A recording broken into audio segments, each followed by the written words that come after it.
Test mic. 1, 2. Woo! Test mic. 1, 2. Woo! Woo! All right, all right, all right, all right.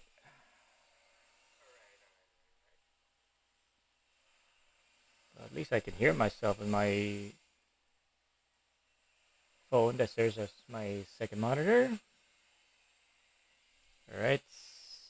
We are now, as for this stream, we are now tackling 3.2 story of Star Rail. I did not want to do this like early because I'm too fucking lazy to actually to be bothering to finish the story. So as for the noise outside, there my neighbors are working on something, so you'll be hearing some buzz sounds like that one. So, just in case you might hear the noise in the background, that is the buzzing noise of my neighbor working on something. So don't mind it. All right. Without further ado, let's get to Star Rail. I'm just gonna log in. Just checking everything before we start. Yeah, I kind of wanted to start this early because chances are I'm gonna be stuck on my sitting on my ass for like another 12 hours or more. So hell no, I am gonna start this early. So and I'll be drinking energy drinks just so I won't fall asleep. This goddamn game. Jesus, the Yap Fest and the previous two stories, man. I swear to God, that's the goddamn. The previous two stories, man, of this goddamn game. It's so Yap Fest. So give it a moment while this thing is loading up. Because as for those who don't know as to why it's taking this long, the game's program files, I moved them over to my second drive, second storage. But the problem is it's a hard drive, so you can see it is working overtime at the moment. It's working. It's working its ass off right now.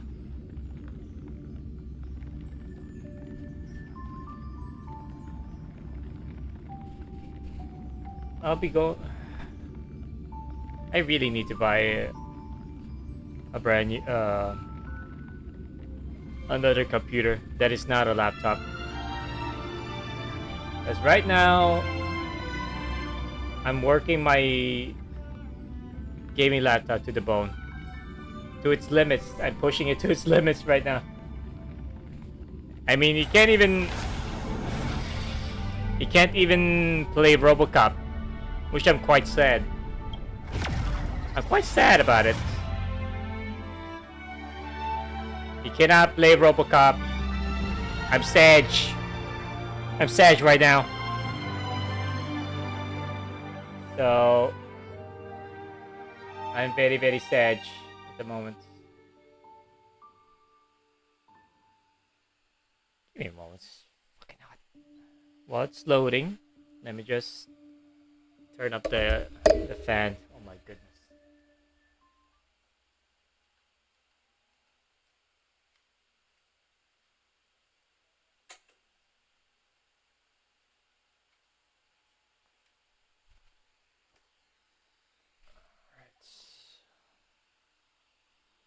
Alright, ready for absolute fucking Yafest. That is this M4 story. I'm ready. And besides, I really need to do this because I don't want to do this next week because that's going to be the last week of this patch, of the current patch. and I need to get ready because I'll be leaving for San Francisco. I'll be taking a vacation there for with my family for about 6 weeks. So I'll return here like late. Give me a moment. Let it load.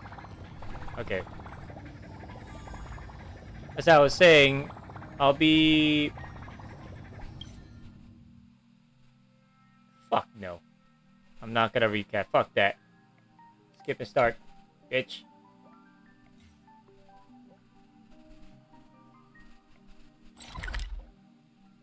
I'm not gonna start this shit with that. So I'll be away for about 6 weeks. So chances are I might never, or I may be able to stream during those times.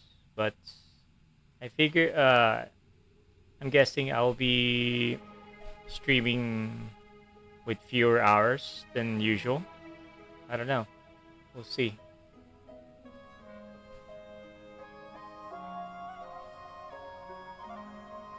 Oh my goodness, it's hot. I fucking hate it. I hate it, man.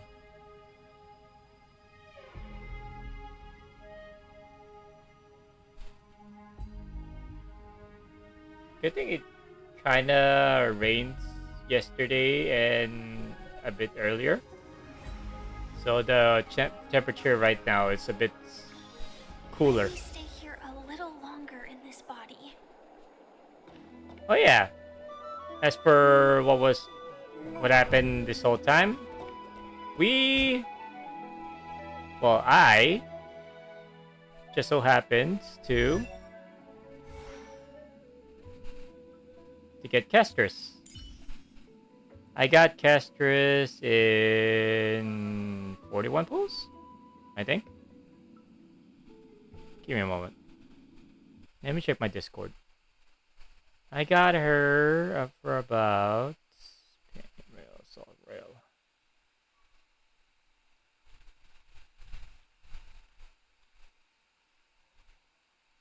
Gotcha rail, gotcha rail, gotcha rail. 100 pulls. So I lost the 50-50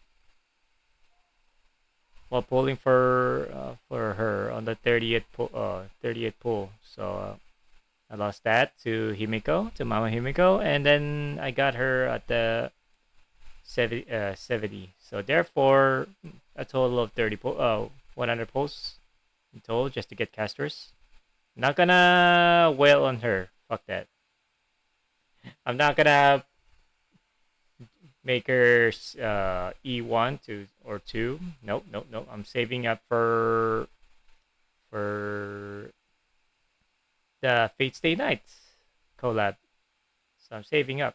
So no so no no Anaxa and probably not no Hyacin, sadly. And as for her oh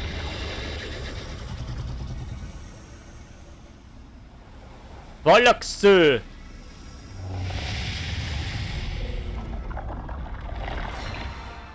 As for her light cone, I got it at the first 10 pull. Hell yeah. First 10 pull, baby. Let's go. So, that's the story so far. And Tulsi's getting impatient right now. Yes, I need my Tusper. Tulsi. And I forgot to claim my 10 pull. Hold up. Oh my god, mommy. A name you surely remember. I mean, who would forget about you, mama? My dear mama? No. Right now I'm screenshotting it because as per hold on. As per a stable of my streams, I usually take screenshots in the middle of all my streams.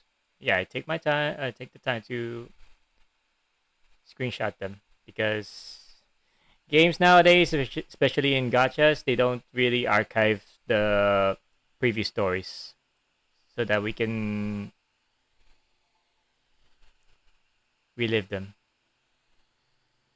So we'll start with one. Alright.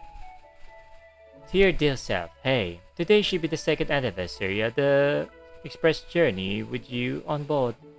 It has been a while since we last met, but I've always been watching your actions, even now. I can imagine the expression on your face when you read this letter. Don't worry, I don't mean anything by it. I'm just happy to see how much you've changed compared to what you were when you first woke up.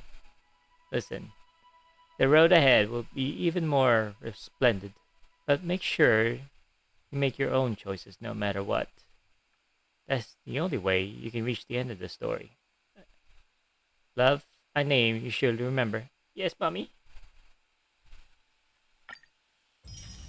Alright. Free tap hole! Let's go. And I'll do this. I'll do this some other time. Alright. Or on my own free time. And this one, fuck that. Fuck these. Fuck this. Fuck this. Ba ba ba ba ba ba. Anniversary report. Oh, I should probably do this later. Oh my goodness. You know what? Since we're here, fuck it. Now what? Oh.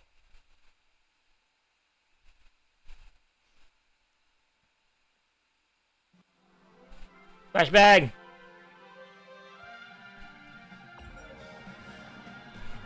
To generate the Astral Express annual Trailblaze report, we need your authorization to express your game data.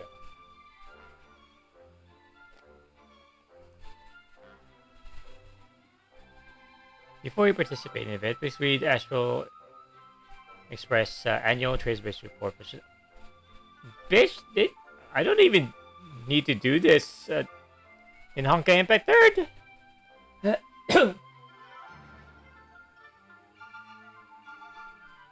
So no. Right, start the game, I guess? What the hell is this? Attention all passengers. It's time for the annual Trailblaze report.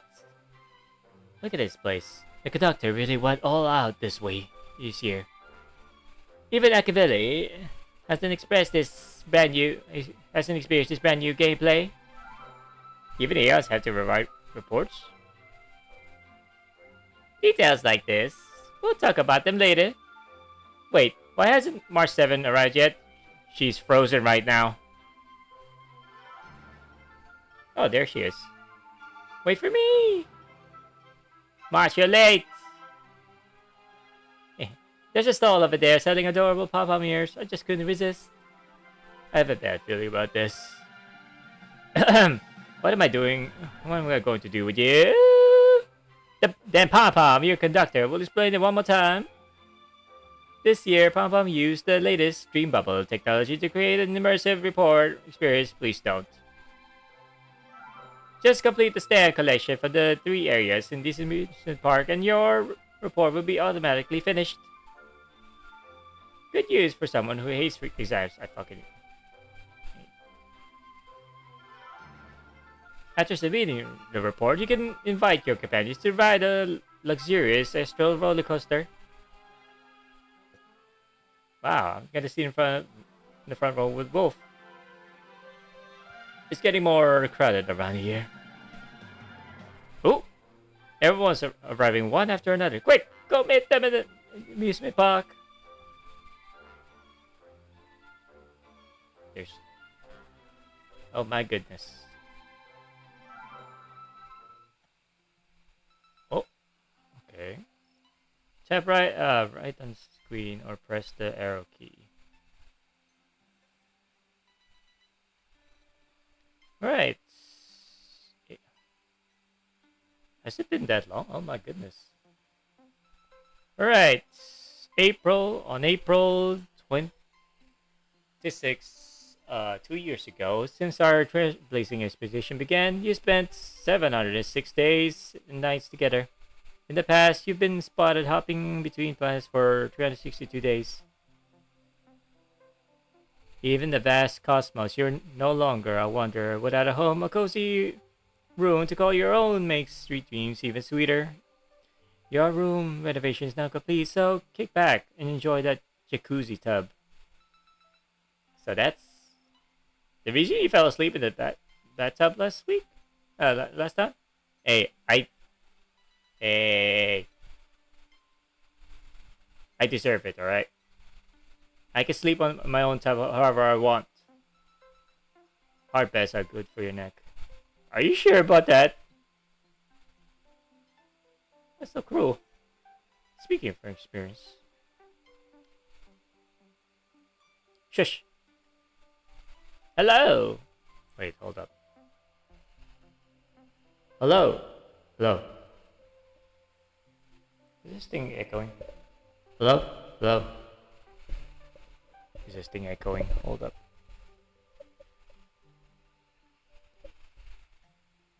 Give me a moment while I... Hello?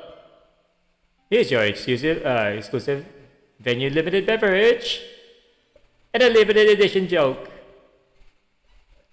That's like way too accurate. Question. Why did Miss Himiko this time I thoughtfully added a shutdown button. Damn. That's so cruel. That's so cruel. You're most active at midnight, so before drifting out to sleep, how about a Pom Pom's special So Glad cocktail? Yes, I'm very active during the night. I didn't know the conductor had this hobby. Pom Pom gets bored on the express all alone. As precious as the stars themselves are the memories we share with companions met along the journey. Oh my god, they actually recorded the fucking line that Pom Pom used to... that Paimon used to say in Genshin Impact. How very dare you. And besides, I already quit that game like two years ago now. As precious as the stars themselves are the memories we share with companions met along the journey. In the past year, you met 10 new friends. I don't know what you mean. It's a promise then. We'll make our wishes come true. Well, they meant those 5-star units. Okay.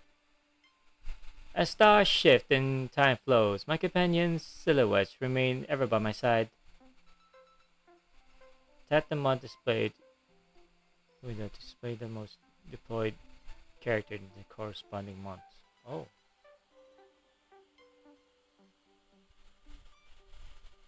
Okay. So we'll start with you. Yep. It's Wahua. Wahua? Firefly. Me, of course. Me again. Again with me. Here I am again. Part 4. And Firefly. Don't forget Firefly. And Miss Sussy Legs herself. Runmate. And I think this is my latest latest pull, which is Adventuring. And here he is again. There you go. Let me save this. Let me save this to my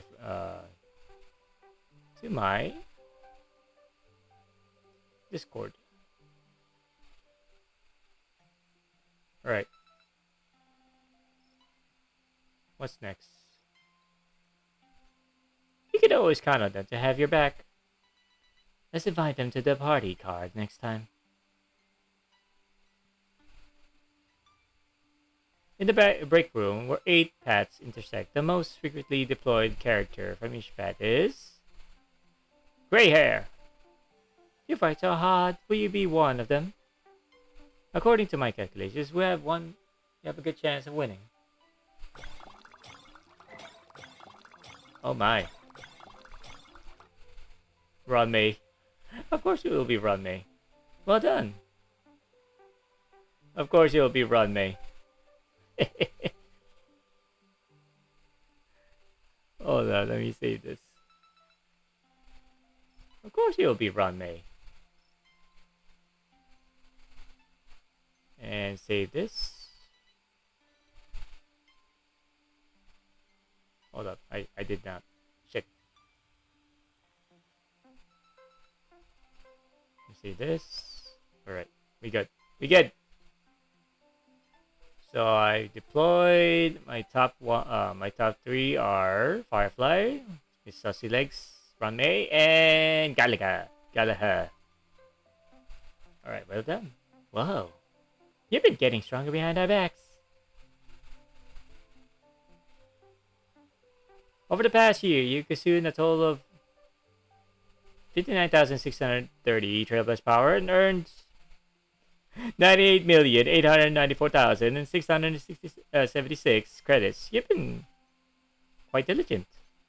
During this time, you bravely ventured into the Cavern of Corrosion 127 times, extracted Planner Ornaments 119 times, and obtained 630 5-star relics and 352 5-star Planner Ornaments.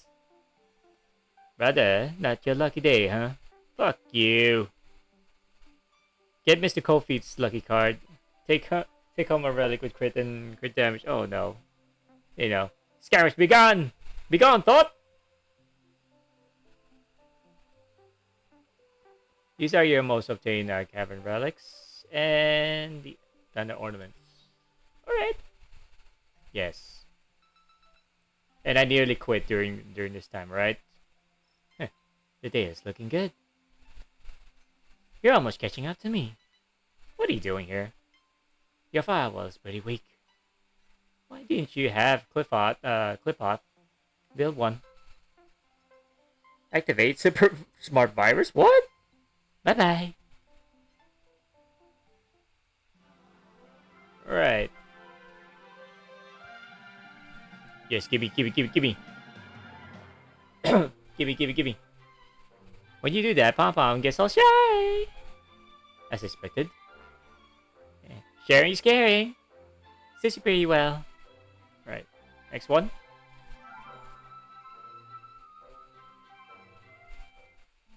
Over the past year, our adventurous footsteps never cease. The horizons echo from afar, awaken Penacony from its dream of order. When dreams end, farewells follow. People bid goodbye to their past and welcome a brand new life. For your last trick in Dreamchild Hostelry, you chose to bid farewell to old friends with a drowning sweetness special cocktail. Perhaps this was the taste of parting in your heart. So, it's sweet after all. The land of dreams is dazzled indeed, especially in the 1,000 ways it makes money vanish from your wallet. Here's your current spending level across different worlds. I don't know what the fuck this do. Spending level? Yes, that's a lot in Penacony. That's a lot in Penacony. I'll take care of the bill. Why, thank you. Yes. Have fun at Penacony. I should have grabbed a couple more flood disc burgers. Not the fucking birds. Alright, kids. It's nap time. I sleep. I sleep? I can't sleep. Huh? Because I'm not a samurai. I'm a ninja. What's that got to do with anything? At Paperfold University's tuning test, with your charm and wits, you've successfully enrolled in Charmony Academy. You swore to be a carefree student, but youth always comes with worries and dramas. If I had gone to school too. We would have been schoolmates from neighboring academies. Pity, just missed by a whisker. Germany Academy really suits you better. Thanks for the compliments. Adventures aren't an exam, but the gains and experience along the journey can still be measured. So far, you completed 520 achievements, 215 of which were accomplished within the past year. What the fuck is this? Swinging your bat could mean facing off against foes, or making friends through martial arts at the war dance ceremony. Your highest single attack damage. Sorry, I'm too much of a pleb here, so don't look at it, please. Over the past year, you fought a total of 2,850 battles. Oh my! I missed the war dance ceremony. Does that mean that I have missed my benefactor's brilliant moment in the field? It's okay, Miss Tinian. He is the coach. Why does she have a pink tail too? Your kindness brings warmth to the cold cosmos. In the past year, you've earned 50,000 credits through assists. Your friends most often relied on Argenti's help. Oh my. Are they serious? My Argenti? Who provided 217 assists in total? Oh my. I didn't know Argenti is pretty useful. I thought it is just like lower mid tier nowadays. Oh, is this the bird general Jing Yuan has been raising? I'm free, you fool! You can't speak! Where can I buy a bird like that one? Sela, you need to be well behaved in public. Sela? Actually, if you only give me this much, I wouldn't be against making a deal. Mr. Albert, please be professional. Okay. Everyone's made it to the Luofu. Aren't you all forgetting something? Alright, to protect the common folk from bullies, our heroine March 7th diligently practiced her swordplay and taught that overbearing IPC representative Scott a lesson. It became quite the inspiring tale around the Luofu. That's my disciple. Indeed, that's my disciple. Of course, Elvo deserves credit for this too. In the vast cosmos lies countless possibilities bloom like a kaleidoscope, making you eager to dive in. Arcade champion, renovation squad leader, Chimera manager, you slip into different roles with ease. Maybe you really are a genius. What's this? Quacky, yes. Actually, Primeval Blade. Wardens.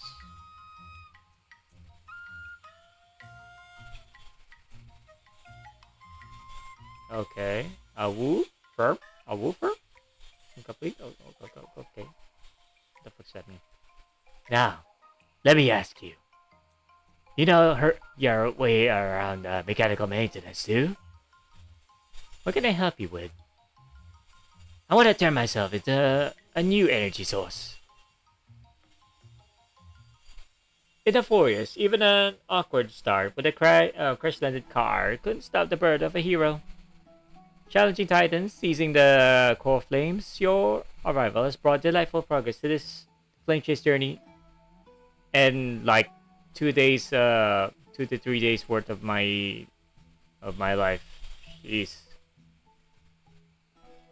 Through the might of Order Nyx, you were able to wield the magic of the time. Dinosaur!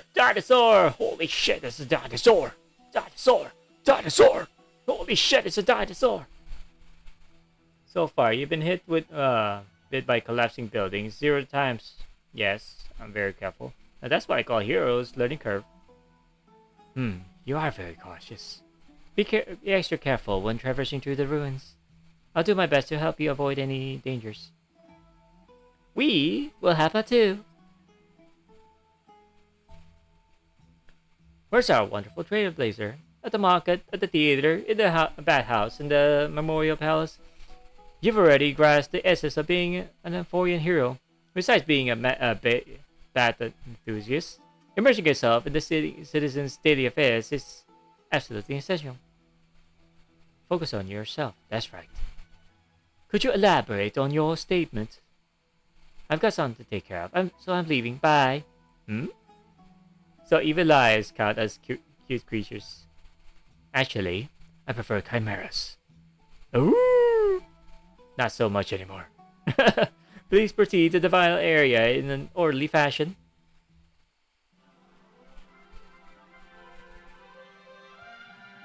What the fuck is this?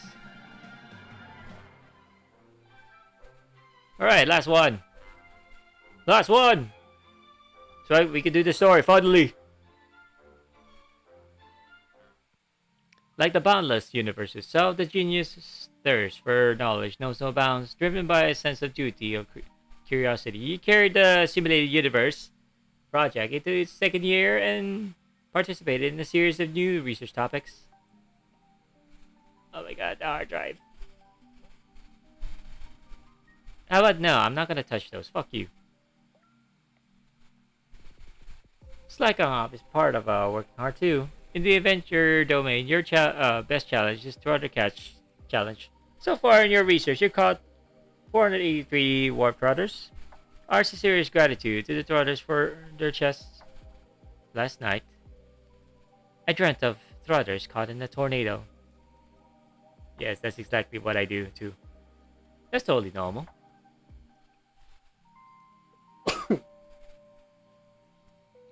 The research progress relies heavily on the aid of curios and occurrences. This year, you've counted 91 curios in total, with Dr. Robes appearing more often. This year, we counted Ron May's occurrence one time. Yes, I'm not really keen of, farming that particular curio. Fuck that.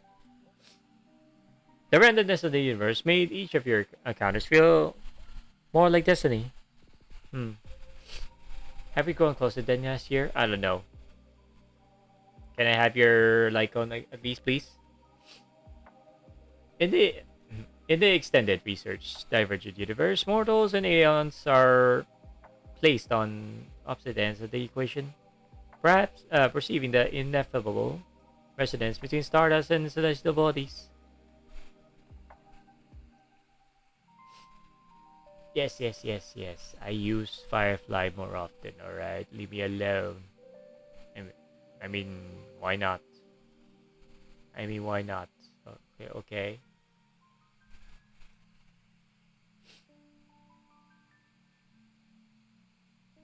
Unlock the Blood Moon's boons. For someone without a background in research, not too shabby. Conclusion. Professor Ratio is very pleased with you.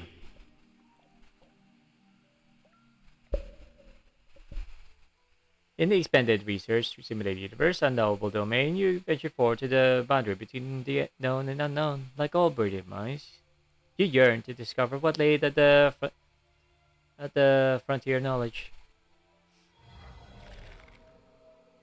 What's we could use in clearing? Yes, please. Yes. Ice cold technology. This year, your test results were both thorough and fruitful. Not bad at all. How about making a few clones of yourself? No, the actual express is already packed. The mist stirs ripples of memories, where reality and illusion interweave into fantastic chapters as apocalyptic whispers softly call upon warriors who dare to venture against the tide. You step into their murmured poetry.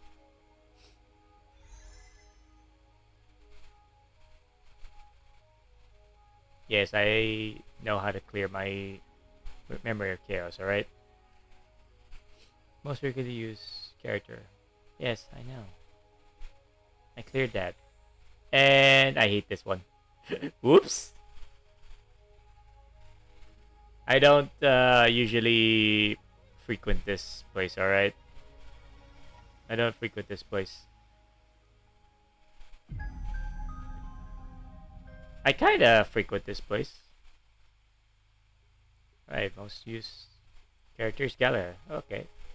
Set forth for countless memories shimmer in the distance. That's right. Time to ride this astral roller coaster. Sounds quite lively.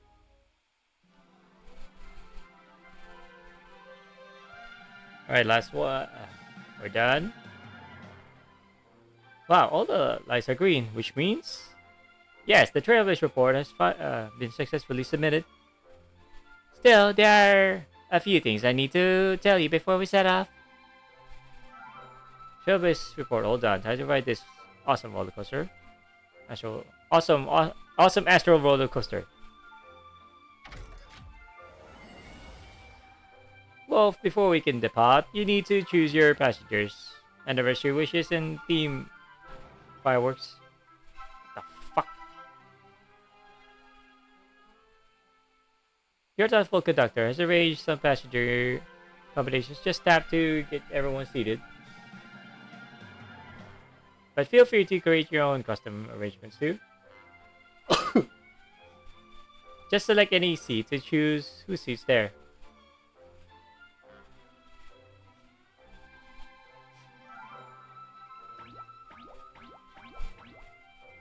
No! You know what? I'll take it because this is the first family though, after all. Select passengers. I mean, I guess maybe. Select passengers.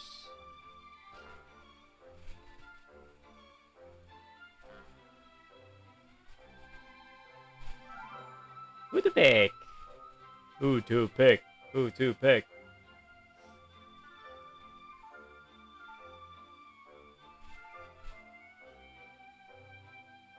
Who to pick? Who to pick? Can I move you? Mama? There you go. Benefactor, don't laugh at me when you get moving on the wild, please. What? Why? Where's Mama?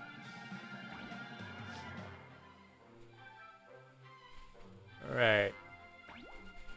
Hopefully you're not lost this time. And Kespers. Next step.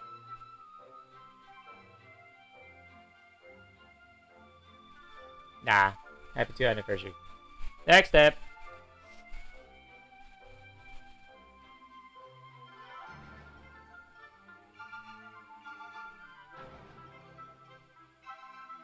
Let's go.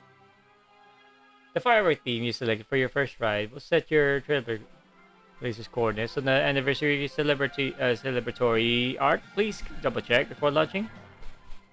Once the Astro Roller Coaster begins its journey, other Trailblazers will be able to see your UID, nickname, and anniversary wishes. If you prefer to keep this private, you can toggle off the display using checkbox.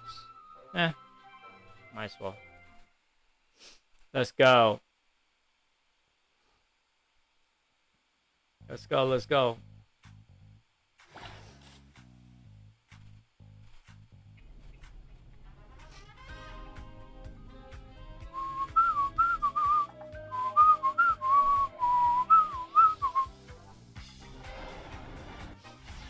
Ah, bright lights. Penacony.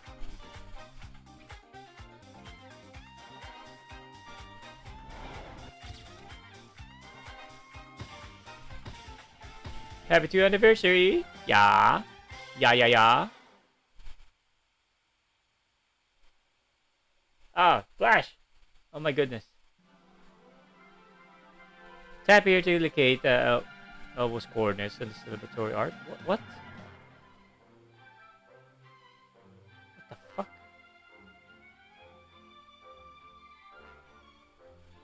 What's this? Oh, my coordinates.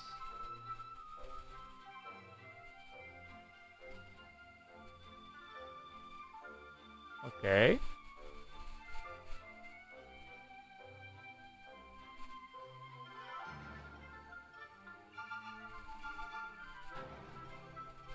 Coordinates is over here. Yeah. Tap here to switch billboards and review your summary. How about no? No, we're done here. Sure, you're right. Give me a moment.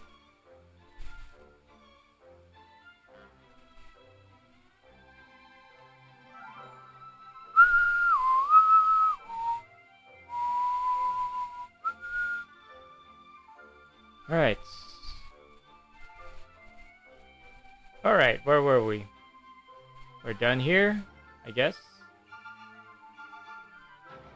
We're done here. Okay, let me just wash my face because it's my nose is getting itchy again. Shit. Hold up.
Alright, good.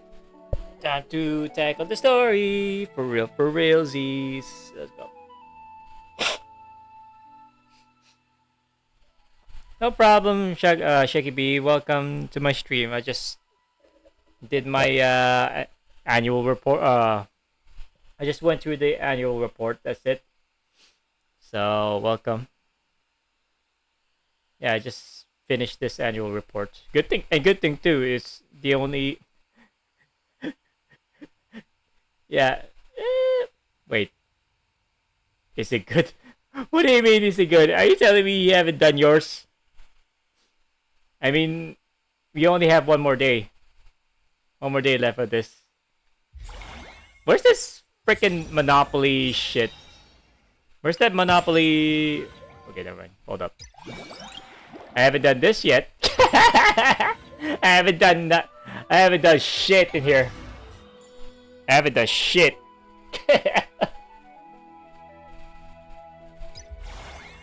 Yeah, I don't think people will be returning anytime soon. Anyways, I am starting now. I'm starting now.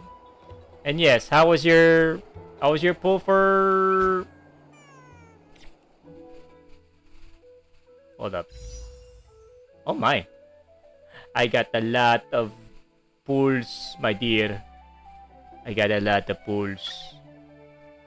Yeah, are you excited for the Face Day Night collab? Because I am. But who knows where do we put our newly acquired Archer and Saber into the current meta team. So yeah, I might also try to get Tyson. But after that, I'm saving up. That's it. I'll try getting Hyacin and then I'll start. Where were we?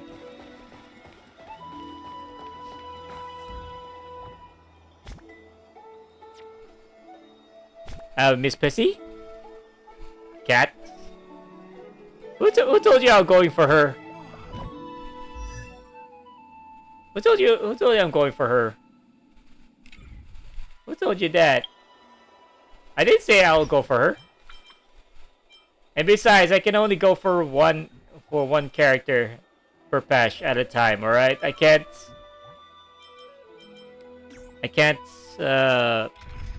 pull for everybody in this game in every patch, alright? Especially if you're gonna lose the 50-50s. Fuck that. Fuck that, bruh. No. Is this the current team that I have? Hold up. Where is that? Where is it? Where's my casters? What the fuck? Where's my casters?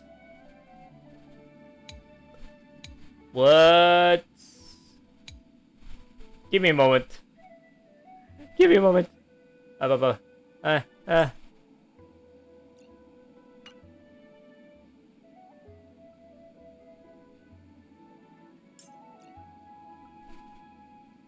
Here you are. Do not worry.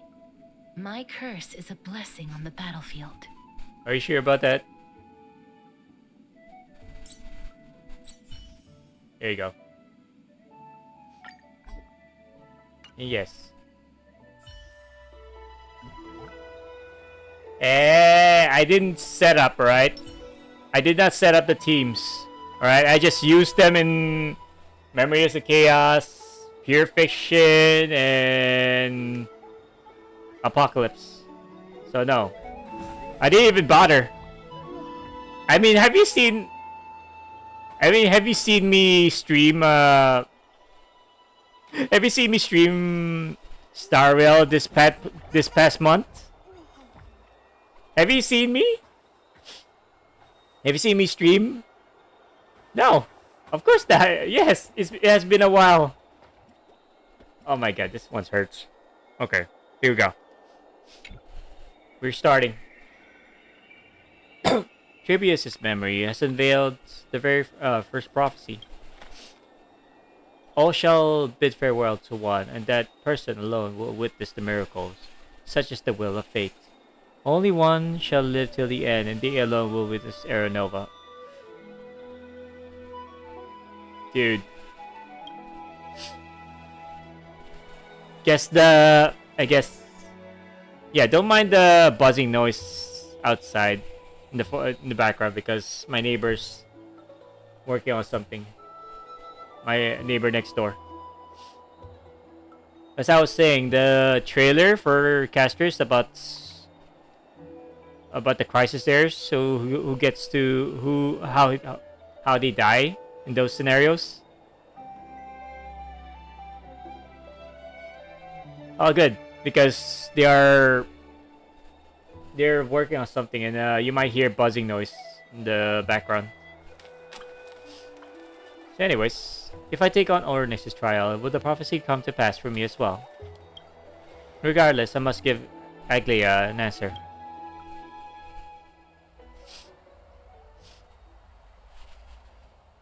Alright, yap time. Yap time, let's go. This fucking game, man, I swear to God. Ah, it's you, Cass. I finished the anthology of poems you lent me. Here it is. I thought you'd be too preoccupied to find time for reading. Precisely because of these obligations, I felt compelled to read it swiftly. If only I could do the same. Occupations slow your pace. On the contrary, knowing that time is limited can push one to overcome their limitations. The weight of these responsibilities seems to have enhanced my reading efficiency. I Well, understand let's just speculate, but During not my time at the Grove, openly those spoil exams how turned they out, die. The more efficient I became at tackling everyday mundane tasks. Because Nothing but my actual studies. who knows how will they die and on what order. We know that Mighty has a weakness.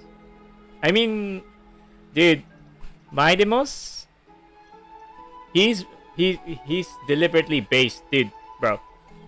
Mightymost is based in the actual mythology. He is based on Achilles. Because as you would know, Achilles, the term Achilles heel, right? The Achilles heel, or yeah, the Achilles tendon or Achilles heel. So if you have that one weakness, it'll be your downfall. So yeah, essentially he is Achilles in this story, because once you hit him on the right spot on his spine, at the back, yeah, he's dead. So so far he is Achilles in the story, while Castor's here is apparently either Hades or Thanatos, as per the Titan's name here as well. Yeah, they actually named the Titan of Death Thanatos. So I think that's the only one they actually named after actual Greek mythology figures. Anyway, well, I just Precisely. eat this cookie right now. As I remember, you and Phainon were both disciples of the new Sporists. I assume that Anaxa's exams are as unreasonable as the man himself, correct? What's Zagreus, by the way? Could you recount me what Zagreus is about again? Because it's been like a month since I actually played this game on stream. I mean, what's Zagreus again?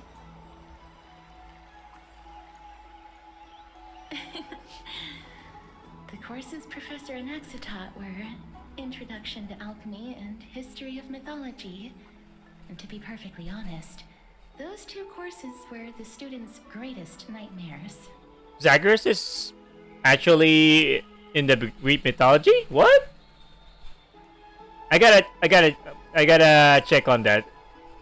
I gotta check on that as well, because I want to know if Zagreus is also based.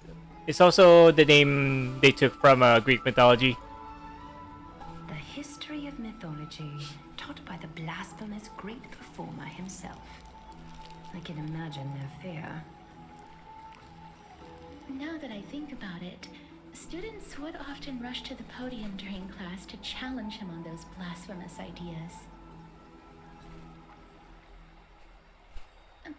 May I ask, Lady Aglaya, has your relationship with Professor Anaxa always been like this? He openly dismisses people's faith and questions the very justification of the Flame Chase journey. Our positions have been destined to be at odds. While you were studying there, I assume you must have heard of his nickname. Are you sure about that? Our positions have been destined to be at odds. I know which titans you two have acquired. I already know, and I actually remember that one scene with Cersei's. Cersei's in the background while these two are bickering. It's like, oh my goodness, you two get a room. Oh my goodness, just get a room, you two. Yeah, it's like that. Yeah, I kind of agree. And they said that the two core flames that they acquired, Anaxa and Aglia, were from those two titans. They're actually lovers. So I don't know about the. They're actually gonna get along. Dromus draped in finery? As I see it, this nickname is more of an insult to the Dramas. How dare you insult the dramas? Not the dinosaurs. Despite his insufferable arrogance, I do hold a certain respect for his nature as a scholar. To remain true to his principles, he is unafraid to stand opposed to the world, and that requires considerable resolve. Anaxagoras' life is almost like a satire. As a Chrysos heir, he refuses to heed the prophecy, while he disrespects the gods. The gods have chosen him. He was indeed chosen by Circes. Mm-hmm. Is something weighing on you, Cass? The golden thread is quivering. I sense there's more to this exchange than idle chatter. I mean, who knows? They might actually get along. Dude, who knows, man? I mean, they can get along. I mean, they need to get along. As I mean, we still have like we still have like five more patches because they say that the Euphoria saga will take like 8 patches. They said 8 patches. Right now we're like three three stories down, so we have like five more to go. Oh my god! And like, how many more hours are the stories gonna take away from us? Dude, I remember. I don't remember Honkai Impact Third or Zenless Zone Zero takes that long to actually finish one story. I mean, the Zenless Zone Zero and Wuwa's stories are pretty actually very condensed. No yaps, no yap fest. It's like hours upon hours of yap fest, and that takes like half a day of your life, half a day away from your life, dude. Jeez. With all due respect, I'd like to know what you plan to do with him. In light of his assistance in the battle against the Flame Reaver, I am willing to grant him some time to find a way to remove the core flame. So, in terms of Honkai Impact Third, it's a mixed bag. It's a mixed bag, alright? I mean, the first two stories, man, it took me like, the first one took me like 16 hours in total? 16 hours in total, while the one before this took me like 13 hours. Jesus Christ. 13 hours, man. And then, and as for Honkai Impact Third, it depends on the part of the story of where we're at.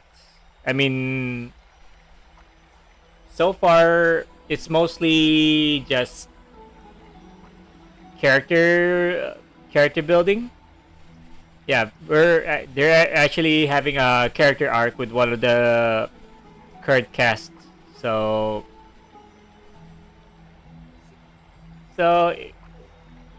it's it's between like so and long, because you know the format of the storytelling is pretty much like Fate Stay Night, visual novel style storytelling. So there'll be plenty of yaps. So with that being said, as for speaking of Fate Stay Night,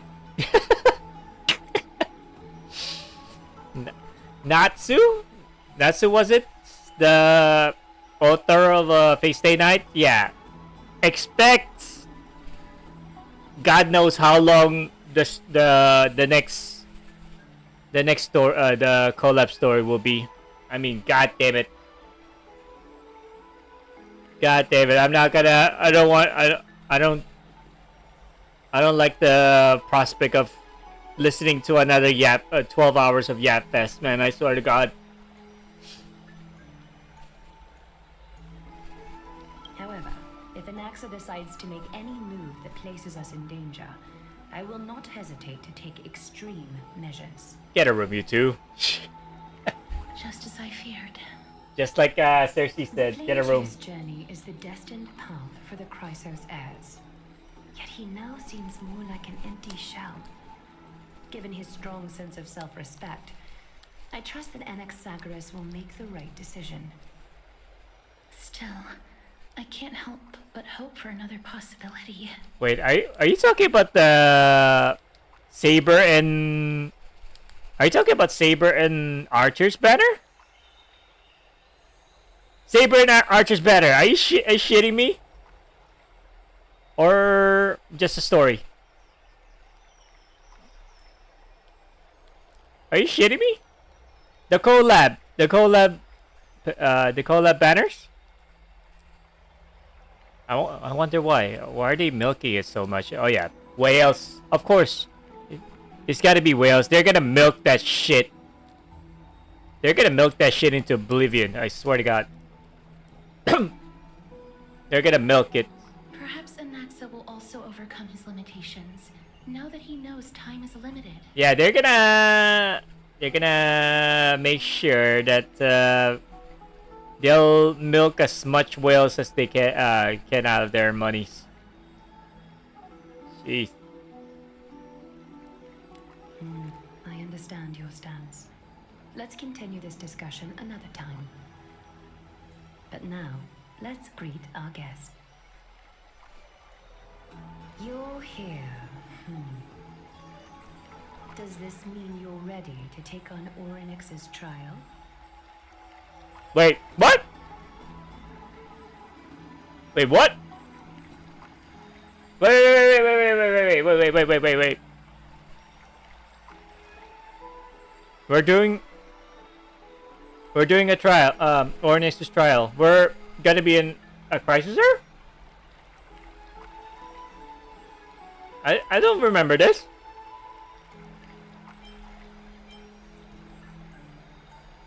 I remember this.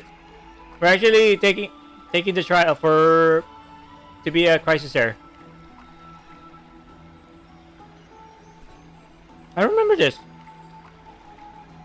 Because I was like, maybe it's because I'm so fed up with the goddamn length of the story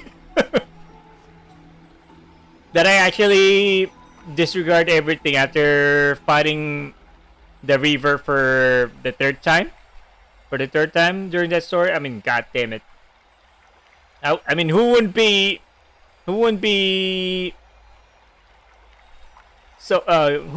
fed up at that point? Dude, I've been streaming. I've been streaming during at that point for like nearly 12 hours. So after that, I'm like ready to clock out. I'm just waiting for the guy for the story for the Yak Fest to be over. Now you can understand why I'm actually on the fence of trying to start the story, because fuck no, I'm not gonna do it.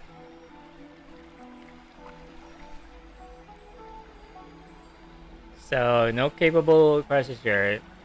So Mem, just because Mem suggested it, okay, we are ready, Mem and me. It seems that this sacred beast is just as indispensable, given their intricate ties. How dare you, ladies? Mem has a name.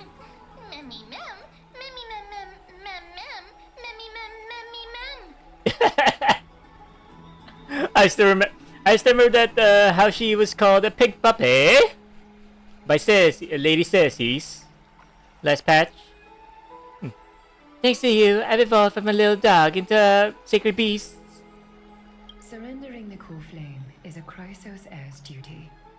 Your selfless assistance is deeply appreciated. However, I urge you to carefully consider the risks of accepting the trial. Oh! Becoming a demigod means forsaking your humanity. You will inherit Orynyx's divinity and bear the time of Amphorius, all on your own. Oh, I remember. Oh yeah, Orynyx is dead. They actually don't. Hold up. I'm eating snacks right now. Okay, hold up. Hold up.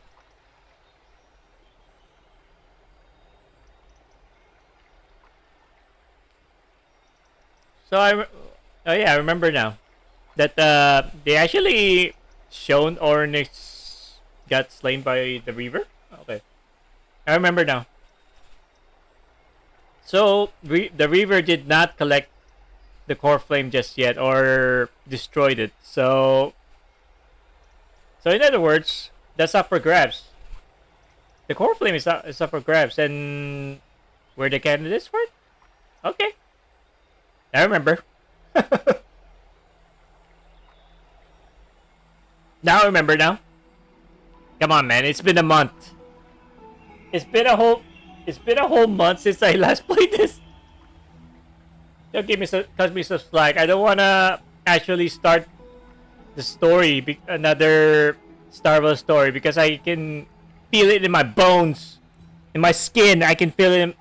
I can feel goosebumps. Just the prospect of having to tolerate another 12 hours max, 12 hours or more of the Yap Fests of this game. Jesus Christ. And it's one of the reasons why you don't see me play or stream this game more often compared to other games like Wuwa, Wuthering Waves, Zenless Zone Zero, or Honkai Impact 3rd. I mean, as you can pretty much tell, that Honkai Impact 3rd is my main game out of the Hoyo games. And with Wuwa being second or third, they're pretty much tied with Wuthering Waves is pretty much tied with Zenless Zone Zero in terms of being my second, because those two because those two games and their stories, they're pretty much short in comparison to Honkai Impact 3rd and Star Rail. Oh my god. But unlike Star Rail, I can at least tolerate Honkai Impact 3rd's Yapfest, because for one, it's the storytelling format is based on a visual novel style type of storytelling, and it's my main game. I can only tolerate one Yapfest for one game. All right, I can only tolerate one. This game, it's testing my patience. It's testing my fucking patience, dude. This one's testing my patience. So much so that I prefer not to stream. That I'm actually reconsidering not to stream this fucking game anymore. I'm reconsidering. I mean, fucking A, really? Zenless Zone Zero has a skip button. Well, this game doesn't have. What the fuck is your reasoning, Xiaoji? Xiaoji? And Star Rail devs, what's your reason? Are you trying to kill this game? Just like how the Genshin devs try to kill their game? I mean, it's been 5 fucking years since Genshin's release. Why is there no skip buttons yet? Jesus. From that point onward, your fate will be forever intertwined with ours, never to be separated again, until the end of Genesis. Are you trying to talk me out of it? What? I urge you to carefully. Oh, are you trying to talk me out of it? On the contrary, you are the only one who qualifies to attain divinity. Yet, for that very reason, I do not wish to pressure you. Is there a plan B? It's exceedingly rare to find a capable Chrysos heir. If this path proves unattainable, I am willing to lower my expectations. Are you serious? There are still many priests of Yanisopolis and their descendants in the city. If I'm left with no other option, I'll try to find someone worthy among them. If I do not descend into hell, who will?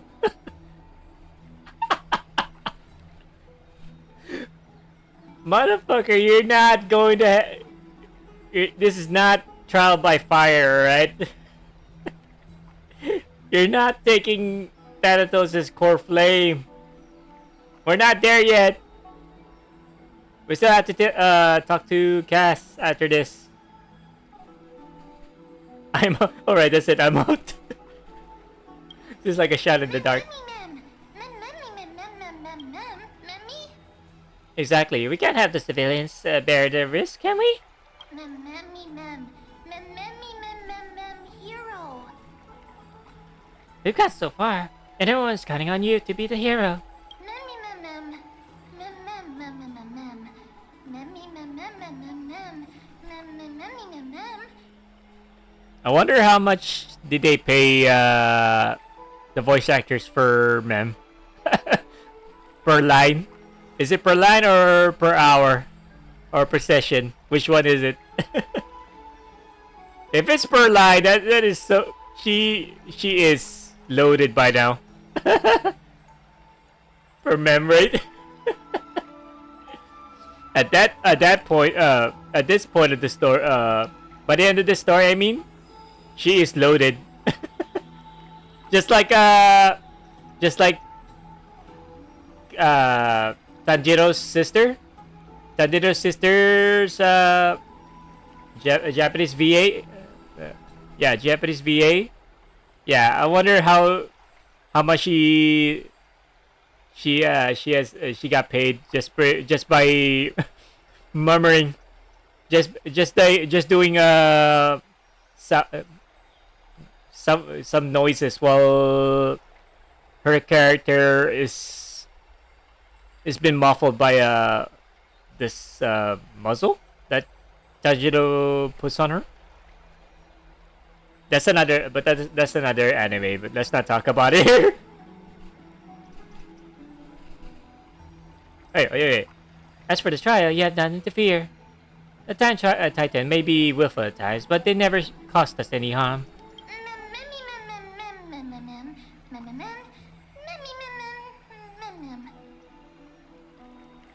Myth has it that Oryx opposes mortals, but to me, they just seem a bit timid, like a child. It looks like you know that Titan rather well.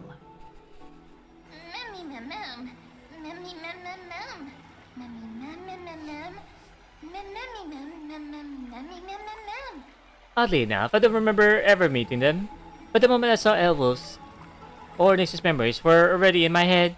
Memories that exist outside of your own experiences.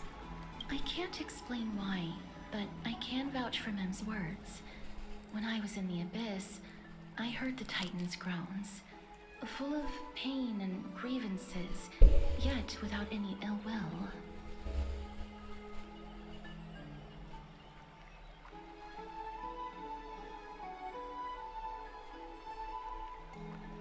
I need to chew this first.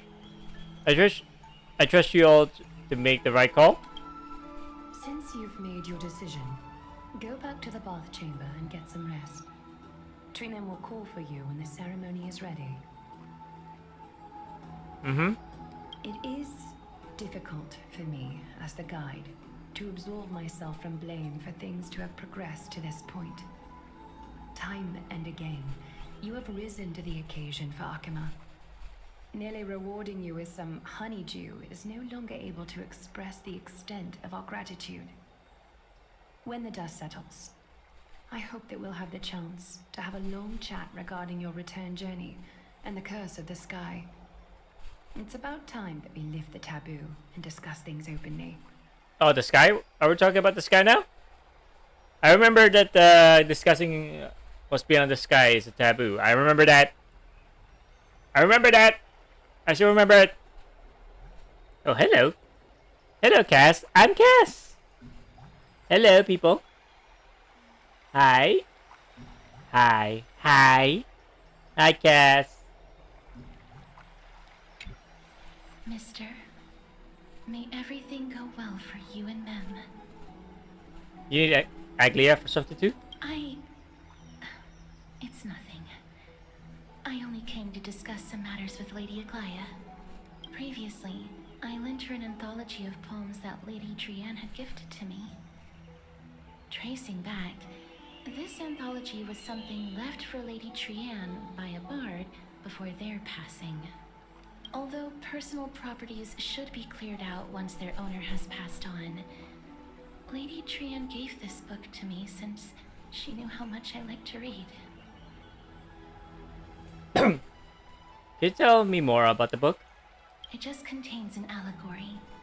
In a faraway land, in a city known as Styxia, a dragon corrupted by the black tide descended one day, swooping upon the city like death itself. Foreshadowing much? It swallowed the princess of the city whole before it was suppressed. After taking down the evil dragon, the warriors discovered that the princess's life had already met its end. Overwhelmed by grief, the queen hired an alchemist to resurrect the princess using the dragon's flesh and blood. However, having lost memories of her previous life, the resurrected princess turned into an evil dragon herself and wreaked havoc on the city. As a result, the prosperous Styxia met its demise. What a dark story.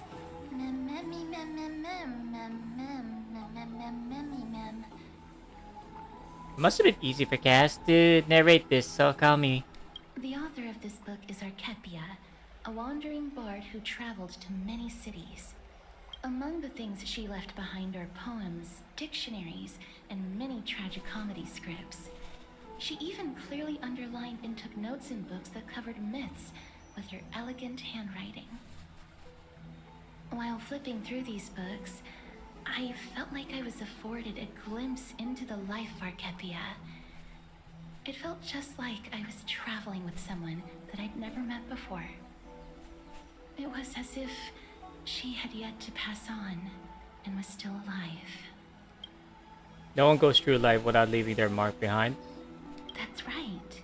Writing, drawing, and taking photographs. It seems like human nature to try and leave records of things. And as for your question, Shakibi, about if I'm going to sit through this story for another 12 hours, let's not. Hopefully not. Hopefully not. It will not. That it will take 12 hours. Pirate and the others said that this patch of story took them like 8 hours. I say bullshit. I say bullshit, dude. I say bullshit. And surely enough, they said 8 hours. When they said 8 hours, that means just reading, just speed reading through this through all the yaps. So click, click, click, like read, click, and not give them the time to finish any of their lines. So I was not convinced when they said it'll only take you 8 hours. Like, oh, fuck no. Yeah, right. I don't believe you. I do not believe you. I do not believe you that it'll take like 8 hours. Fuck that. But hopefully I'm actually hoping that it's true, but at the same time I do not believe them. Speaking of taking photographs, when I was helping you to take the photo previously, I did not look through the photos in your photo stone out of courtesy. But I'm also very curious about the story of the Rosy Celestial Maiden. Despite having visited many cities in Amphorius, I still understand nothing about the world beyond the sky. If there is an opportunity... forget it. Let's talk about this in the future. For now, I only hope that you'll be able to complete the trial safely and obtain Orynyx's blessing. Bye, Castress. I don't think there's anything else to do here. Time to go back and talk to Dan Hong. May you complete the trial safely and obtain Orynyx's blessing. Alright, bye-bye. Bye-bye.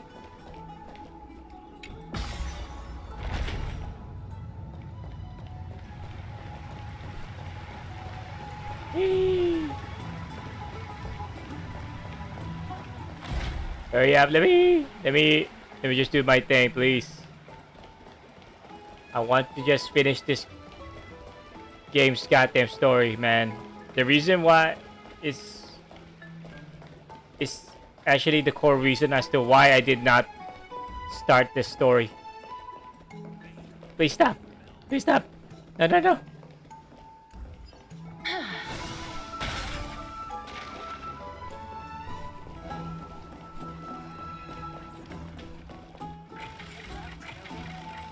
Come on. Let me in.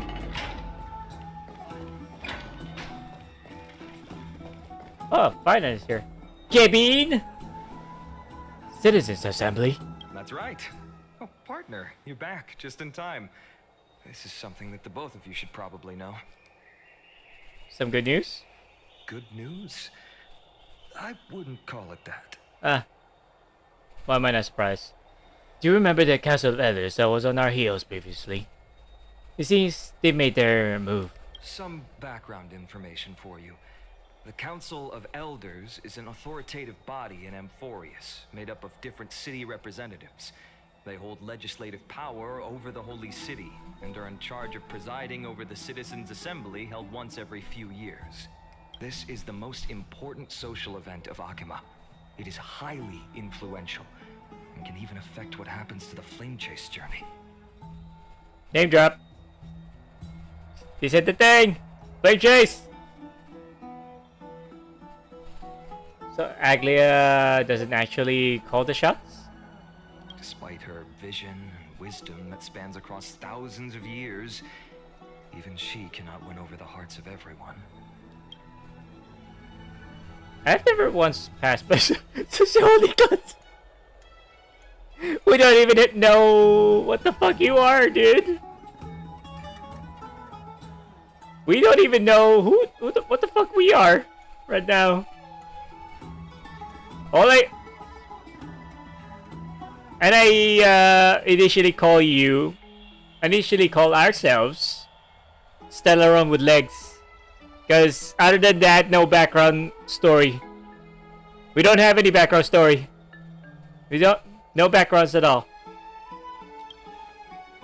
Perhaps you should retake some exams next time we visit Paperfold University. Tell me more about the Citizens Assembly. Every 5 to 10 years, the Council of Elders organizes a Citizens' Assembly at Dawncloud. During the assembly, the representatives will vote on major issues, such as whether the Chrysos heirs led by Aglaia should still hold the right to govern the Holy City, and whether the Titan's conquest should continue.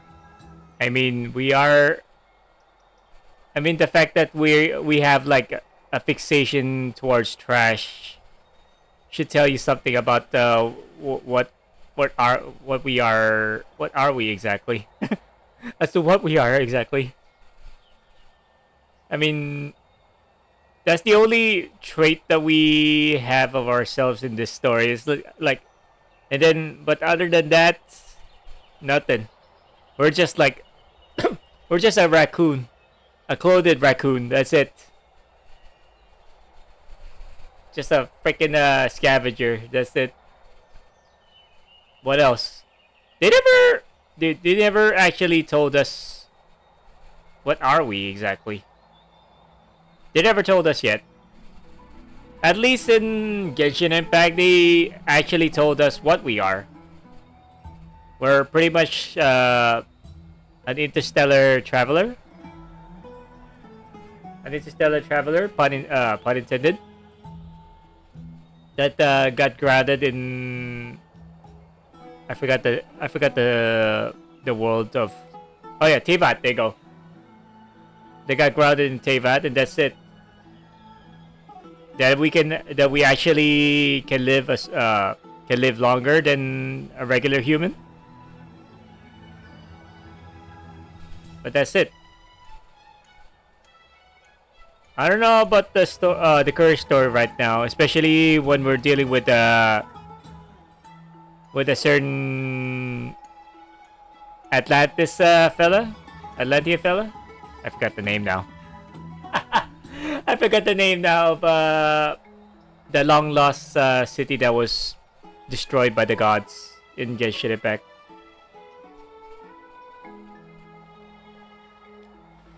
It looks like some sort of system to balance the heroes and the mortals. That is correct. However, the problem lies in the fact that there are ill-intentioned extremists in the Council of Elders. They view the Citizens' Assembly as a way to restrain the Chrysos heirs and hope to take complete control over the Flame Chase journey. We can refer to them as the opposition. During the assemblies held in the past 100 years, the voices supporting the opposition have been growing stronger in the shadows. It's only thanks to Aglaya that the Flame Chase journey has been able to continue to this day. How long is this war? Before we came into the scene, how long did Aglaya and the Crisis heirs go to war with these Titans? I mean, how long? Just how long? How long is it? Yeah, how many years did it take them before we came into this scene? The Citizens' Assembly is just around the corner. But this time, there seems to be a new variable to the situation. Is it us? No. Although it might be mentioned, the Council of Elders has another target in mind. I'm afraid that the Council of Elders might want to take advantage of Professor Anaxa. Oh yeah. Aglaya will surely take back Cersei's core flame. But with Anaxa's current condition, it's so unique that nobody knows how taking the core flame away from him will affect him. No, we're actually going through their memories for sure. They said that before we... It was mentioned that the world of Amphorius has been going through a perpetual loop. So what we're going through right now is like a repeated a replay of what was what transpired during that during those times before they were trapped in the loop. The only thing that disrupted the loop was us coming into the picture. So yeah, right now all of this is nothing more than a memory, but think of it as like a time travel. Think of it as a time travel. So if we actually solve that one thing that actually causes the loop and resume whatever is going on in Amphorius, everything resumes to normal instead of going into this perpetual loop, then we'll see. I mean, this goddamn game actually will take you like 5 more patches. Oh my god, I'm not gonna enjoy it. I'm not gonna enjoy it that we're gonna have to go through another 5 patches to complete the goddamn story. I mean, how many crisis heirs are we gonna meet? Are we gonna meet all 12 of them? Or should I say 13? But for some reason, a certain elf lady is not part of them. He has always been someone that is only concerned about his own research. I'm certain that he must want to escape from the monitoring of the golden thread. She's not part of it. It's part of the core flames. The crisis heirs. Were to offer an olive branch at this time. Don't even know what she is here. All we know that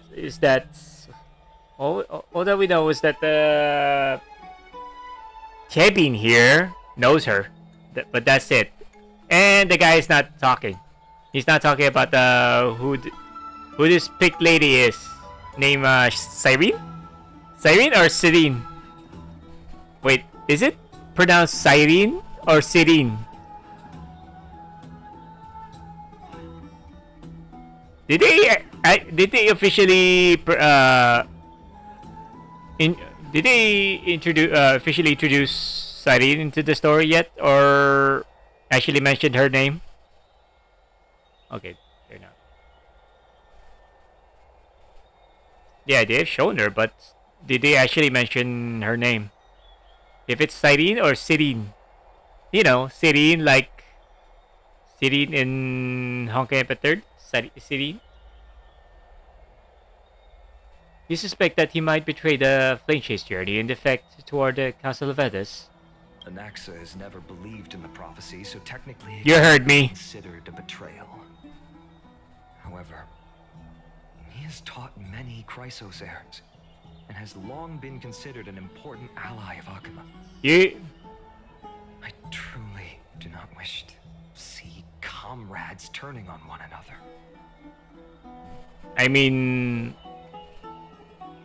We've heard wackier pronunciations before, alright? I mean the Aeons. The Aeons, I call it the Aeons, right? And not Eons. Fuck that. I'm not calling the so-called gods in this in Star Rail Eons. I call them Aeons. Because it has A. It has A E O N. That's Aeon. I'm not gonna call the main character in the male MC in Genshin Impact Aether. I call him Aether. I'm not gonna call Aerith Aerith. That doesn't make sense, right? Aerith in Final Fantasy VII. Her name is pronounced as such. Aerith. Aerith. So as such, I'm gonna pronounce the Aeons as it is, not Eons. If I were to call them Eons, they should have just spelled it E-O-N. E-O-N. That's it. Not A-E-O-N. So no. I'm not gonna follow through their. Not gonna follow the rest. No, fuck that. Just as I pronounce Aglia's name, instead of Aglaya, it's Aglia. I mean, which one sounds more Greek? All right. Anyways, read it up. I have better understanding of the full picture now. Is there anything that we can do? As I believe in his character, I plan to plead with Aglaya and try to buy more time for him. Then, the greatest way in which you can help is for you to know what I am fighting for. We understand. Thank you for being honest with us. Things are piling up again. Wolf and Mem are tied up with Ornix's trial, and while I'm prepared to visit the Grove, to uncover clues about the world beyond the sky. Let's just take things one step at a time. Allow me to apologize for the fact that we always seem to be troubling you. I hope that Oryx will show more benevolence and be more accommodating. I remember that they seemed quite fond of you back in the Abyss. Go and rest and regain your strength. We'll meet at the Vortex in a few days. Where can we meet, Cypher? Oh, right. You can read this scroll if you want to find out more about the Council of Elders and the Citizens' Assembly. How about no? I don't want to fucking read. Shut. No. More fucking reading. Ah! I was about to say I don't want to read. God damn you, Kevin. Alright, here we go. Fuck it. I'm gonna fucking strangle you one of these days, Kevin. A study of the Citizens' Assembly, Democratic politics. Oh my god, we are talking about politics? Even in video game, motherfucker, dude. I've always fascinated citizens of different city-states of Amphorius. When Akuma was first established, its democracy was limited to a privileged minority. However, through ongoing reforms, the Akuman Citizens Assembly took to the stage, transforming Akuma's governance into a democracy for all, where the Citizens Assembly made every major decision. It's important to note that the Black Tide draws near, and citizens from other city-states join Akuma's political life. The precious rights of Akama's original citizens are becoming increasingly diluted. Consequently, voices calling for reforms with the Akaman Citizens Assembly system grew ever larger. Democracy is only one of the consequences of civilization development rather than the cause of development. For democracy to be productive, it must appoint different rules for different societies, situations, and issues. No single rule can be optimal for all scenarios. Fair enough. Fair enough. Fair enough. Because if you're, for instance, if you're gonna actually form a government comprised of uh representatives from one city, but not from not equally, not from one, not one for each other cities, then or district, then there's gonna be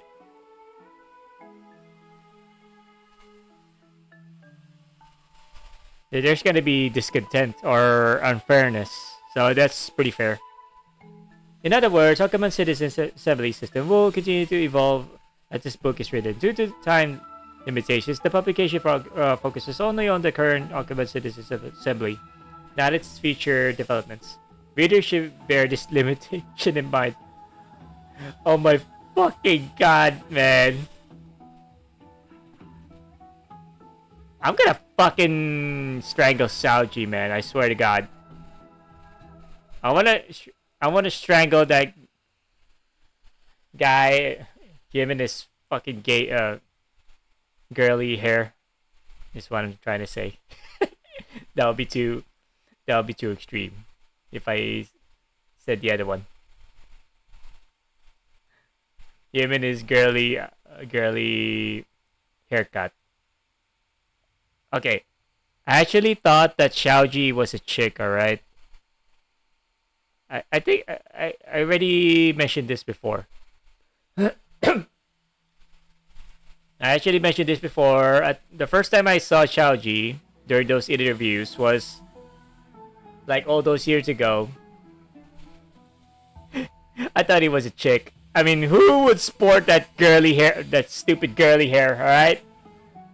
What type of man would actually sport that stupid hair? You tell me.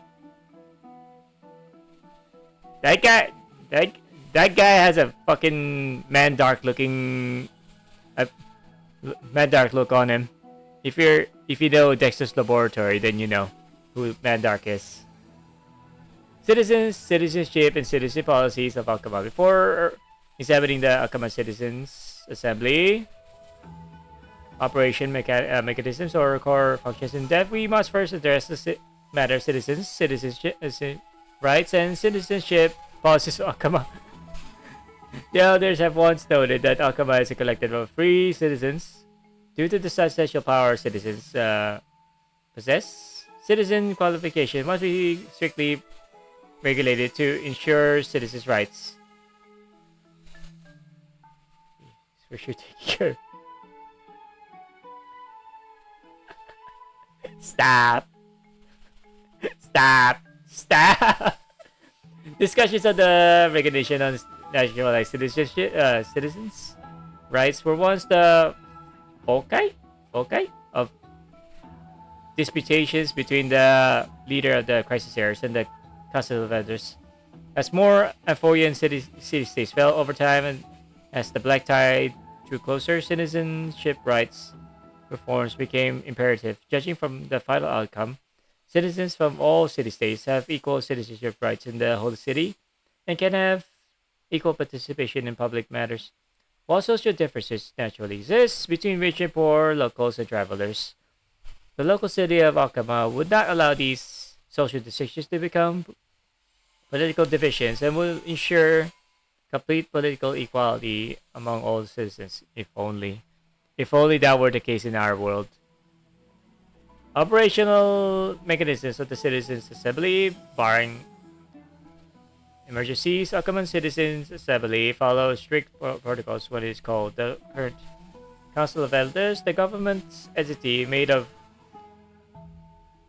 representatives of the city-state post the upcoming citizens' assembly agenda and venue, usually the Dawn Cloud, in the whole city at the Wall of Heroes before each meeting.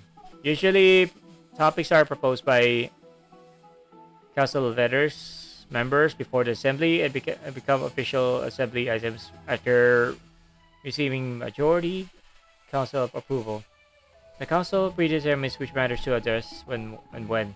Once confirmed, the council chairman hands over the agenda to the Council of Elders assembly chair, who presides over the meeting. Normally, matters cannot be discussed at the citizens' assembly without prior council review.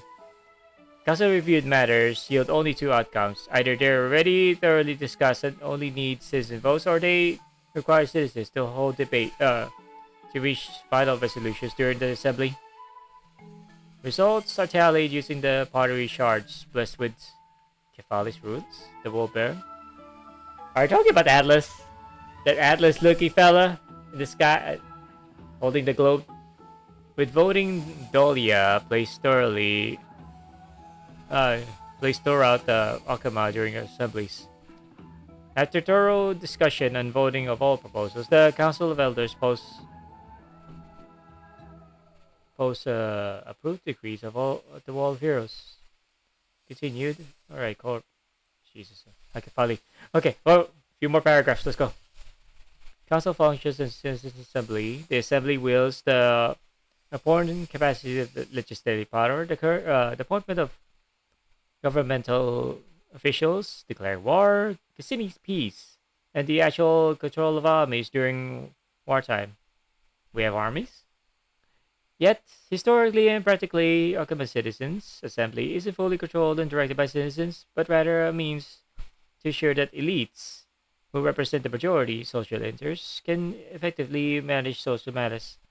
In other words, the current system where the leader of the crisis heirs and the Council of Elders. Oh? So Aglia and the crisis heirs have political positions? Okay. Okay. That's pretty fair, considering that they are pretty much the chosen ones. And the Council of Elders jointly managed Akama was decided by the Akama Citizens Assembly system. Citizens influence policymakers through voting and other means of political participation rather than directly managing social affairs or making political decisions. Appendix.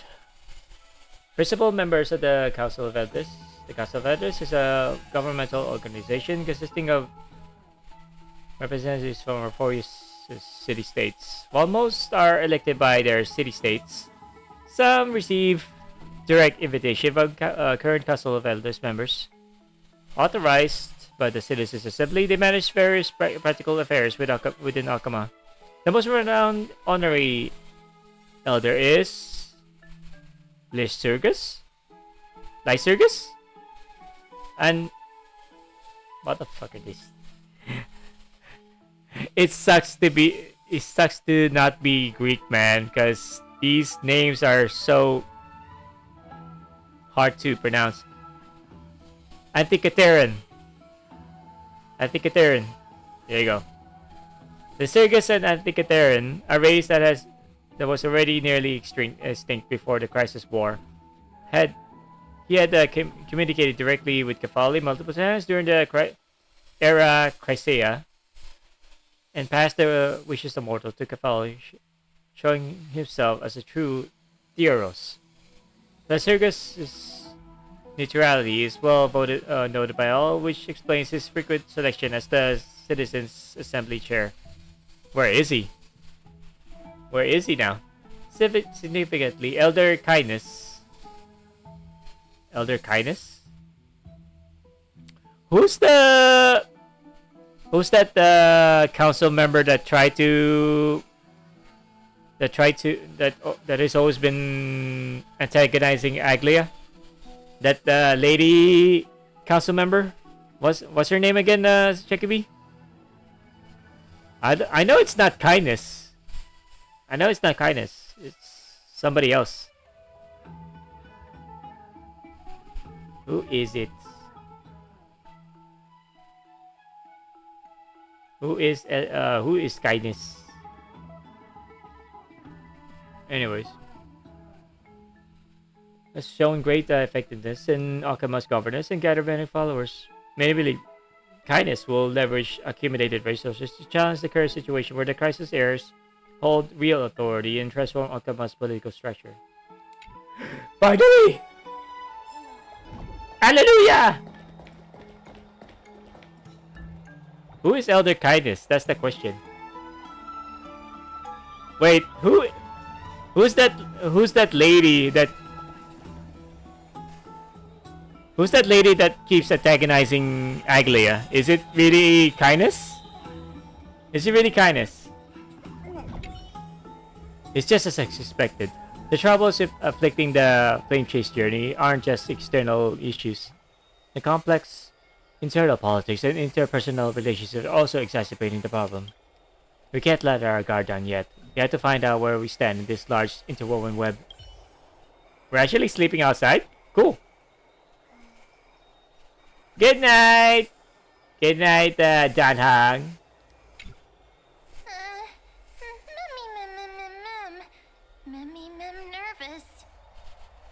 Nervous.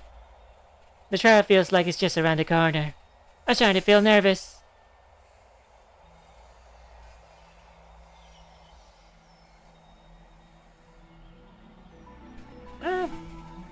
No worries, Shaky B. I'm just streaming this the story so that I won't get lazy. So I already told you this before. The reason why I stream is mostly to do my solely it's mostly for me to not get lazy and actually shirk this off at a later date. So yeah, it's not that soon. There are still a few more days until then. Nervous. This is just an exaggerated figure of speech to express how nervous I'm feeling right now. Let's just hope that everything goes well. After all, as someone who has earned the gaze of an Aeon, you should be able to overcome the trial of a regional god just fine. We've also unknowingly gotten used to sleeping with the midday sun shining brightly above our heads. Get some rest, Wolf. Perhaps a new phase of our trailblazing expedition in the forest is about to begin. Get some rest and wait for the trial.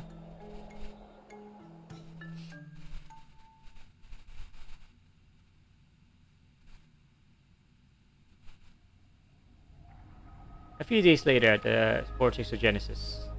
Let's go. Esteemed one, Orynyx's vacant totem awaits.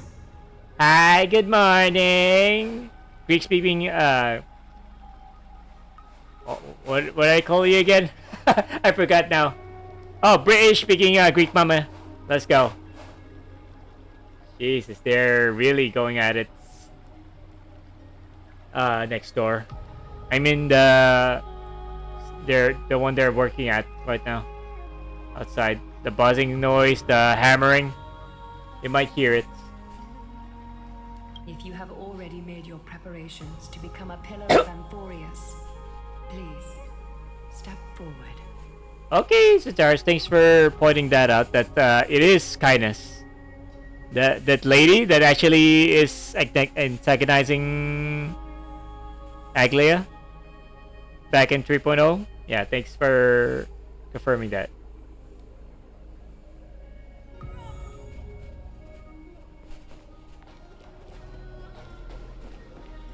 Hi, Castris. Mister, I'm sorry, but I'm not sure what I should say to help calm your nerves. Right. Perhaps something like, as long as you can successfully complete this trial, the rest of the Flame Chase journey will be smooth sailing? No, that sounds a little strange.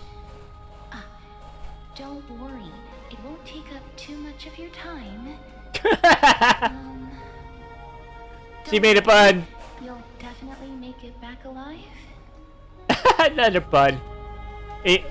But in her case. She... Sorry. It seems like I've made the mood even heavier. In any case, Nah. may everything go your way. Nah.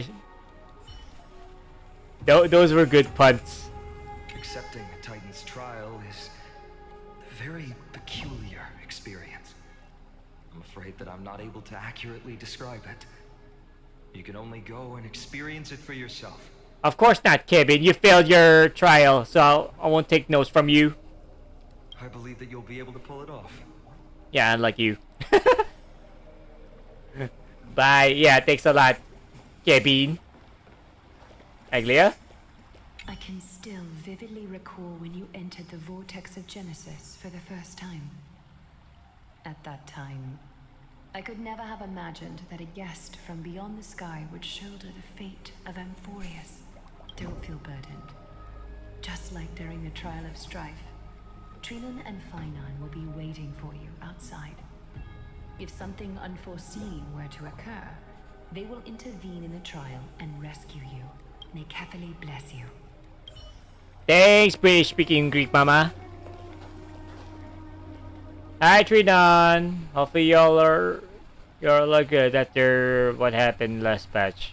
Little Gray and Mem, thank you. Stop! Your resolves cannot be questioned. Stop! We praise your pure selflessness and courage. May Kefali light your path forward. Get ready to assume Orynyx's divinity, Trailblazer.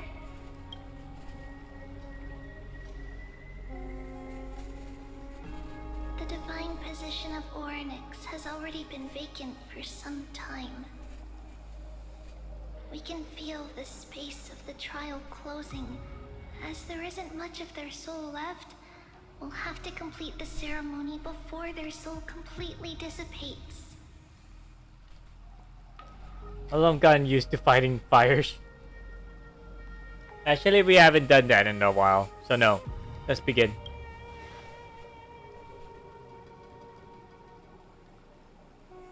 The eighth core flame coveted by the miracle that once belonged to the great Veil of Evernight, Orynyx. It shall now be returned by the two elected heroes of the Chrysosayers. A traveler who is upright and courageous, and a sacred beast that invokes miracles. What? Even Mem? Mem is part of the package? What? Mem who? Mem. It's also who for me, not that. Both of you, please, come forward.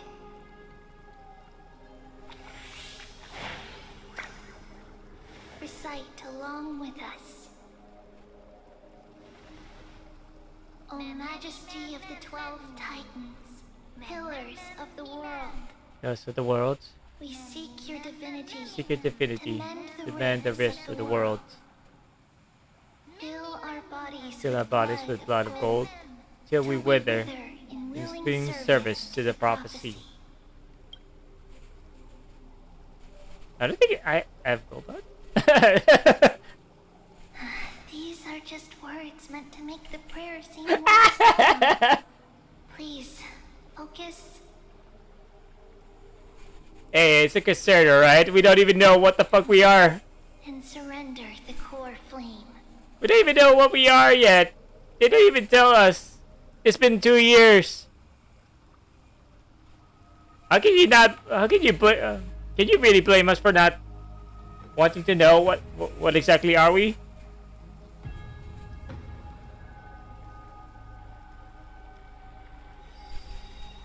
Press and hold to submit the core flame. Oh yeah, I have her. I have Orynyx's core flame. Complete the objective.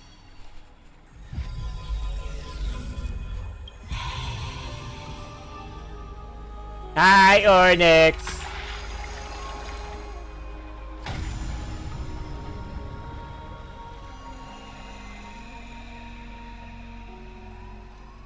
Flashbang!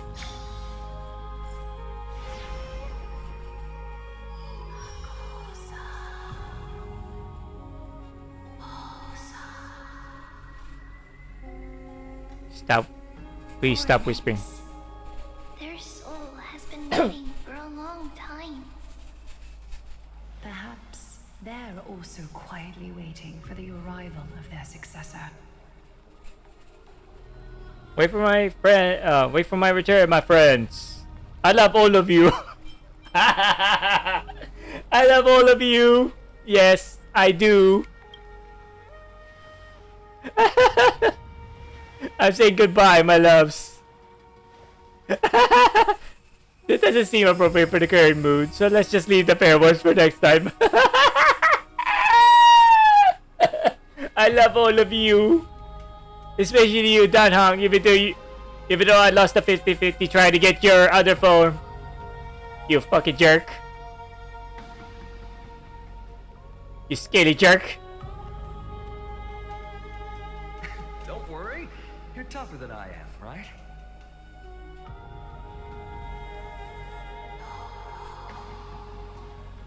I don't know what you mean, Sataris. Hey, it says I love you here, okay? It says I love you. Okay? That's why I'm just playing along.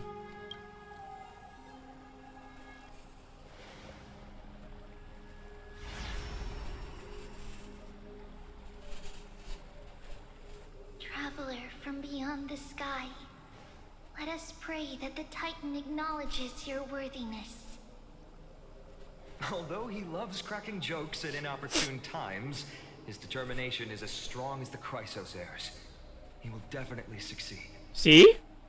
Even Kevin here acknowledges that I crack jokes from time to time.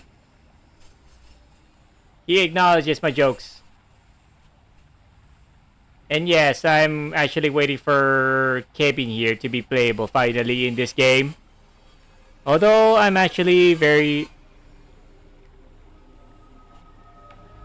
I'm actually pretty nervous as to when Kevin's banner will start.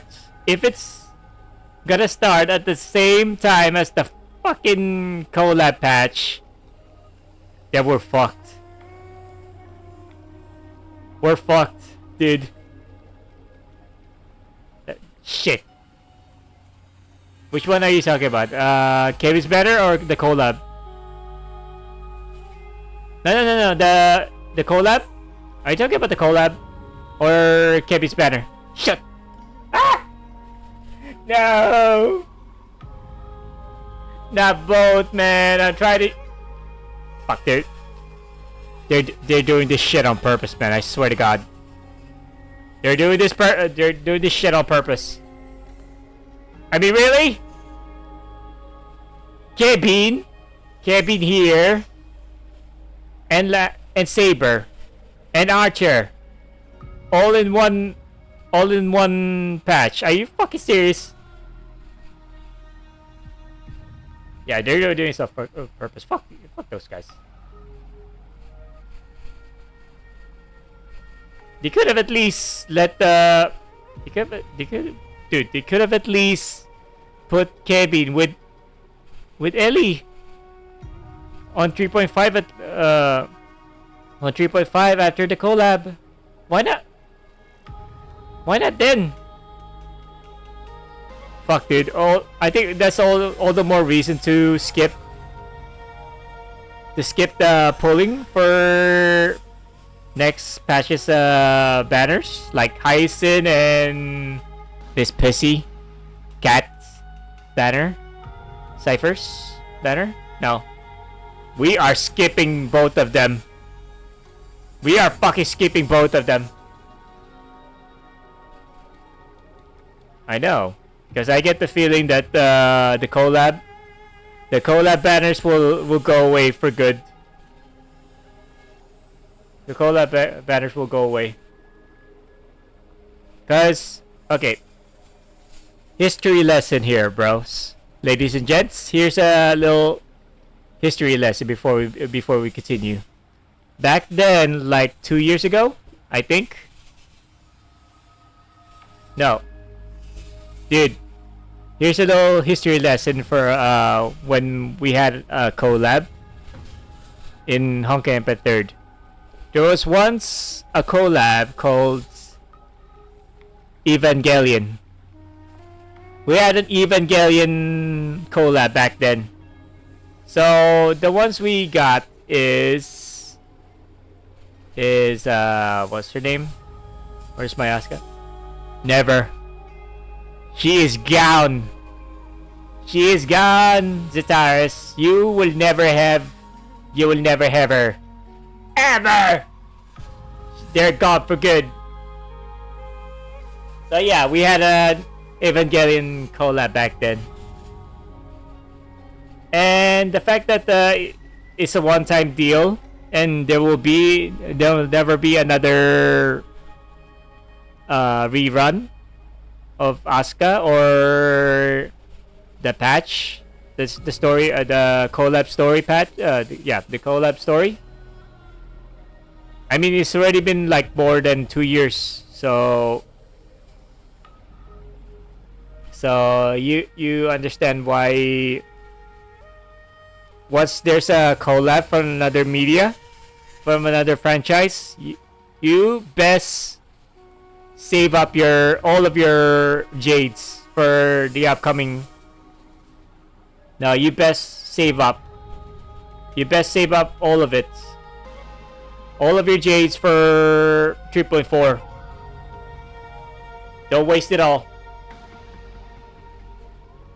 Don't waste it all. Anyways, so yeah, we had that.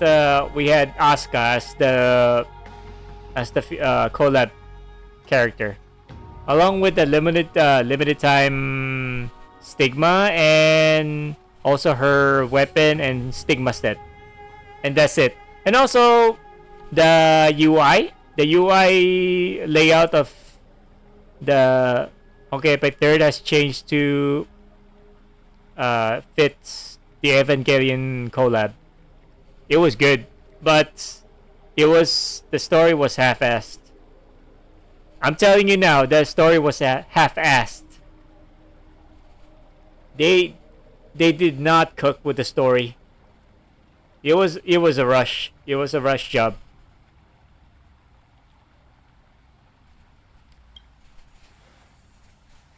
While he's away, I would like to have a chat with you, Aglaya.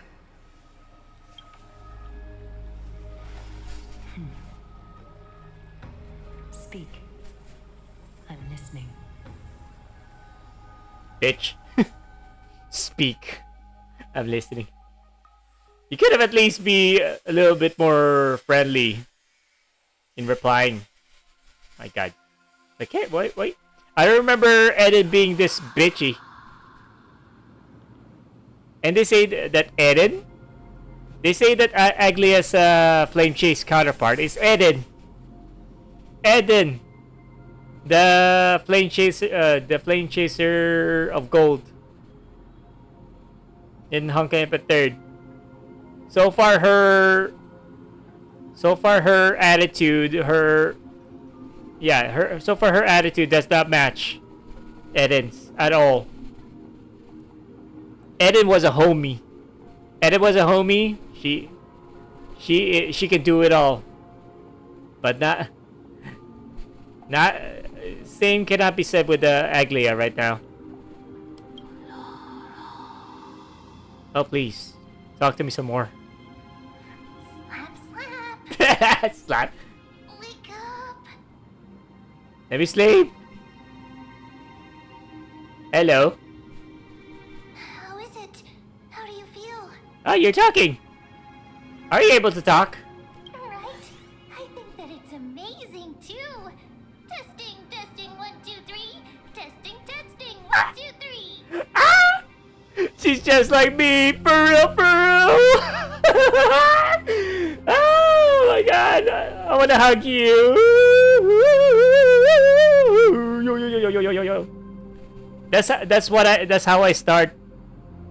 That's how I start my stream. Testing the mic. Test mic 1 2. Woo! She is just like me, for real. She's just like me, for real. I have such a cute voice. It must be because of all the memories that I collected. They allowed me to grow beyond expectations. Oh, good. Oh, good. That means I don't have to voice your dialogues. That's good. Also, listen. The words of the Titan are becoming clearer. Is it?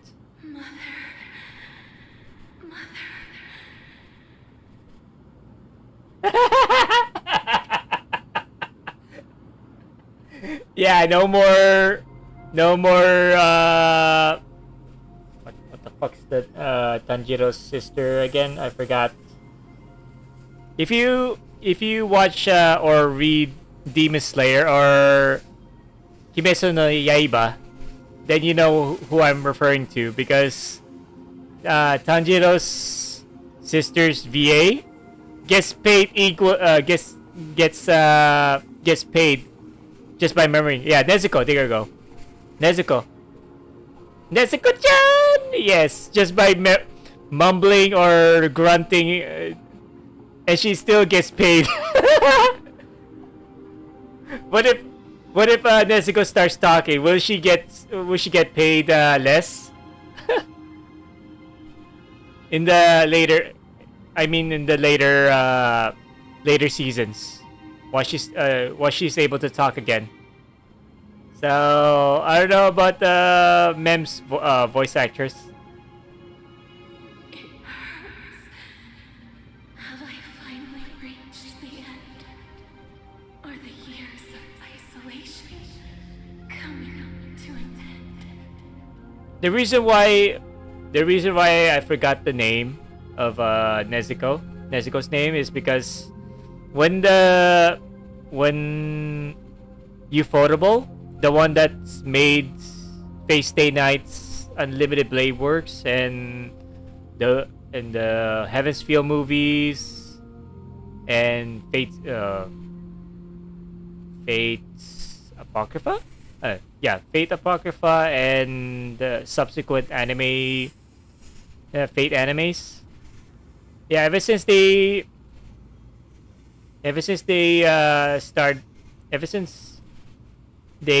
animated Kimetsu no Yaiba and the manga got very popular, I stopped watching because I don't know, man.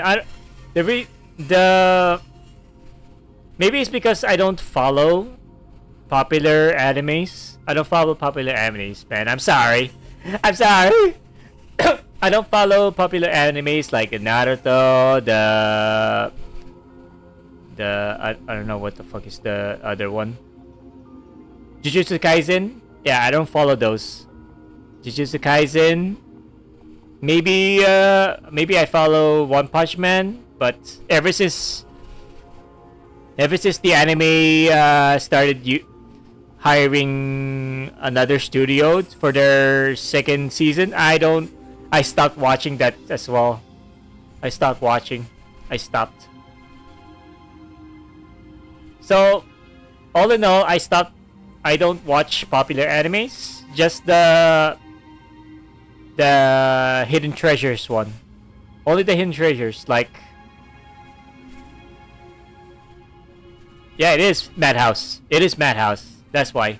The fight scenes were absolute bonkers. Studio Madhouse, man. That's why I liked it. That's why. No, not just me, but a lot of people do not like the second season of the anime. They do not like it. I mean, what the fuck, man? The fight scene. Have they seen the reception of the first season? It was absolute. It was awesome. So yeah, I only watched the Hidden Jewels one, the Hidden Jewels anime, or read mangas that are not as popular, but they have their own charm or niche. Those are the ones that I follow. And you probably guessed why as to why I stayed with Honkai Impact 3rd to this day. Because it may be a niche, but the story is good. The story is good. The characters are awesome. The fights are awesome. Even the gacha is fair in comparison to their other Hoyo, other Hoyo games gacha. Yeah, Honkai Impact 3's gacha is fair. No 50-50s on the character and the weapon. Ever. You get what you pay, who you pull for. Let that sink in, people. Don't follow the trends. Don't follow the trends. Just watch or read whatever you like. You don't have to follow people, others. That's how it's supposed to be. Why 50-50? I don't know. Dude, when they say that Genshin makes more money, dude, the reason I say to that, and my retort to that, guess how many 50-50s had those idiots, those whales lost along the way, huh? You say that they made a lot of money because half of them were from those whales losing the 50-50. Especially on the weapon banner. You think I'm impressed of how much revenue Genshin Impact or Star Rail have gotten over the years? Have they ever asked why and how did they manage to get that money? That amount of money? Oh fuck. Man, those shills who are defending the games, judging by their gacha revenue, come on now. Honkai Impact 3rd may have a lower revenue compared to the ones with the 50-50 is because Honkai Impact 3rd doesn't have 50-50s. You get what you pay for. You play the games that you play through the Abyss, the Memorial Arena. That's it. You're done. At least for veterans like me. At least after I'm done with those. I'm done with those for the day. I'm actually done. Yeah, I'm actually done for the day. Well, I don't know about you. I don't know about the new captains because you have plenty to do. You all have plenty to do, like part 1 story, the part 1 story, the part 2 story, not to mention the weekly challenges like the bi-weekly Abyss, the weekly Memorial Arena, and the Elysium Realm. You have plenty to do. Yes, you all have plenty to do, especially the new captains. The game may be niche in comparison to Star Rail or Genshin or Zenless Zone Zero, which is coincidentally is mostly just a spiritual successor to Honkai Impact 3rd in terms of gameplay, because you know 3-person teams, the QTE. Yeah, I said it. Zenless Zone Zero is a spiritual successor to Honkai Impact 3rd in terms of gameplay. Alright, went over. So yeah, when they say that Genshin or Star Rail is the best based on their ad revenue, bitch, have you considered why they have a lot of money, made a lot of money? It's because of the 50-50. If there were no 50-50, the revenue would have been very, very, very, very different. And the 100 million that the 100 million dollar revenue that they made was it 100 million? Yeah, 100 million that they made last month, according to Gacha revenue, of course, would have been slashed. That would have been slashed in half if there were no 50-50. Think about it. Anyway, I'm done. Oryx. Oh, how heartbreaking. Ever since the figure draped in the black cloak robbed them of their core flame, they have been relegated to waiting in isolation in such a confined Excuse me. space. We are going to help alleviate their pain, right? Alright, where are we? Broken. Mother. Where? Mother, can you hear me? Who are they calling out for? Mama, can you hear me? Mama, can you see me? Where is it? Oh! Oh my god, it's hot. I love my Jace. It's you. I remember you.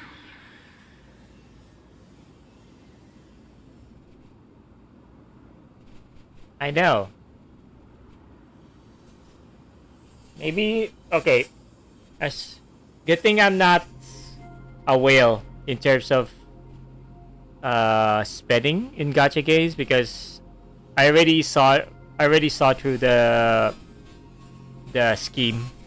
I mean, as long as the game has a 50-50, I will not invest, and so should you not you. So shan't you, so to speak. I'm fumbling on my English now. Yeah, same goes to you. You should not invest on games that has a 50-50 on it. It'll just screw you over. Yeah, it's literally gambling. No matter what they say, it's still a gambling game. Oh, it will bring you down hard. Yeah, it's gambling. You're gambling. It's gambling, dude. No. Do not do that. I mean, what are the reasons as to why I pitch Honkai Impact 3 to you, Shakibi, and also you, Zataris? I'm pretty sure you, Zataris, you were also recommended it that game to by your friends, Zataris. Yeah, I'm pretty sure your friends recommended it to you. Gazed upon you. At least my recommendations that doesn't screw you over, right? The only one that's gonna screw you over in this game is just the hard pities. That's it, right? The only one that's gonna screw you over is the hard pities in the gachas, in Honkai Impact 3's supplies.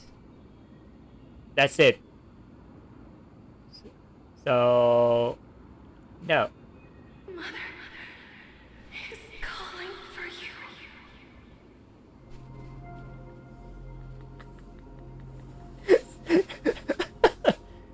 Sitars, why do you have to word it like that? Oh no. Why do you have to word it like that, Zataris? Yaimika also screws me. Did you even hear yourself typing that?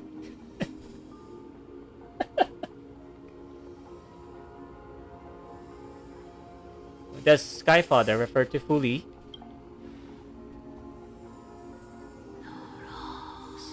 Oh no, they did not want to say it. The Titan's words are indistinct. Each syllable emerging from the mist seems to be cloaked in frost, symbolizing memory.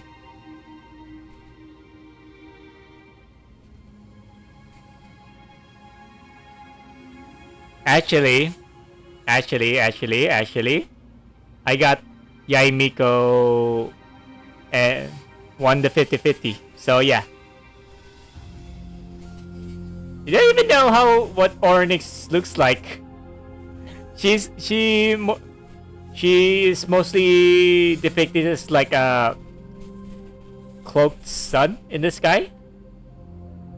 Sky Father has chosen you. Who is your mother? Yes! Yes, I can hear the thunderclaps right now because it has been hot lately. So right now I'm hearing thunder outside. You have no idea how I would welcome the fucking rain after a month of heat, man. I would fucking welcome it. A majestic voice pierces through the golden mist, reaching the unseen mountain walls in the distance, reflecting and returning to your ears as an echo. Within the echo, you seemingly could make out the cry of a baby? Oh? Mother is no longer responding. Yeah, she looks like a clouded... You could probably hear the thunder in the background. Yeah, she looks like a clouded sun in the sky. We come to you because of something important. Something important. An important matter. Oryx, listen to me. Aren't you tired? Throughout the long years, you have always been protecting the fate of Amphorius. Each time people draw strength from within their memories, every single ripple falls onto your shoulders. There's no need for you to bear this any longer, Oryx. From today onwards, someone else will bear time on your behalf. This is why we have come. Freedom. Freedom. Freedom! Freedom! I want freedom. She is practicing her Braveheart lines. Freedom! Oh, poor child. Everything will be fine. Let us help you. You can have a good rest now. Yeah, she could have just reverted back to doing the Pikachu noises. Now I miss Mem's Pikachu noises.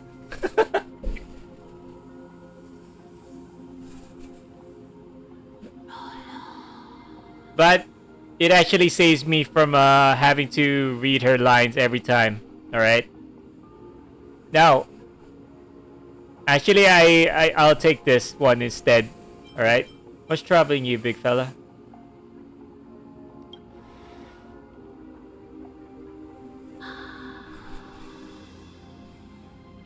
Stop murmuring, please! Potential. Strength.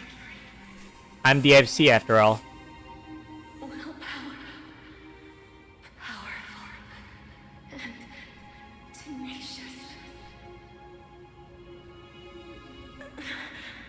But you lack something. You don't have to tell me that. One thing. Oh yeah, Lacking something. What is it? right now I'm welcoming the rain right now. It's gonna rain so hard. Because the cloud is cooking right now outside.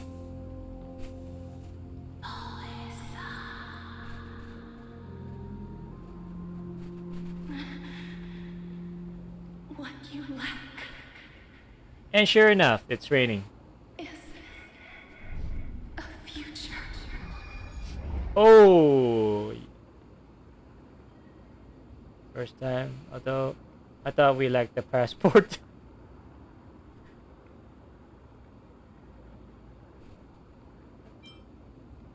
Wait, what was her line again? What you lack is the future. Well, I am a freaking Stellaron, so yeah. I am a freaking Stellaron, so we don't even know what's our purpose. Dude, I should probably be honest with y'all. If this game doesn't have Honkai in the name, I would have dropped this fucking game already, like a long time ago. I would have dropped this game a long time ago. Ever since Penacony, I would have dropped it by then. Especially the monkey story. I would have dropped it by then. I would have dropped it, man. I swear. The only reason I'm playing the game is because it has Honkai in it. All right. It's Honkai Star Rail, so you can expect people from Honkai Impact 3rd to play the game because we thought that this game is a sequel. It's a sequel. But so far it's nothing more than a spin-off from Honkai Impact 3rd. The only one that ties this game to Honkai Impact 3rd was Walt. Walt Yang is the only one that's tying this game to Honkai Impact 3rd. Other than that, nothing. I mean, why is Walt Yang in this story? Why is he so far away from home? Why is he in another so-called bubble universe? We don't even know if this world of Star Rail, the universe of Star Rail, is a bubble universe from the within or another branch in the imaginary tree, or a fragmented world in the sea quanta. I'm sure y'all are confused as to what the fuck am I talking about right now. About the sea quanta or the imaginary tree. You'll understand once you get through the chapters in part 1. Right now I don't wanna disclose any more of that. I don't have a future. I don't have a future?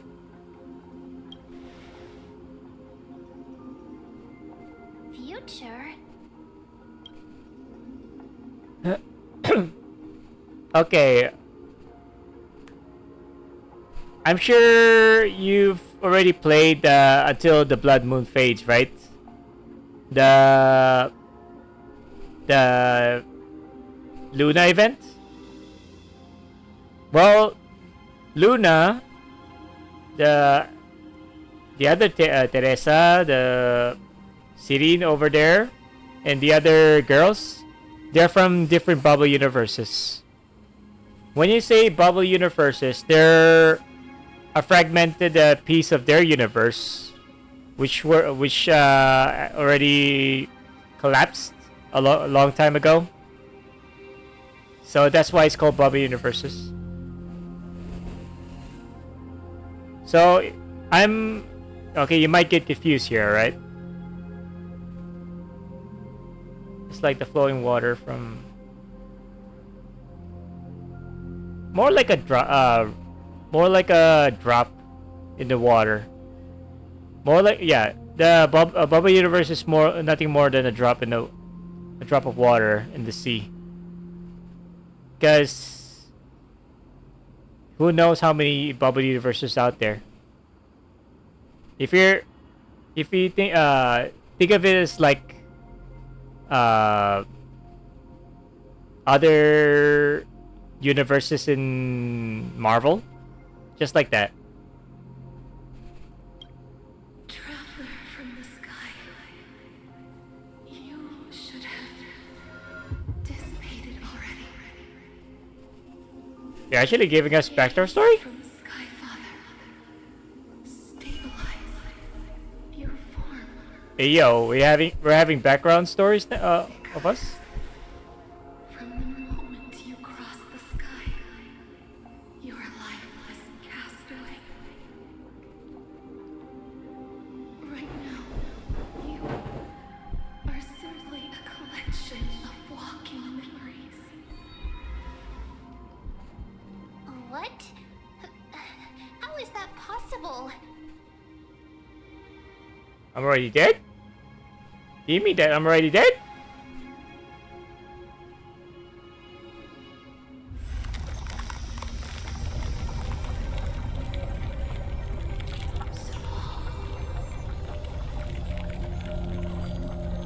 The space is collapsing. Someone must inherit the authority of time. Girl, we were just talking. Why are we going back to that? The laws of time will collapse.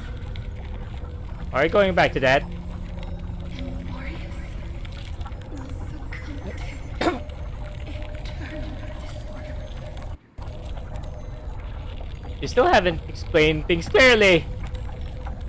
Remind me quickly. What about the trial?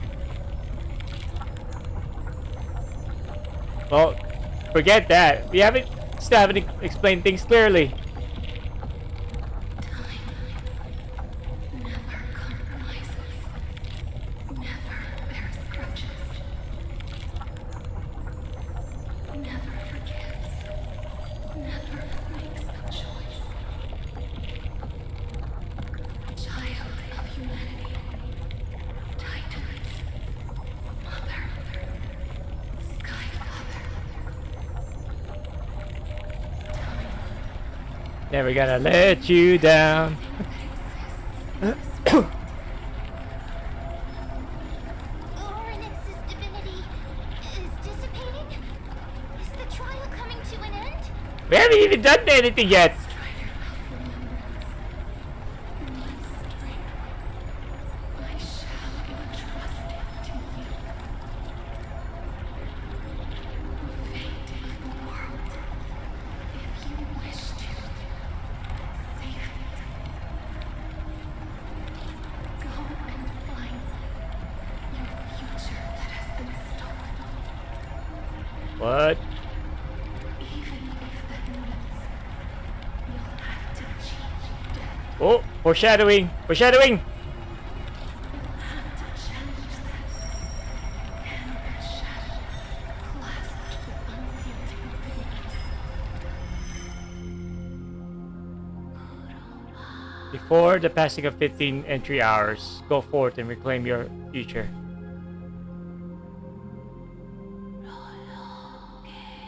This is the true trial of time. Ah!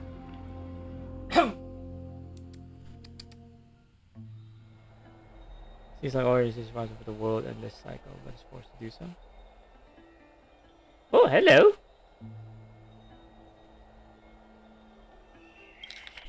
You're finally awake. Yes, I'm finally awake. Wait, you brought me here all the way from that place? What? Wait. Hold on. That's why we are supposed to interact it with the order next spiral. Maybe that's my theory. Well, the general idea of Amphorius is that it's stuck in an infinite loop, has its shape of an infinity sign. So the reason, and for us to be there, being there, it might disrupt the loop and end the cycle, and time will finally resume in this world. So that's why it'll take us like 8 patches in total to finish this goddamn story arc.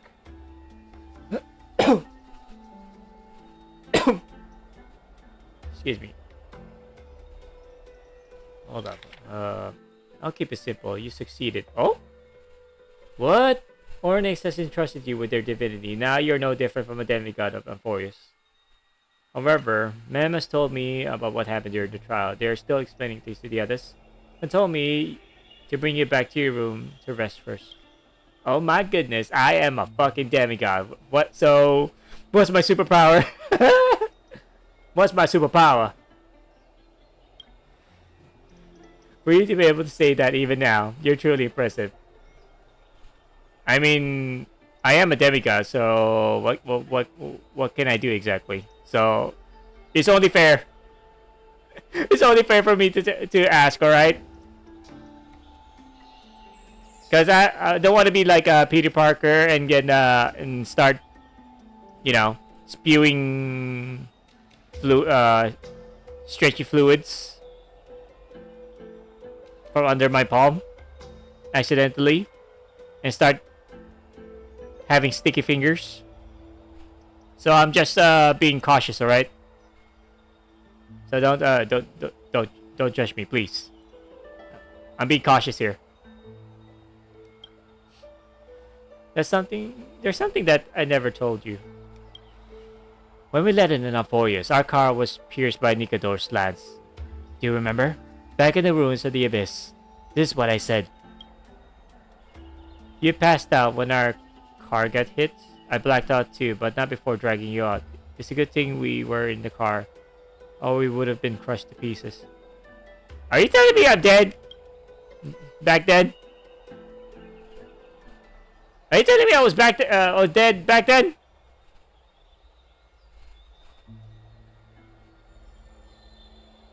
Actually, my account kind of made light of the situation. What actually happened was much more complicated. Yeah, I'm dead. Yeah, I'm dead. I'm fucking dead. I'm fucking dead back then. Motherfucker killed us. I mean, Nikador doesn't like visitors, apparently. Interstellar visitors, apparently.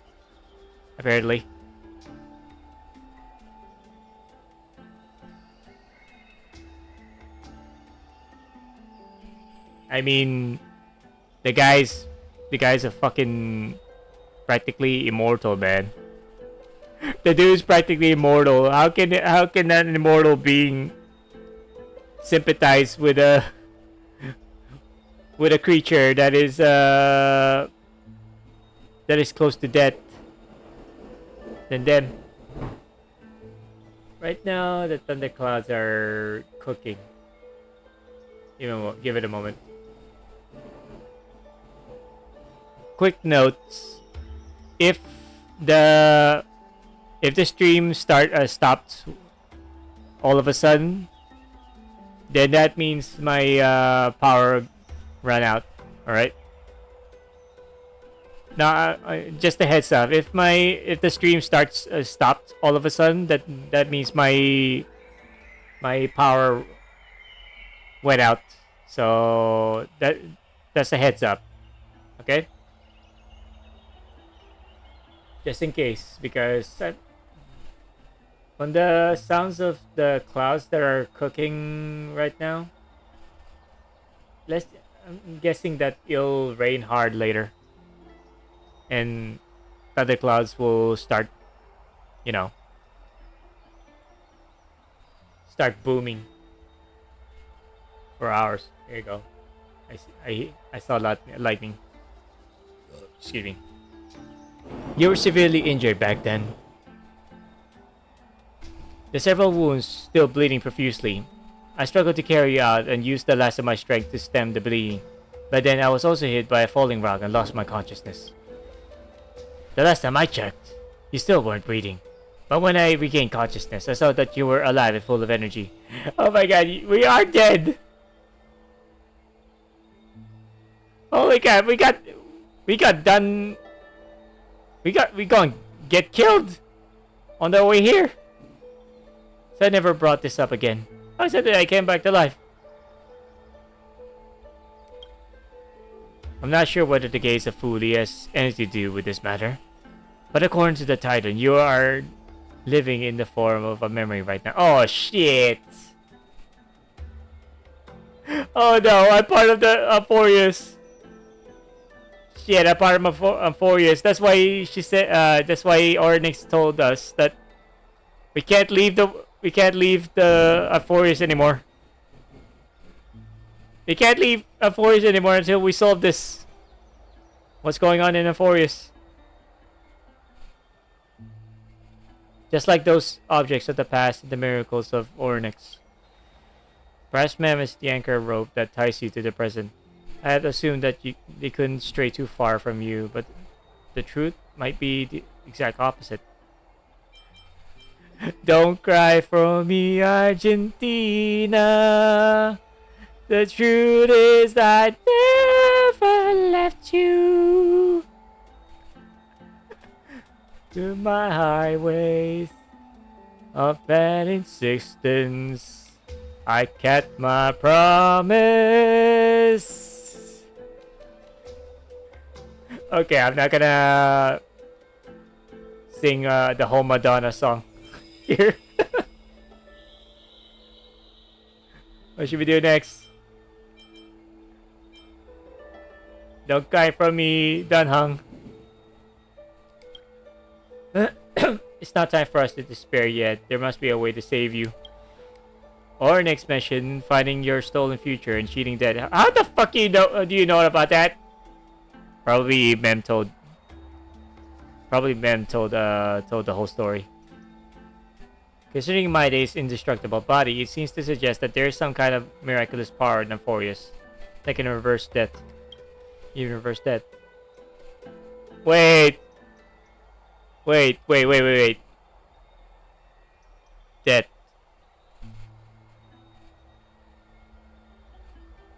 Bro. The reason why we can touch casters is because we already are dead. That explains it.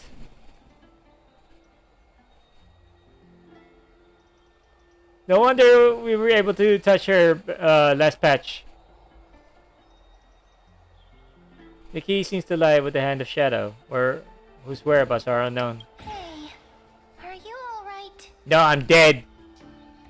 No, I'm dead, ma'am.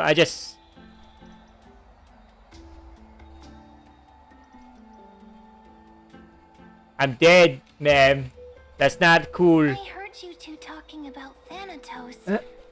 Cass is also very concerned about the warning. She has left the vortex and returned to the garden. Shall we go and look for her? Thanatos is the Titan that Cass has always been looking for.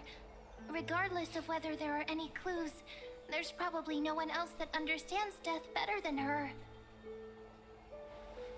Let's do that then, Wolf. Oh, right. There's something that I have to tell you. What? The Chrysosaurs already know everything that has happened to you. I was too worried, so I told them everything. Please don't hate me, okay? Done, huh? Let's do that then. No, you notice the resolute and gentle look on Don's face? Motherfucker can't even grieve for me. Motherfucker can't even grieve for me. I was bleeding profusely, already on the verge of death.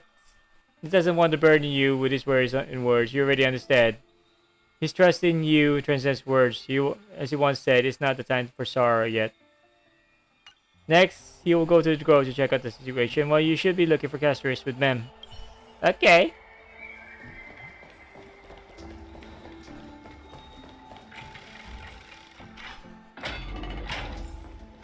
Okay.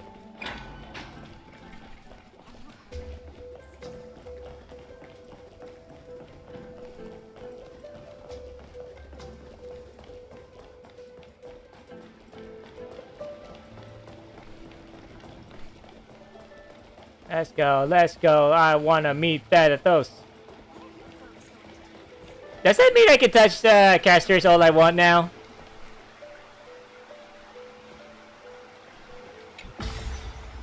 Knowing that we are already dead, that means we can touch casters all we want now. Yeah? Yeah, let's go. We can touch her now. We can touch her now. Touch her now. Touch her now. Casters, we can touch her all that we want. Where are we going?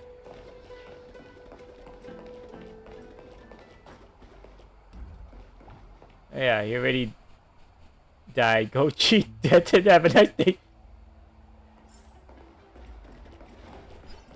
We're leaving in borrowed time. Pardon moi, I just want to get some coins. There you go, thank you. Pardon moi. No.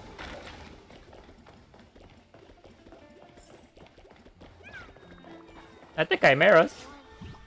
Mister, I'm right here. I can touch you now. Knowing that I'm dead, I can touch you all I want now. Please stay there and slowly turn around. Jesus, why does Sun change of attitude? For some reason, you feel like you've seen this scene before. Yep. Vortex of Genesis. Oh shit! You turn your head, but you glimpse a dash of purple brushing past your face. Then a chill seeps through your skin, spreading into your veins. Thump, thump. Your heartbeat begins to slow. Yep, she's touching me. She did the initiative. Spin around immediately. Give casters a stare. Remember the near day sleep. Gotta stay on guard. At this moment, I just want to close my eyes. Yeah. Aside from your vision, your senses grew more acute. You feel the presence of a purple sea. And then? Oh, and then? Please pardon me. Yeah, she's touching me now. I missed that. I missed that. I'll save this now. Let me save this real quick because as per a staple in my stream, I usually take the time to screenshot all the scenes like this because games nowadays, in particular in gacha games, they don't usually archive the previous stories ever. They don't archive. They do not archive. So for those of you, take note of why I'm doing this, and you might also want to archive scenes like this in your folder, in your backup folder, of course, or backup hard drive, to be exact. Yeah. Yeah, she's touching me. Look at that. A subtle fragrance of an unnamed flower fills your senses. The sweetness making you forget the need to breathe. Yeah, she knows. Stop. Stop. Not that folder. Not that folder. Not that folder, pirate. Stop giving them ideas. Stop. Stop it. You realize you're still alive. No, to be more precise, your death was not thorough. Yes, I'm dead, woman. The coldness of the initial touch disperses as quickly as it came, and replacing it is a touch of fingertips. And a tremble born of trepidation that originated from a certain lanky arm. Lanky arm? What? Lanky? Are you telling me that Cassius is skinny? Are you telling me that Caster's is skinny? Her quivering finger gently brushed against your cheek, causing a faint tickle. Yeah, she's touching us. Well, you finally get your wish, Castris, even though I'm partially dead. Even though I'm partially dead, Cass, you can touch me all you want now. Just as the rain clouds are bursting in the background, you can do all you want with me. Yes, you can touch me all you want. You can embrace me all you want. Come on, you know you want to. Just as I expected. I cannot feel anything. Are you sure about that? You're invading my personal space. No, fuck you. Fuck number 3. Fuck you. You're shaking. Woman, you're shaking. Back at the Grove, I was puzzled as to why you were not affected by my curse. I thought that it might have been the special ability of a traveler from beyond the sky. That's impossible. Never did I expect that this would be the true reason. I'm sorry. I should have noticed that something was amiss earlier. You're not at fault, woman. Girl, you're not at fault. I'm already dead before I even set my eyes on you. Dead herself. I'm already dead. Nigador was such an asshole. He shot me through the sky, alright? He doesn't like visitors. Motherfucker doesn't like visitors, alright? And he killed me. Take your anger on him.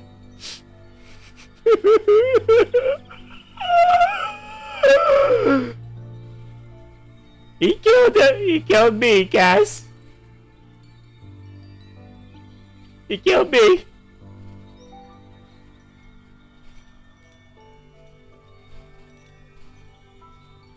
Mister, if my abrupt behavior just now offended you, I hope that you can forgive me. You know, I'll just hug you.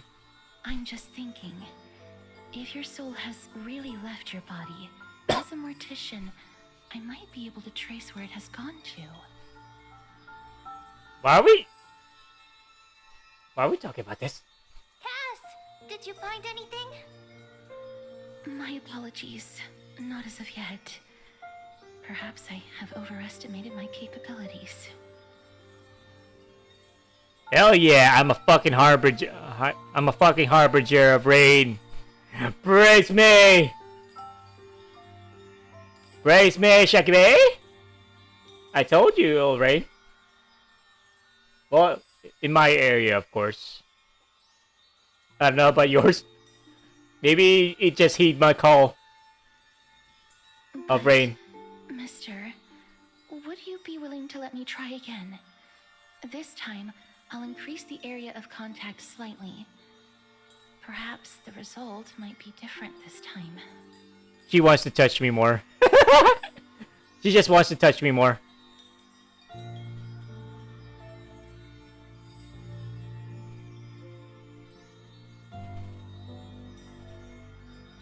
No, she just wants to touch me more. Go ahead. Go ahead, like I told you, Cass. You can touch me all you want. Because I'm dead. I'm already dead, so I do not count it in the living anymore. There's no harm in trying again. I have never touched the living in this way before. If my actions are in any way disrespectful, I hope that you can forgive me.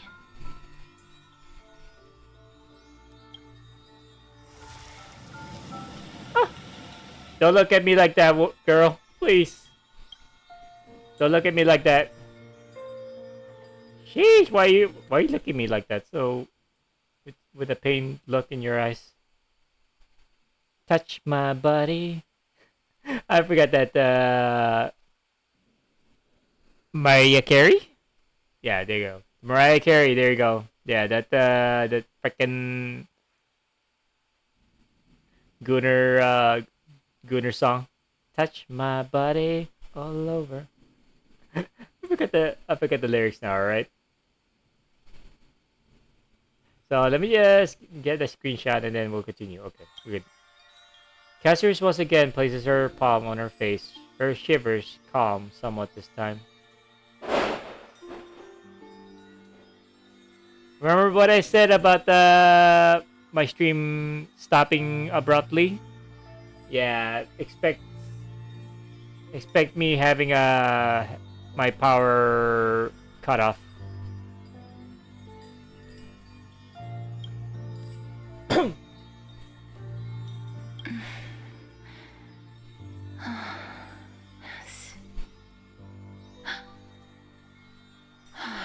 You just want to touch me. And I don't, I'm not against it. Did you discover something? I seem to have caught a glimpse of something. Your soul is currently roaming someplace and cannot find a way to escape. But perhaps it might not be a bad thing. If your soul is still wandering around, it means that we still have time. We have a chance to find it before the fingers of Thanatos sweep everything away. Just in case you don't know, Pirate, Thanatos is based on actual Greek mythology figure, which happens to be I think. Okay, we're good. Okay, yeah, at least you know. Clues. Just a few more. I need more guidance. Ah. The connection has been severed. With my strength, I'm not able to trace it. It was me. I was a little too hasty. Don't worry, mister. Although we currently have no leads, I will do my best to search for the whereabouts of Thanatos, bring back their core flame, and personally return to you the life that you have lost too soon. I know that I'm lacking in confidence, but I hope that you can keep this promise of mine in mind. Before I manage to deliver on this promise, please do your best to hang on. Amphorius needs you. Stop! Stop, Pirate, behave. That will give birth to life.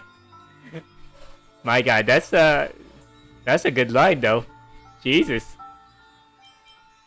Live on brave. Are you serious? Live on bravely.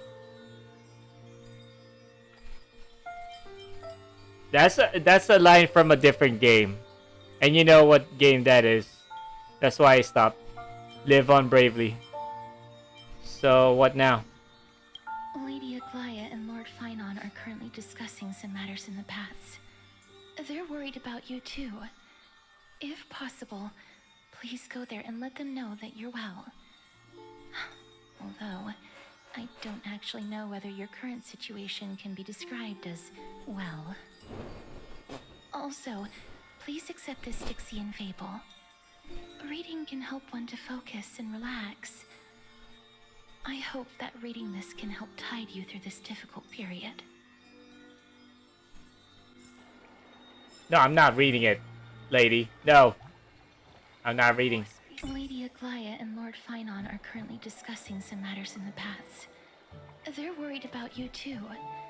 If possible, please go there and let them know that you're well. Although, I don't actually know whether your current situation can be described as well.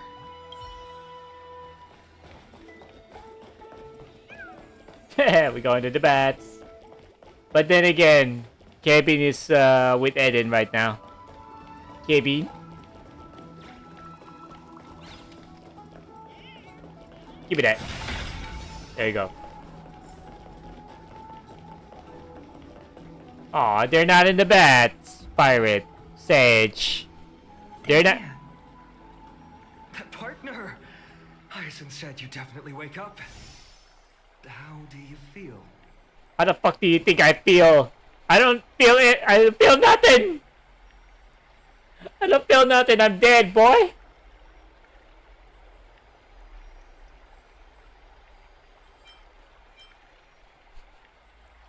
I'm dead. I'm dead, man. So the entire world knows about this.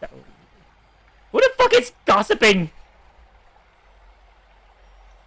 Who the fuck is gossiping about my death?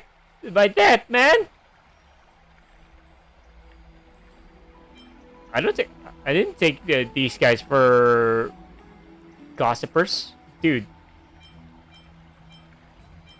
You can even take the pulse of someone who's dead. So the entire world knows about this now. I beg you, please forgive me. Man, you little shit.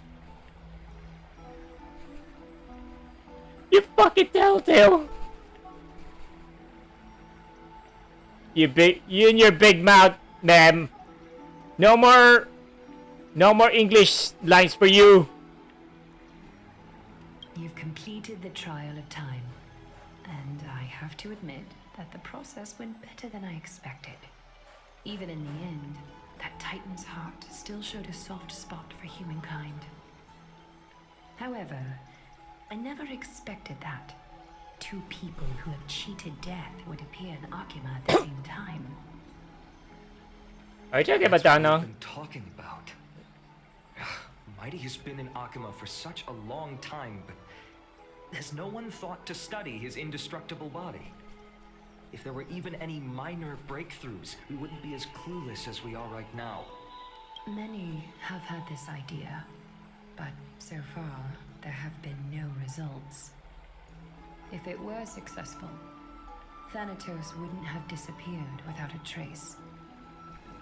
Nevertheless, now is not the time for us to give up. At the very least, we can still see a glimmer of hope. Cypher. If anyone in this world knows the whereabouts of death, it would be her. Oh, Try and get her to return to Akima, but do be prepared for a less than ideal outcome. Please understand that throughout the history of Amphorius, no one has ever managed to escape the clutches of death. At the end of time, Thanatos silently awaits all. is this supposed to be comforting? But yeah, thanks for your help, I guess. It is my duty. We too require you to bear the divine position of time. But before that, just... Yeah, a demigod that is dead. I'm dead, woman. Omens always come in pairs. A tiny air current will eventually brew into a storm that tears the sky apart. It's Anaxagoras. He has initiated contact with the Council of Elders. In the end, it has still come down to this. I earnestly hope that your assessment of him is accurate, Finan. Otherwise, the efforts of my teacher and I of the past millennium might be reduced to dust because of that great performer. Fine on. If you hear any sounds, just go for a walk and check on my day. Stop! You horn dog. Oh! Switching to Anaxa. Not long ago. Well, wait, he's dead too? Motherfucker's dead too? Aglia said that Omen comes in pairs, so if it's not my day that they're the one they're talking about that is also dead. Maybe Anaxa? Are they talking about Anaxa? Even while I save this. Are they talking about Anaxa? Let me just say this real quick. Okay, we're good. I'm back here again. I remember this dream. This realm is covered in a silk-like fog. The land is barren and harsh. The crowd of travelers leaves tracks everywhere. Hey, excuse me. What is this place? Where in Amphorius are we? You're dead. Yeah, you're fucking dead. You're fucking dead. The mutters of the traveler are in a language I'm unable to comprehend. Or perhaps they're just distracted and ignored my question. Tell me, which Titan reigns over this land? And how do I find them? Clear your throat, ma'am, please. I say clear your throat. Por favor. Hand of Shadow. Thank you. Hand of Shadow Thanatos. Could this possibly be the Netherrealm? That's it. That's exactly where we are. What?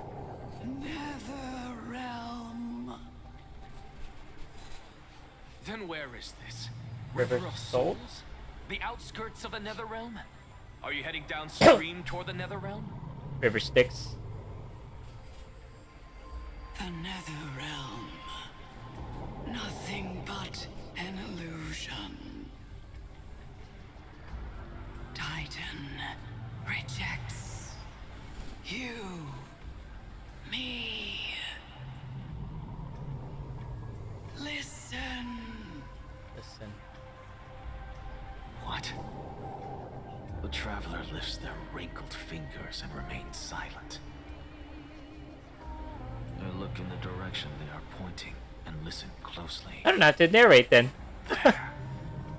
A massive shadow brought the sound of rushing tides. The sound of tides. I can hear it.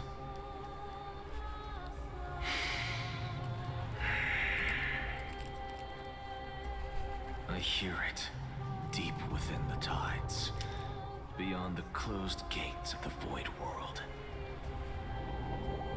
A voice about to recount something.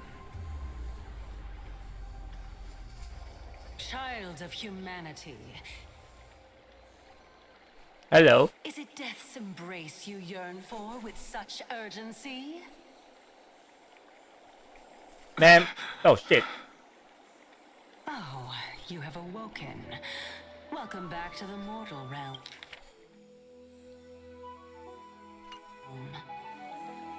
Ma'am, don't wake me up like that. Please. Your consciousness is dissipating much faster than I expected. Ultimately, it seems like the Titan's core flame is incompatible with a mortal body. How much longer can my consciousness remain in the mortal realm? In my estimation, at best, you'll see 15 more entry hours. Entry hours. 15 days. and nights. Damn. What is it? Are you finally starting to become attached to the mortal world now? Are you trying to make... Are you... Do you actually want me dead, ma'am? On the contrary, 15 days feels a little too long for solving a singular problem.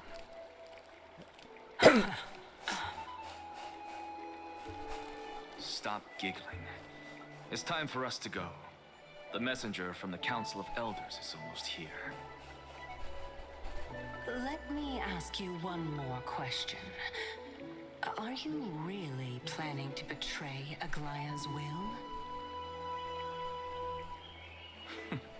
What betrayal is there to speak of when I was never loyal to her to begin with? What about that white-haired student of yours? Acting so recklessly, do you not care about what might happen to him? I'm a student now? There Of will this? be a price to pay for blind faith. This is also a lesson for Finan. Oh. They're talking about the... Finan. Okay, not me. You truly are a strict teacher. Of course. This is how I've always been.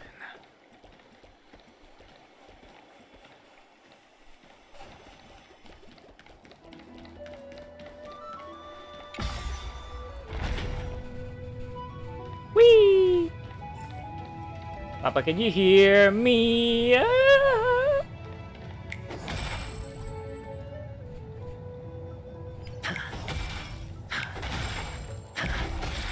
Snap your fingers, feel it still. You can do it all by your. Lord Anaxagoras. Who the fuck are you?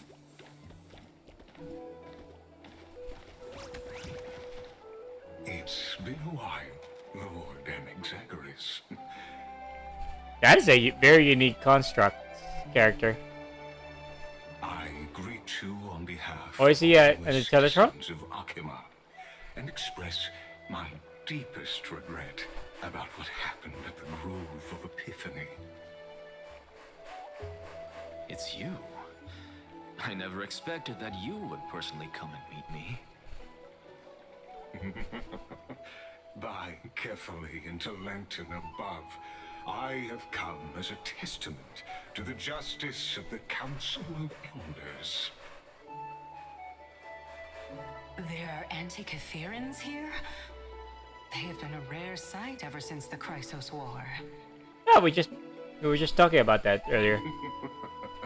I extend to you my utmost respect, revered Titan. I am Lycurgus. Oh, it's You may him! Call me Lygus, holding an honorary position within the Council of Elders in Akima, and as the Theoros, I stand to protect the right of all upright citizens to express themselves freely. You can see them too? You know about us.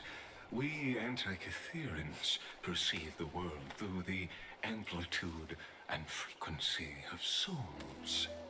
Are you dead? Just as I am conscious that Lady Aglaya is secretly listening in on our private meeting from afar.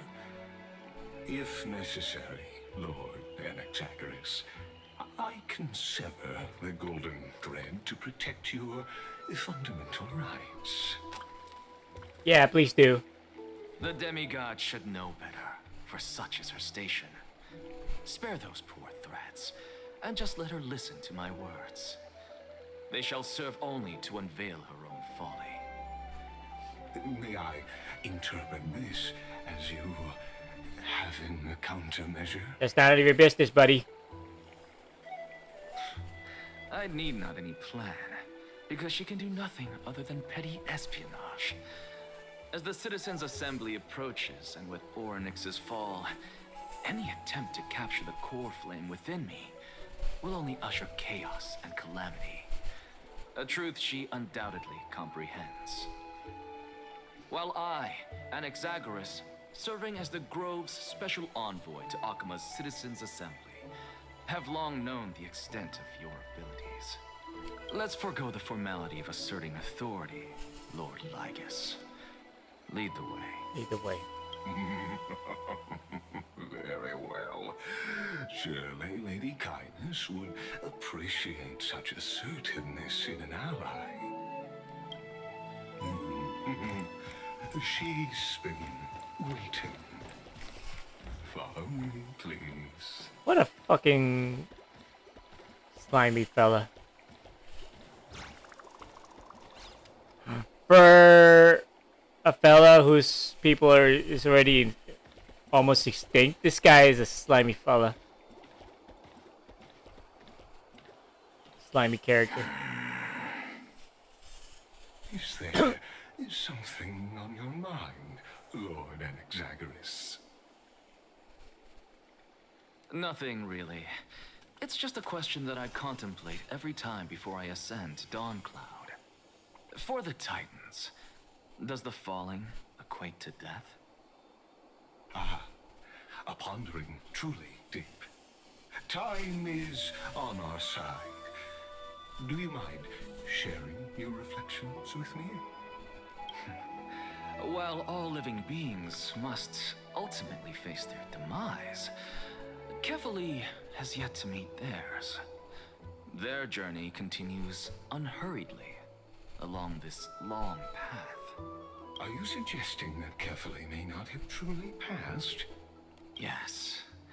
For dying implies an ongoing process, an action, whereas death signifies a static state, a definitive termination. In contrast to mortals, Titans exist on a grander scale of space and time, thus elongating their passage into death. The notion of their fall is but a misinterpretation born of mortal ignorance. Ah, an intriguing concept, albeit challenging to substantiate. After all, Kefali has maintained a profound silence ever since the era Arasa, while scholars and priests alike have conveyed the message of the gods' imminent fall. Perhaps the gods in their arrogance deemed it beneath them to reveal their perspectives to mortals. Could you elaborate on your statement?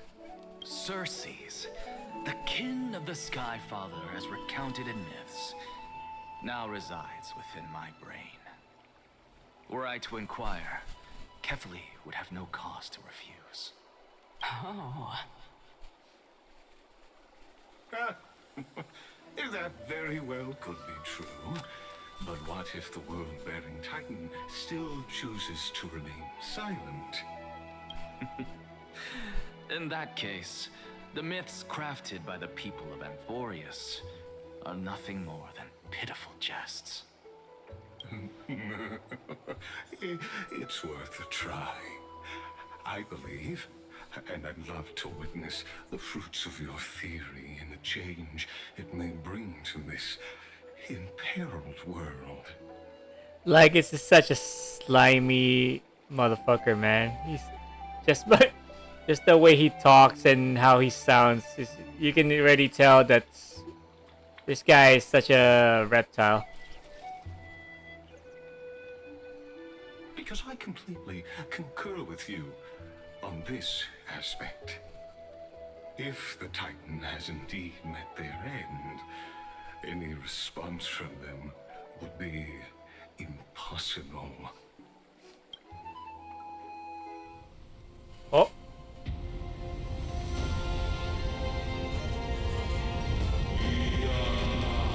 Kefali?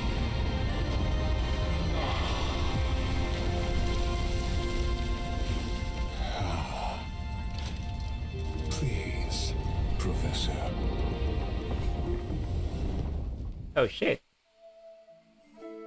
Yep. They have Kefali on their side. What? The children of humanity have indeed created a spectacle. Welcome to Dawn Cloud. The atmosphere here carries a greater sense of solemnity than the mundane clamor of the Marmorial Palace, with entry permitted only to the invited. Only esteemed beings grace this place, and among them I've received priests, scholars, warriors, and now we even have the honor to be in the presence of a Titan. Oh, what a joyous occasion. Once deemed a blasphemer, now a surrogate for revered divinity. The honor should rightfully be mine, shouldn't it? I'll notify Kindness and the others of your arrival. Kindly wait for a moment. A soldier will be here to guide you shortly. In the meanwhile, you are welcome to explore the vicinity, but kindly remain within the guard's view. Delaying the crucial meeting is something none of us wish to see, I presume. I'm well aware of Kindness's methods. There's no need to emphasize that. As you wish. Your cooperation is much appreciated. Alas, I had hoped for a brilliant plan from you, but it turns out you just left one cage to enter another. Save your concerns. I know very well what I'm doing. I shall depart to explore the surroundings then. Oh, she can actually independently move around away from him. And now that I look around, I wonder if there are any murals bearing my portrait around here. I'm quite intrigued to see how the children of humanity beyond the Grove perceive another Titan. Off you go. I won't be joining you. Tachi, Sue. To be quite at ease. I should investigate the Council of Elders' recent activities first. Someone's being absolutely catty today. Be aware, I can hear you perfectly well from here. Yeah.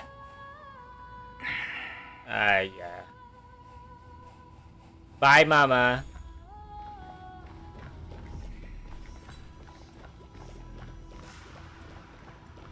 No, I'm not reading. Fuck that. No more raiding. Fuck you. Well, I'll take this.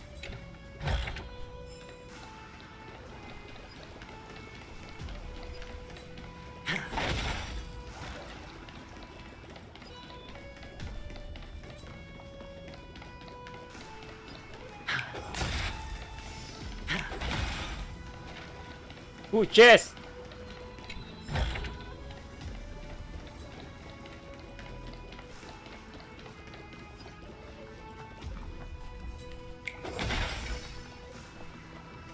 Give me that. Give me that. Let's roam around. Even blasphemous scholars can come here, it seems.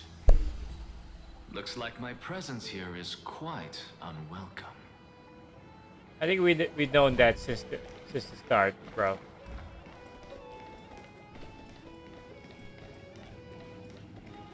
Oh.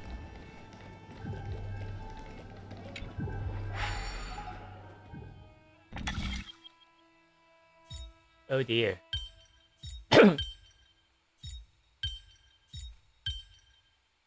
That was the opposite.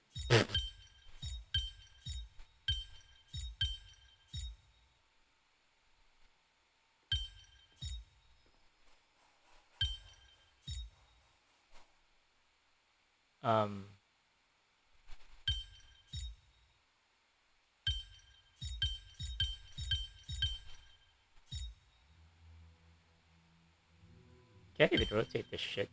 Hold on.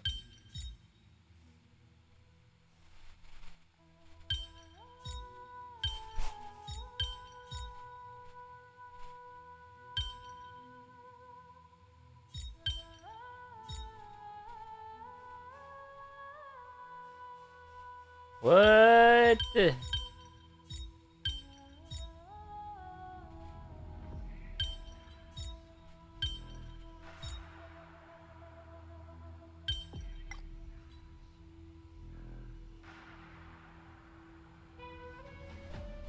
Ooh, what? Oh.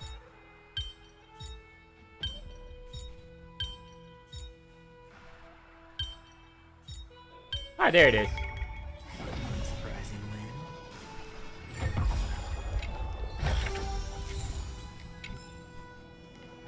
Give me my jade, bitch. Hi, dickhead. Anaxagoras, I thought that you had died to the Black Tide, just like the other scholars. As Kephales's priest, are you not aware of the decorum of respecting the dead? Surely you jest. You blasphemous heretics are not worthy of respect from the Supreme Being. Feelings mutual, buddy. Let me remind you that you're currently in Dawn Cloud, so you'd better keep your deranged language to yourself. I am no longer that altar servant from years ago who could only acquiesce to the commands of others. Now, I have plenty of ways to deal with people like you. I'm not sure whether I should laugh or cry right now. I can't believe that a follower such as you could have been made by a creation titan. As I see it, a dead titan can't provide you with this level of confidence, right? Then who is it exactly? Could it be Kindness? You. Seeing how fond of you Elder Kindness is, I shall let that slide for now. Leave immediately, and don't impede us from receiving the Supreme Being's blessings. I don't know which one you talk about. Seeing as we were able to hear of this matter from the mouths of others, it seems that Kindness is indeed quite sincere toward us. Perhaps this affair will proceed smoother than I had anticipated. Oh my, what a thrilling confrontation. As expected of one of Kefali's followers. Are you praising or insulting him? Praising him, of course. As a believer of the God of Deliverance, it is only natural that he detests evil. Oh, he's the Deliverance. Oh, fine, I will definitely get Kefali's core flame. You'll get it in the end. Didn't you hear me? I asked you to leave. Go as far away from here as possible. Don't mutter to yourself like some sort of madman and disturb my meditation. Or you can leave out. Or we can leave. Or more like you can actually leave me here. I mean, you still have legs, bro. You can move around still. You can go get away from me all you want. Alright, where is it? What's this? What's this? What's this? What's this? What's this? What's this? What's this? What's this? What's this? Jess! A reward with no risk. I'll take it.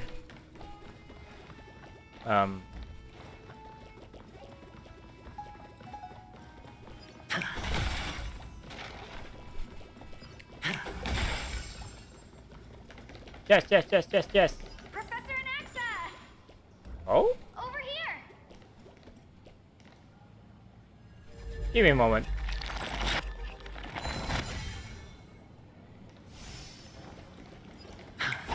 Give me a moment.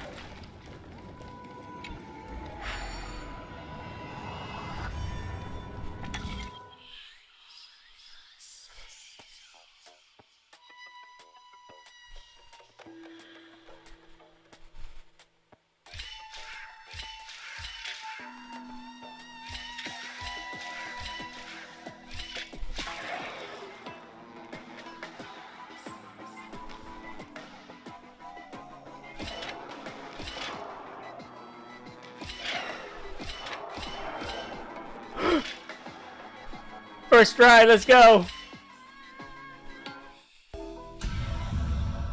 First try.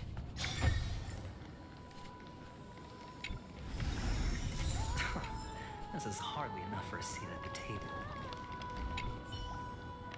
Phew, Dawn such a complex place. Luckily, the winds here aren't too strong, so my flames can burn peacefully. Speaking of which, I heard a question earlier and couldn't come up with a good answer after thinking about it for a while. An elder, a priest, a wealthy merchant, and the crisis here are trapped in the same ruins. They all want to get out alive, so they all want to give orders to others. The others say that they represent the people. The priest says they represent the Titans. The merchant claims to have a lot of balance coins in the city, and the crisis here is mighty and strong. So, who among these four is most likely to have the final say? The crisis here. I mean, whew. So in times of crisis, we shouldn't trust the strongest person, right? Sounds reasonable. But being crisis era is just a physical trait. What if the person is all brawn and no brains? Could they really lead everyone to safety? What a complicated question. I'll stop bothering you now. Let my mind burn for a while longer.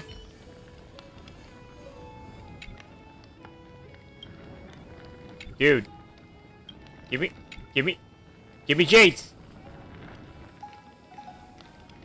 Boo.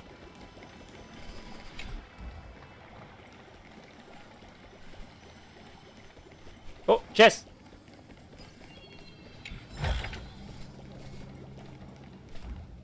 Hi, Scribe. Professor Anaxa?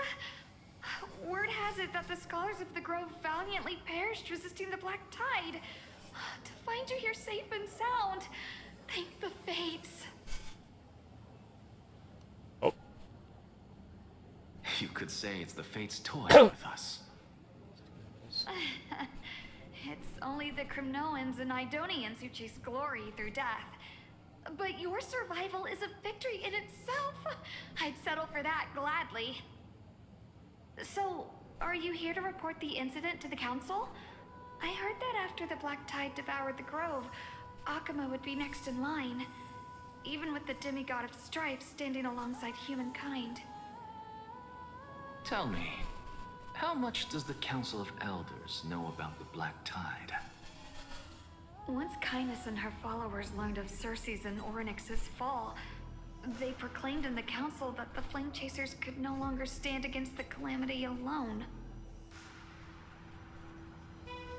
Wait, what? Yet, when the Crown Prince ascended to godhood and repelled the Black Tide, she immediately altered her tune, declaring that all was resolved beyond Akuma, with the only remaining menace now being Aglaya and her adherents. They might well make their move at the upcoming Citizens' Assembly. No surprises there, those shifty opportunists. Thank you for your honesty, virtuous student. Being an opportunist could very well be a facet of wisdom.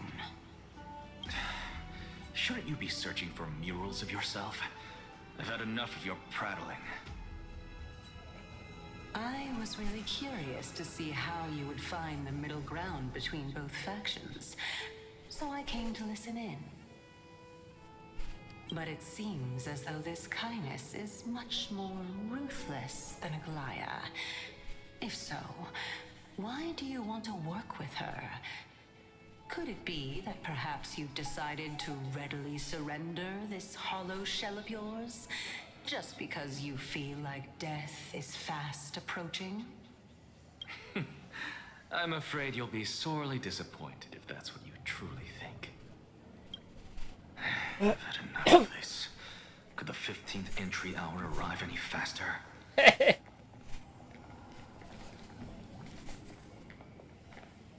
I thought you're... Okay, we're in a different... Oh. Bye, Scribe!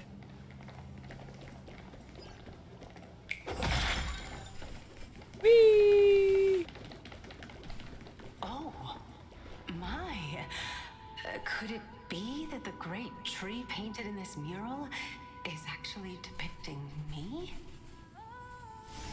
You're a tree? What? You're a tree? Every plant, every tendril, no, even every leaf could be the embodiment of Circe's. As a result, mere mortals who did not know what the Titan actually looked like chose to paint them as a giant tree instead. Their wisdom was portrayed as fruit, to symbolize how they shared their knowledge equally among the masses. Such exquisiteness indeed. This mural is quite abstract. I really can't tell whether you are praising or demeaning yourself. Now I'm quite curious whether the Reason Titan has studied figures of speech before.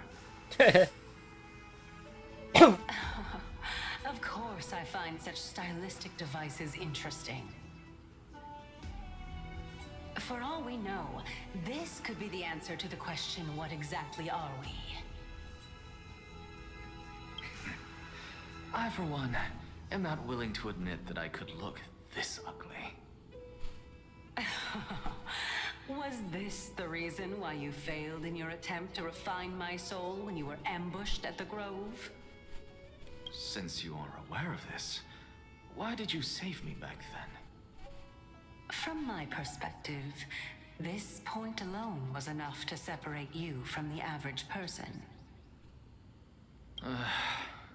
How do two lunatics coexist in the same brain? Therefore, it seems that your journey to Dawnfloud this time is not just to seek protection.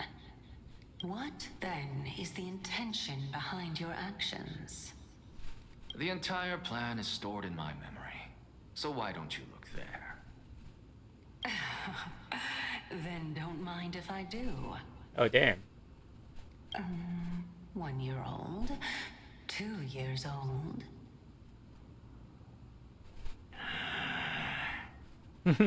Oh my! Even a member of the preeminent Seven Sages must hug his Dromastal to sleep? Interesting. Damn. That's enough. She is digging deep. How unusual. Your soul is actually trembling. This must mean that behind this toy hides a secret that nobody knows, right? Since our days are both numbered, I don't mind telling you more about it. This is a present that my sister gave to me. It's a doll that was made to look like our family pet.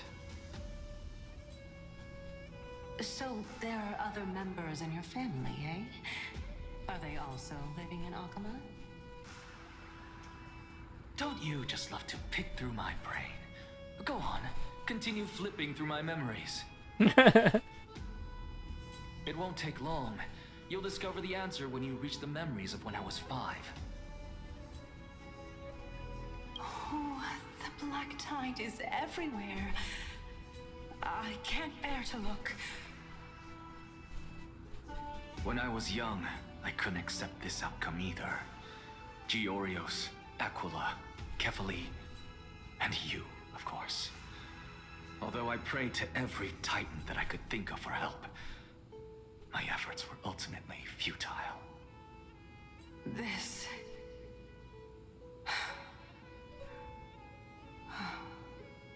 Could this be the inception of your research into alchemy? Indeed it was. Everything started from that verdant courtyard of yours. When I was pursuing my education there, I naturally also came to learn of Thalesis' theory as well. Oh, I remember that person. He was the one to come up with the concept of souls, right? Not only that, he also believed that life, as well as the composition, movement, and transformation of matter, all stem from souls themselves. This is why I thought that, since all living things stemmed from the same origin, why could I not sacrifice myself in order to resurrect my nearest and dearest? Anaxa, you... Empedocles. I did it, teacher! But this is absolute blasphemy. Regardless of how much freedom the Grove provides, such an act could cause you to be burned at the pyre. Really? Wait a moment, let me just see this.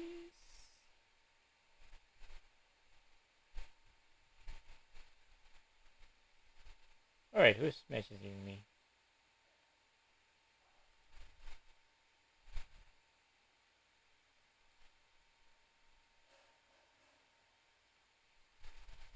Who is messaging me?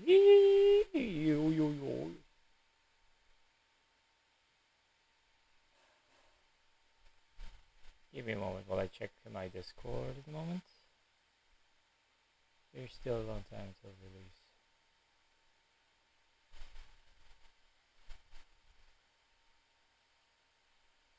Alright, where were we?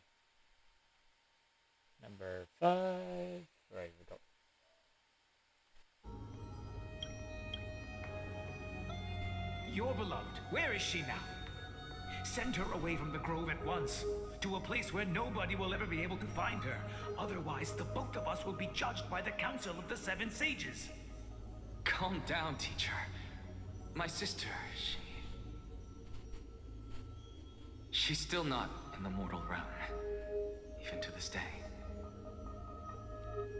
Still not in the mortal realm, even to this day.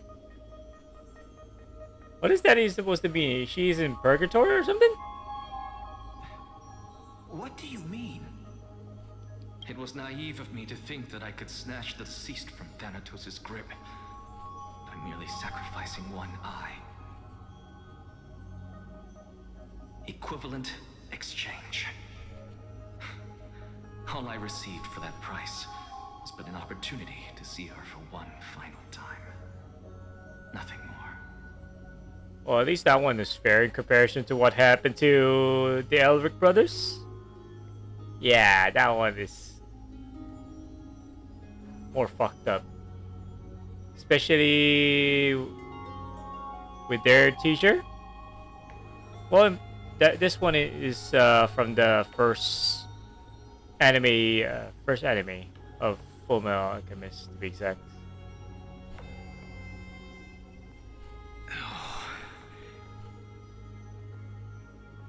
Let it go, Anaxa. As one of my best students, I cannot watch you go down the wrong path without doing anything to stop it. Never do something taboo ever again. Don't disappoint the deceased, and never harm yourself. If you can do that, this classroom will still be yours, and you'll have a chance to live out your own life.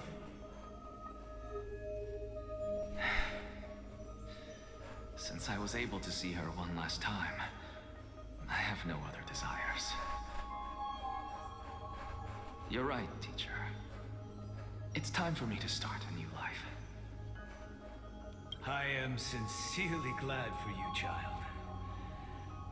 Now then, what topic would you like to study?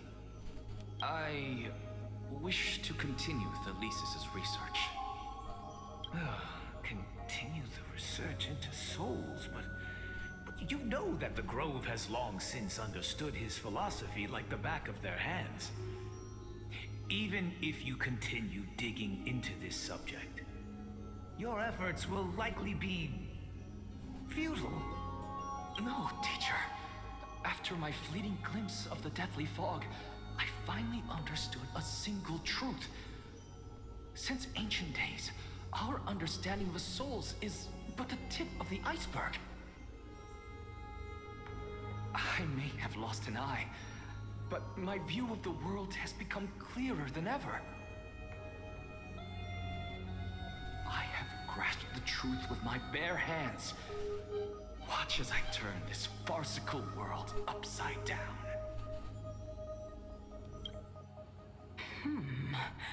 Who would have thought such a secret lay concealed beneath that hefty eye patch of yours? However, this story doesn't seem to be connected to your plan. In fact, I'd say that they aren't related at all. The answer lies within the tale. If even you cannot understand it, perhaps you should relinquish the divinity of reason to me. After all, it'd be a waste for you to hold on to it. My story ends here. Now it's time for you to tell me your secret. After all, this is what equivalent exchange means, correct? As expected, you laid a trap for me to step into. Unfortunately, even if I was willing to talk about my past, I may not know more about it than you do. Oh? Are you saying that the renowned Reason Titan is now admitting a lack of wisdom? Your followers are going to be sorely disappointed by this. Child of humanity, remember this. Being cognizant of one's ignorance is the greatest wisdom of all. Now I understand. No wonder you asked me to answer your random, nonsensical questions. Not only that, you're the only one who can shed light on my query. As the saying goes, onlookers see most clearly. Is that so?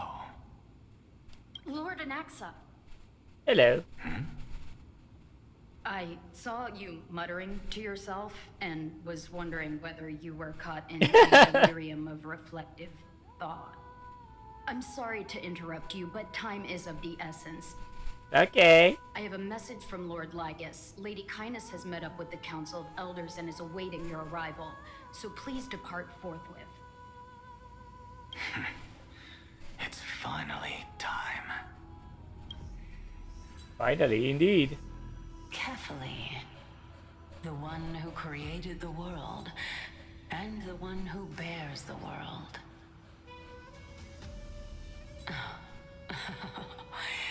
If you truly have not met your end, how will you answer the challenges of those who defy you? I didn't expect you to agree to Lady Kindness's invitation. What a wonderful turn of events. To tell you the truth, there are many people who hold grudges against that Lady Goldweaver.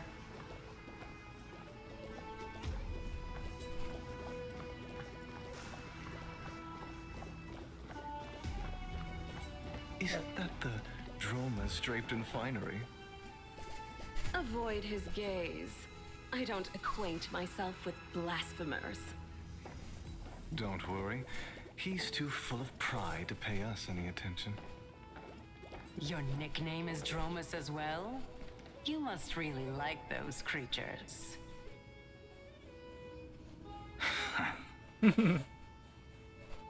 Damn, he has nothing to say. Okay. Oh. Follow me, sailor. How many ways have we braved and how many seas have we crossed?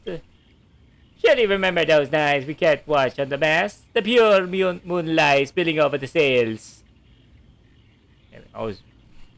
Dude, I was like role-playing there, bro. Rude! Yes, and now we're setting sail again. Are we ready, sailors? I can't hear. I can't hear you! Aye, Captain! Woo! Who lives in a pineapple under the sea?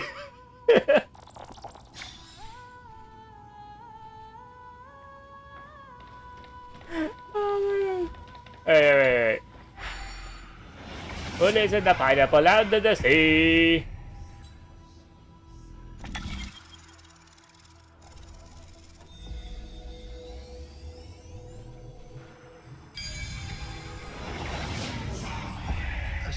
Empedocles? I hear that his views run counter to the Federationists. This is what being a scholar is about. A collision of ideas only occurs when there are differences in beliefs. And it is such collisions that lead to progress. At least she knows. In my view, there are only right and wrong perspectives, neither of which can coexist with the other. What radical thinking. I guess this is why the children of humanity always squabble with each other. How boring. You seem to be avoiding that Goldweaver person. Why don't you address her face to face? I have nothing to talk about with her. Since you're in my brain, you can look for the reason yourself. Oh, the leader of the Flame Chase journey and a demigod of Nestia. You're really searching through my brain. What are you treating it as? Some sort of toy? More like a book. Regardless, you think quite highly of her, no? That's because I'm a teacher who grades everyone fairly. What?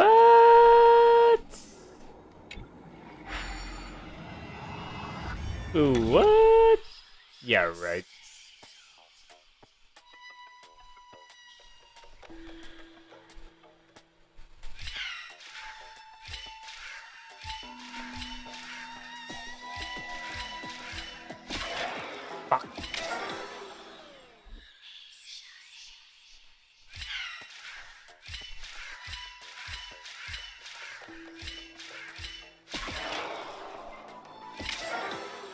That was a bad idea.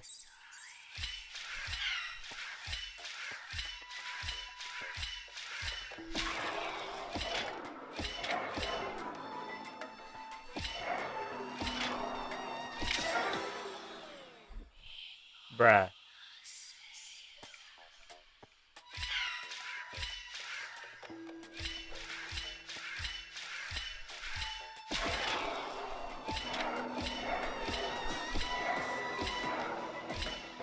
Shit.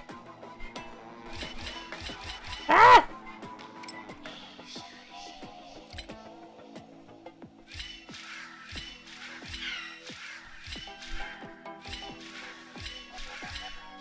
Nope.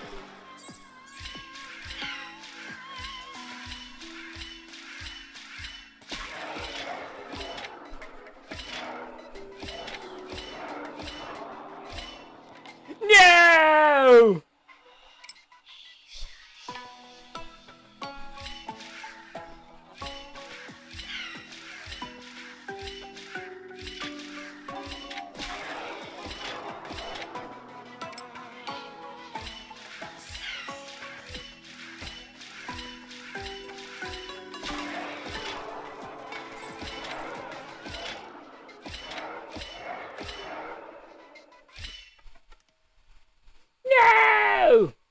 No!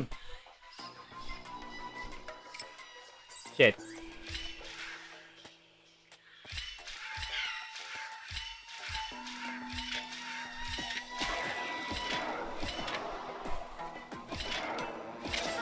Shit.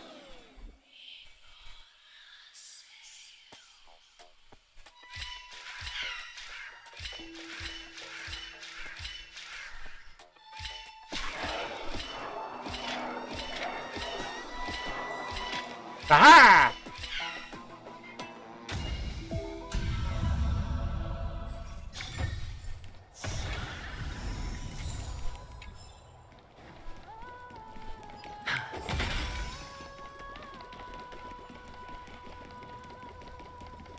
What else is there? Lord Lygus and Lady Kindness are just ahead. No worry, Take go. my leave for now. Well, thank you for escorting me then, lady.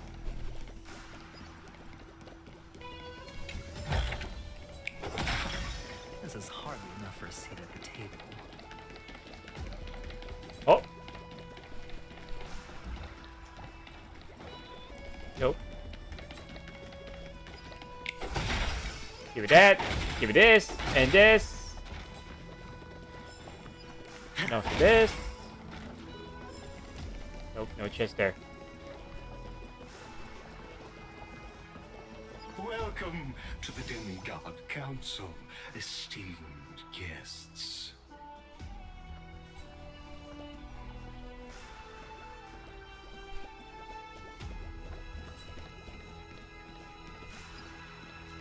Yeah. Let's go. Yeah. Let's go. Lord Anaxagoras, oh, I've heard so much about you.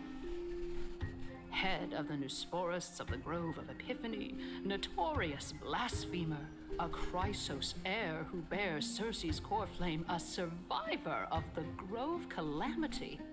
Stop kissing my ass, please. Did I miss anything? Well, if so, please be so kind as to enlighten me. Since Lady Kindness is already well acquainted with me, I won't waste any effort introducing myself again. But then again, perhaps the customs are different here. Back in my hometown, there is a form of etiquette known as honoring guests. The host will welcome their guest with warm hospitality by treating them to fine wine and a cozy bed.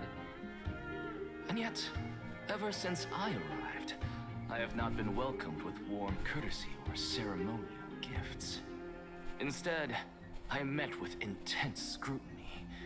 Even more absurd, the host has sharpened their blade and instructed their servants to lie in wait in the shadows. Perhaps you intend to cut open my heart, retrieve the core flame, and then hold a grand feast for all of the guests. Everyone, stand down. Ah, she though. Thank you for understanding. I am but a feeble scholar who is not used to the stench of avarice and blood. No need to be humble, my lord. From my perspective, your courage and gumption are worthy of the reputation of the Seven Sages. Your bravery is more than adequate to accomplish our perilous endeavor. So, you wish to start a war? Well, since the Chrysos heirs are calling for war, we will respond in kind. Conflict is inevitable.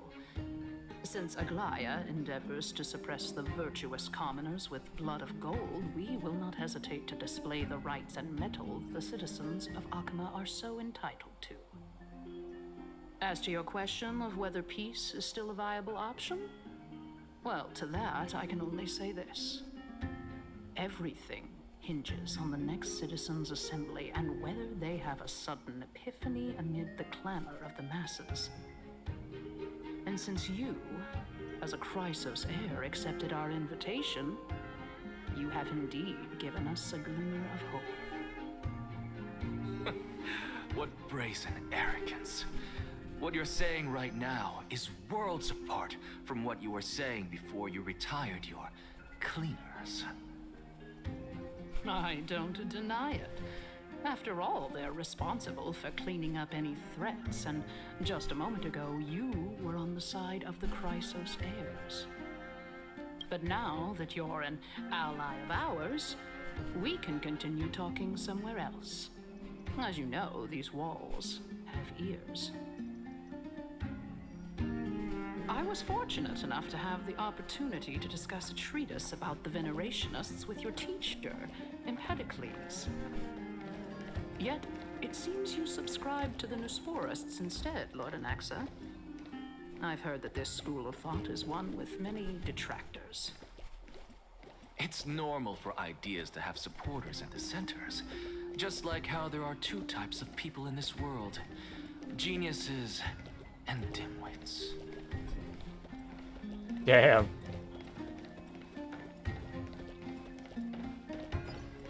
Are there any chests around? Don't mind me, I just wanna look around.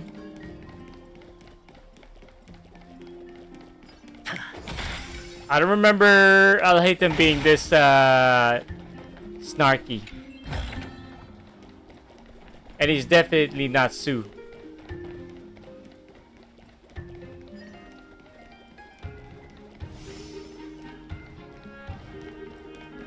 But not this snarky, man. He may be an a-hole, but at least he's not this snarky.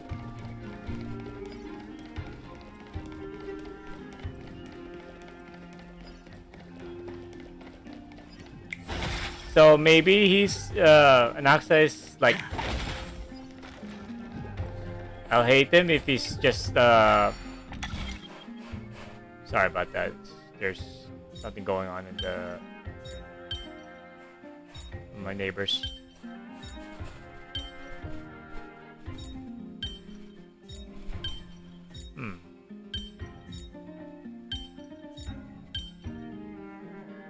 Oh.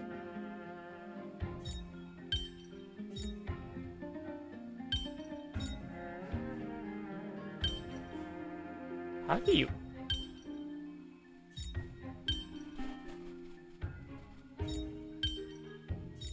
What? Give me a moment.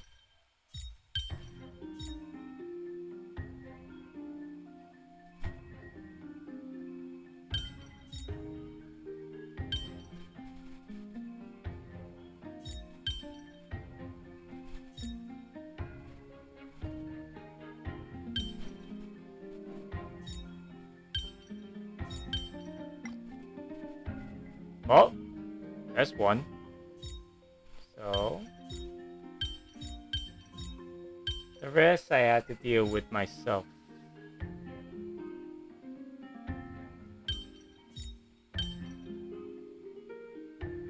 Oh.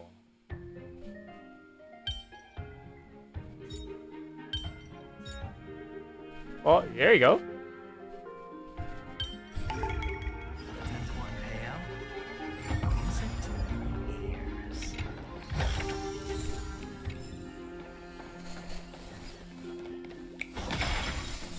Let's go, let's go, let's go. I want to be done with this. Let's go.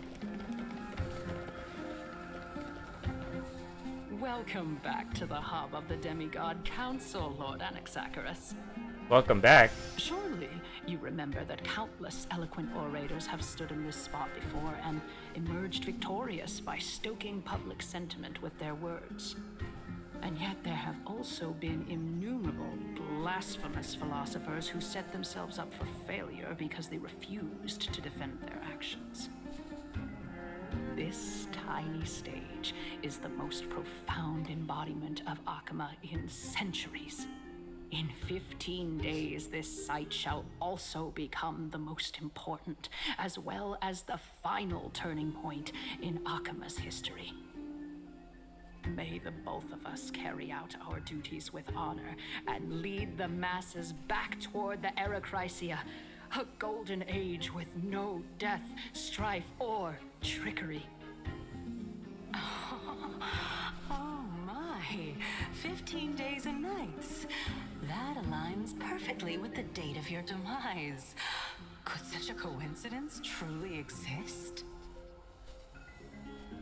They know. Using death to prove myself fits my intentions perfectly. What strong conviction you have, as expected of the hero who dared to stand up to the Gold Weaver. As expected, she misunderstands you.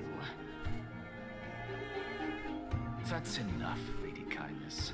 Dispense with the niceties. I only accepted your invitation so that I can serve the commoners alongside the members of the Council of Elders. Don't test my patience with such superfluous formalities. Well, you say that now, but surely you also require my aid as well, so that you can stay alive even when being pursued by the Golden Thread? You worry too much. She won't show her hand too freely, as she still needs to garner support from the masses at the Citizens' Assembly. Even someone like me can tell that only a sliver of her humanity remains. Surely you're not asserting that she will definitely act in a rational manner. As you're no doubt aware, Aglaya covets the core flame that I possess, which makes it the bargaining chip that allows me and the rest of you to negotiate with her. However, in return, I'll need the Council of Elders to support me as much as possible. Naturally, this includes the guards as well. You're well aware how valuable Circe's core flame will be in the Era Chrysia that you are desperately pursuing. Talk is cheap, so you'd better act prudently as well. I understand. After all, this battle of wits is just a means for each party to acquire what they need. As long as your request is reasonable, the Council of Elders never shortchanges its allies. Since we're both intent on mutual cooperation, let's not mince words and just speak plainly to each other. Let us decide how much we can secure for ourselves and how much we're willing to sacrifice, like true philosophers, with our words and wisdom. Let's begin then. Oh, what's this? Continuing from the earlier topic, let us discuss our common enemy, Aglaya.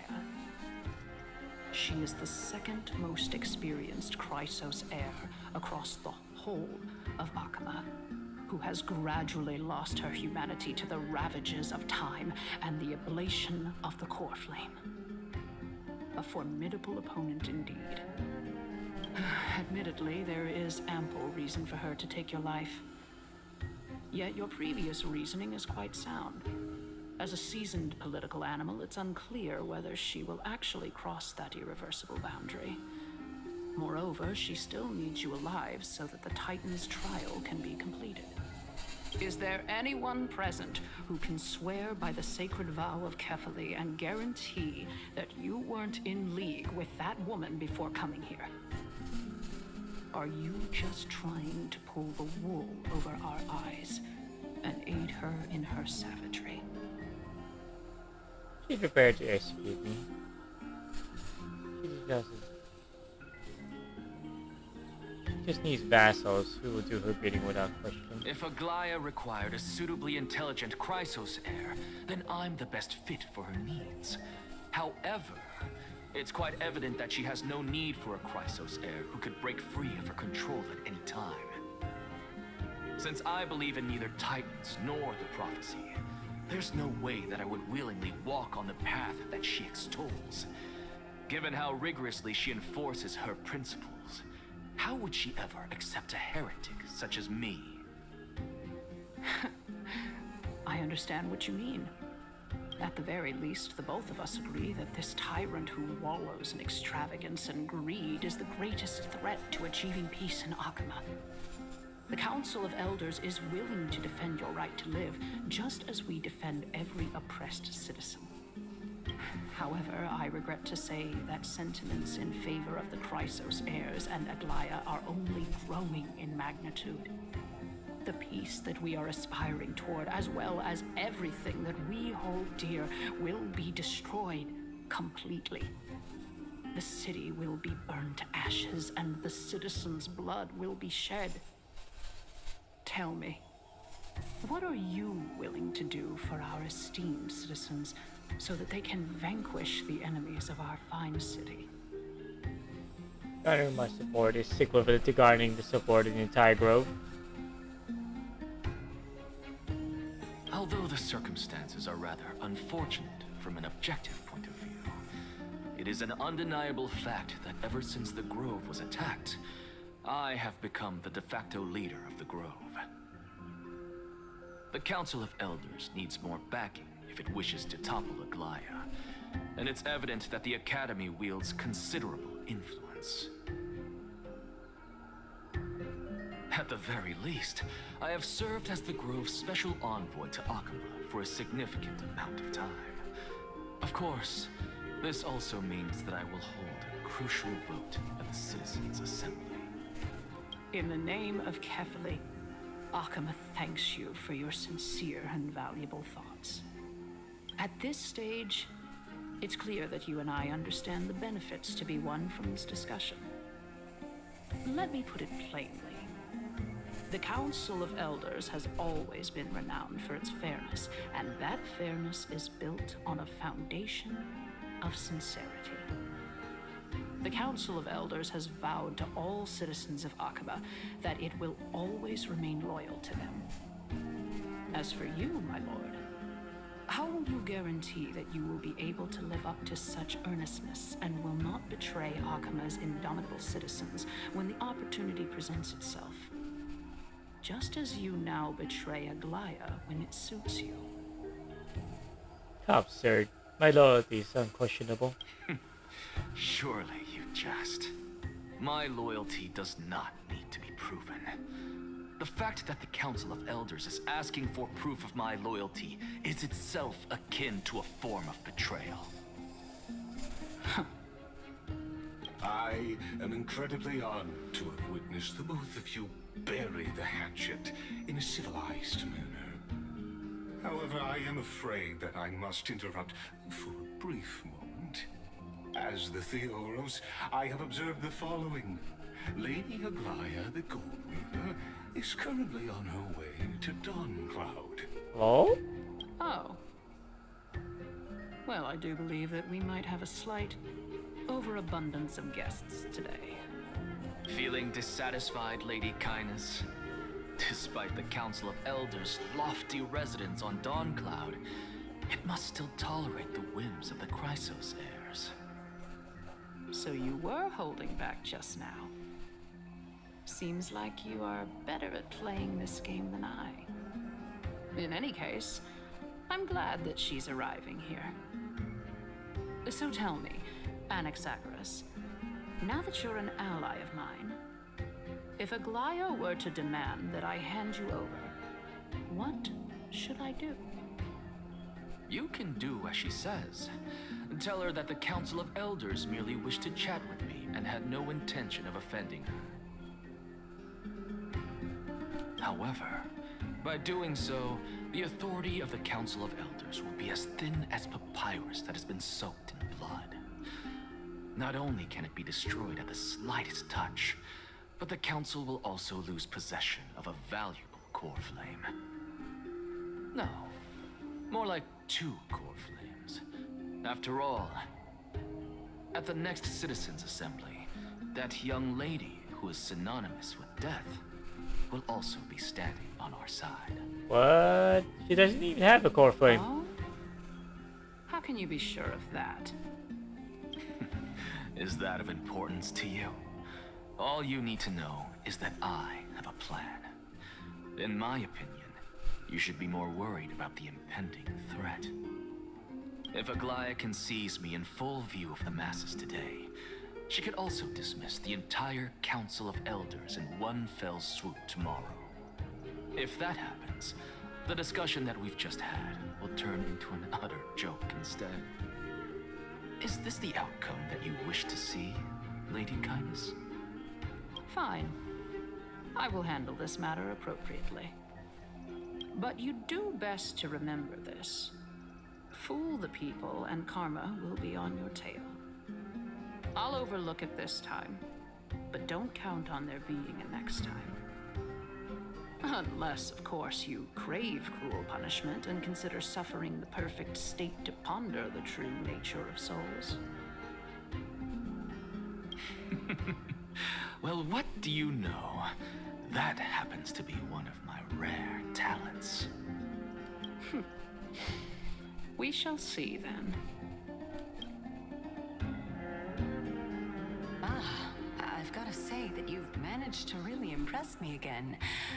But shouldn't you be going after more? Dying to know what I'm after, hmm? I mean, I'm the reason Titan after all.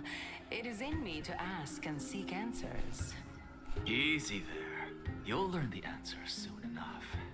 I didn't bring it up with her purely because she doesn't have the means to give me what I truly want. It's as they say, onlookers see most clearly. The true masters of Dawncloud have always been the Theoros, who watches over everything.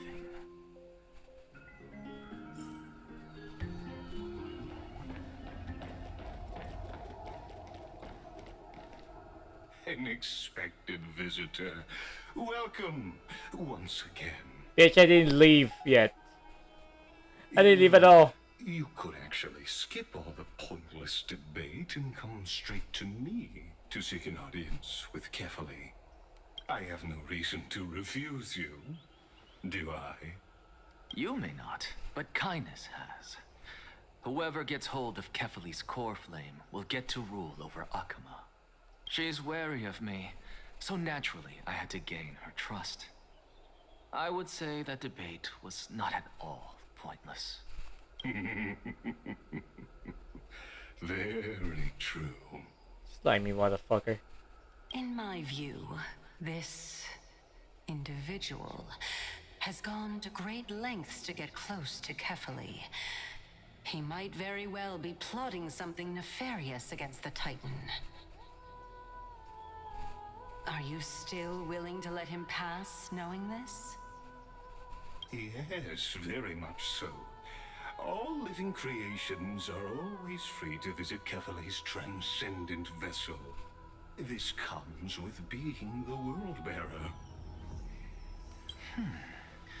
How convenient it is to be able to hear what they say. It is truly my honor to speak to a venerated Titan in person. Please, go ahead. Let me join you both on this journey. Oh, a bygone myth tells of an occasion where Kefali once answered their followers' questions on the peak of the Holy Mountain. Their followers have since believed that scaling this Titan cliff is one way of being with the god. Hear that? It's not every day that you get to climb a mountain with Circes. You should sing me a hymn of praise. What? Titan hymns are beyond me.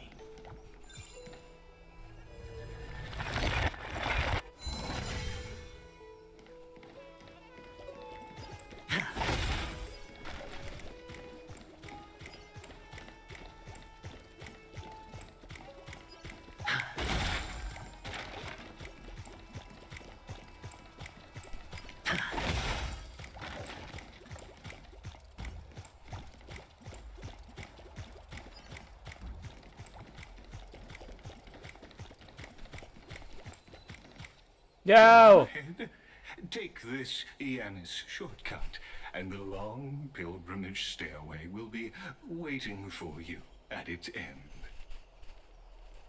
Give me a moment while I just gonna turn on the lights. 'Cause it's pretty dark now. Hold up.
Alright.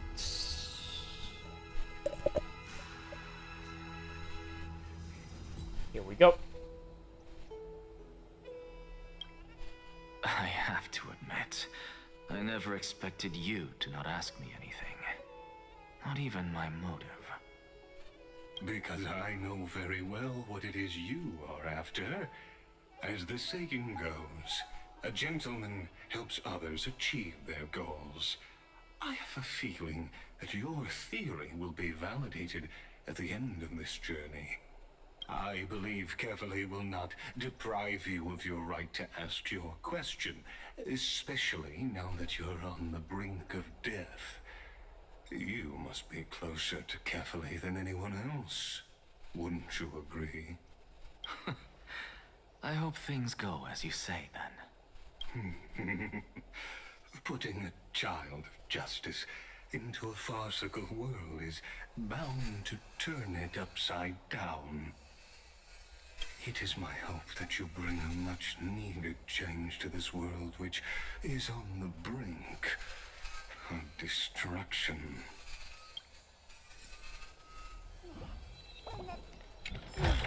Let's go, Tulsi. A reward with no risk. I'll take it.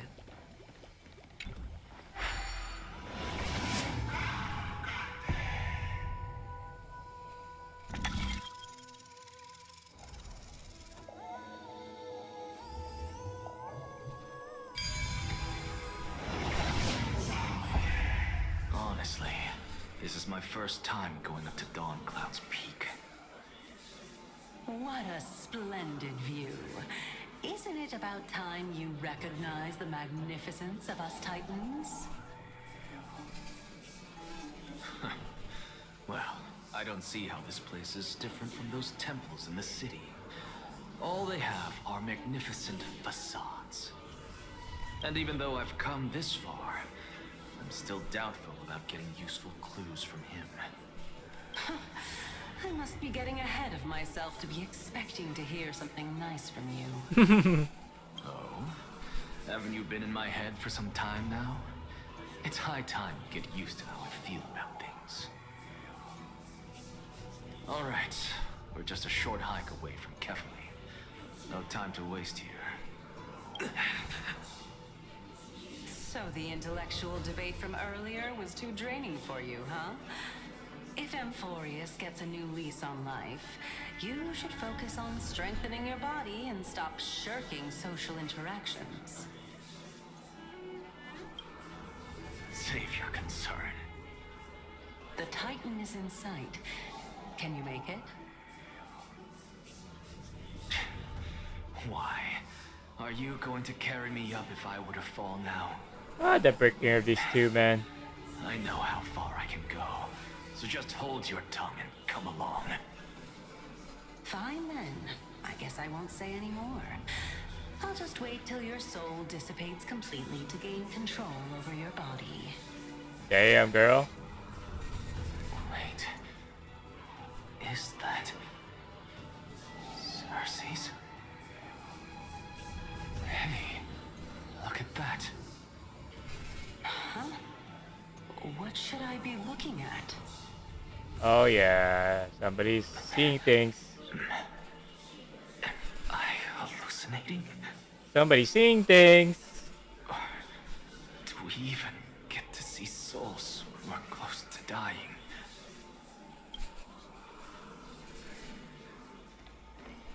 Hi, big man.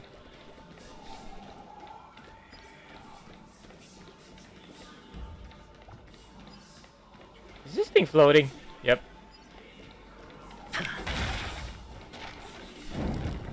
Hi.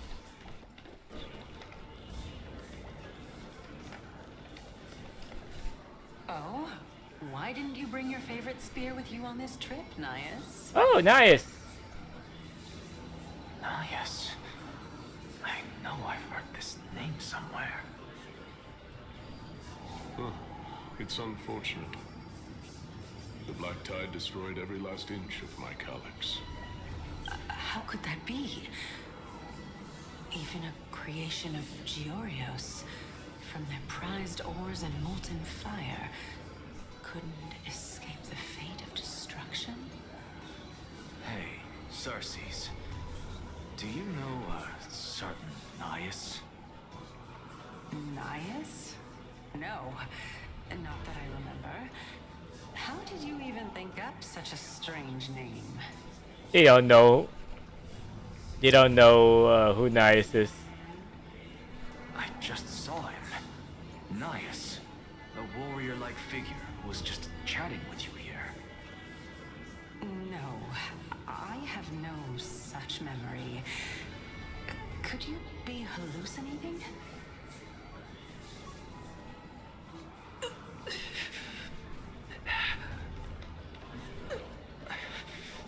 This is a departed spirit.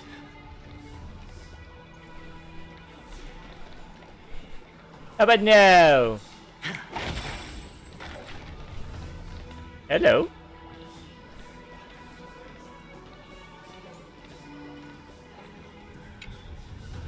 Halt! Traveler from afar, bus.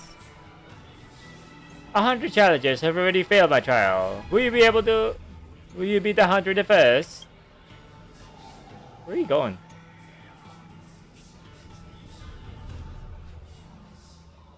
For the honor of being a weaver, Buzz, take a guess.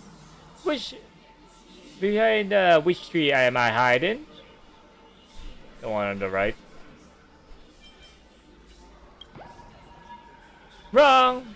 My moves are unmatched in the world, Buzz. Okay. Weird.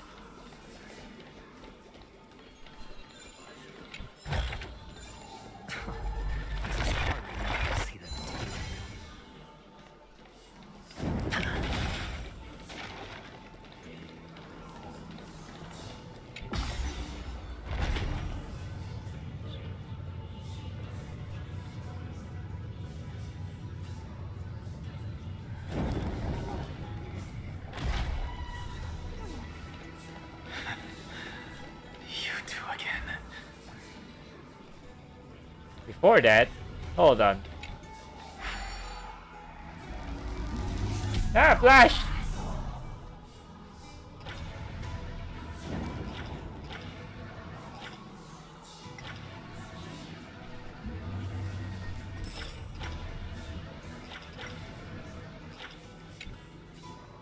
I wish to swim against the current of time's rivers, yet I cannot resist the torrents, nor resign myself to drifting along and gearing up.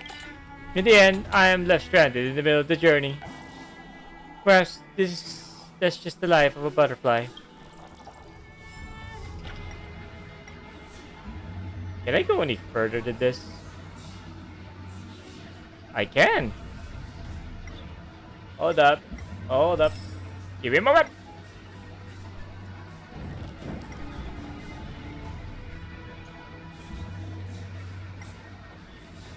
How many are there in this? 5. Alright, alright. I can do this.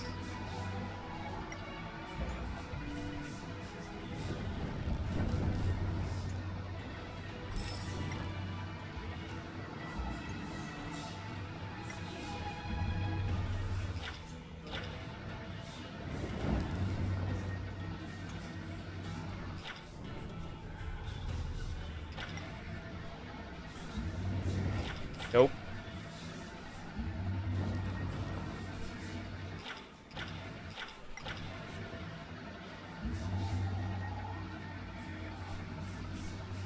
Found you. Punchy.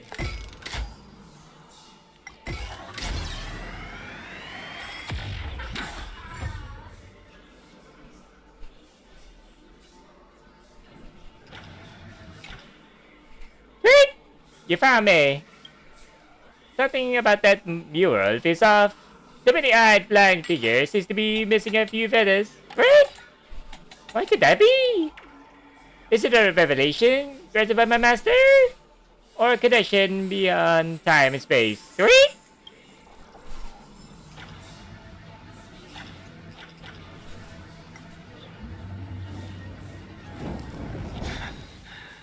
You two again.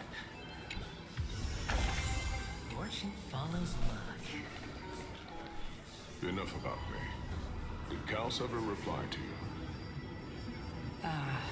Well, regrettably. Seems like the price of becoming a demigod is a lot heftier than we thought. Kals. Demigod. I've never heard of this person. Which Titan's authority did he inherit? Look on the bright side, Nias. Since we've come all this way, I doubt he'd snub his old friends, would he? Let's just hope we mean as much as the world to him. Hey! Are you seeing that same hallucination again? Yes. Yes. It's still you, Ananias, but you're now talking about a certain Kaos.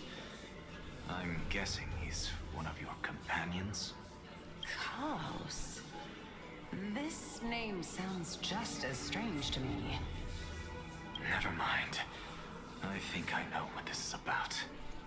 If things are as I thought, then they aren't hallucinations, but the souls of people. What? But if those are the souls of the dead, oh no. What am I? Good question. Beats me. For all I know, you're just an illusion I conjured up in my dying moments. Let's just keep going.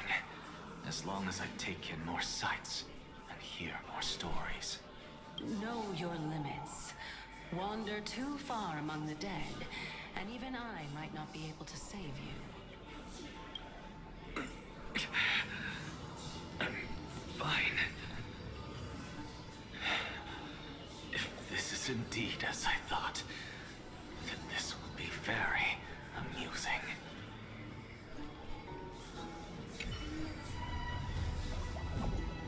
This is a pilgrimage platform dedicated to devout believers, but you, Anaxagoras, never kneel to false gods. Okay.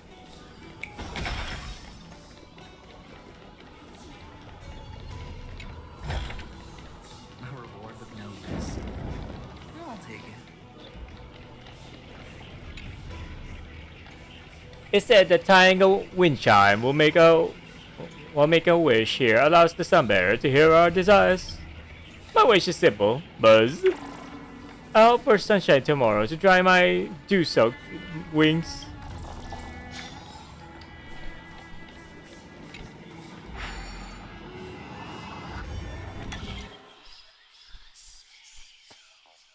Alright, here we go.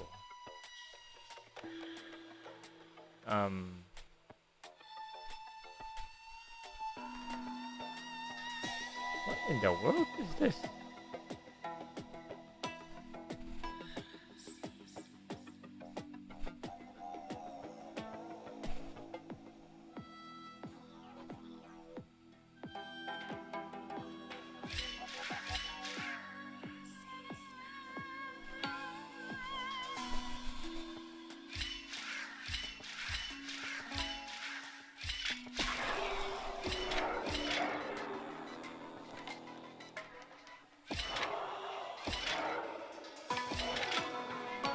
No! Shit.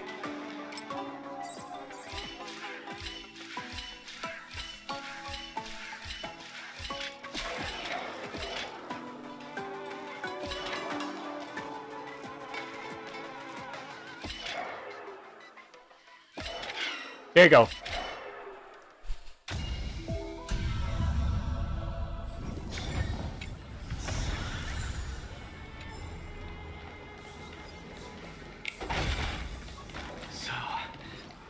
Oh no!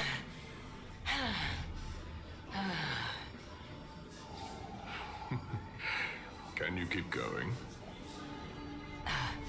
Of course. I'm just... If I knew we had to climb a mountain, I wouldn't have come along with you. I guess this also counts as one aspect of the world-bearing burden. If Amphorius does have a next life, you may want to get your body in shape. Oof. Keep your sarcasm to yourself. I'm not getting anything of value from them. I would sooner throw myself off this cliff and hit rock bottom than exercise even a little. This disc. I am Calypso of the eminent Seven Sages, after all. Training would make me no different from those Helcalithist barbarians. Calypso. She's one of the Seven Sages. A member of the Grove? No, she can't be. I would know her name if she really were one of the Seven Sages. Hey, Circes. Does the name Calypso ring a bell? Uh-oh. Circes? He's not there. They're gone. Doesn't matter. I can do this myself. Looks like I'm nearly there now. The land of the dead. What? We're going up, not bottom, not down. Why are we going to the land of the dead? I thought we're meeting Kefali. What the hell? I thought we're meeting Kefali, not Thanatos. Is that even? We're not even crossing the River Souls yet. What? Not even crossing the river yet. This place is pretty bright for that place. Oh, beautiful old world. Where are you now? Oh, legendary era Chrysia. Return to the mortal realm. Just letting her finish. Splendid gods once walked the paths we walk. Alas, all that's left of that warmth is a hazy mirage. Dad? Why are you chanting that too?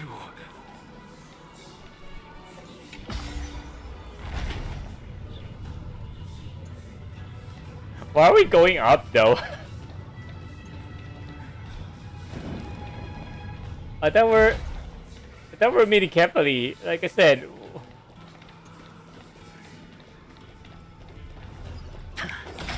Okay, I'm not going in the middle.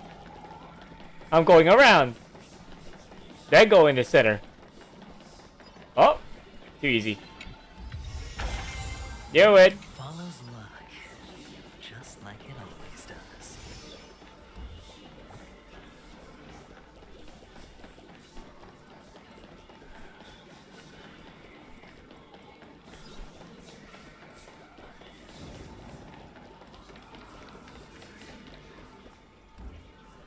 Okay, no chest.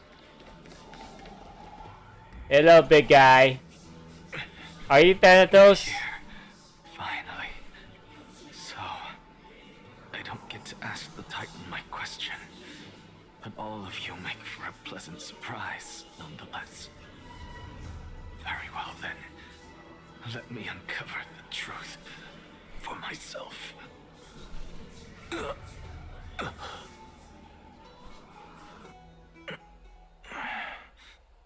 Did I still fail to make it in time?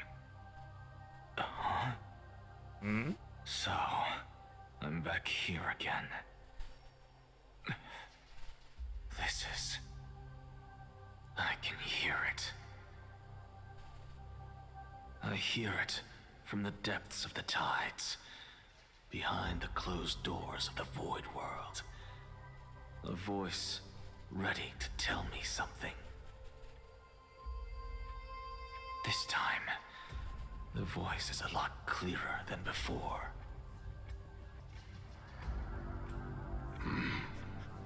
Oh. What? Akiveli and Xerxes have a relationship? What? You have a relationship? Well, this is something. This is something. Hold on, give me a moment. Just gonna say this real quick. 6.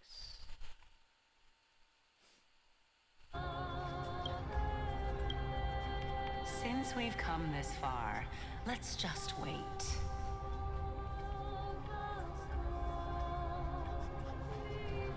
Oh! Lord Nias and Miss Calypso, are you both here to visit Chaos too? Ellie! Ellie! Ellie! Let's go. Hold up. Let me save this. God. Dude, I swear, if they also add Serene at the same time as at the same patch as Sphinon, I'll be fucking pissed.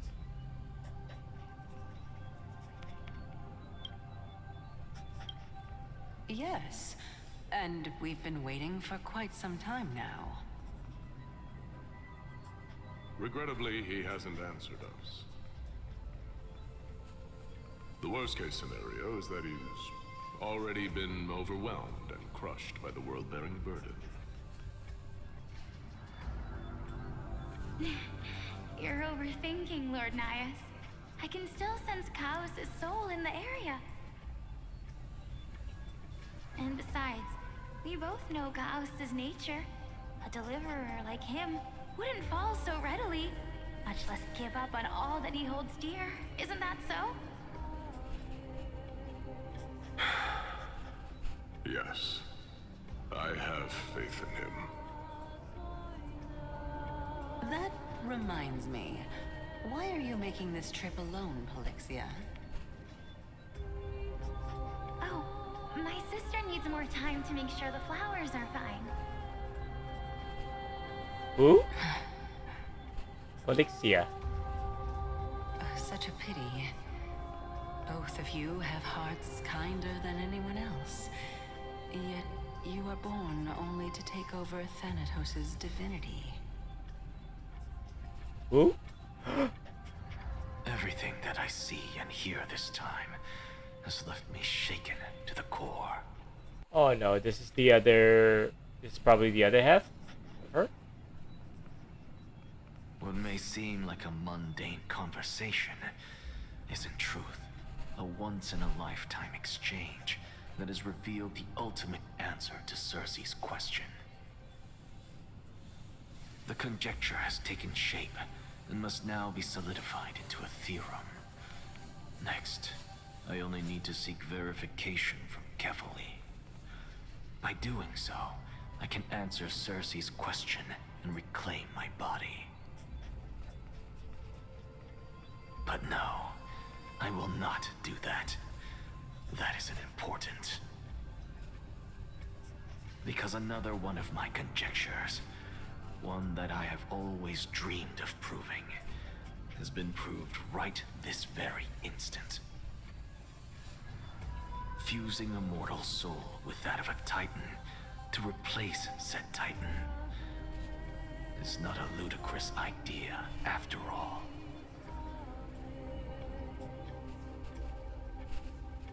Alright, back to... Oh. Time for down, huh? How many POVs are we gonna go through with this? And I'm like clocking in at... What are you thinking about? And I'm nearly clocking in at 5 hours. I said... Just amazed at how this towering tree is Cersei's divine body. It's a majestic sight. Is that so? You don't look the slightest bit amazed, though. Plus, you seem to be strangely familiar with the city around the Great Tree. Merely something from the past that I won't go into. Events of the past, huh? I was also a child when I looked up at Cersei's. Their leaves and branches reflected the sparkling stars. And their trunk was like a pillar that supported the sky and ground. I stood at this very spot back then, imagining the day when I could climb to the top of this tree. Because I would be the closest I can be to the sky at that spot. You're a sky priest. Priestess. Did you study at a place that is home to the recent Titan? That's rather counterintuitive. Don't read too much into it. I mean, can mortals even hope to reach Aquila's realm? They're a strict and draconian god. Nothing like Cersei's.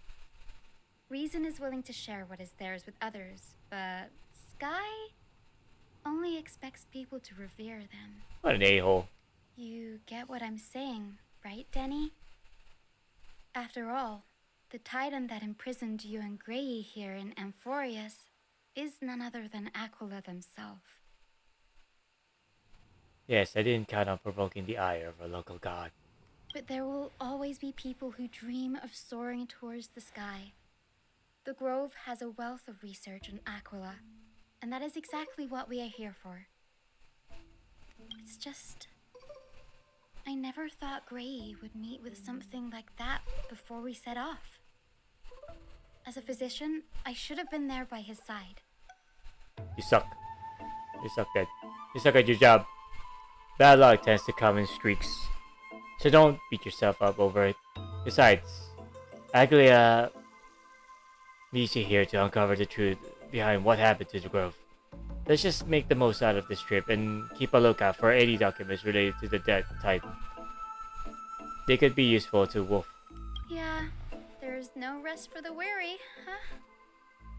Not the pun. In any case, what we're looking for could be anywhere in this enormous grove. Not the fun. Let's split up to cover more ground. Danny, with your skills, I'm sure those monsters born of the Black Tide will pose no threat to you anyway. What about you? Will you be alright on your own? Have you forgotten that you're talking to the chief physician of the Twilight Courtyard? Have more faith in me. I'll be just fine. The silence in here is near deafening. With the vast amount of knowledge it holds, this academy is akin to a labyrinth of information. Even the cleverest of scholars would easily lose their way in here. I should gather my thoughts before heading in. How to leave Amphoreus? In the midst, Aquila, the titan who reigns over the domains of the sky, is a colossal bird that overlooks the world beneath them with 100 eyes. As long as they continue to soar above the clouds, the people of Amphoreus will remain trapped on the ground. Hyacinth's forebears were priests who worshipped Aquila. Nobody is more familiar with the taboos of the Sky Titan than her. Seeing how Aglia sent her here as a guide, it's possible that she plans to have Hyacinth take on the trial in the future. Amphoreus' Titan mythology? In Amphoreus, the Titans are a common topic of discussion. People create myths that, in turn, conceive Titans. It's a tricky task to keep on an objective view when among the people of Amphoreus. Is there a way to step out of the situation and look at it from a different perspective? Titans and Aeons? Titans and Aeons are two distinct classes of beings. Titans can communicate with us humans, and it's not impossible for us to overpower them. Upon their demise, we can even take over their divinity. In this regard, Titans can be said to be a lot more similar to humans than Aeons are. The Chrysosaurs? And demigods? Chrysosaurs are humans who possess heroic qualities, with most of them demonstrating extraordinary combat prowess and strength. Upon clearing a Corflane trial, a Chrysosaur can even ascend into a demigod and inherit a Titan's divinity. Wait, something about that feels off. Is this a selection process of some sort? A Flame Sage journey and the prophecy? Guided by the prophecy, the heroes are on the quest to reclaim Corflanes and usher in the Era Nova. Their efforts have seen gratifying results to date. As I expected, the prophecy is the hardest to make any sense of, but with barely any information to go on. No matter how much I ruminate on it, it won't yield any results. I should leave this for another time. Yeah, let's think of something else. I should probably turn my attention to something else. Wolf's Plight. Yes, my plight. Nothing could ever imagine that Wolf's life would be forfeited the moment we landed on Amphoreus. Yeah. Nigador is such an a-hole. I should have done more to keep him safe, but it's not too late. We still have a fighting chance. The unique rules that govern life and death on Amphoreus might just work in our favor and save him. The Grove is a veritable library of knowledge. Maybe they'll have records on a similar case. Please let there be one. Enough music for now. It's time to move. Tick tock. I should search for clues as I move. The night sky feels unusual, that I've gotten used to the internal night of Akama.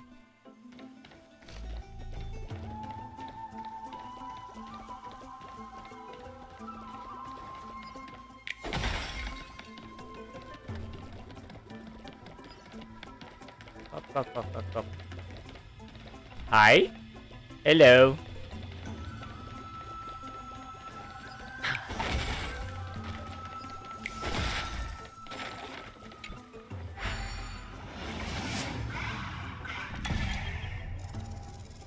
What the hell? Oh.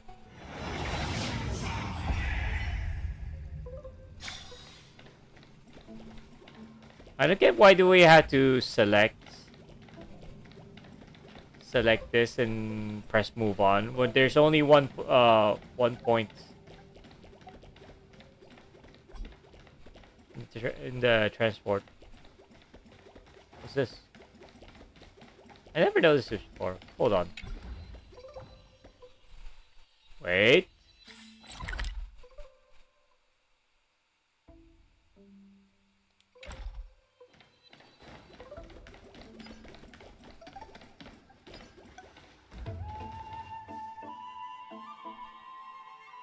black monsters are twisted in form, and their life has turned to ash together with the souls.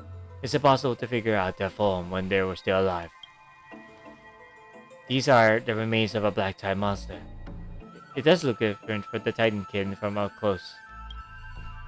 What's that underneath it? A scroll? A recorded debate between Venerationists and Neosporist scholars. Most of it is illegible, leaving only fragments of dialogue. Vener scholar says, "We all recall that state that dared touch the sky, but what were they really? Just blind masses manipulated by ambitious politicians who dare challenge the Titans' authority." But the Venerationist scholar says of a completely meaningless attempt, an absolute mistake. Neosporus responds, "You Venerationists have bowed to the Titans for so long, you've forgotten a scholar's true purpose? Making a mistake does not mean the act was meaningless." Even those students new to the Grove understand this from basic logic lessons. An entire state reduced to ashes proved the skyship's construction was a mistake. To me, that's precisely the meaning they achieved through sacrifice. The Venerationist responds in turn, "Am I hearing this right? Such a statement. Are you converting to Venerationism?" The Neosporus replied, "No, I'm simply explaining the matter from another perspective." Legible contents here. As expected, the Grove doesn't forbid discussions about the sky. It's a debate between two scholars about the skyships. Aglia also made mention of the ships when she interrogated us. A memory I'd better forget. I'll hold on to this for now. With any luck, this journey won't leave us empty-handed. Huh? What?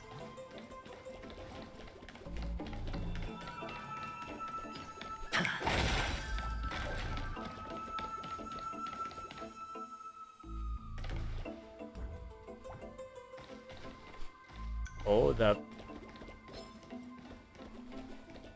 Hi? That's Aizen? Why is she surrounded by so many monsters? I suppose faith as I have in her, it's probably a good idea to help her out there. Really now?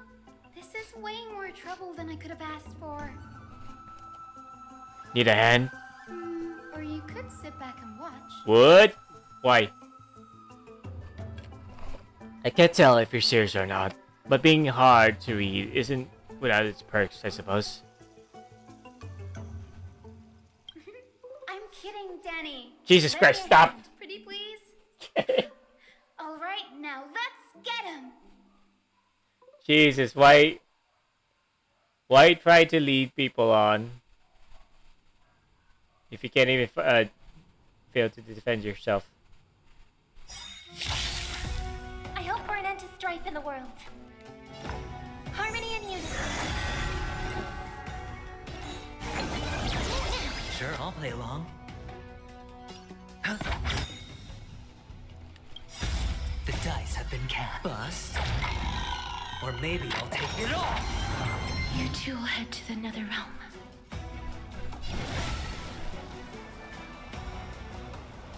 As you wish. No. Give me my turn, bitch.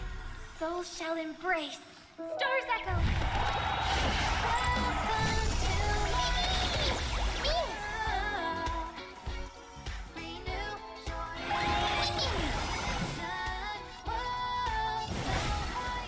Look here.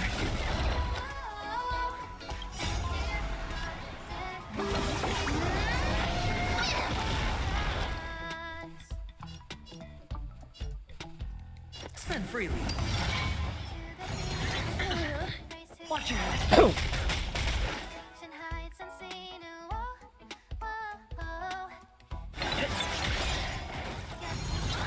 No dirty. Oh. Thanks, dummy.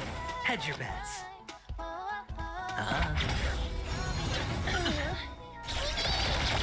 Go, ma'am. Go, ma'am. This place is practically in ruins. What happened? There shouldn't be this many monsters here.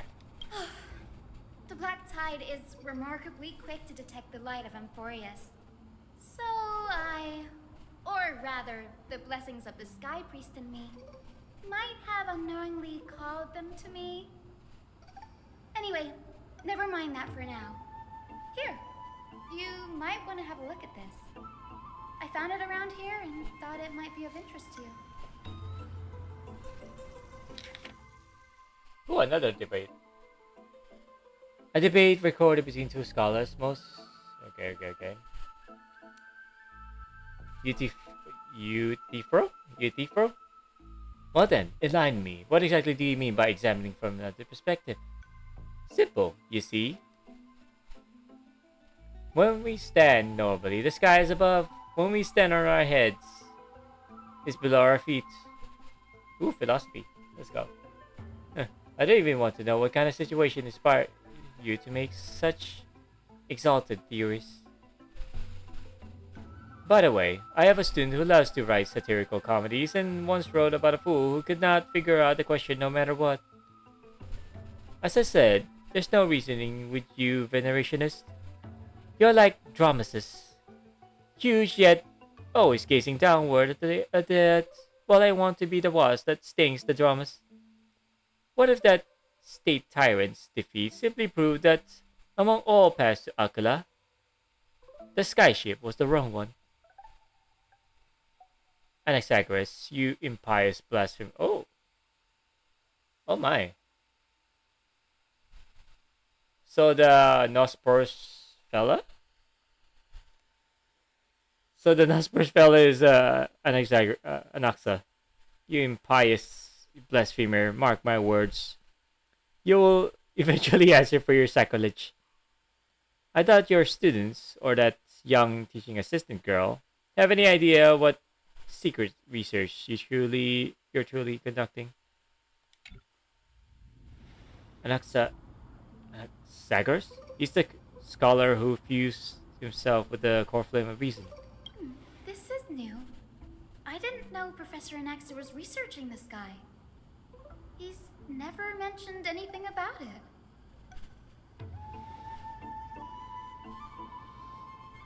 Vida said Anaxa might be opposed to the core flame chase journey. Might is an understatement. Anaxa has never been one to venerate the gods, nor has he ever found it within himself to put any faith in the prophecy. People have come to think of him as a heretic, even in a place as liberal as the Grove. Yet, it is also this very blasphemer that Circe favors. Fate sure works in mysterious ways. I picked up a scroll on my way here too. It looks like it may be related to the one you're holding. Oh? Let me have a look. Aisin combines both records together. By the looks of them, these scrolls are records of two conversations that took place in the same setting, one after the other. There's still much I don't know about the Grove. Do you mind if I ask you a few questions? Sure, go ahead. Who are the Venerationists? The Grove of Epiphany is home to 7 schools of thought.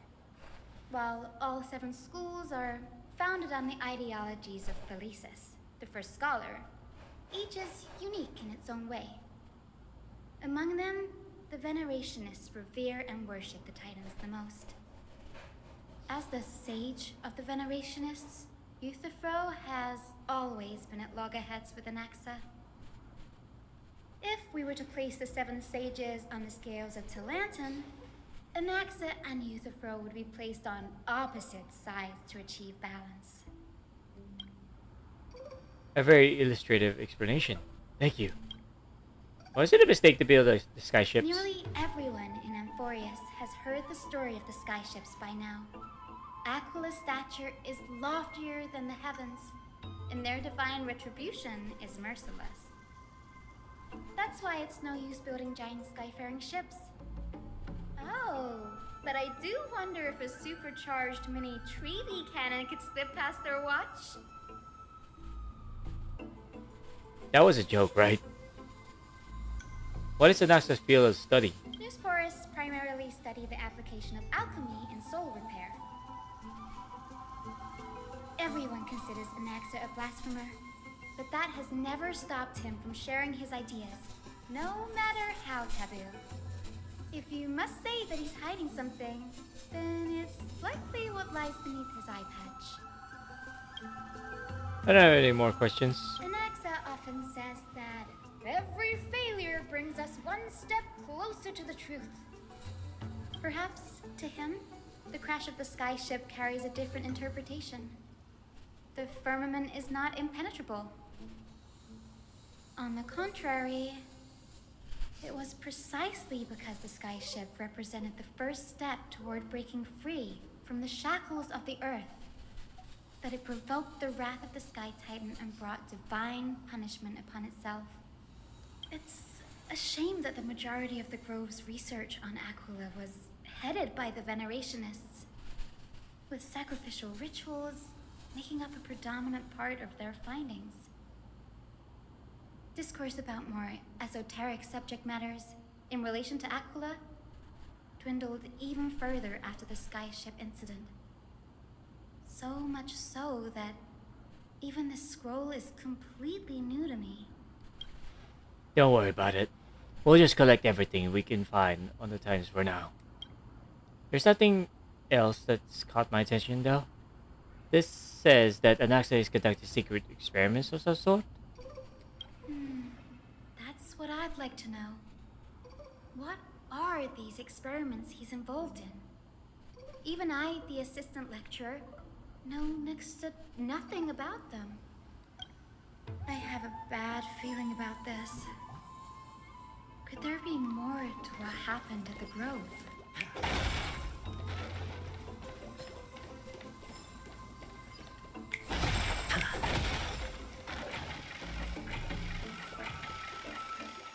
Let me in.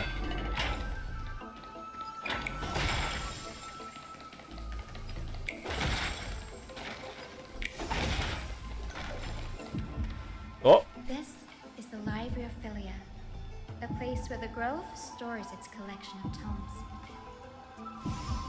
Other than books written by the 7 schools, you can also find philosophical texts, ballads, and religious writings from the Outlands here. Cities that desire to learn from the Grove were apparently expected to contribute knowledge of equal value to what they saw.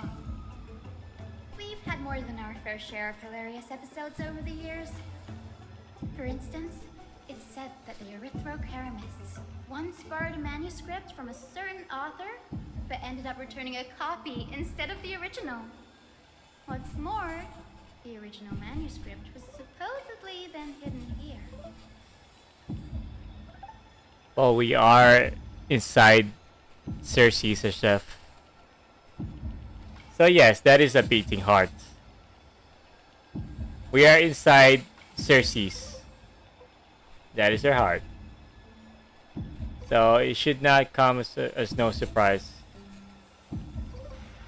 Should not come as a surprise at all. That doesn't seem like a nice thing to do. Nice? No need to hold yourself back, Danny.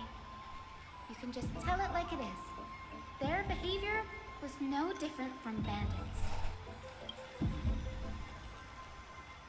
Well, if you don't mind, did the Grove ever rob Castrum Krevnos? You've got me there. Some said you couldn't even find a dictionary in Castrum Kremnos, so I guess they were spared. There are too many books in the Library of Philia. Flipping through them all will take too long. Why don't we use the Biblioslate to search for the texts we need? We can bring them back to Akuma for reading after that. Agreed. This place isn't safe. We should leave as soon as we're done. There are still several more scrolls strewn all over the place. I'll gather them while you pull all those texts. Pull up those texts. This way, nothing will be overlooked.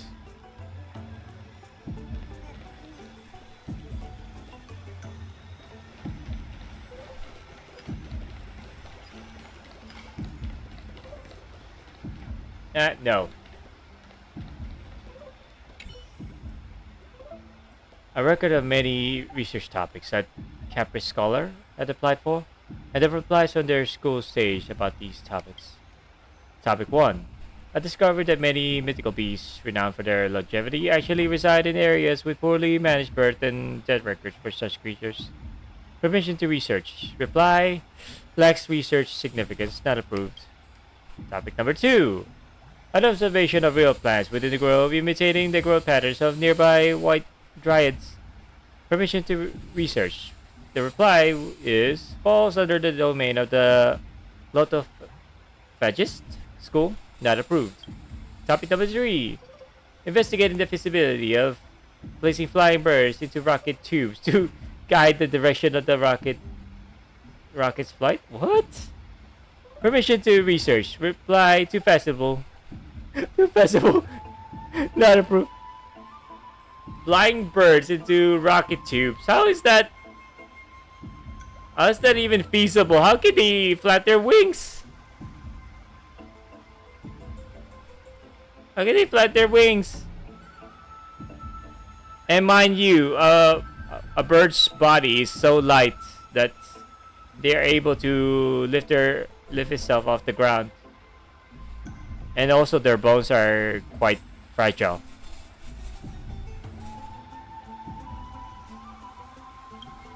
The subsequent topics grew increasingly eclectic, yet the outcome of the replies remained unchanged. Impressive tenacity. Hopefully it will help them survive the black tide.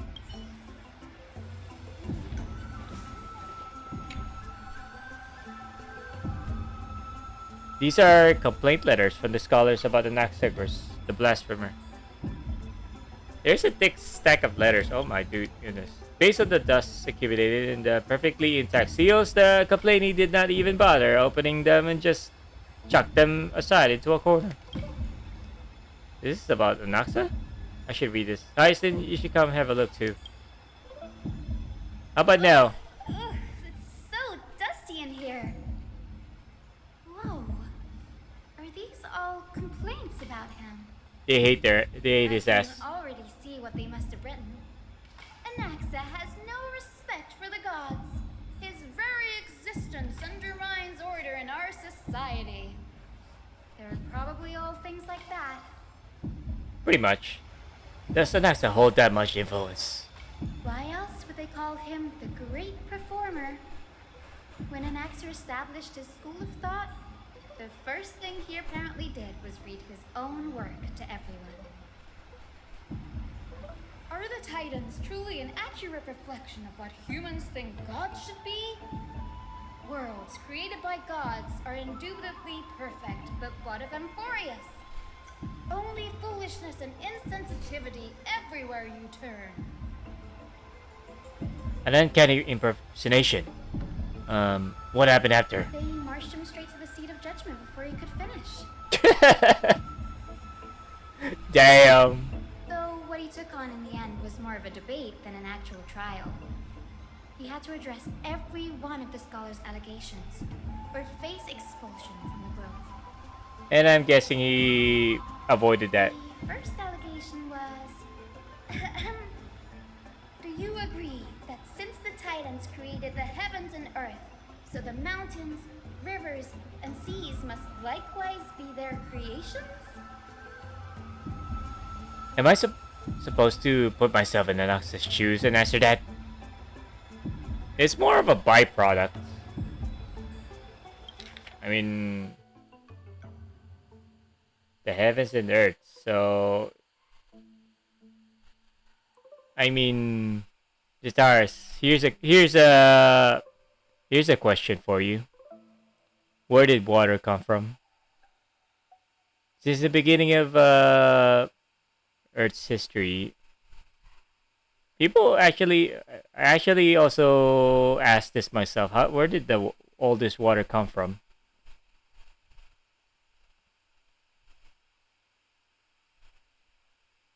Yeah, such as.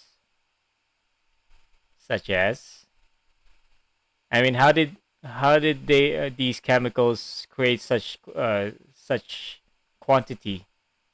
over billions of years.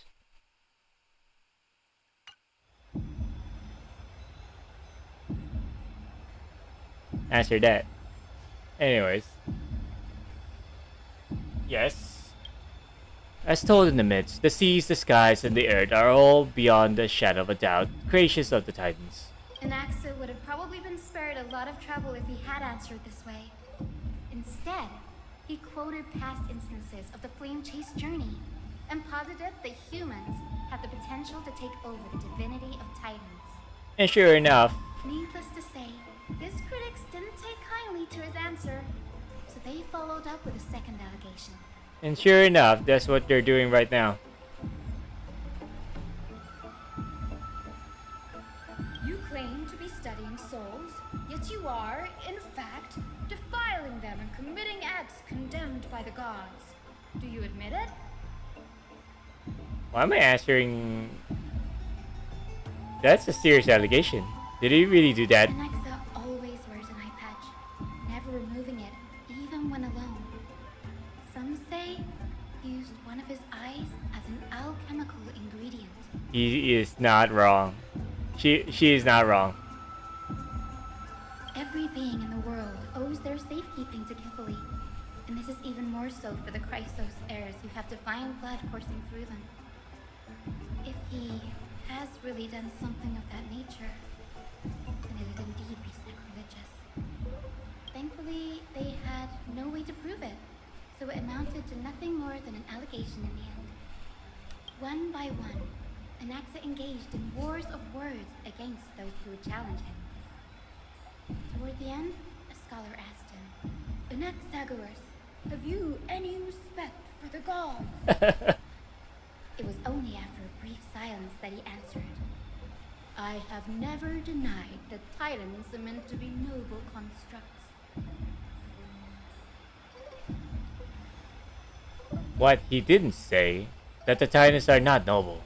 Rings louder in this case.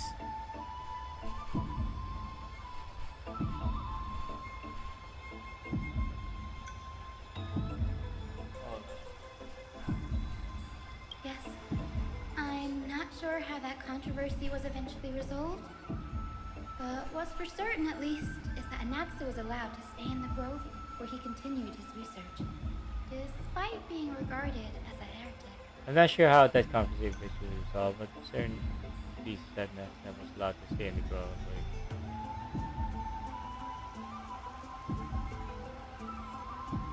Oh my goodness. We still have like a transition patch next in 2 weeks time. So yeah.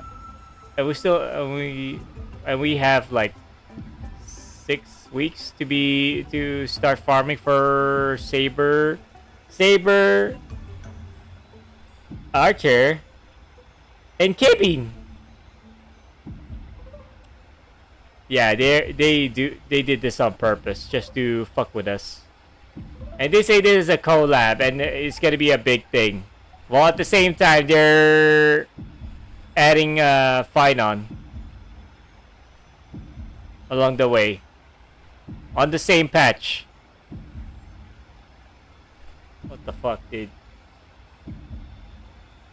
Are they really gonna squeeze in Saber and Archer into the storyline of Amphorius? Are they seriously gonna do that?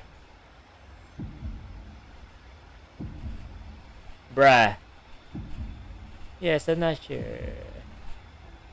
By the way, this stack of complaint letters has reminded me of a place in the grove. We may find clues there that aren't on the teleslate. I'm talking about Anaxa's alchemy lab, hidden between the cornerstones. Given the Grove's meticulous approach to archiving, could there really be such an oversight right under our noses? Under their noses? It's a well-kept secret. Among the 7 sages, excluding the nominal chief sage, each has a private sanctuary where they can conduct research undisturbed in their free time. Even the administrators of the Library of Philia are restricted from accessing those places and documenting the sage's research. But with the grove in the state, I'm sure Anaxa won't be mad even if we sneak into the lab for a short while. Right? Trees, they're like a maze. Oh.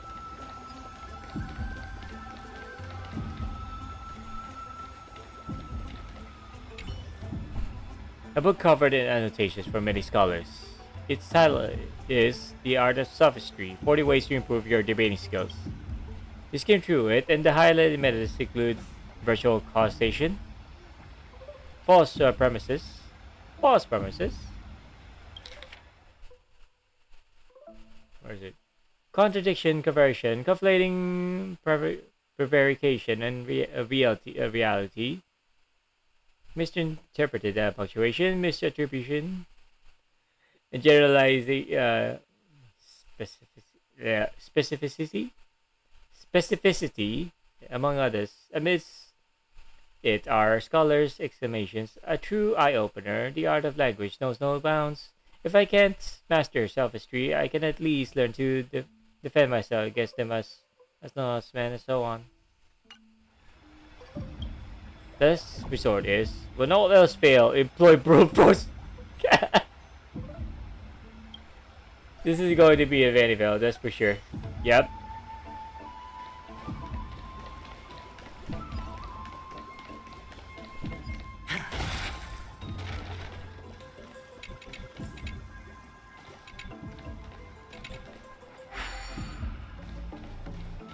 Let me in!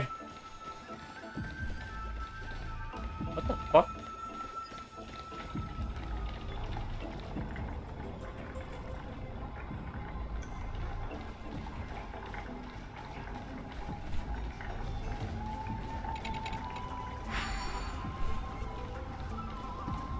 What?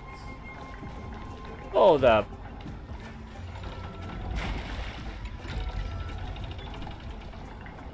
What's the point of the switch then?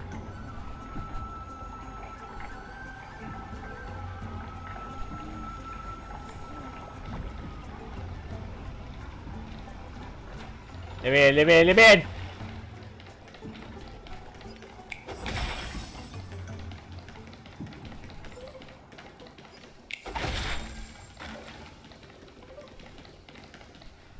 This is the place, but where is everything?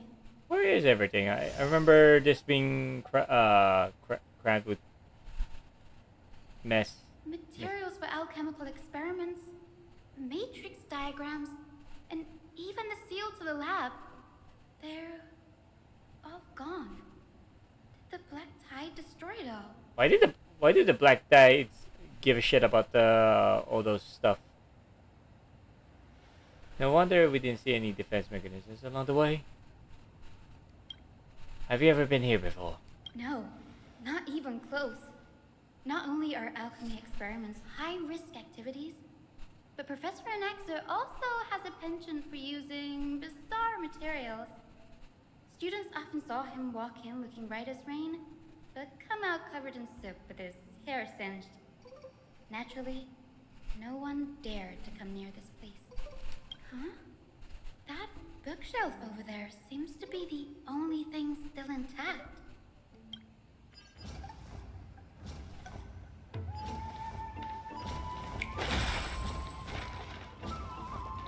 Fuck.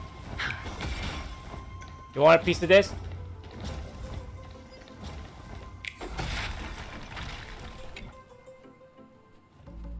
There are these are the materials requested by Anaxagoras. Documents from various fields have been compiled in one place, including Titan's creation, the universality of the soul, alchemy doctrine, and so on. Most of the materials look to be within the research domain of the Nosporus school of thought. However, a document titled A Study on the Crisis Era background is mixed within. Alright, easily written journal. Number 1. These appear to be quick notes examining the background of the crisis errors. The Holy Maiden of Genesopolis, Tribi, Trian, and Trinon, descendants of the Holy Maiden from the Temple of the Three Fates. Gold Weaver Aglia of Alcama from the Nestia priestly family. The Prince of Castrum Krandos, Hyacinth of the Twilight Courtyard. All of their ancestry have varying degrees of connection to the divine titans or their divine authorities. Thus, the Golden Blood come from the heritage of priest families or royal bloodlines. Anaxagoras? I myself show no such connection. Carefully the creation. What criteria did they use to create the Golden Blood to shape the Chrysoceus? Yet Castris, the servant of death from Idonia, her lineage is neither Titan priest nor demigod, but she has walked the earth for at least a millennium with the power to grant death to humans. Where did this power come from? Another text speaks of the dragon legends of Styxia. The alchemical extraction of soul rich from dragon corpses is intriguing. Dragons appear to be the Titan's creations. Perhaps there's a way to reverse the process, using alchemy to refuse human souls with Titan creations, increasing the purity and divinity of golden blood toward the absolute. This theory must be tested, experiments to be arranged. What's going on? Anaxa is conducting research on our friends in Alchema and me?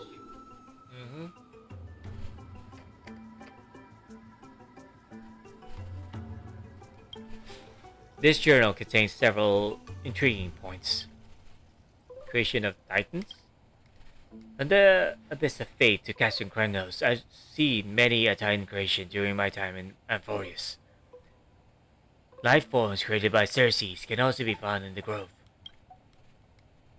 By fusing them with human souls through alchemical means, I can't even begin to imagine. The Chrysoceres? Anaxa seems to hold special interest in the divinity coursing through the Chrysoceres veins. Has even conducted a thorough investigation in the heroes' backgrounds. It wouldn't have been so strange if he had focused only on Cassie, given her own curiosity about her origins. Plus, considering that the new Sporists have crafted omnipotent medicines capable of curing diseases, it also makes sense that he would conduct research on immortal Chrysos heirs. But now, it seems Anaxa's objective was never to create medicine, but to identify the origin of the golden blood and figure out its inner workings. Anaxa's research. Through alchemy, Anaxa aims to refine the golden blood in the Chrysoceres to a degree of purity equal to divinity. This must be what he means by close to true purity, but treating both Titan creations and the human body as materials to be used in alchemy experiments? That's rather extreme. Danny, look at this. I have a bad feeling about this. These hastily written journal. These documents appear incomplete, judging from what's left behind. The important alchemical formulae has been taken away. Only the author's reasoning remains. The previous approach has flaws. Fusing human souls with Titan creations does not purify golden blood. Even the pure Titan creations are contaminants to the Chrysoceres golden blood. Soul fusion between humans and creations merely repairs impurities of the soul or maintains a connection to the dying souls. While creation myths tells us that Chrysoceres and other creations were all made by Titans, their nature differs fundamentally. The Titans' creations are no intermediate products of an alchemical process, and the Chrysoceres are closer to the Titans than the creations. In other words, I should not have considered Titan creations equal to Chrysoceres. The hypothesis I should focus on is one pointed towards the Titans themselves. Such rare chances to study Titans demand a meticulous selection of research subjects. Living Titans prove impossible to restrain, and dead Titans are offer no insights worth pursuing. But dying Titans, they are the perfect research subjects. Only by understanding the fundamentals of creation can we ensure perfection at the moment of everything's birth. Through my hands, I will melt a Titan and reach the true essence of the soul. My biggest fear. It's come true. After going through his notes, I think I can piece it all together now. Anaxa was carrying out experiments on soul transmutation. So, do you mean he's trying to reconstruct human souls alchemically? Yes, this is what he was secretly conducting research on. Something he had to keep hidden from others. Compared to his public speeches, this is the real blasphemy. Oh, I just thought of something. What's wrong? Do you remember when the Black Tide was approaching? The Grove had planned to send Cersei's core flame to a safe place. But an accident happened along the way, and Anaxa lost his life in the process. But Cersei took over his body and resurrected him, which led to the situation we're in now. That's right. But what if Professor Anaxa's fusion with the core flame of reason wasn't an accident? What do you mean?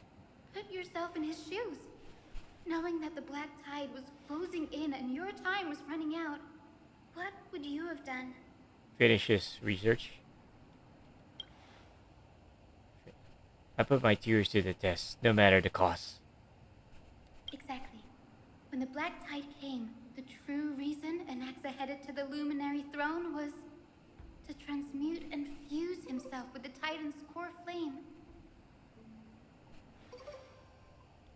So he skipped the trials and actually go to the B1 with the core flame. Right. Yeah, he skipped it and turned into a crisis here. No. Judging from how he reacted after the event, the results came as a surprise. Maybe he failed to consider the possibility that Cersei would make a similar decision.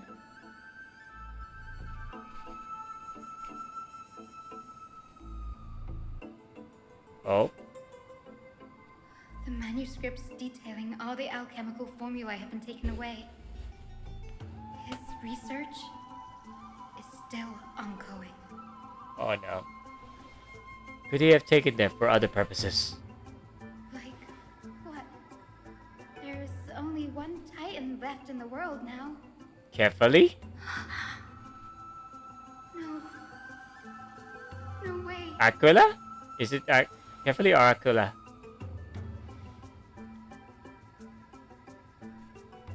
To conceive an entity of perfection, one must first understand the principles of creation. If Anaxa is in Akama now, then that means... Yep. It's either... I'm thinking... Right now... Aquila, carefully... Well, I mean, carefully is right in front of us when we were controlling Anaxa. And Thanatos. So those two. Oh, those three. He's after Kefali.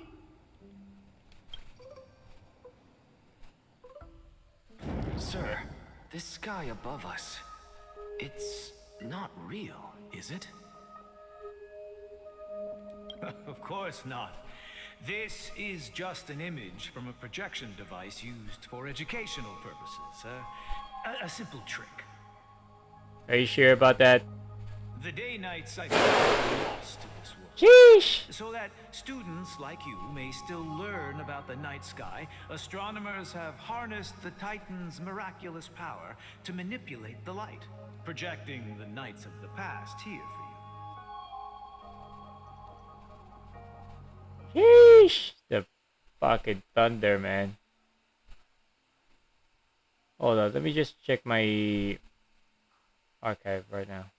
Okay, I have this view, this scene already. Much like how the sky above the holy city is also illuminated by Kefali's dawn device. So, the skies of Akama are fake too. You mustn't conclude that, Anaxa. You should know that only a child would expose a trick and be proud of it. Often people know more than they let on.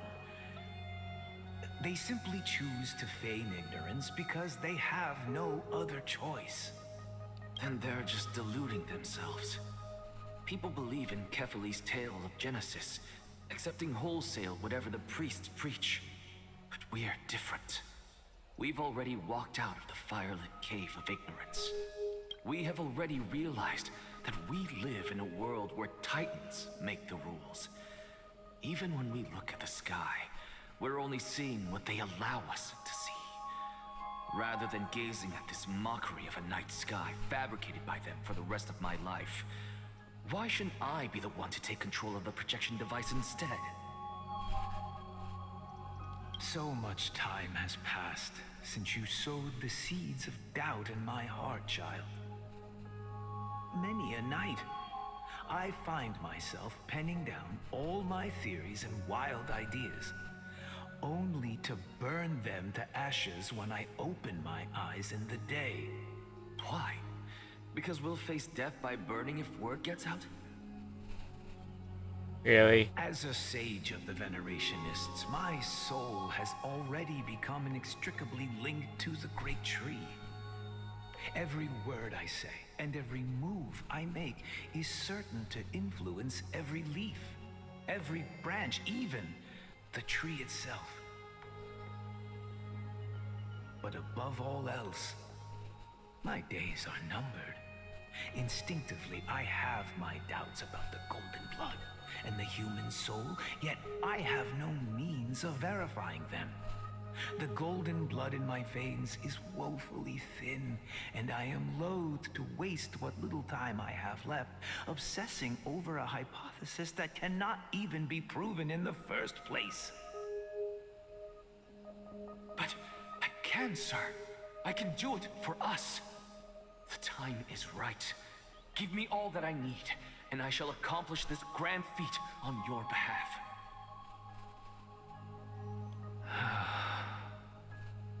You're right. I shall do just that. In the next meeting of the sages, I will spare no efforts fighting for the rights you deserve.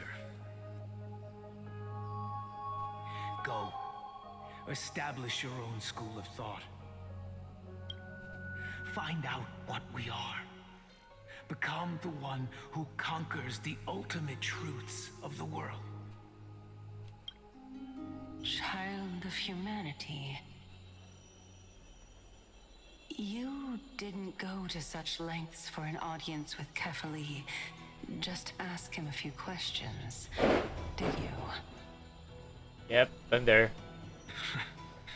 So, you figured it out. If I were as foolish as Adromus, perhaps I'd throw myself down and prostrate before their greatness, begging for the gods' prophetic wisdom. Well, sorry to disappoint, but I'm no Dromus. Alas, I am a human, standing tall on 2 feet, possessing both intellect and pride. Before such power, does it make any difference whether you're a human or a Dromus? I'm sure you're familiar with the story of the Styxians. When the raging waves threatened to swallow them, they didn't just give up and become sitting ducks. No. They constructed a dam that kept the roaring tide at bay, chaining down the mad Fagusa. Oh, hold up. Hold up, let me see this.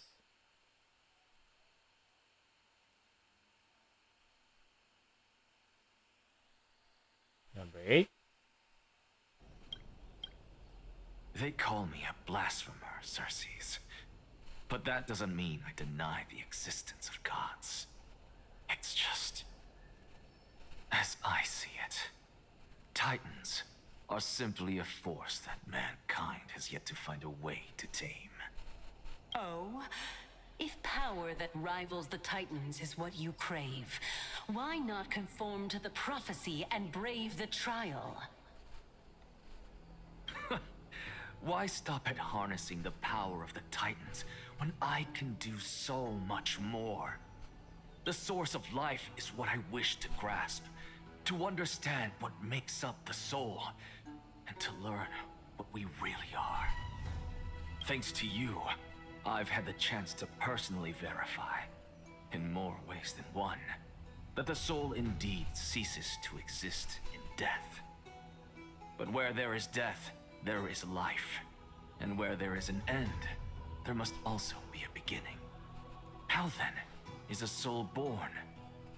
That was the only unknown variable left in my calculations. And by the sound of it, you have already formed a conjecture. No, I have already drawn a conclusion.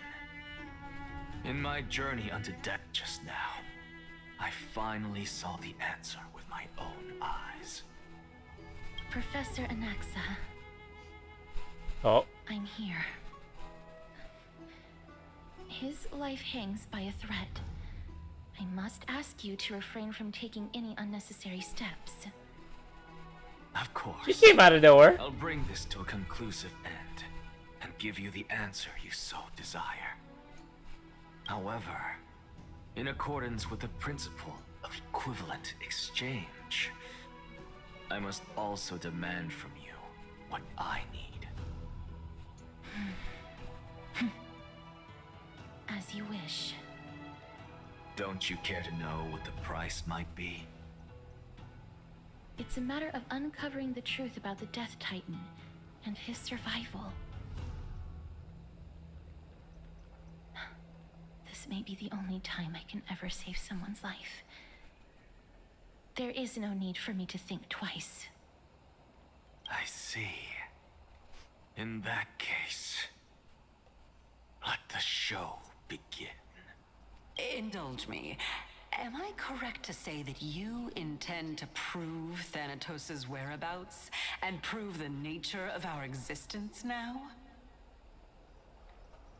Before I begin, I must confess I had been stuck in a cognitive trap all this time. As unrelated as these two propositions may seem at first glance, they are in fact logical equivalents. They are merely two different ways of telling us about what the soul is at its core. The reason I say this is as I've mentioned earlier. The answer was hidden in my journey unto death. Anaxa, you are in the Netherrealm? Yes, I am but a living dead man now, but that's not important. What truly matters is, I overheard a conversation between heroes. What? Sorry, I don't, kinda zoned out. What was it? What's that? That's not all. Remember how I said you were a part of that conversation too, Xerxes? And I've told you that I have no recollection of such an event. That was likely just an illusion conjured up by the mind of a dying man. Can be. Of course you would remember. Because that wasn't you. That was Calypso, one of the 7 sages of the Grove. Calypso? Huh? That's the name I made up on a whim when speaking to this girl. How do you know of it? And surely you jest. Don't you think I, of all people, would know if that were the name of one of the 7 sages under the shade of my tree? Don't you claim to know the Grove's past like the back of your hand? It seems you've lost even the memories seared into your soul. What? Use your head, Circes. Since all of this took place in the realm of the dead, it stands to reason their likenesses are of souls from the past. The living cannot step foot into that world. So who could they be? Think about Calypso. Why does she share your likeness? Yet you have no idea who she is. The answer is evident, is it not? Those fallen heroes are the mortal incarnations of the Titans before their ascensions to godhood. The gods aren't master creators born out of thin air, and they are no different from humans, because they all evolved from one. Oh, they could all ascend to godhood, huh? Hold up. Let me say that. Hold up.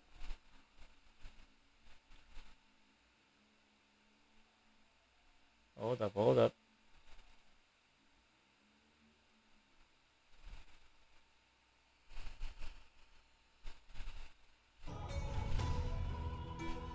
Yeah, let me save that too. Let me save that too. Number 9.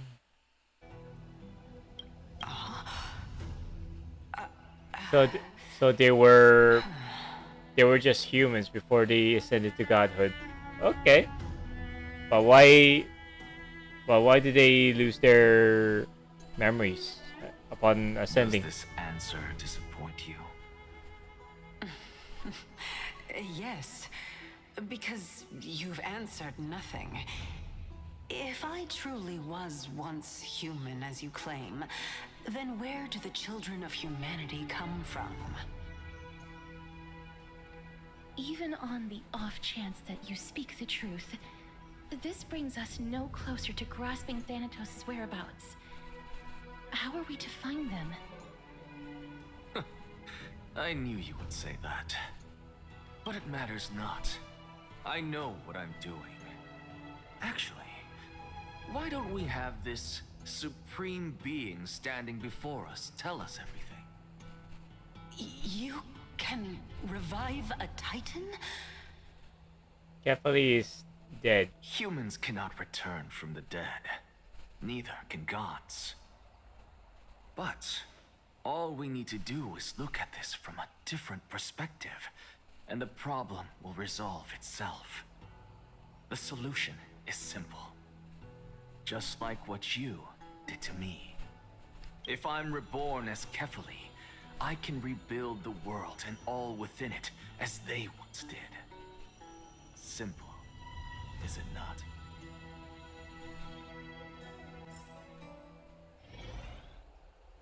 In the meantime, I have news from Hyacinth and Danhong. Anaxa might be trying to do something with Kefali's divine body. Kefali? But what could Anaxa want? Is the Council of Elders going to sit around and let such a sacrilegious act unfold? That is not possible. He is indeed the great performer, capable of fooling anyone and everyone with his tricks. I'm sorry. No need for guilt, for this is good news to us. The Council of Elders has found themselves a traitorous ally. Anaxa's ambitious desires will be something we can exploit.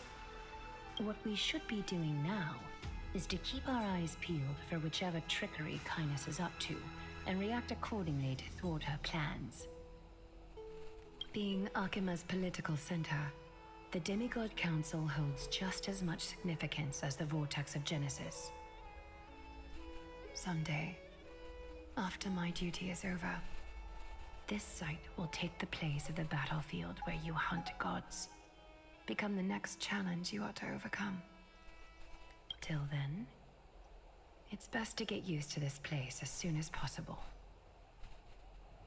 you'll be waiting here for your good news.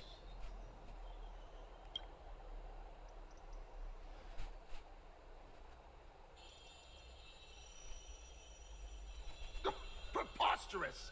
The Christos heirs only have their standing because of the Council of Elders. How dare they trample over it? Wow, those people are shooting daggers with their eyes. It's been a while. Oh, Oleg. Oh, we'd never met. Have they? I'm sure that we've already met this guy before. What is that supposed to mean? Is this really the sort of person that the young lord praised as a ferocious warrior? Oleg Amphoreus.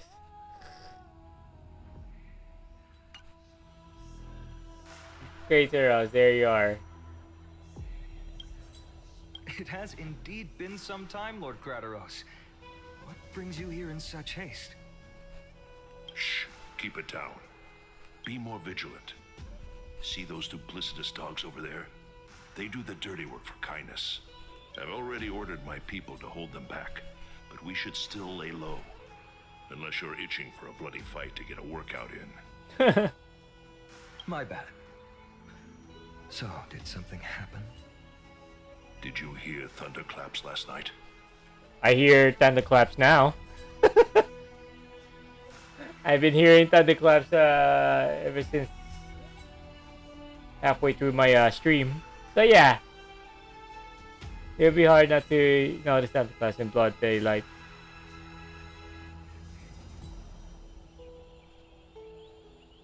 Is Acheron? Someone's going to save us! I don't think she can save you from death, bro. And no, I'm a heavy sleeper. Say, yeah. Thunderclaps are beacon signals of strife. They are a message from the young lord. He threw a spear bearing several words at Akama. Oh? Watch out. The Flame Reaver is back. Oh, lovely. That fucking guy just won't die. Just as much. We didn't actually kill them back at the Kremnos Arena. Are you serious? I figured this is something you would want to know. We Kremnoans never back down from a fight. So if you plan to take that thing down in a battle, reach out to me anytime.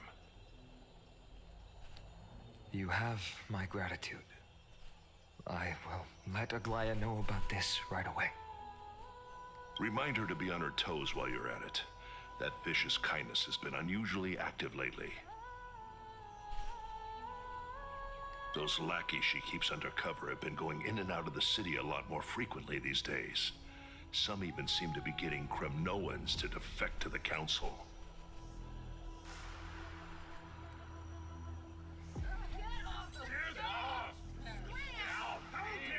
Oh? That's her. Looks like you can see it for yourself. We should get back. Thank you for the intel, Lord Crateros.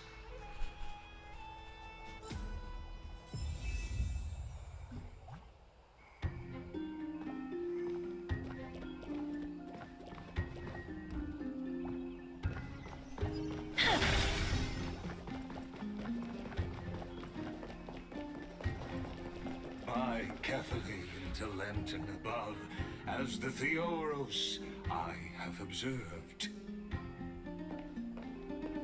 Virtuous citizens of Akama, fine Vides, Elysiae, and the Outlander are heading toward us.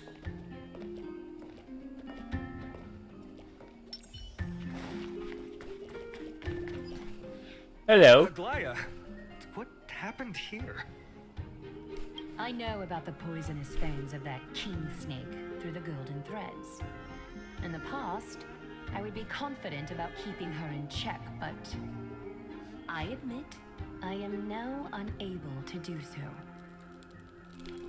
What do you mean? It is no longer about eloquence or arguments.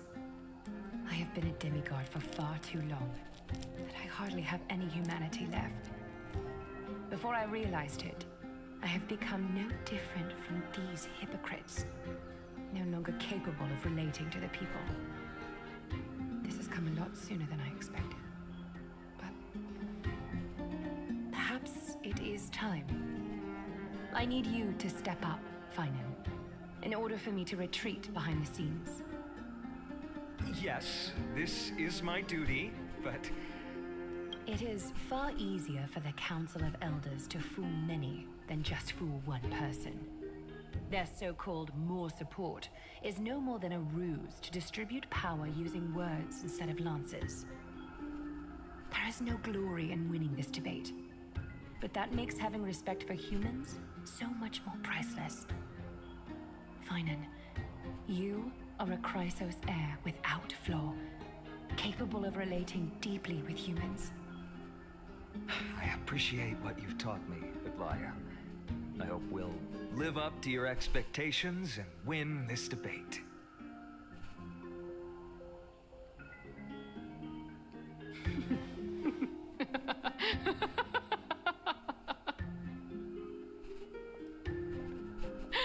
Oh, you've done well, Lord Calictus. Let me take over and personally close this debate for today. Dearest counselors, let it be known that I sorely miss the blissful times portrayed in lyrical poems. Back then, Amphorius was home to nearly 1,000 cities, each with their own local faith, while gods walked the earth and shared close bonds with humans. Yet, in the present, people from all over are forced to leave their homeland to seek refuge in the holy city where they hope to rest under Kethali's protection. All of us have long been in the same boat with no way out of this plight. We didn't have a choice in the past, but now the Council of Elders brings to the table a new possibility. All I have left is one question for you. Would you rather strive toward the unheard of Era Nova, or return to the prosperous Era Chrysia of our past? Make your choice. Now, which of the two would lead mortals to an ideal future?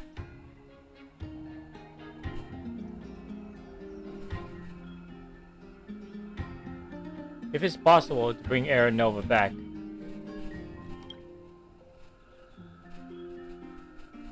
how are we supposed to send Amphorius back to Era Chrysia? We all know that Era Chrysia is a thing of the past, Lady Kindness. Please, enlighten me. How does the Council of Elders plan to turn back time? Let the three Titans of Calamity be born, and Era Chrysia is nevermore. But bring demise to those Titans, and Era Chrysia will descend upon us again.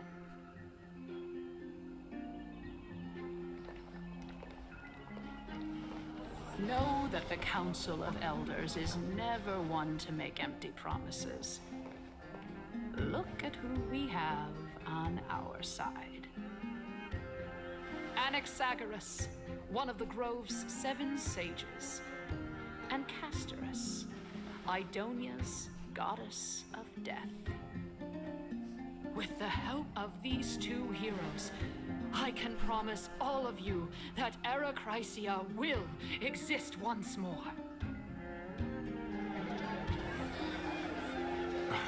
Aren't they Chrysos heirs?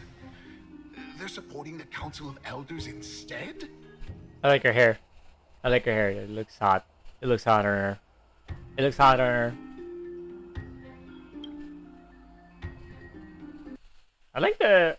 I'd rather have a simple hair like hers on the character. Maybe plain to people with high standards, but come on now. Can you really relate to something that is not that is very different from you?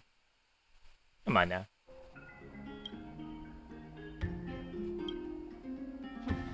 It's clear from the start that these heroes do not get along well in their group. All the more proof that Aglaya is unfit to speak on behalf of every Chrysos heir. I am in favor of Era Chrysia. Era Chrysia! Era Chrysia! It's just you, buddy. A member. This one. There you go.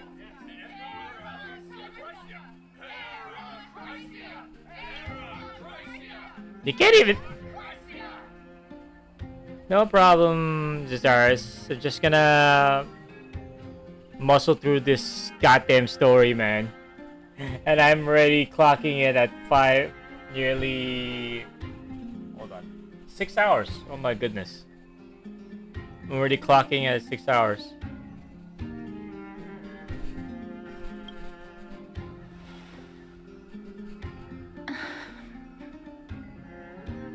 Castorus? Why are you standing over there? You finally arrived, Anaxa. So have you, Cass. Don't worry, Aglaya. Well, I know that you have many queries. Could you continue to converse like how the citizens normally do? Tell me, dear citizens, if we successfully retrieve and return Thanatos' core flame without anyone passing the Death Titan's trial, what would happen next?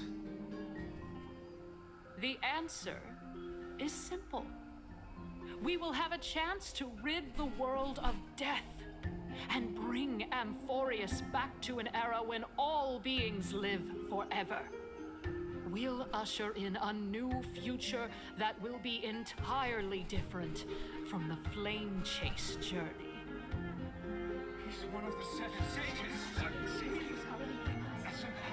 Members of the Council of Elders are discussing fervently. Your proposal is much too idealistic. As long as the Black Tide still exists, how can we go back to the old days? Remember what I previously said? Kefali's core flame is guarded by the secret power of the Council of Elders. Plus, Fagusa's water curtain will be able to block out any external perceptions. Tell me, dear citizens, have any of you ever seen even a glimpse of the threat that this person is talking about anywhere within the walls of this majestic holy city? This place will become the Flame Reaper's target sooner or later.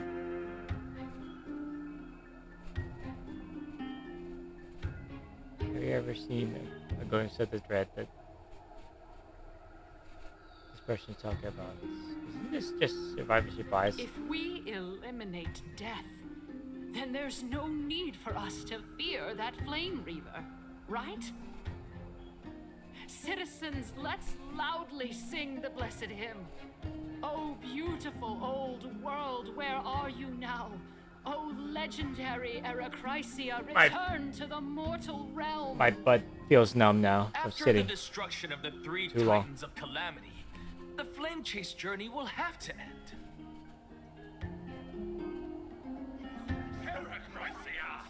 Yes! Yes! It has to end! It has to end! It has to end! It has to end! This is bad. The masses are now totally riled up.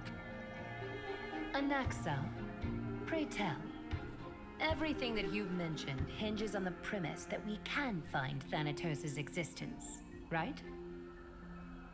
Thank you, Lady Aglaya, for still caring about this city. However, dear citizens, we are truly fortunate and blessed. For Castorus, Idonia's goddess of death, will surely find Thanatos under my guidance. Oh? What? Nutty? With that, I solemnly promise that the core flame Lady Castorus brings back will be personally managed by the Council of Elders. Thereafter, if we are able to garner the support of all of you at the Citizens' Assembly, we shall spare no effort in ensuring that the Erechrysia will return to our world once again.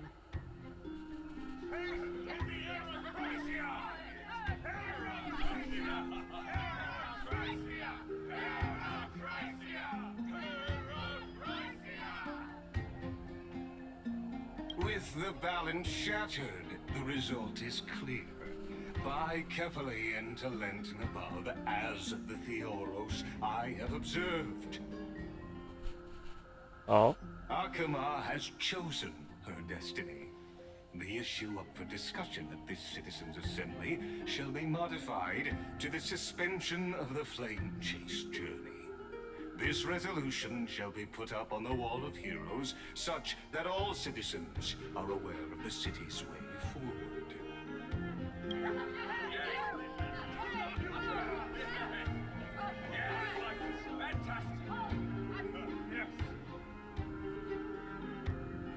Aglaya, dear Aglaya, what has caused your heart to soften? You also don't seem to be as quick-witted as before. Wag your tongue as much as you like.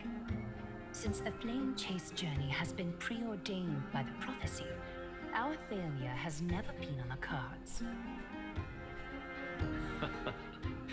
Well then, I guess we'll find out if that's true at the Citizens' Assembly. Oh, this is not the assembly yet?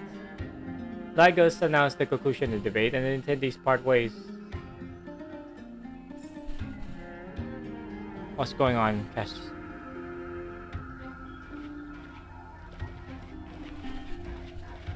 Man, you are a tall fella. Hi, Cass. What's going on? Well, it seems that when I sent you to look for Anaxa, I unintentionally facilitated your partnership with him instead.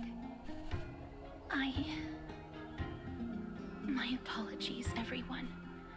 I know that you have many questions to ask me. I will answer them to the best of my knowledge.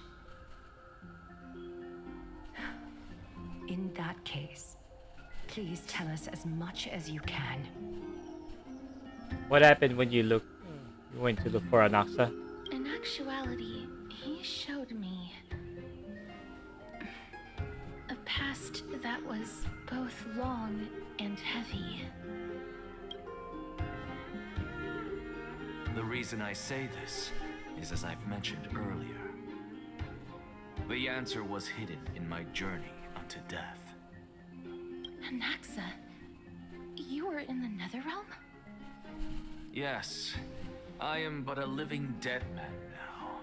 But that's not important.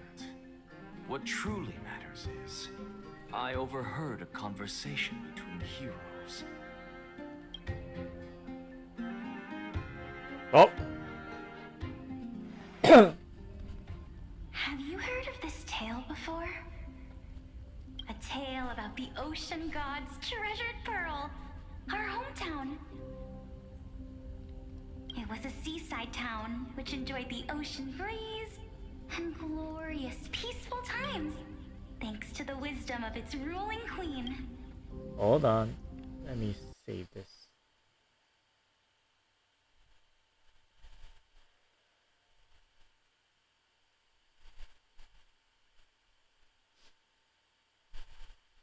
Right, 11.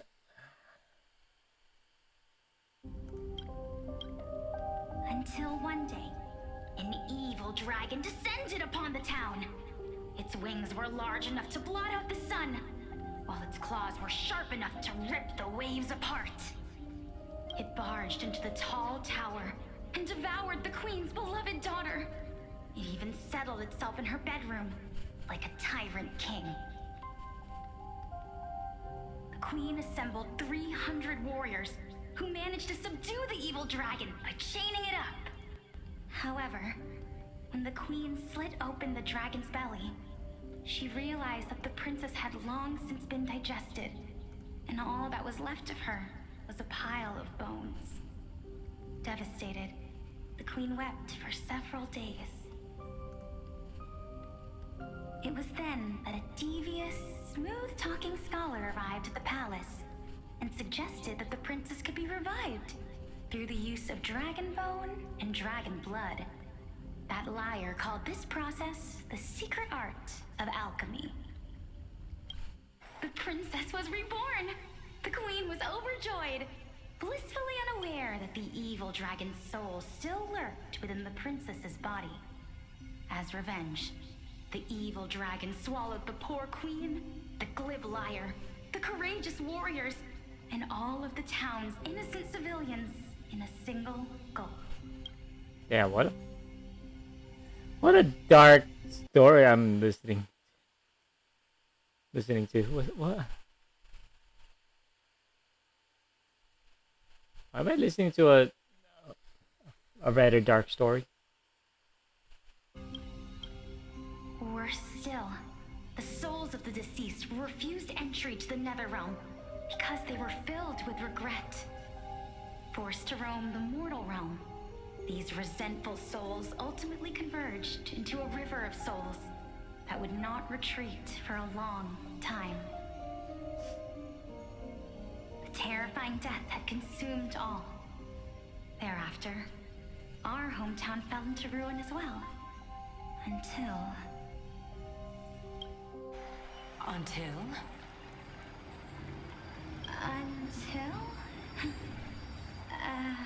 Actually, I don't know what happened next either. What a... My... It seems that you still like to whet people's appetites even after all this time, Pelixia. So, according to your story, this is how I used to look? It's practically a mirror image. And yet, what exactly is this? A miracle that I created with alchemy.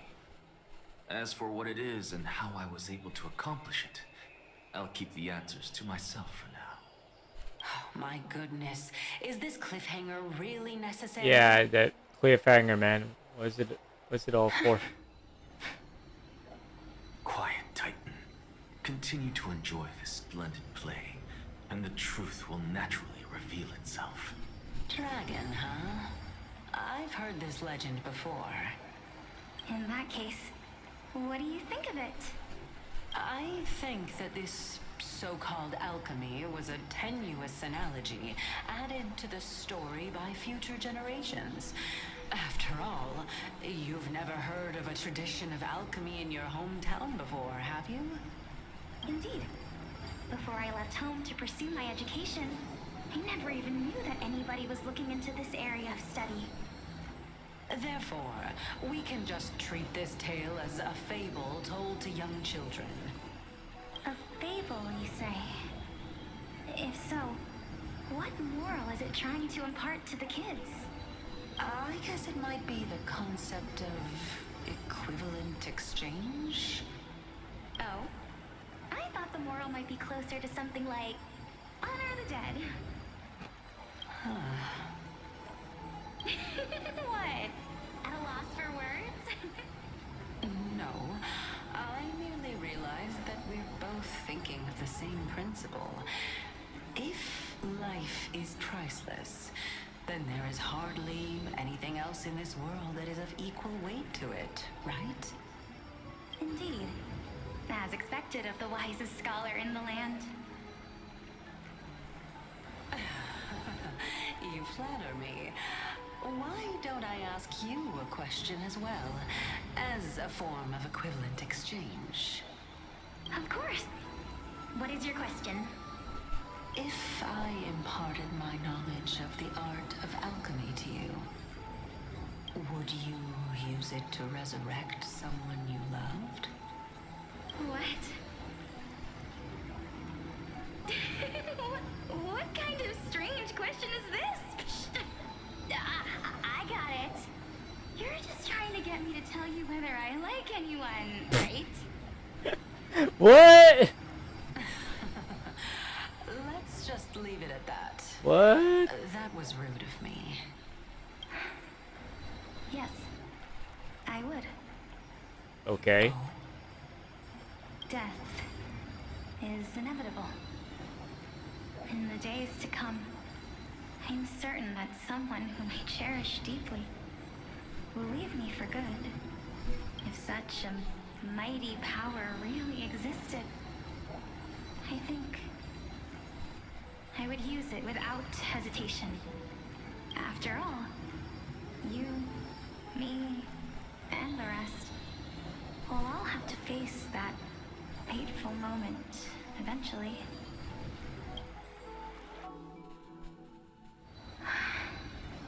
So much yap. My time is finally here. However, perhaps because of my firm belief in the immeasurable value of life, I am unable to complete the trial. You shall wither, and through that, the dead will sprout again from the remains and be reborn with the dead flame. It is a pity that fate is such a cruel mistress. Is there no other way of interpreting those words? I'm afraid that the meaning is clear. Between my sister and me, one must pay the price. Our trial can only be completed when the one chosen sacrifices her life.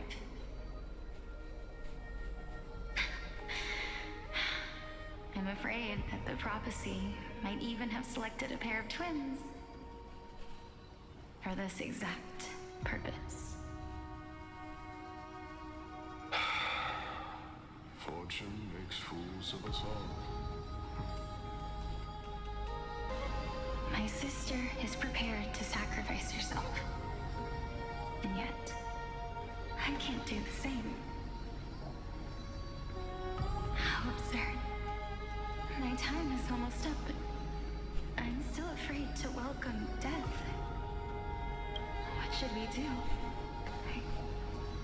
If I'm ultimately not able to make up my mind... Since Chaos is willing to guide all of us and leave this trial to the end, there is still plenty of time for you to ponder. That's right. Don't allow the fog of an uncertain future to cloud your mind. Trial, prophecy, the topics that they're discussing seem familiar. But these three people must not have left their names in the epics. Otherwise, I would have some recollection of this. Amphorius' history before the Titans were born was complete chaos. Is that not strange by itself? I have long held three hypotheses about this. However, let's continue watching for now. Calypso, Polixia, and this warrior...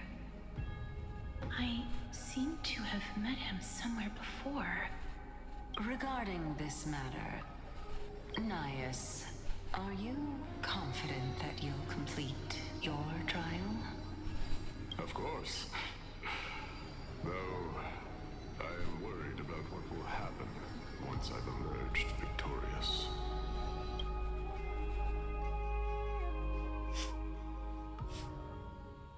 So much yaps. Oh my goodness. Looks like you have made up your mind. Yes, this is the safest course of action. Completely separating courage, honor, tenacity, sacrifice, and reason. You really know how to make things difficult. Please, young lady, witness my fall and demise. Lady Calypso, you shall host the soul-rending ceremony. I do not understand. Why would you dare to sacrifice yourself for a future that you won't get to witness? Because this is our destiny. The power that resides within me is so intense that I will one day be engulfed by it. Furthermore, a valorous death before glorious return has always been the path I chose to walk. A journey I began long ago. If your sister or Callus were in my position, I believe they would make the same choice as well.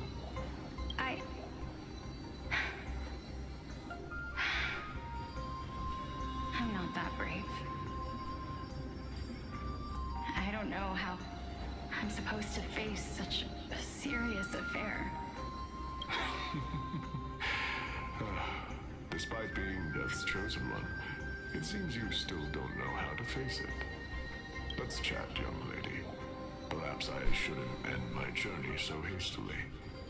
Since there's still time, I'm not worried about letting fate wait a little longer. Of course. This warrior is Lord Anaias. As the embodiment of Nikador's divinity, he entrusted his life to us and allowed humankind to end his madness. That means that what I'm currently seeing before my eyes is, in fact... Looks like one hypothesis of mine has already been proven true. These heroes are the true forms of the Titans, before they attain their divinity. If so, the chosen one of death that he speaks of is actually... You. Polixia? Is the previous form of Thanatos? But her appearance... If this is true, as long as we can find out where she went, we'll naturally be able to figure out the location of the Death Titan. But before that, we first need to witness what ultimately happened to Lord Anaias.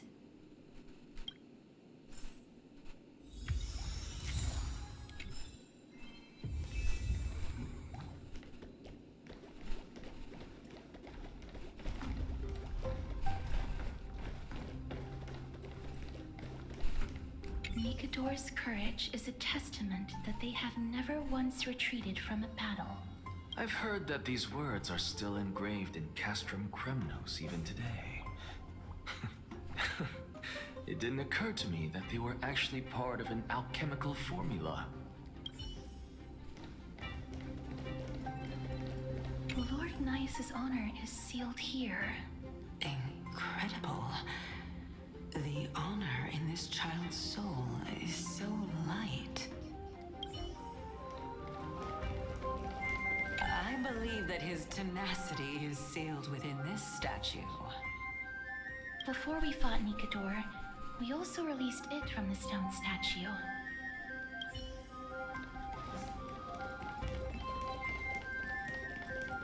Sealed within this statue is undoubtedly his sacrifice. They use their own body as our city walls, keeping out and protecting us from the pervasive spread of madness.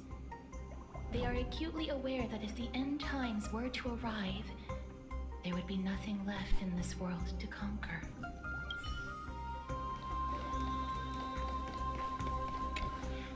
Honor, courage, tenacity, sacrifice. And finally, the only thing that remains is reason. Cheer up, young lady. There is no need to shed tears over a glorious death. All farewells in this world are sorrowful, Lord Anaias. No, young lady. As a warrior, I have witnessed too many bitter deaths. But now, all I feel is peace. I did not know until this moment that mortals could live their lives in such a way. Although only a sliver of your soul remains, you remain so optimistic. Or maybe the truth is that you aren't able to feel sorrow anymore. To be honest, I don't know either. But I am certain of one thing. This is not an acceptance of death nor apathy toward it. It's not even a feeling of despair. I am just enjoying what remains of my life to the fullest. Enjoying? Indeed. Along this journey that we've taken together, not only have I changed the world, I myself have also changed in the process. And now I have reached the journey's end. When I look back and see the grand epic that I've personally written, how could I not revel in that fact? But when you depart the mortal realm, won't all of your accomplishments be reduced to nothing? Separation and death are two sides of the same coin. Reconciling this doesn't come easily for a mortal.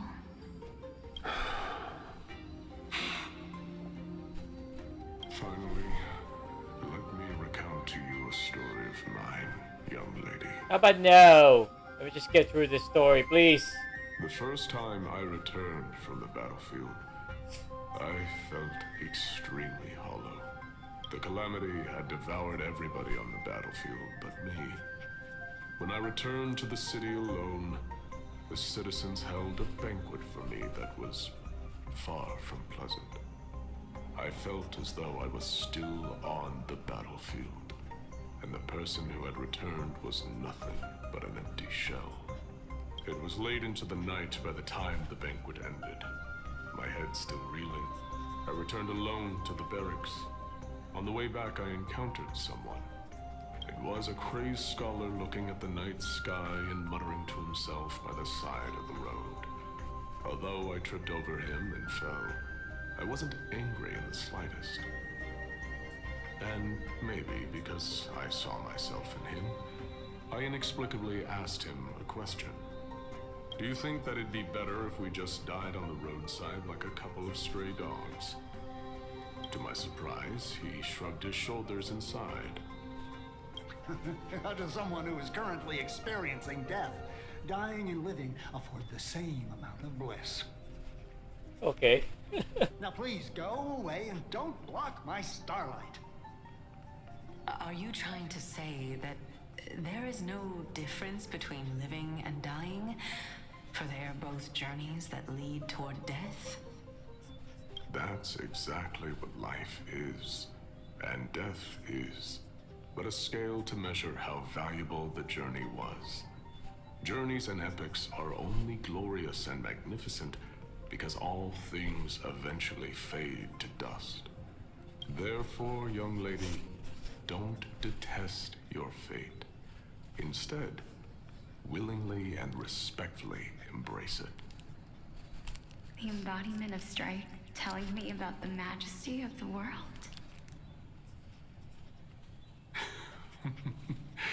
Indeed.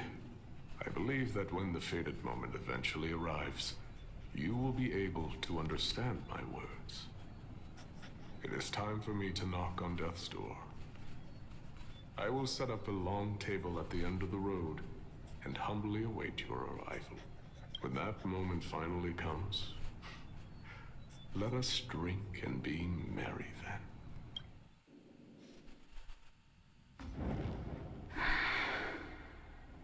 I knew this day would eventually come.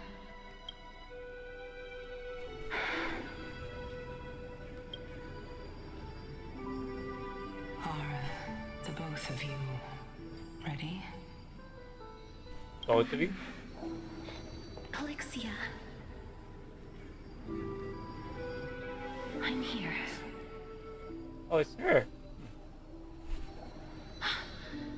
What? This... This is quite interesting indeed. Is this... Alexia's sister? Is it... me? Now, it's time for us to fulfill our promises. Are you afraid?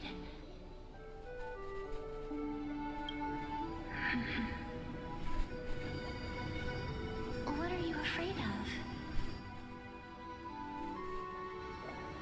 That I won't be able to do it.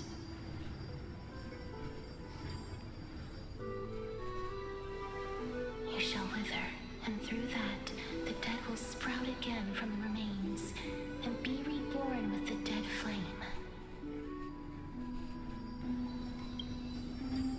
foretold in the prophecy and according to our vows, once it all ends, we must face our fated moment head on. Even if it was prophesized, do we have no say in the matter? It's so unfair. Why are we the only ones who are forced into mutual destruction? Let me do it, sister. Let me be death's sacrifice. I was never long for this world anyway. But you're different. I was the one who wasted your life after all. You're wrong, Polixia. I don't think that my life was wasted. Just the opposite. When I finally arrived at this destination and looked back at the journey I took, I discovered that flowers had long since bloomed along the path I walked. It was you who sowed the seeds for this sea of flowers, one that is more beautiful than the promised land at the end of the world. Besides, I have lived a fulfilling life. Even though I was fated for sacrifice, none of the things that I've experienced will dissipate. Instead, they'll forever live on as memories inside your head. Will they not? How could my memories of you ever compare to the actual you?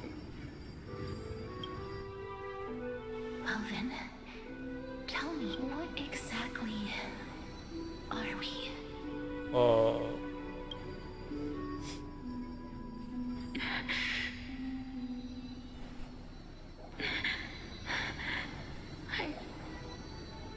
I don't know. I don't know either. But regardless of what the answer is, regardless of how we're shaped by others, or even by this world, ever since we were born, the fact that we existed was predestined, and nothing could erase it. This is why I will always, always be by your side. We're twins, after all. Unfortunately, one twin got the short end of the stick in life. All right, my dear Polixia. It's time to extract my heart and light the flame of death. After that, use it to plant the first bud in the prophesied new world.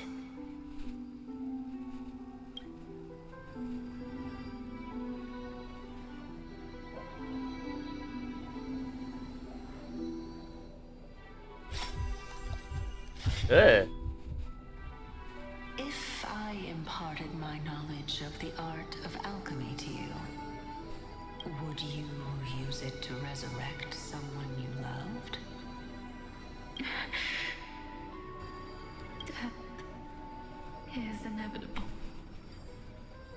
In the days to come, I am certain that someone whom I cherish deeply will leave me for good.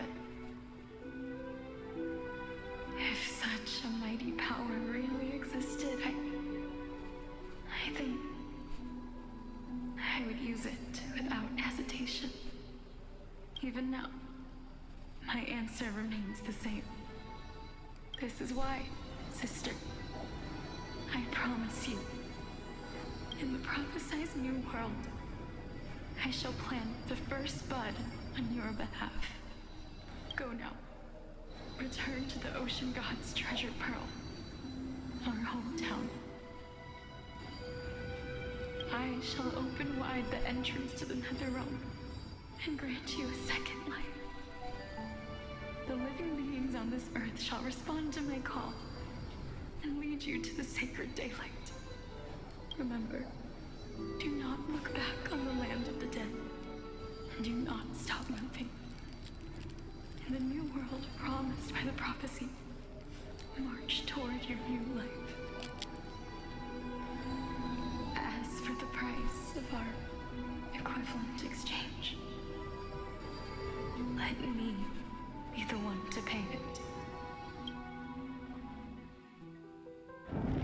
everybody.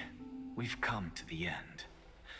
Unfortunately, I am not compatible with the Supreme Being, so I was unable to completely fuse their soul into my own body. However, being able to glean all this from them is exciting enough. I'm certain of this now. Before the Titans that we are well acquainted with were born, a group of heroes roamed the land. These heroes followed a prophecy and took possession of divine authorities one by one, until they eventually became the pantheon of the New World. Just like the Flame Chase journey of today, Amphorius' history is cyclical in nature. Huh. What a startling revelation.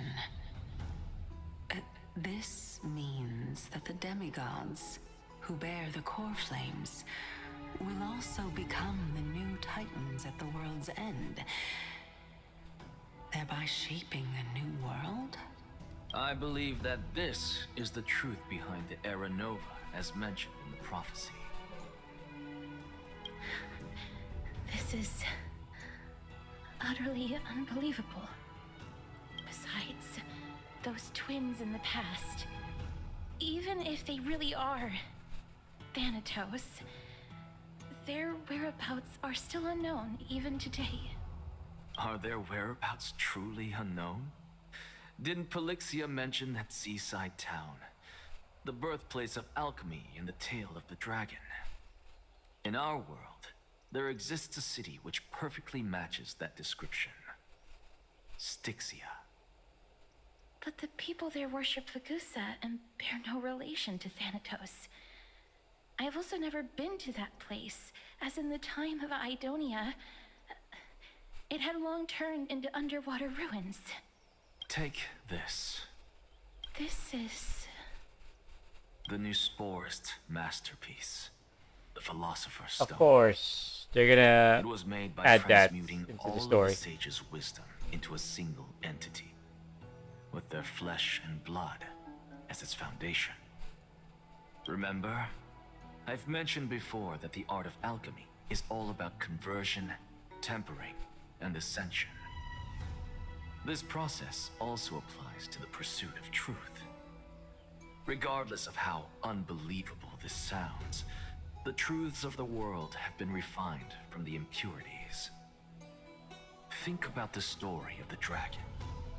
This stone will lead you to your real hometown, allowing you to reform the door to the Netherrealm and discover Thanatos' fate. You still look as confident in your victory as ever. But what if your conjecture is wrong? Simple. I shall merely admit to the entire world that my experiment was a failure.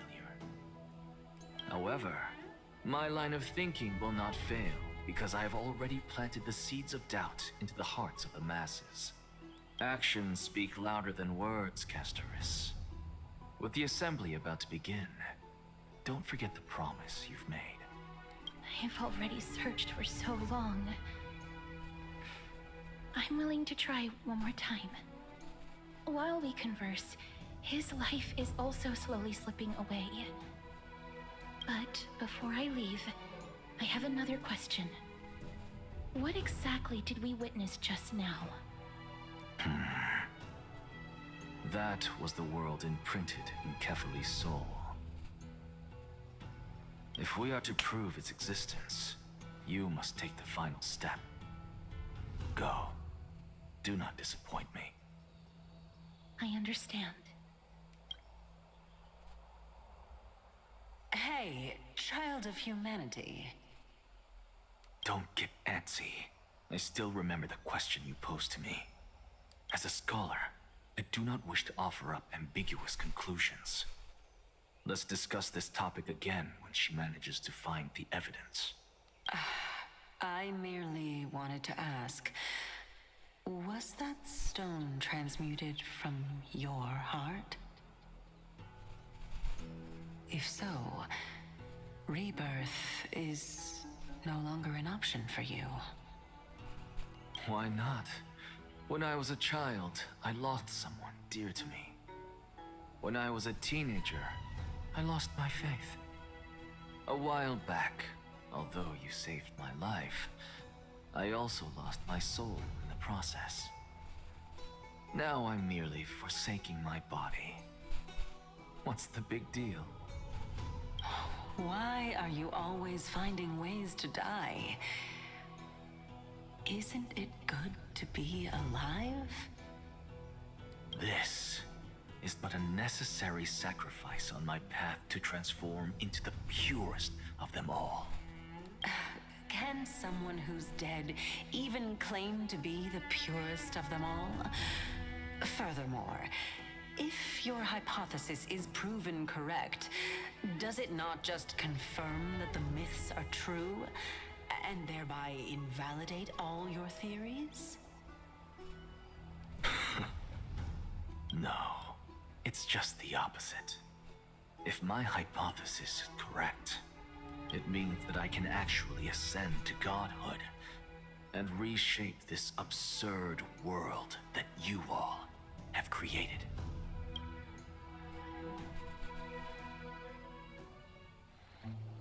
Currently, That's a lot to take in at once.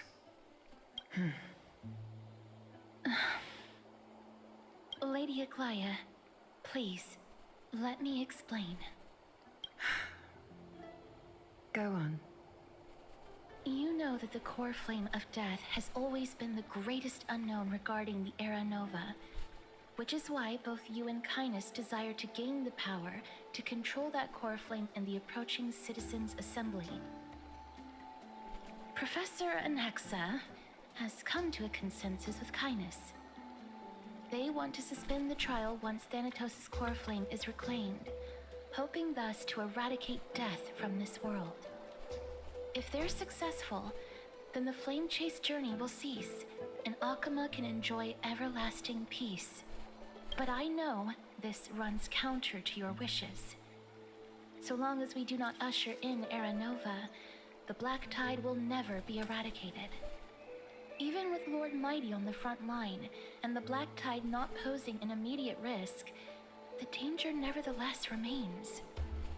Honestly, it's difficult for me to assess the pros and cons in this decision. But someone must bring the core flame before we can begin negotiations over it.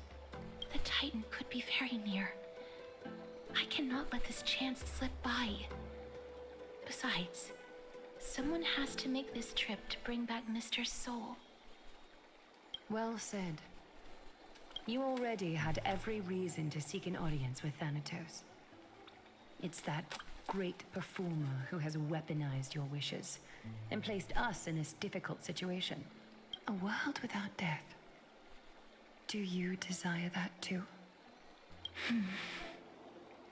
If fate dictates that my path must oppose yours, I will do all I can to resist it and protect what I aspire to achieve. Lord Mighty showed me that without taking the first step, all talk of what follows is moot. you changed, Castris. I have always hoped to hear you speak your mind, Cass. And I am glad to have heard your true thoughts. Styxia. I visited that place in the past. Though it is now an island surrounded by the river of Souls Torrents, it's not hard to see its former splendor. Go. I will not stand in your way. As for you, you are someone who has cheated death. I believe you have more than enough reason to make the trip with Castris and meet the god of death himself. Castris, I too look forward to your journey. I wonder what kinds of new interpretations your completed story will bring to the Flame Chase journey. Thank you, Lady Aglaya. I hate to put a damper on this heartwarming moment, but if Styxia is now an island surrounded by the river of Souls Torrents, then how do we find a way in? Lady Treby is probably... The answer is quite simple. In the myths, Zagreus once made the domain of the dead their treasure vault. That is to say, they could enter and leave the nether realm as they pleased. And if they could do that, then it follows that the demigod who inherited their divinity must be capable of the same. I'll see you at Memorial Palace at Action Hour tomorrow. Action Hour. Cypher Action shall Hour. be your Action guide Hour. to finding that ancient city. Action Hour. Action Hour. This summer, the saga continues as we uncover this yap fest of a story to its conclusion towards the end of this in about five more patches in this movie called Action Hour. Action Hour in theaters soon. Tickets are available online right now. The tumultuous day finally comes to an end. Everyone disperses, each lost in their own thoughts.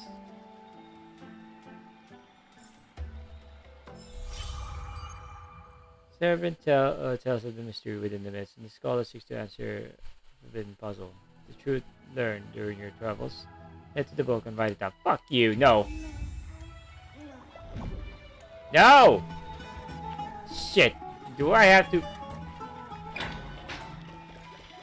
Just wanna finish this goddamn story. Jesus Christ. Hey, friend! Is the debate finally over? Did you win? The upper end is ours. We thrust them.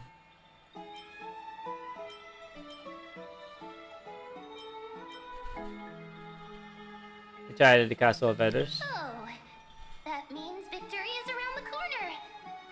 Well, moving on. I was hard at work even while you were at the debate. I borrowed a mountain of books from Cass to see if I could find a way to solve your problem. Let's see. I still have only 32 books to go. Ugh. It's okay, man. We found a way. Really? Oh, that's fantastic news. I knew it. Hard work always pays off. Especially if you're as diligent as ma'am.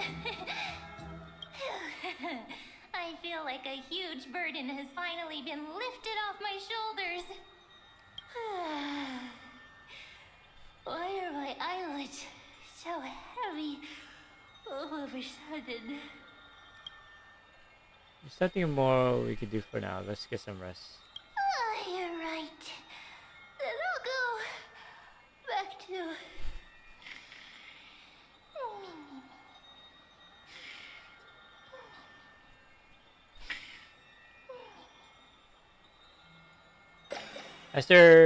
As was their custom, Mem, with astonishing dexterity, slipped back into their secret little hideaway.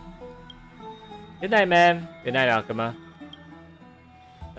Is it nighttime now, right?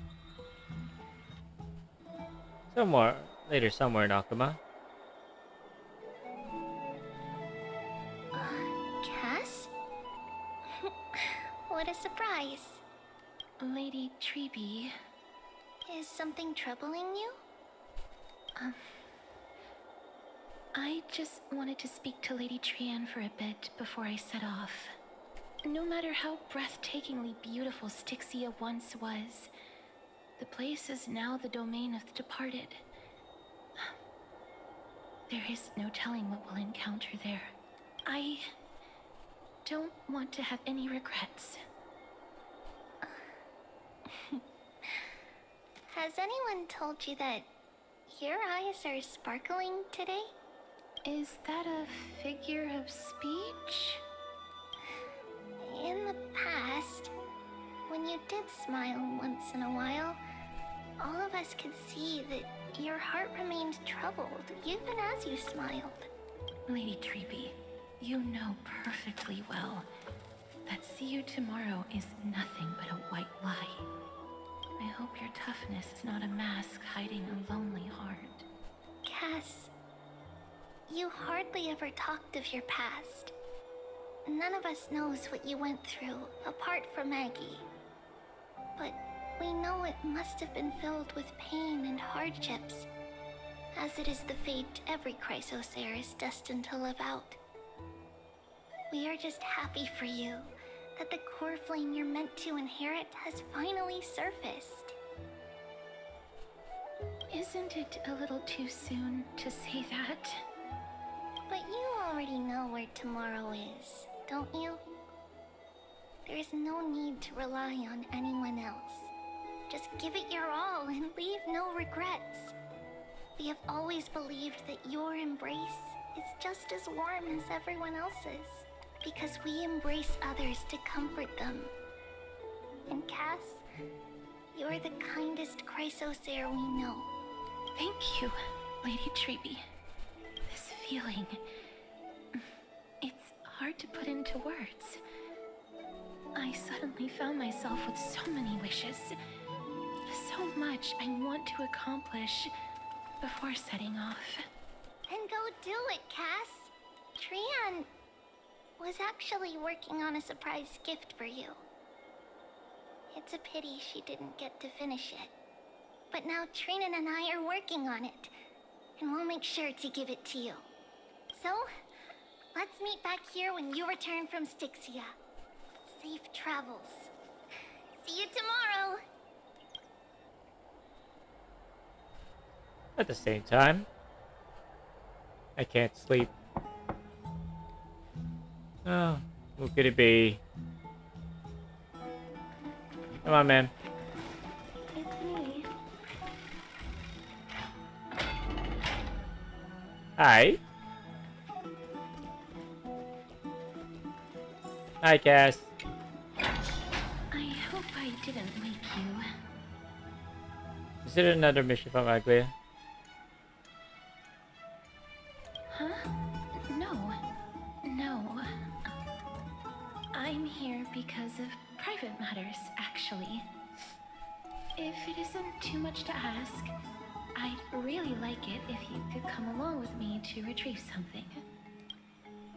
Sure, let's go, I guess. Aren't you going to ask me what it is? It isn't a long way from here. Shall we?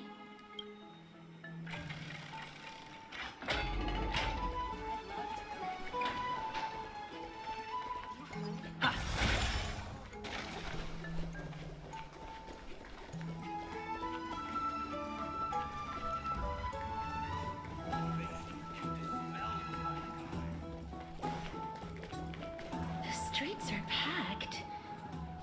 It seems the vote to pause the flame chase journey has begun.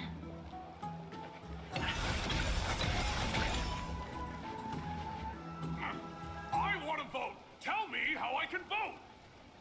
Take your ceramic shard engraved with the Kefali rune, select the Council of Elders in your heart, and pray silently until the shard registers your choice. Then toss it into the Dolium. The Council of Elders? More like the Council of Buffoons! The Black Tide took my hometown long ago! Who are they kidding with bringing back Arachrysia? It's all a shame to create their own Arachrysia in Akama! The Titans are just. So long as we do not overstep our bounds again, we will not incur divine wrath. Oh, please. The time when these deranged Titans should have vacated their spot to the demigods is long overdue. You'll see soon enough, you old fogey. Ooh. Ever call And I Lady... pray that Talanton smacks some sense into you with their scales. We shall see how this turns out. That was quite a spectacle. Just another peaceful day in Akama.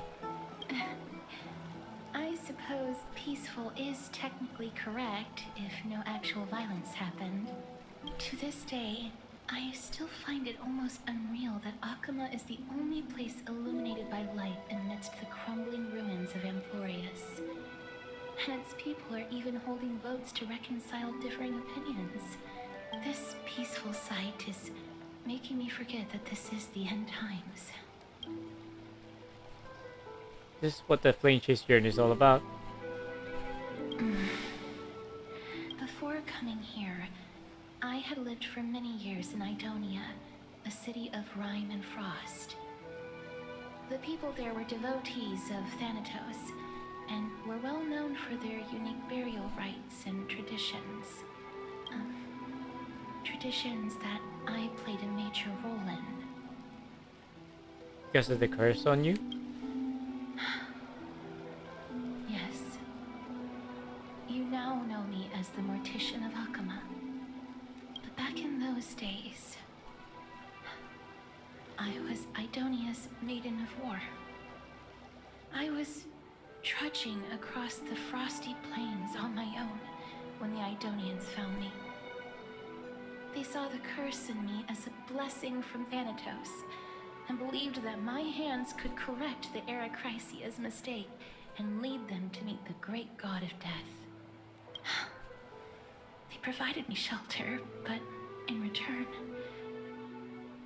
I was expected to grant merciful deaths to war captives, prisoners bound for execution, and heroes alike. Is that some sort of end-of-life care? But isn't that just an executioner? Yes. No matter how kind or cruel the means, nothing can change the essence of death. Taking away someone's life is never worthy of religious worship.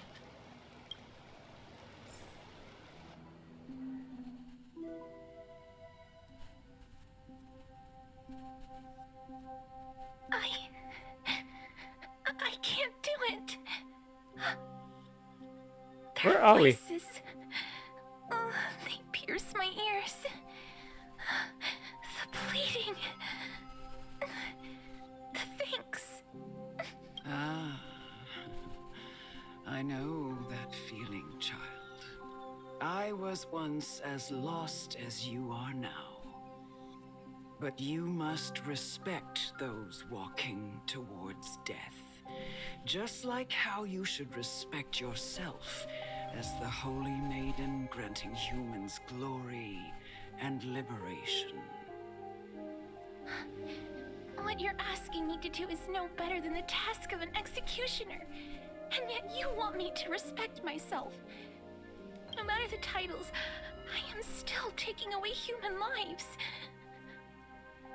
This won't be the first time that Edonia's fanatical nether warriors have faced death. On the contrary, recruits new to the battlefield often run away from their first fight. Death is the mightiest and gravest power in this world. The fact that you can wield it means you are deserving of respect. That's such a twisted reason. Then let me tell you a story. In Idonia, the great swords commonly used by executioners are called Draconian, in memory of Drakon, an elderly executioner. The sword has 3 air holes along its body. If the sword is swung down swiftly and accurately, the holes would make no sound, and the executed would also depart this world quickly and painlessly. But should the executioner have any hesitation, the holes would produce a piercing whistle. On that cue, the screams of the executed are sure to follow. Every executioner after Drakon is to hone their sword skills every day in preparation of future executions. Every swing of their blade must be more resolute than the last, for failing to do so will bring pain. Pain for the dying, as well as pain for themselves. No. I can never get used to this. You misunderstand, child. I am not telling you to get used to it. I'm asking you to consider the source of the dead's suffering and use that knowledge to fortify your future touches with more and more determination. Go, walk with the dead and love them as you love life. then you'll no longer hear those noises. Please, don't kill me. Jesus. I don't want to die.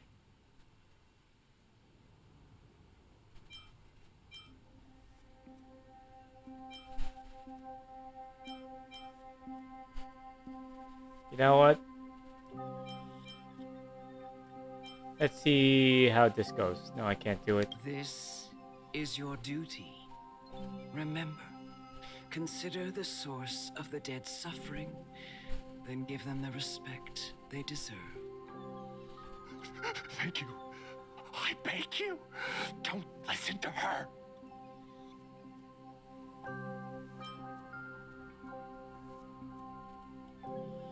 If you cannot learn to accept death, then Idonia has no place for you. Oh, fuck you too. This is your last chance. Do it.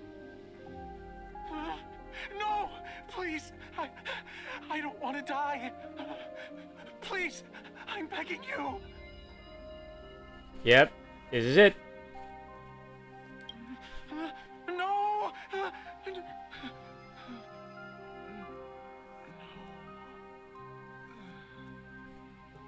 I know how you all die. You gently touch the prisoner's forehead with your finger. His face is pale, his eyes flicker with fear, and his body trembles uncontrollably. Is it because of fear, anger, and hatred? Or is this so-called merciful touch of death simply a lie?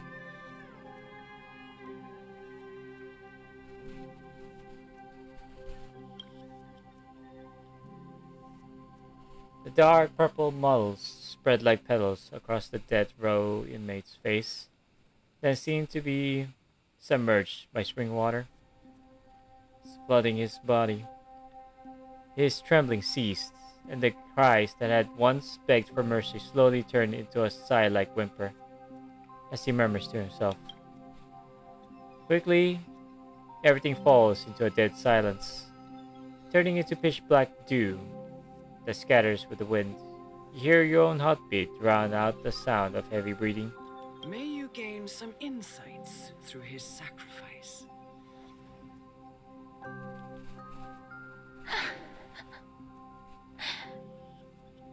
Is this all?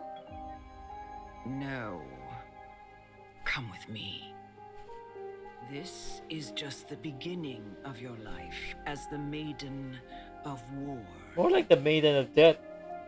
You executioner!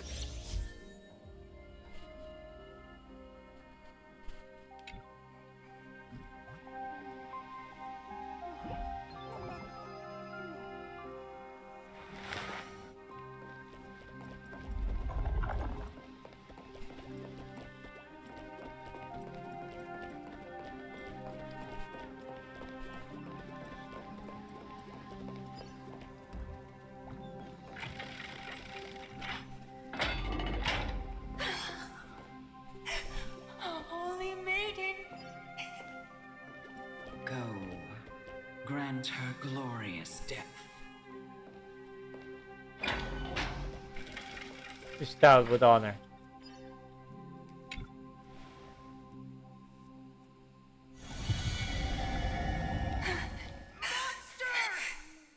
Thank you.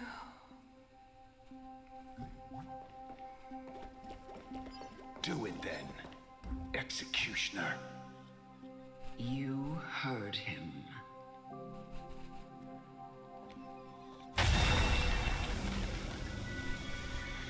Emerge from your cocoon. Maybe I shouldn't have done that. Oh, fuck it.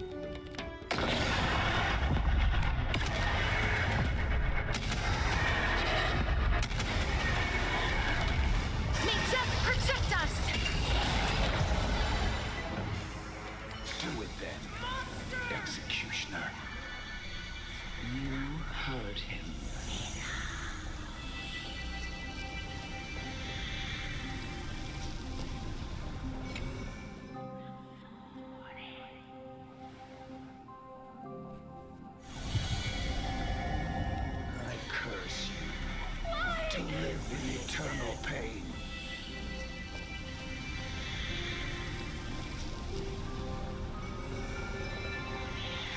Let's get the ill herder. Grant me release.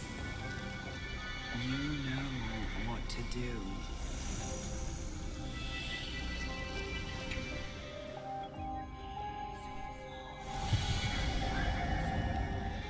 When will this ever end?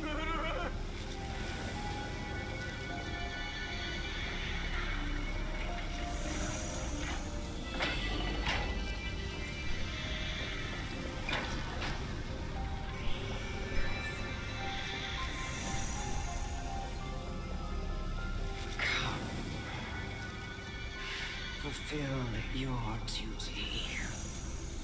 Even you, huh? What?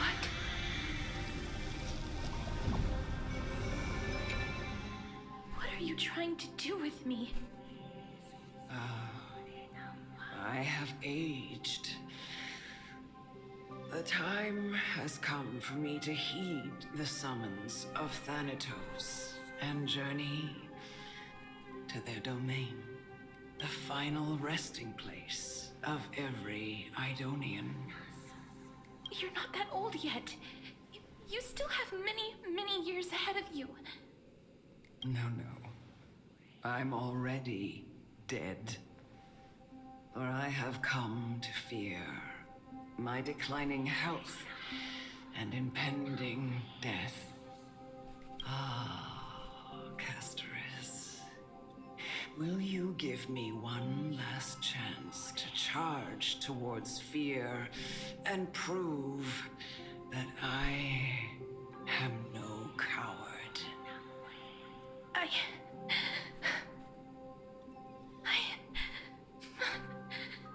can't take this anymore. Child, it was I who brought you here from the frosty plains and set your farcical fate in motion. It was also I, Chief Executioner of Idonia, who forced the heavy duty of executing others onto you. I've always known that you have doubts and even anger about my faith. And I never had a choice. I've always known that you have doubts and even anger about my faith and about me. Indeed. We essentially abducted you. Yet you can end any sinful life with just a touch of your fingers. Shouldn't it be easy for you to escape from here? I'll never do that. It doesn't matter how lightly the Idonians take death, or how readily they accept it. I simply can't do it. I knew I was right about you. What do you mean? I've taught you and cared for you as my own daughter all this time because of this blessing that's been with you since your birth. I know no one else in the world would understand the weight of life and death more than you do. In the eyes of an Idonian, death is the end of all life, a destination we will all eventually reach. Humans should not resist it, but learn how to face it. You can only live your life to the fullest after understanding this principle. And when you do, even if you eventually leave Idonia's protection, even if you must carry the curse forever, you can live with your head held high, like everyone else. No. How can I? Come now. It's time. I've already taught you all that I know. Show me that you are a fitting holy maiden. Or at least that you possess the resolve to become one. Come now. It's time. I've already taught you all I know. Show me that you are a fitting holy maiden. Or at least that you possess the resolve to become one.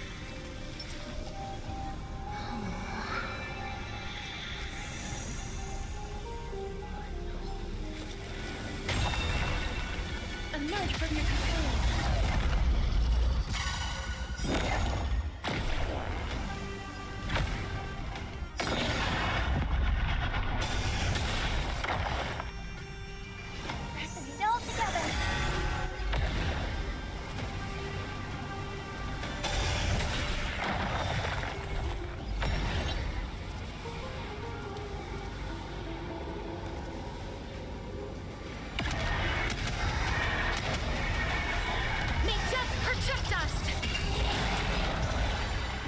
Okay.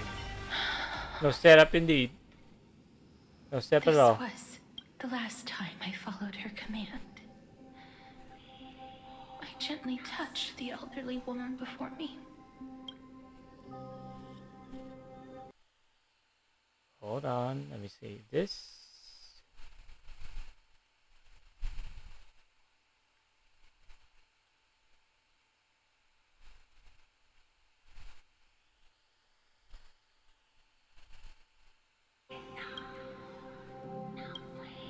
The executioner, who had seen too much death, died the same way as everyone else. I gasped for air, a wistful look in her eyes, and a barely perceptible tremor in her fingertips. Elder Amunet, the person who tried to teach me about death, ultimately vanished like dew in the morning mist. She spent her life embodying the beliefs of the Idonians, and when death finally came, she embraced it exactly as their doctrine had taught. I have nothing but respect for her. I erected a cenotaph in her honor in the marshes outside Idonia's city walls with the others I had laid to rest. Then, I set out once more in search of Thanatos. It was a long, long journey.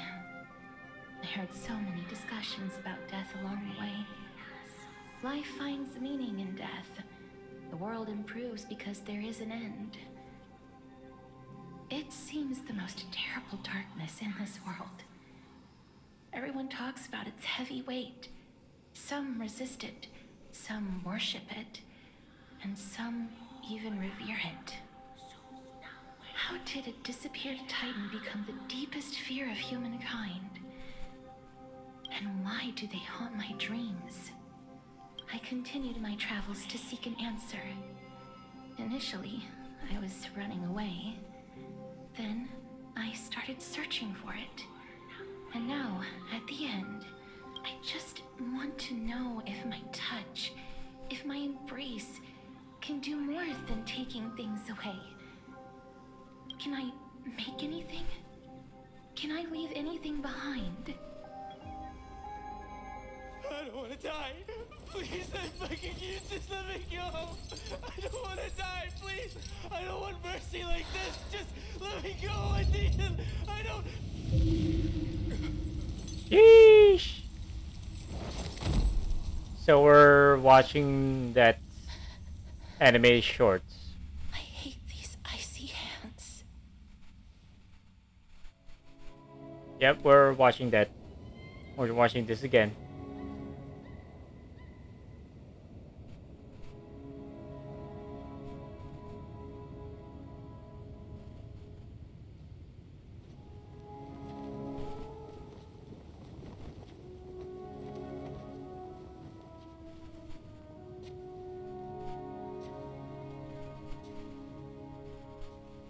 That is a goddamn lonely existence.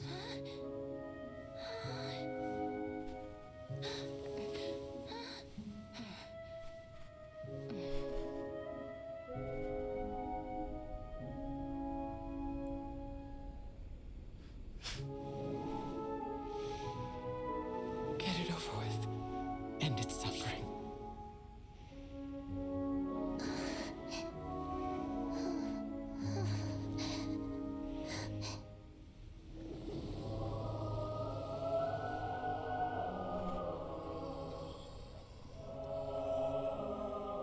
The Reaper has blessed your hands. Only you can grant them peace.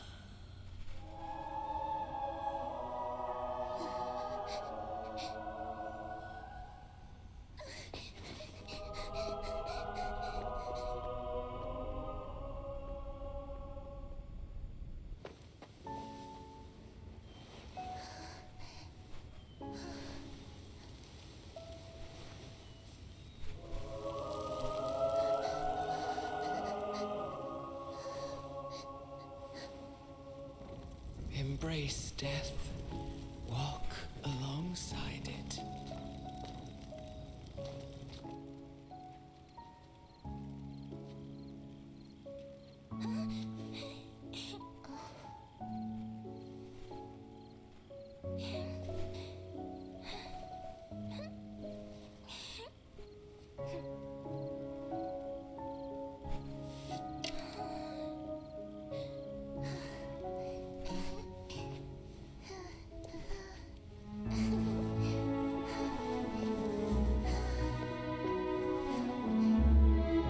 That is a very, very sad and lonely existence.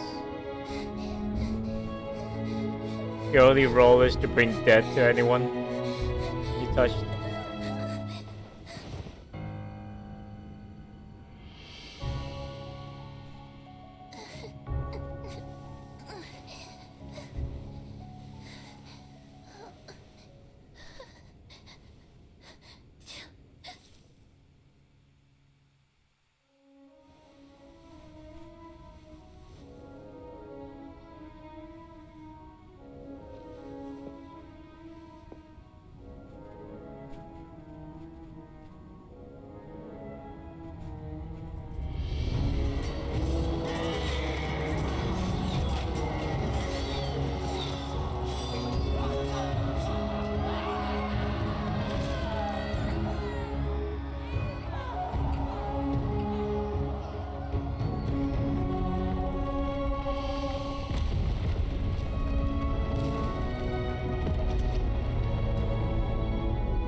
Is that you, Castorus?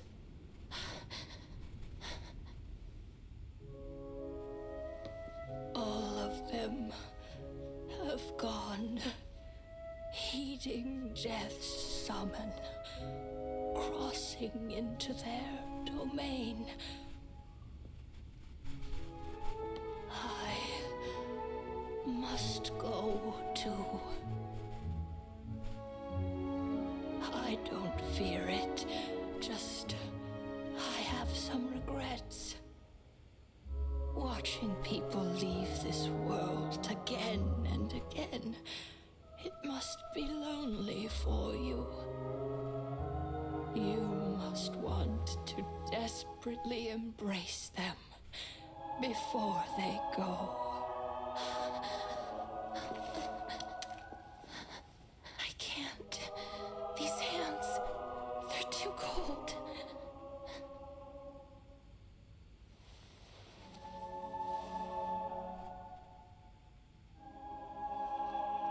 But Big Sister Castorus, your hands are so warm.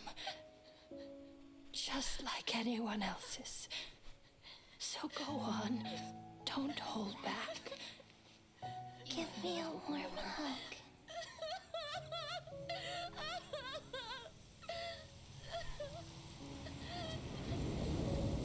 Even the sky outside is crying.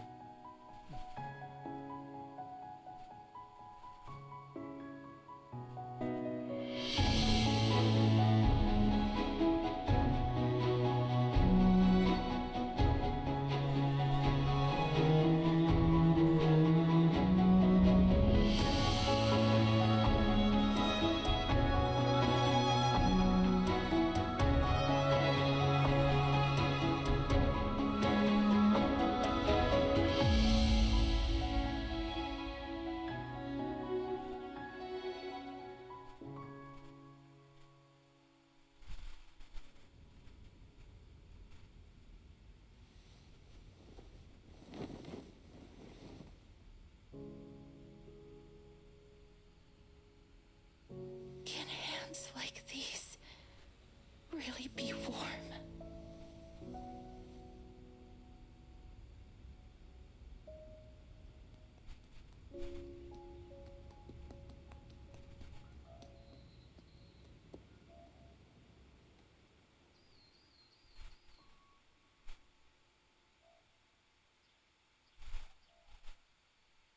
What does this mean exactly? On the day that Oryx's trial ended, you must have had many questions. I felt Yeah. just as confused. Why, as someone from beyond the sky, were you so cruelly dragged into Amphorius's fate? I wished I could take action, but no matter how hard I try, I cannot simply interact with the living as ordinary people do. Even when we brushed against each other unintentionally in the grove. And it was obvious that nothing had happened. When an almost unattainable hope finally welled up in my heart. Hold on. Let me just check something.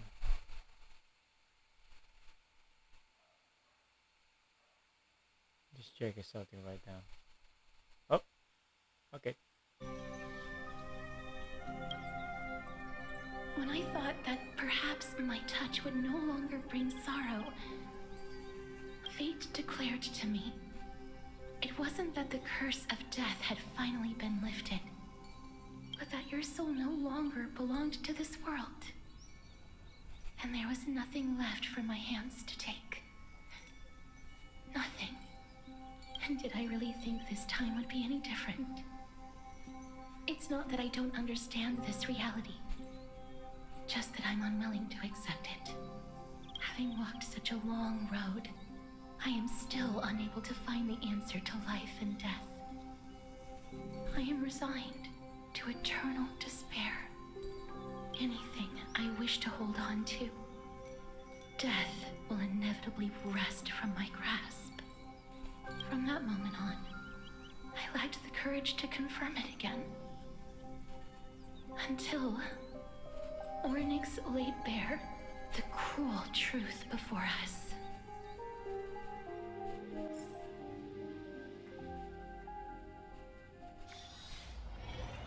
But now, perhaps I might have one last chance. Long ago, Trinan read a prophecy to me. At the end of the Sea of Flowers, the souls of the living shall warm thy fingertips, and after an embrace, there shall be eternal separation. I found no surprise in it, for her words sounded not like a foretelling, but a perfect reflection of my past. Embraces in this world are born of reunions. Yet, my touch speaks only of farewells. In that moment, I had no doubt that this destiny would weave itself through the entirety of my life. And yet, things have taken a turn for the better. Now that I can finally have an audience with Thanatos, perhaps I can rewrite the meaning of that fated prophecy. I have no reason not to give it my all, for your sake, and for my own. Thank you for telling me your thoughts. With that, I won't have any regrets. Casper talks to you about the gifts she gave to other crisis heirs, and before you know it, she arrives at your gift. Let's put that aside for the moment. We've arrived. I want to retrieve a small gift I specially prepared for you. I made it myself, like the trinket I gave Lady Trian. I want to leave something for everyone, if possible. The journey to seek an audience with the Death Titan cannot be an easy one. I want to make full use of every moment I have before we depart, so that I don't have any regrets.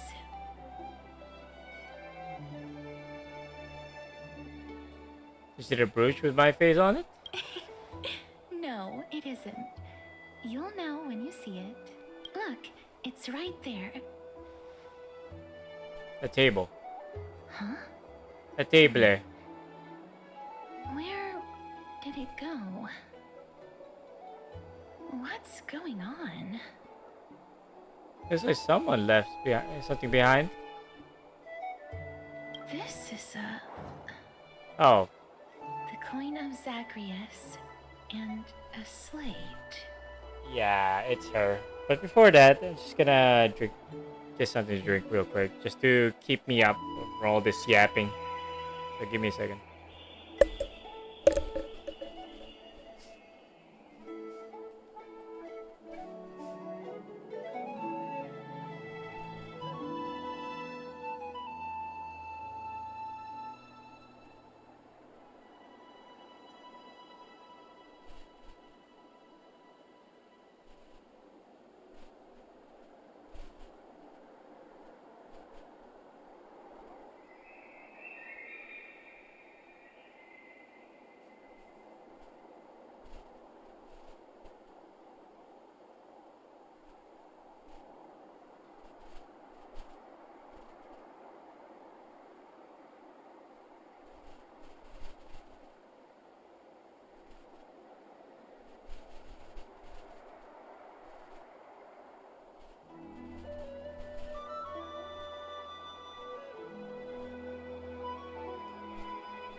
Sheesh! Fucking yaps, man. Upon yaps, upon yaps, upon yaps, and not enough battles.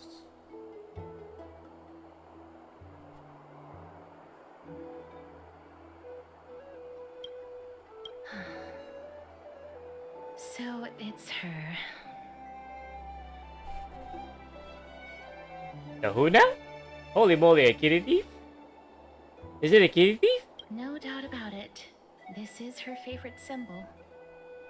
Holy It's moly. Lady Cypher, the demigod of Zagreus whom Lady Aglaia had spoken of. She's a master thief who's left legendary tales all over Amphorius.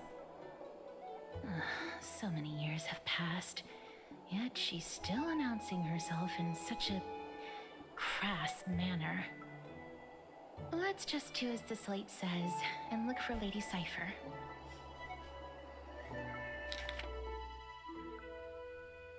Right. Letter from the Definitive Cypher.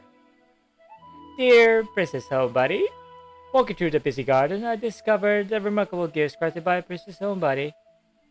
They are truly splendid, and I'm most impressed.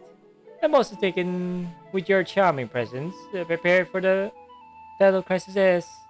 In your right parlor, I observed the beautiful felt dolls, the beige and lavender striped tapestry, the classic Idonian tripod table, and in the left parlor, the jewelry and exquisite art pieces meant as gifts. This time, I've claimed only this modest gift. I fear it would attract tasteless little thieves, so I shall safeguard it for now. Naturally, I left appropriate payment, a single coin. If the price displeases you, feel free to negotiate its return. Though, should that happen, I won't be satisfied with merely one coin. Should you wish to find me, visit the Memorial Palace. There lies a golden short spear I've left. You know what to do. It shall guide you to me, and before you ask, I won't accept any questions. Please forgive this small intrusion, and accept my highest regards. P.S. Who displays biological specimens at home? They're quite unsettling. You might want to store them away when entertaining guests. P.P.S.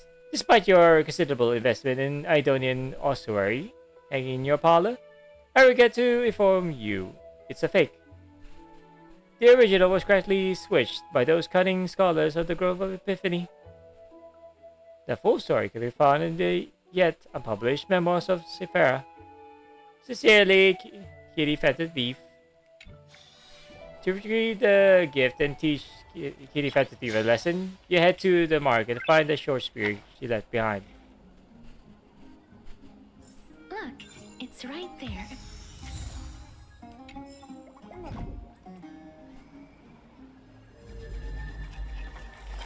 We must pursue her.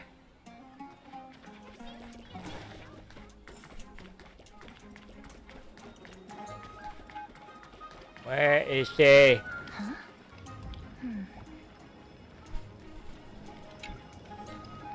This is a trick she left for us. Yeah. Clearly, Kitty Fatted Thief wants to play a little game with you. 2 short spears, 1 correct, 1 wrong. Let me check the hint in the scroll.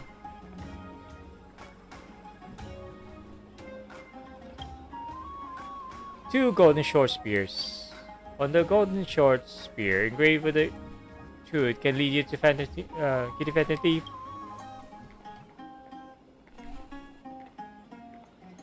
Inspect the left one. Left golden short spear. Alright, the short spear is engraved with the words, "Don't be fooled, the right spear is engraved with lies."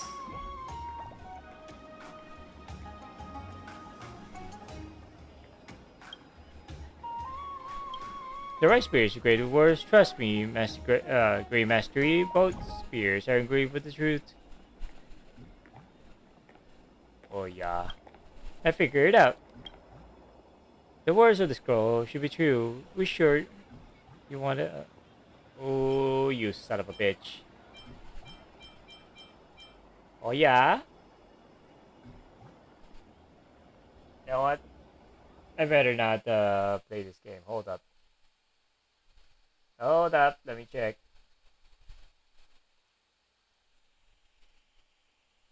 Golden short spear. Okay, Star Rail.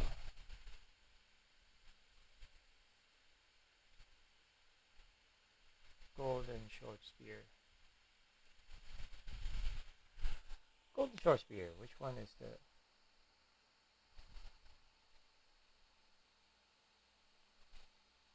yeah.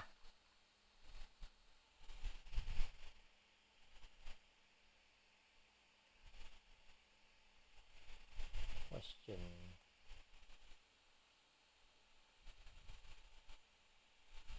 Yeah. Hold up.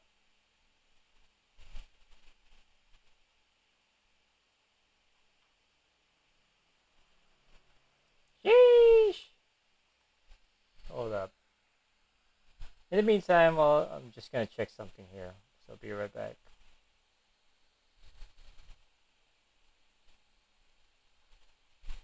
Who's gonna be next in Genshin? Even though I stopped playing that game a long time ago.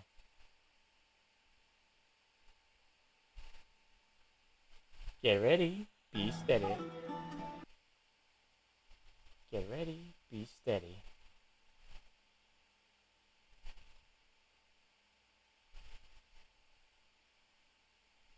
Hold up.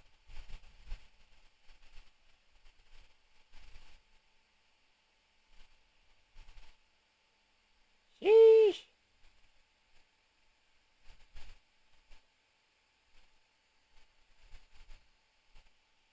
Give me a moment.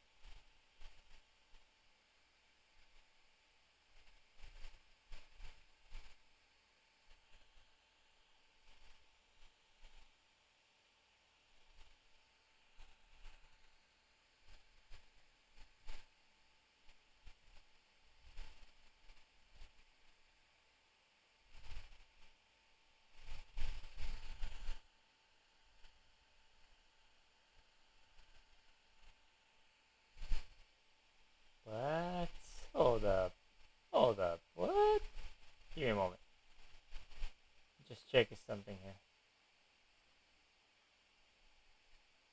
Yeah, YouTube is kind of whack now nowadays.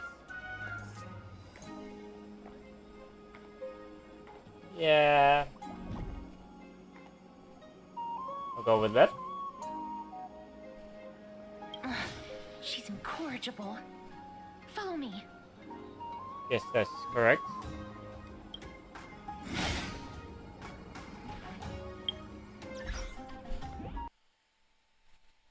Sheesh. Let me just close this.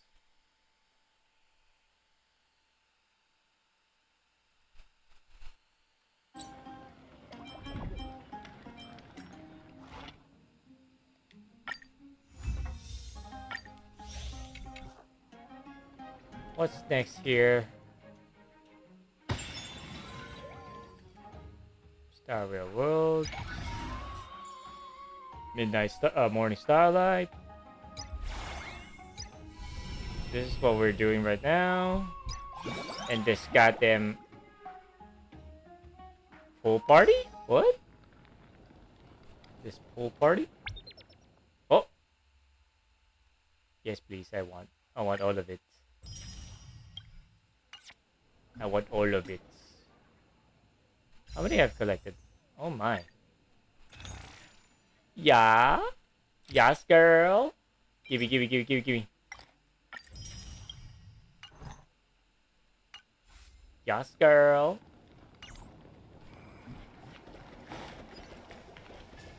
Not gonna break that. This is how it should be. We must pursue her.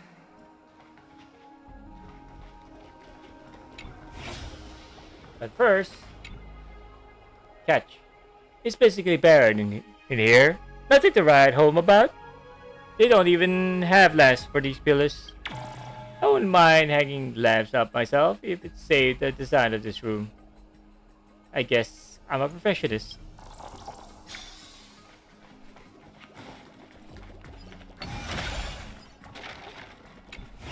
Hmm? Hello.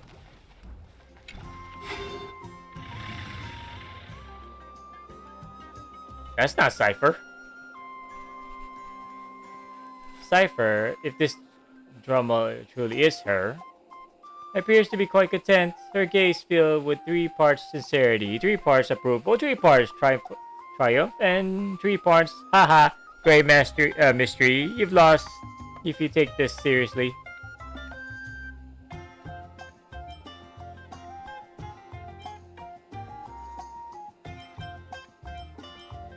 So Dromus is a cat. What did you just call me? She seems to be saying, ah haha, Cypher does not know. So she says she doesn't know. Lady Cypher, please come on out. You're still careless as ever. Shouldn't you keep such a precious gift near your bosom? Ooh, not that bosom. Not that bosom. Not here. You're gonna summon a certain pirate back into the chat. Not the bosom. Since you know it's a gift for someone else, please give it back to me. Stop hiding among the people and letting the wind carry your voice.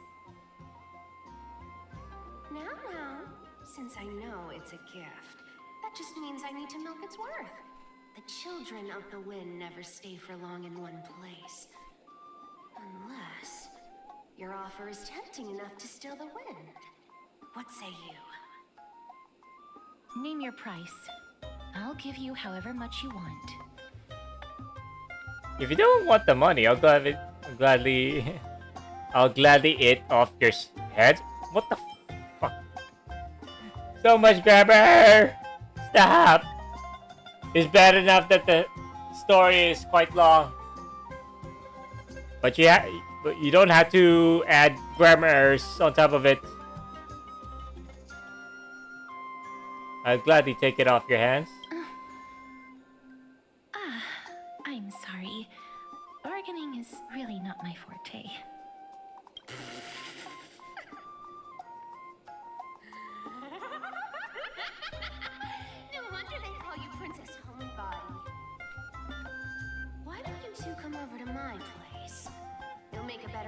for proper business discussions. You can find where I live through the winds I've sown. Piece of cake. I can do that even if I can only sense your soul. Alright, I'll see you there. By the way, everyone cool with me collecting a deposit before we reach an agreement, right? Now, come this way. The divine blood in the backpack has been stolen. No! She's incorrigible. Follow me. Not my do. Letter from the thief cipher to be continued. Dear Princess Homebody and Grey Mystery, you probably guessed already. I had no intention of showing up at the Pack Beast workshop. This means, of course, I had no plans to return the gift there either. It was just a warm-up for our little game of cat and mouse. But surely you realize that the kitty fantasy never cared about stealing a mere trinket, right? No. What I'm really after is your hearts. Just kidding. I have no interest in your hearts. If Princess Homebody can track my path, then by all means try. I'll be waiting at the end. And rest assured, we'll meet face to face this time. Yes, Great Mystery, where did you get that dew divine blood? Don't tell me it's a gift from the seamstress. I'll taste it for you. Sincerely, Kitty Fat the Thief.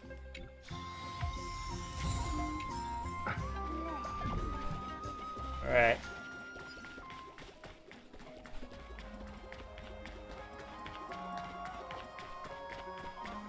Let's go, let's go, let's go, let's go. I want to finish this goddamn story now.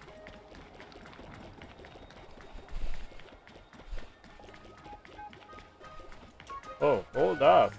Chill.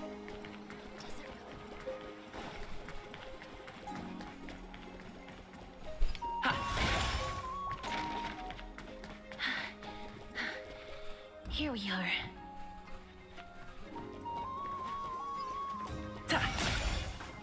Let's go. Over here! Over here! No, not that way! This way! Come on. If I really wanted to hide, you'd never find me. Ah, Miss Pussy. So Scat. relax, you two. No need to get your hackles up. I'm not that scary, am I? Meow. Oh, don't let the pirate act up on you. On the Pardo, I missed you. Hold on, let me say this. Pardo. Pardo with white hair. That's very original. I mean, gray hair. What's with Hoyo and white hairs, man? Even Kuro's copying.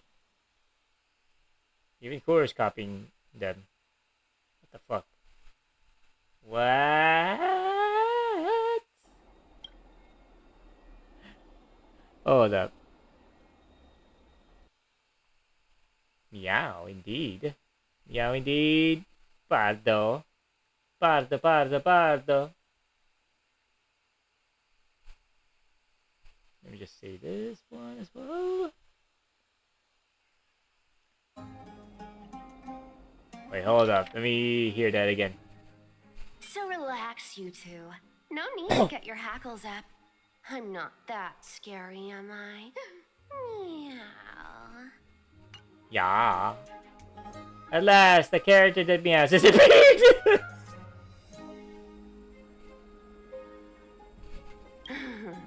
No way.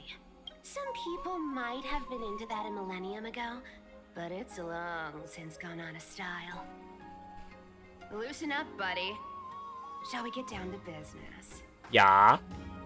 Give me the jewelry piece first, or everything's off the table. Am I due divine blood? Oh, come now. Don't be so upset. Relax. Look, isn't the view here just great? You can see what everyone is doing and where they're going, and they won't even know you're here. Now that we've broken the ice, let's get to the point. Everything I've said so far has been a joke. I'm inviting you two here for 3 things. 1. The seamstress found me and wants me to take you to Styxia to look for the Death Titan. 2. The Council of Elders also found me and wants me to make sure the core flame of Thanatos ends up in their hands. Yeah. Sheesh.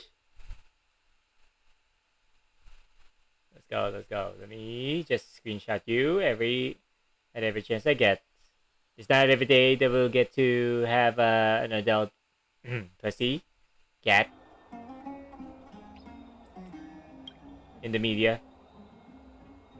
Look at you having fingers in both pies.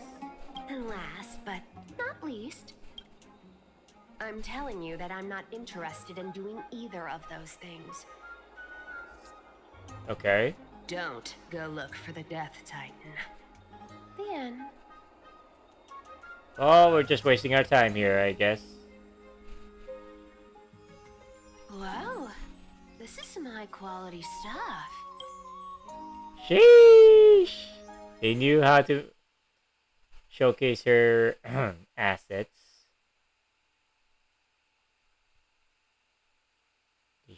They really know how to showcase it. Let me see this. 16. Alright. And this room is full of it. How much are these worth, Did you get all this through that Aranova gimmick? Some of it is family fortune, while the rest came from my business as a dressmaster. Don't liken the flame chase work to your shady dealings. Ooh. Ouch. Wow. I should have busted down your door instead of going around like a thief. Well, spill. Why are you giving me so much money? Payment for doing work. You're worth this much. Damn. Did you forget my stance to all this? I thought I made myself very clear. You wish to run away. Run away from your responsibilities, from the prophecy, and from your destiny. You shall walk with greed and die over petty change.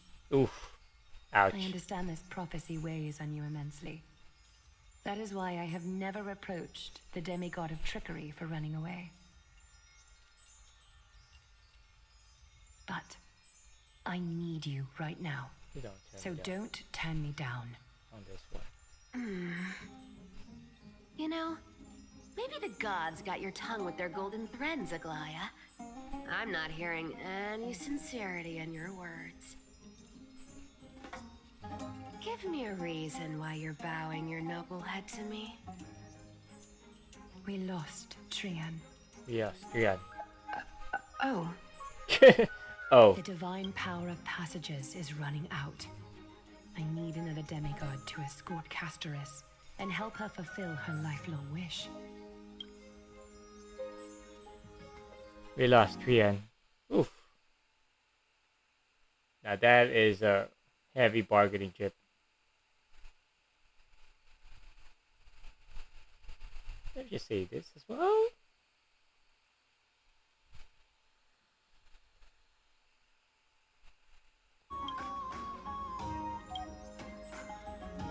Oh, I get it now. You're sending Castoris to her death. And you want me to die with her. This is Castoris' own request. I have never seen her so determined. She brought this up herself? You're not pulling my leg. She's also made up her mind to leave her confused past behind. As will you, Cypher, when you finally make up your mind. Don't be so sure. Time is hard in the likes of you and I. But Castoris remains pure as driven snow. She can always turn back before the end, you know? Maybe she'll remember Trian's sacrifice. Maybe she'll remember the countless martyred Chrysos heirs. Maybe she'll remember you, with your one foot in the grave. I ain't as optimistic as you about what she'll want to do. Tell you what, why don't I take this room of treasures as a security deposit, and we make a bet? Go on. Go on. I bet she'll change her mind and turn back. Now, if I lose, I'll do what you want me to do. Return this deposit to you, plus giving you another room full of treasures.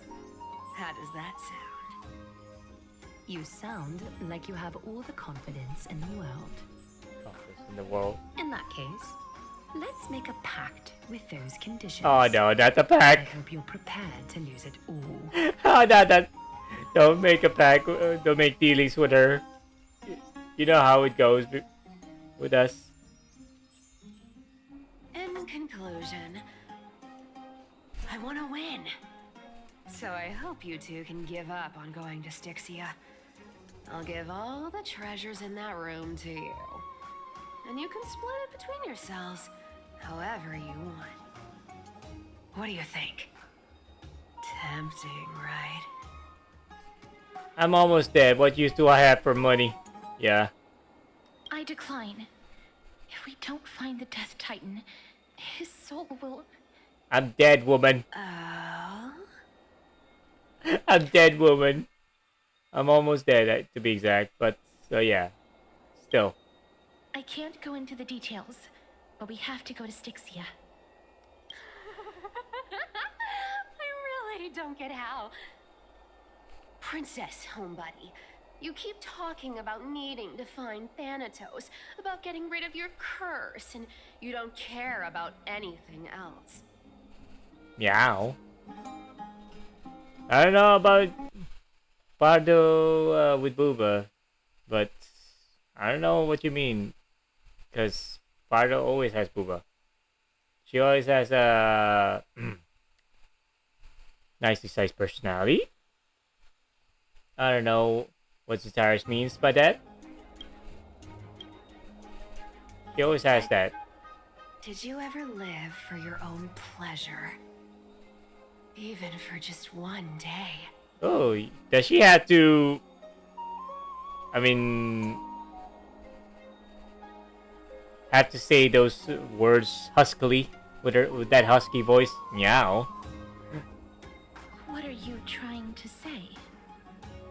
I'm saying, contrary to your beliefs, Aglaia didn't take you in just so you can die for her Aranova. The Flame Chase journey walks hand in hand with sacrifices. Isn't that why you're always running away from Lady Aglaia? No one's pointing that out. Fine. Never mind. We all have our own problems. I ain't gonna say anything anymore. It's not like I was gonna honor that bet anyway. Well, but listen to me. Styxia is no tourist destination. Sure, the treasures buried in there are 10, no, 50 times richer than Aglaia's vault. Yet, I've never been there.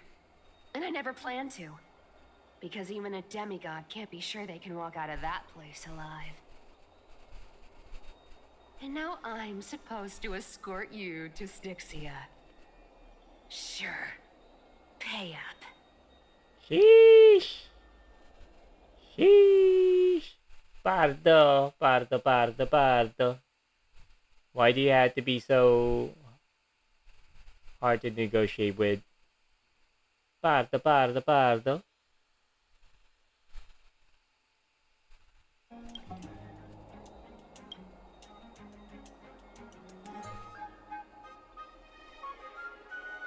He's ripping people off the authority of Zacharias. The authority of Zacharias demigod. You know what? You can have all of my credits. Not my J's though. Fuck you. Okay, I'll give you however much you want. Yeah, you can have all my credits. Just let's get this over with. Me too. I have lived longer life than most people. Though I'm not as good at doing business as Lady Aglaya, I still have some savings. I can give them all to you. Then how are you going to live the rest of your life? Then I'll give you 90. No, 80%.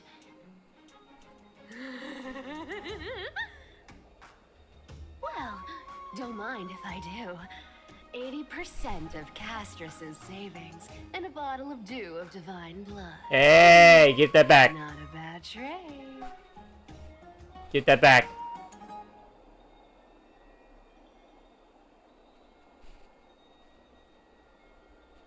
Full HP. Don't forget to give Castrus's jewelry back. Okay. I didn't know you hold grudges. Gray mystery. Oh my gosh, does she have to... Catch. Does she really have to say her words so huskily? Oh my goodness. Be steady. Get ready. Oh. What the fuck is this? Hold up. I caught her blinking. Hold up. I caught her blinking. Hold up. And it looks so weird.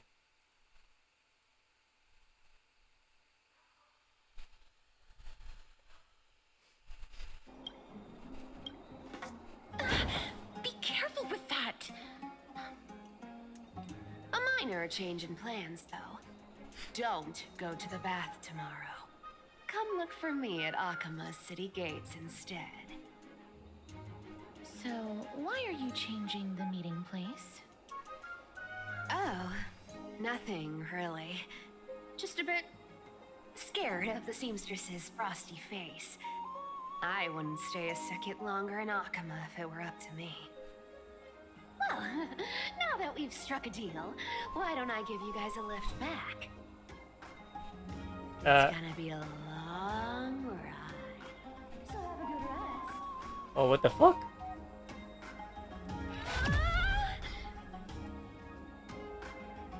What? Next day in Akama. We are in Akama. Where am I? Is this my room? How did I get back here? It's a coin. Was Cypher? Did she even tuck me in? Oh my. Never mind, it's getting late. I better get going. Continued again by the Phantom Thief herself.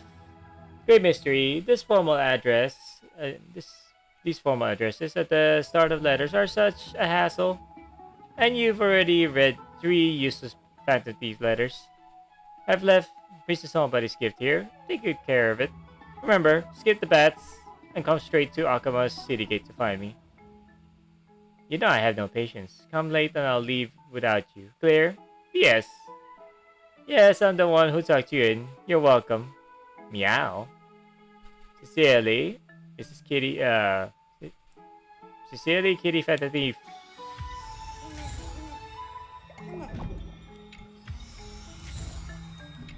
Thank you.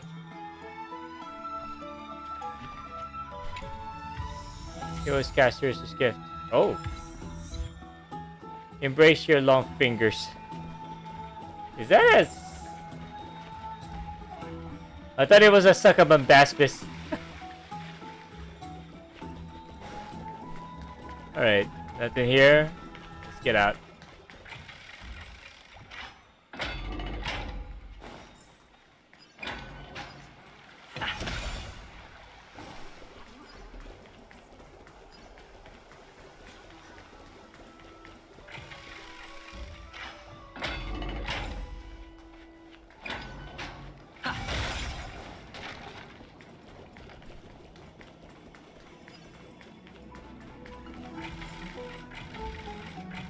What?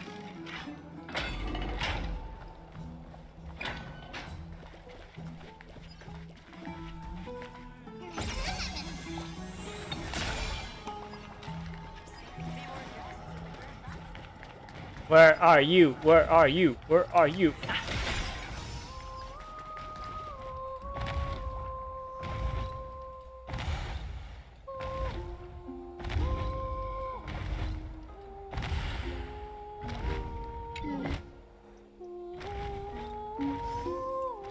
Have you heard of the last city on the high mountain, holy mountain high, where the immortal deity carries the sun across the eternal sky?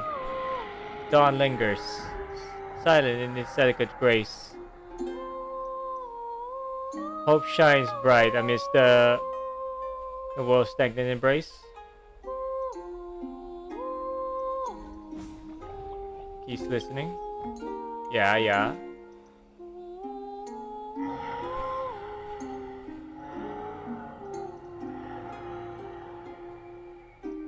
Right, homeless. Where should you find your way? In black tide and despair, where shadows play. Exile, what dreams for days to come, amidst silent gods. Fate's whisper grows raised and numb.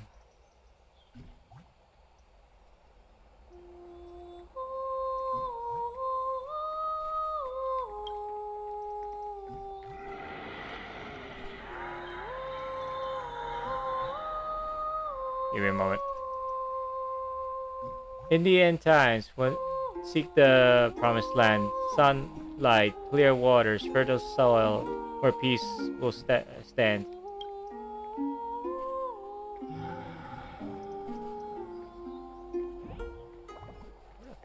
What happened to my phone? Hold up.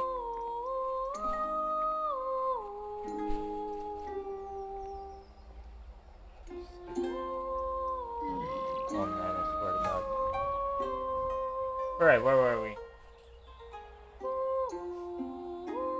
Within the garden of that merciful God, solace can be found. Laughter, peace, and wine, join in abundance abound. This bow and the last veranda is dedicated to you, adorable mister. The post sense the vast sky's aroma around you, so close yet distant and utterly enchanting. Thank fate for this moment we share. Any poem striking your fancy today? Lit post got a trove waiting just for you. Modded poetry.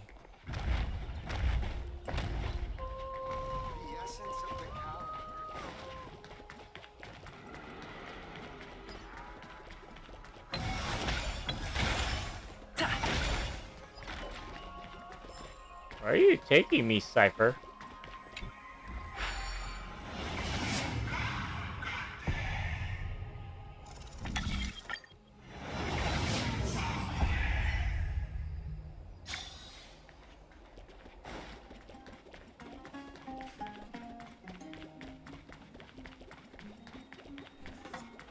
Come on.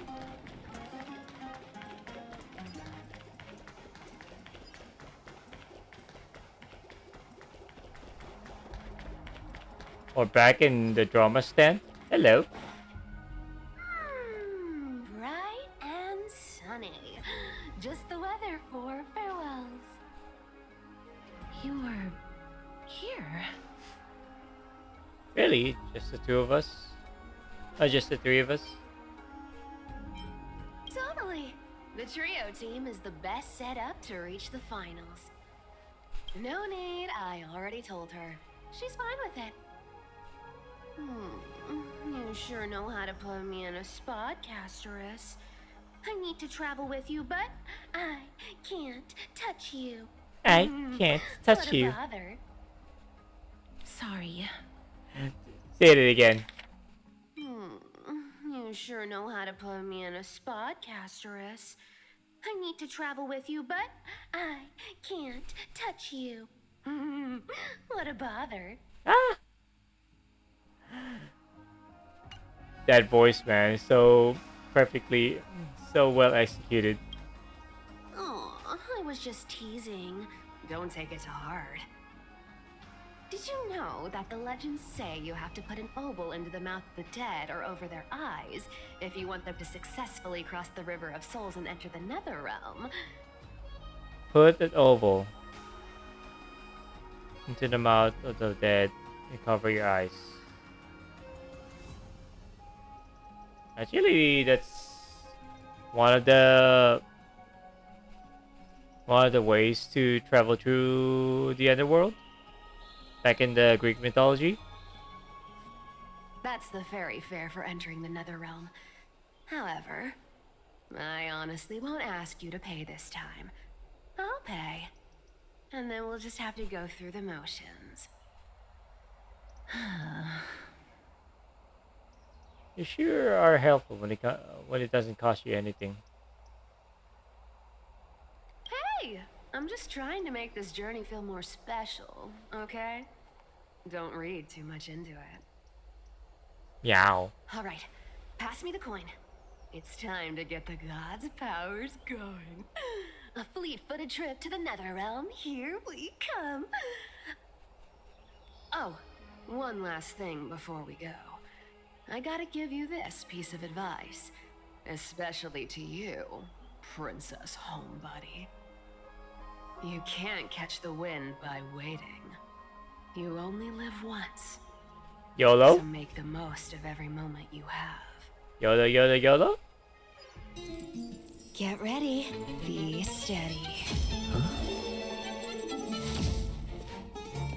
Hi, your turn. Don't be nervous. After all, it'll be gone in the blink of an eye.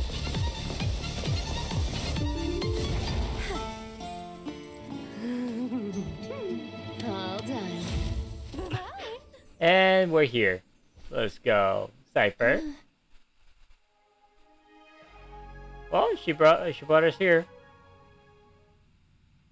Are you feeling all right? I swear she was speeding. Ugh.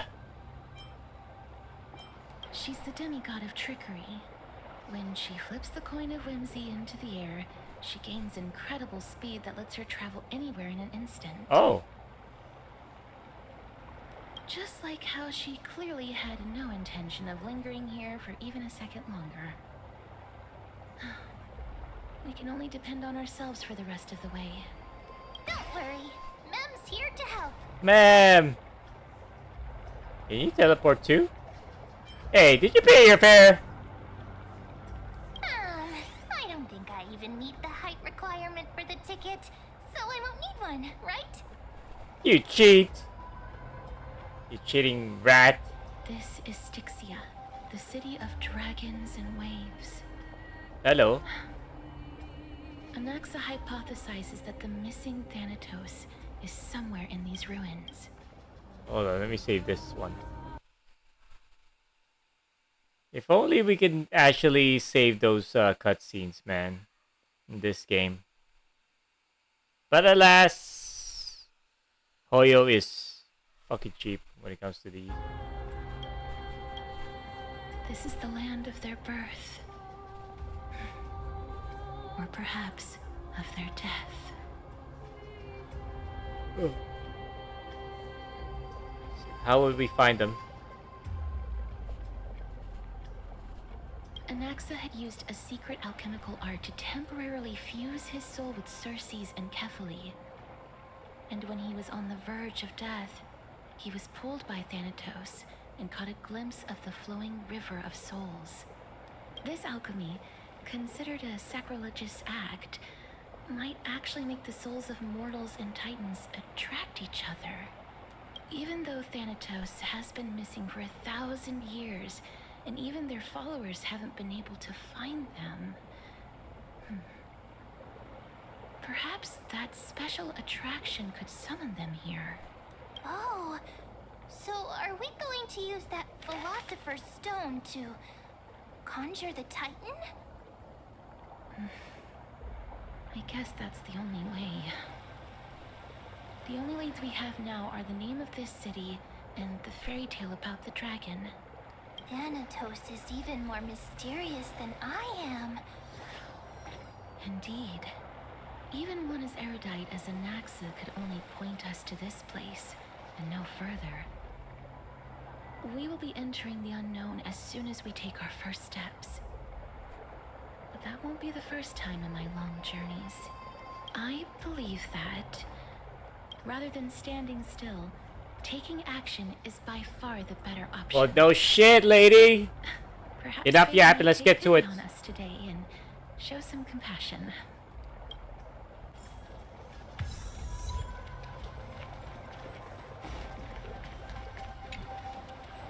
Right. Oh, ferryman of the river souls, where are you?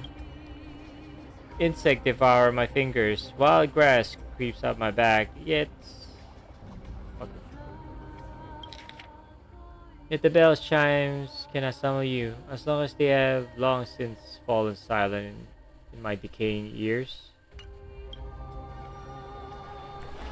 Go back whence you came. Go back. Oh? Ahead lies the realm of the dead.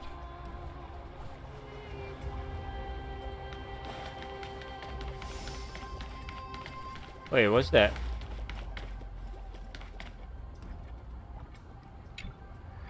The eulogistic butterflies flutter through this land of dead. The path to Netherrealm is never lonely.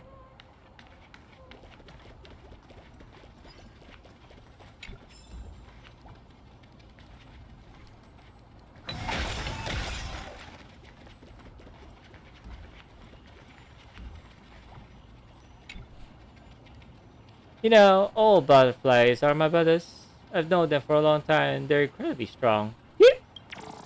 I tried to bring my talents to the butterfly clan. What a beautiful butterfly. Is it talking to us? This is a eulogistic butterfly. They are found in places where many have met their demise. In Idonia, some think of them as manifestations of Thanatos' benevolence.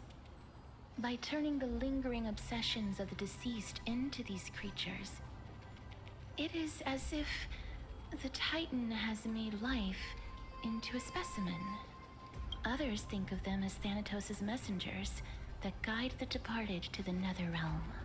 The second theory sounds more believable. After all, the things they're saying are rather, direct. Perhaps. But the fact that we're able to hear their whispers proves that we're fast approaching the realm of the dead.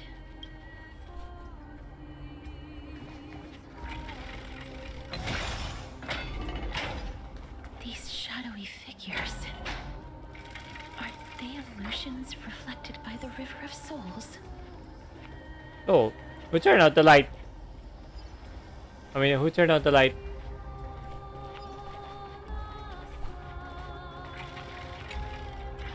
Mimi told us to go ahead first, but she's still not here yet. 1, 2, 3. I don't even know how many days have passed since then. Perhaps Mommy will be back once you finish counting the days on all 10 fingers. 1, 2, 3. It's been much longer than 10 days since we left Mommy. Strange. For reflections in the River of Souls, they seem oddly animated. Feeling lucky. Hold on.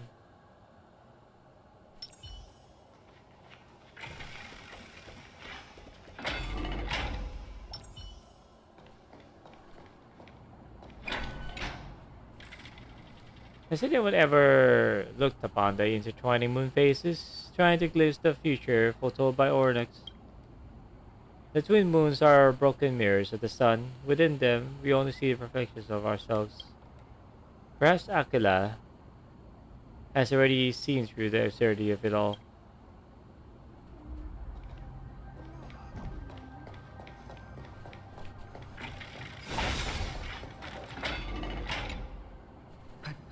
Master, did that lady really lie to us? The Centurion personally instructed us to inlay the inscription into his shield. But now she's taken it away.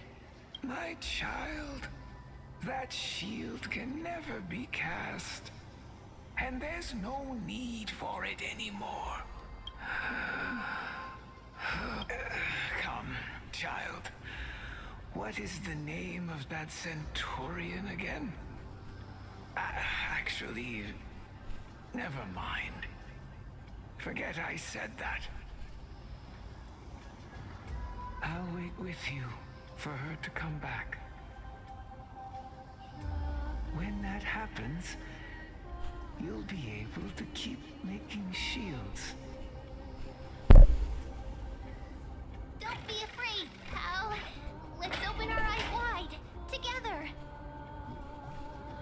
Okay.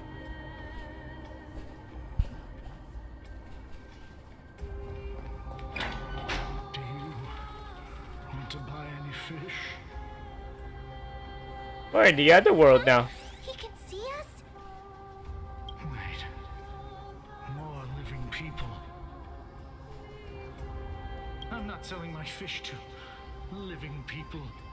You lot are too shameless. Buying fish without paying. If I ever see her again, I will. Could it be that you're all dead souls that never achieved rest?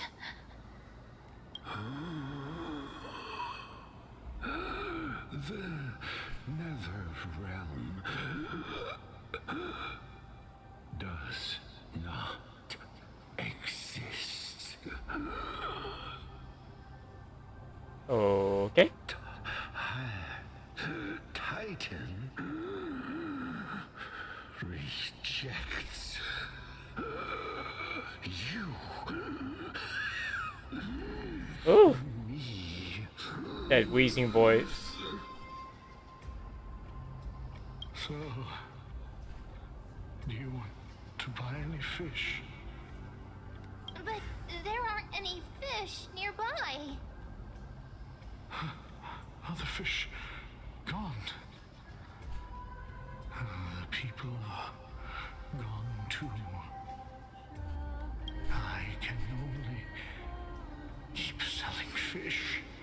So, do you want to buy any fish?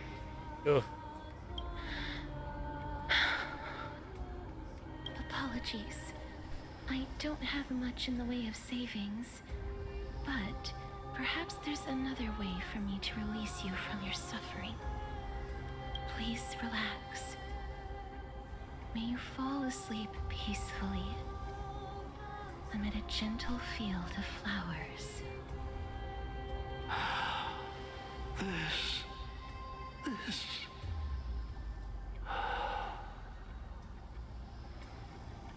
I knew it. These people aren't illusions. They're the souls of the deceased.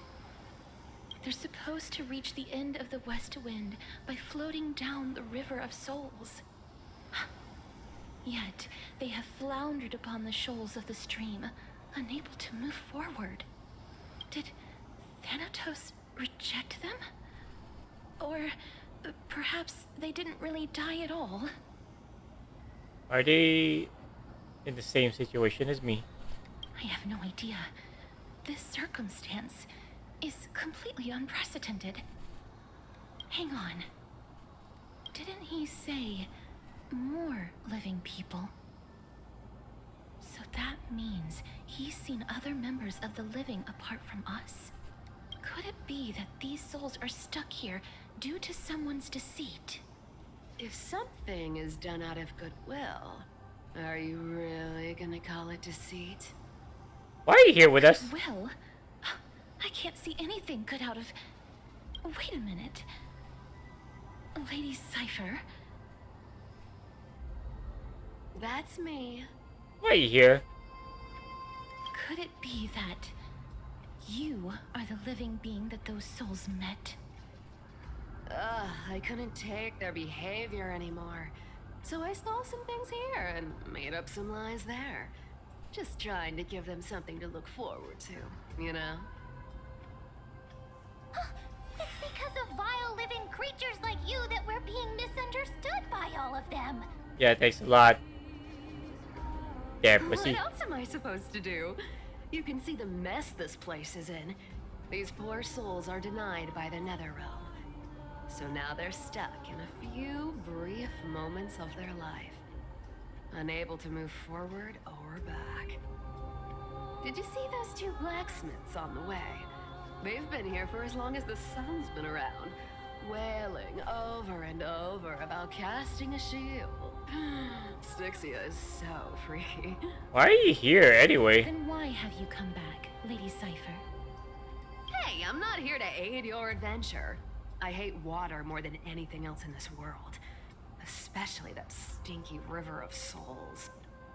But, I just discovered some stuff before I left. And I reckon you should know about it. It's about that boy who defied death. I found traces of him here. Lord Mighty? Oh, right! That's his name. Boy? Now you know. As for whether that info is actually useful, that's for you lot to figure out. Why is he here? So long, Princess Homebody. So long, Grey Mystery. Huh? She disappeared just like that? Lady Cypher has always been a free spirit. In any case, she has brought us some valuable information. If Lord Mighty is also somewhere along the River Shoals right now, then he will certainly become our signpost. After all, he's different from those wandering souls. He will find his way, even in the realm of the dead. Don't worry, it's time for me to shine. Ornyx's Rune of Recollection is nearby. Use prayers to return the river to before it got flooded. Okay. Hey, over here!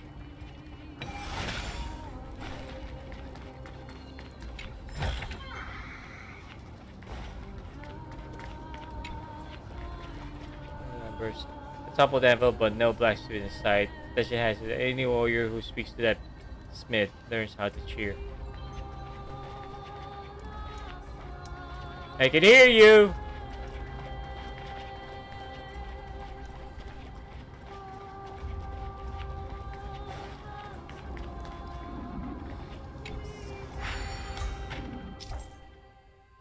Interact with the rune base to obtain the Rune of Recollection. With the rune in possession, the Miracle Orb's illumination radius moves with your character and reverses the surrounding space-time. With the Rune of Recollection in possession, interact with the rune base to drop the rune, and the Miracle Orb's illumination radius will stop following your character.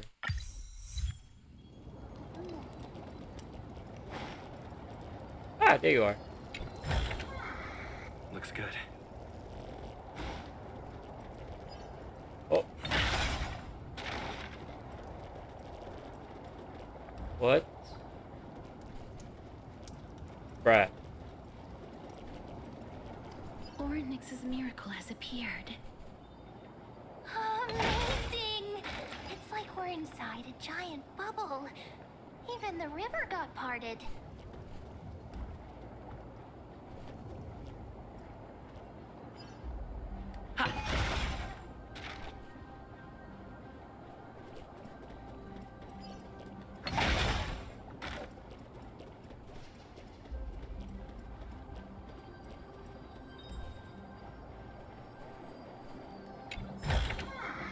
Is that all?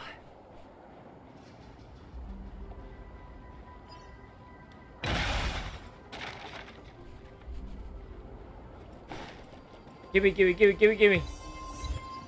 What the hell?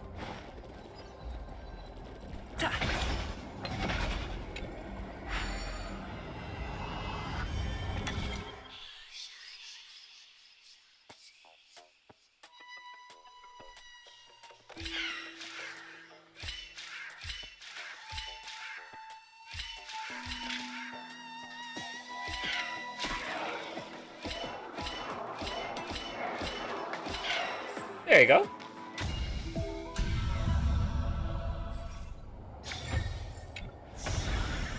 Looks good.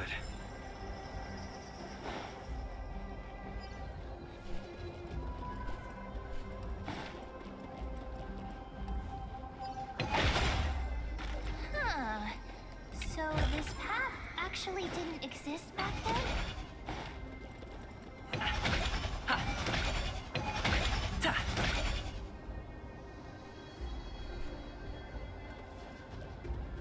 Huh. Can I? Nope, I can't.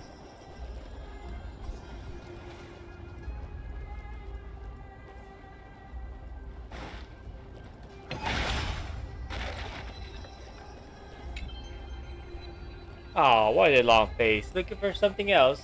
There are no hidden chests under the sun. Sharp! With the help of the Weaver of Time, the surrounding space will reflect on inverted timeline. Beep!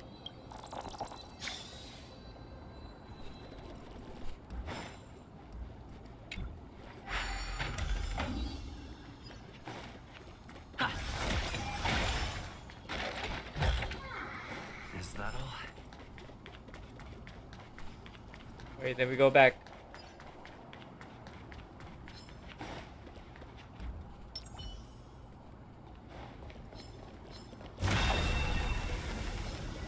Emerge from your cocoon.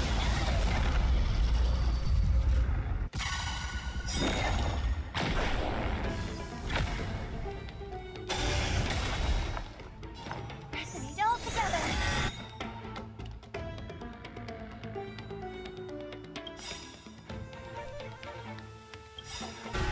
Light. Souls shall embrace. Stars echo.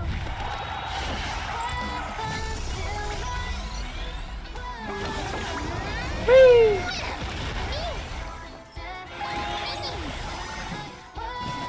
Darkness with me.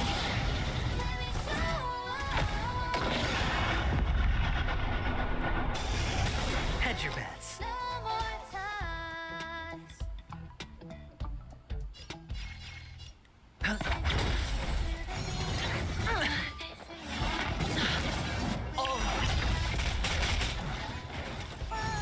That No hurts a dirty. bit. Watch your head.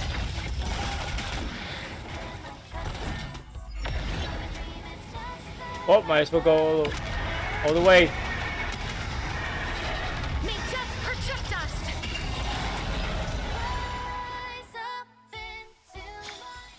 May wandering souls find their own way out.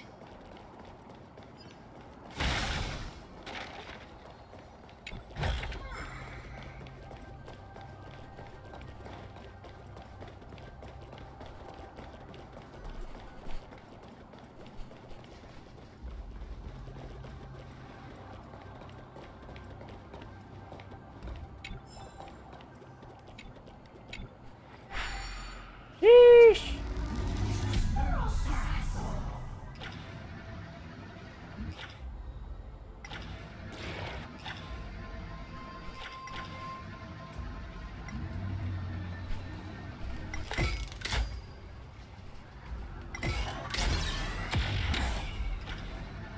How can I collect this?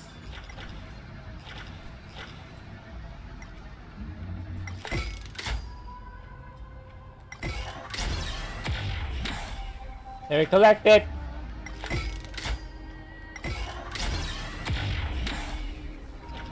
Let me in.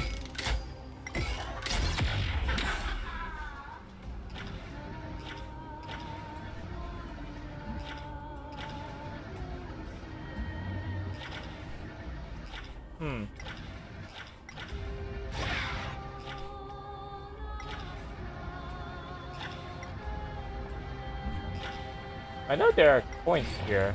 Saw them.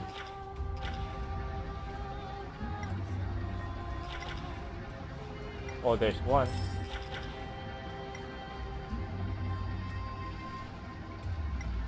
Two.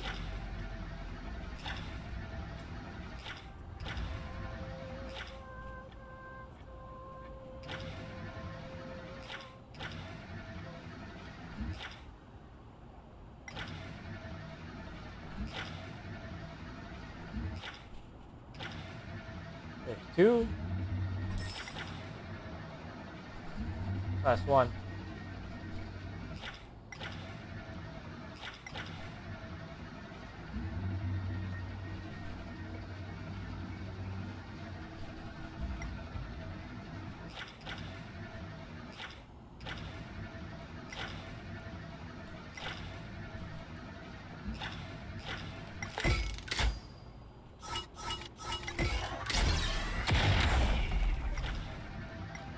Oh, there you are.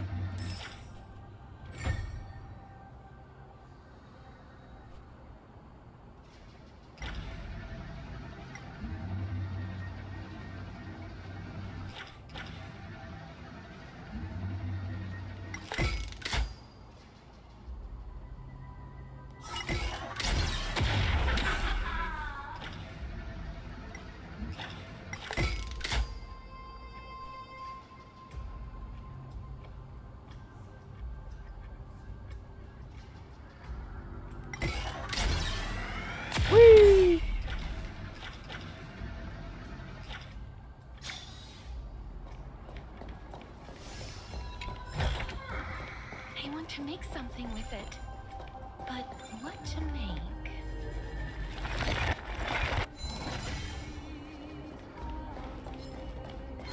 Emerge from your cocoon.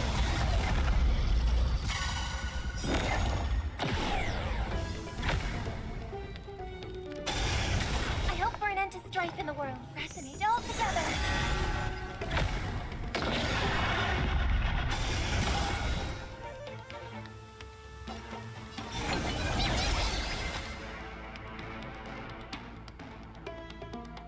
The dice have been cast.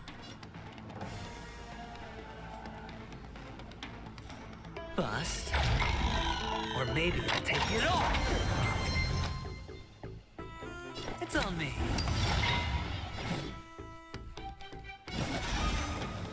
Darkness, wake me. Go! Go! May death protect us! Sheesh! May wandering souls find their own way out.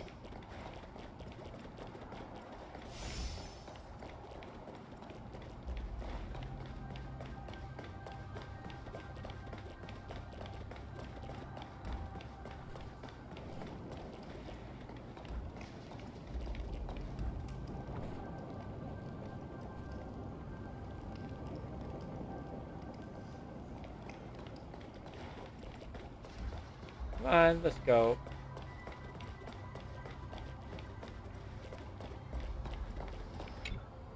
Ah, by the looks of it, you must be the foreign warriors that the Queen had mentioned, right? Since the current campaign requires the utmost care, I wasn't able to make time to welcome all of you. Please, forgive me. Foreign warriors? A priestess, a warrior, and a divine beast. You look identical to the blessed saviors that the Queen described.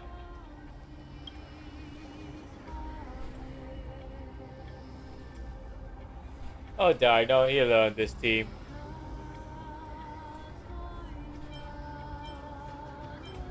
This is my bad. I'm actually of the hug class. What? A campaign? Who are you campaigning against? Nobody knows, as of now. What? Of the scouts that went ahead, only one has managed to return. He says that the land ahead is a forbidden land that should not be approached, as it is the doorway between the netherworld and the mortal realm. As for the rest of the scouts, they've completely lost their souls and are decaying by the day. While there is still dissension within the city, the scholars agree that this calamity was so unprecedented that it needed to be given a new designation. An unprecedented calamity. Could it be death? It seems that you have indeed heard about this. Well, death is just one of the possibilities. It's too early to come to a definitive conclusion. A world that has never seen death. Looks like these people lived in the Era Chrysia before the Calamity Titans descended upon the land. May I ask, where is the scout who managed to come back? So he returned to Styxia. He only had enough left in him to last no more than half a day. However, it was his intel that convinced us to rally together. He said that he witnessed the demonic specter of an evil dragon at that treacherous land. The apparition opened its giant maw and devoured everything in sight, and thus brought Styxia that thing called death. Styxia. An evil dragon that brings death. It all sounds rather familiar. Wait, wasn't this part of that fable? Sir, could I ask how the Queen and Princess are doing? The Queen?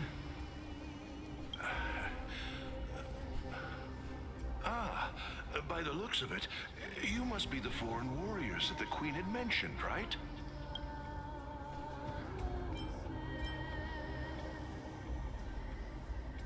Is he set to loop on repeat? Oh, it's the same lines. Looks like he's still trapped in the moments before his death. Leave it to me. Sir, the war ended long ago. Styxia no longer exists. Styxia is no more? This cannot stand! Newcomers, hurry up and go take your positions! Oh, looks like it's difficult for this gentleman to accept reality. Yep. Sir, I am the Maiden of War, sent here by the Queen herself. If you accept my blessing, then today's battle will be smooth sailing. Maiden of War? I've never heard of this. There's little time to waste. Please don't take too long. Rest in peace, kiddo. Don't worry. I'm typically unwilling to prolong such a moment.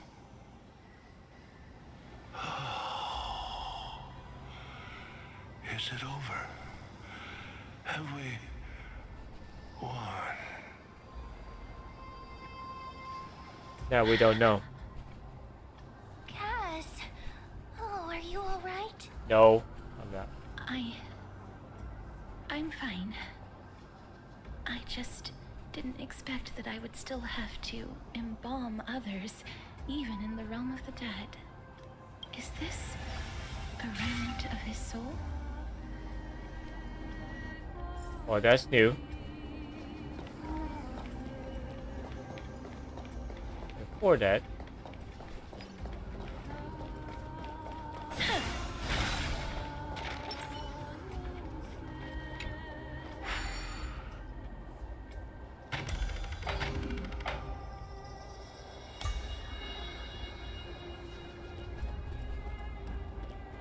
nope, nothing here.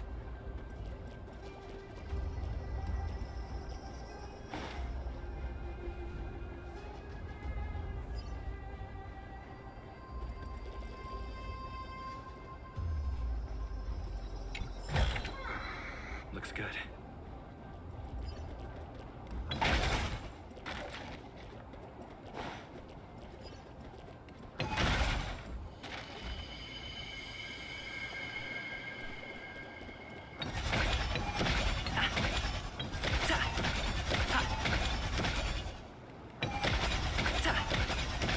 For the love of. Yeah.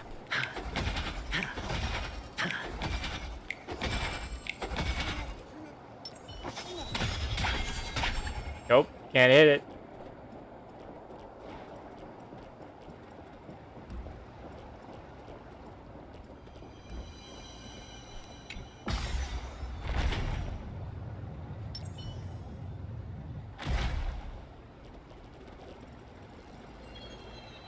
No! What was this?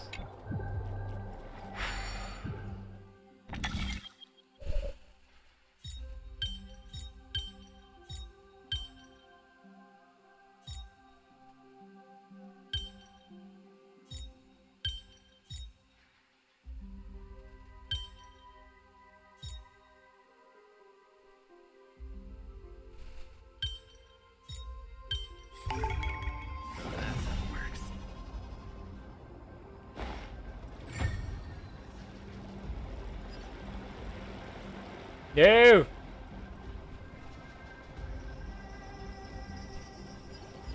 Bruh.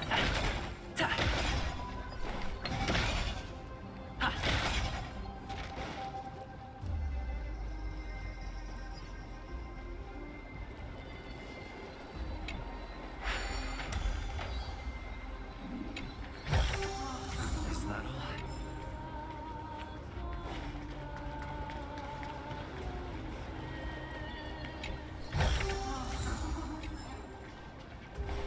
Fine.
Hmm.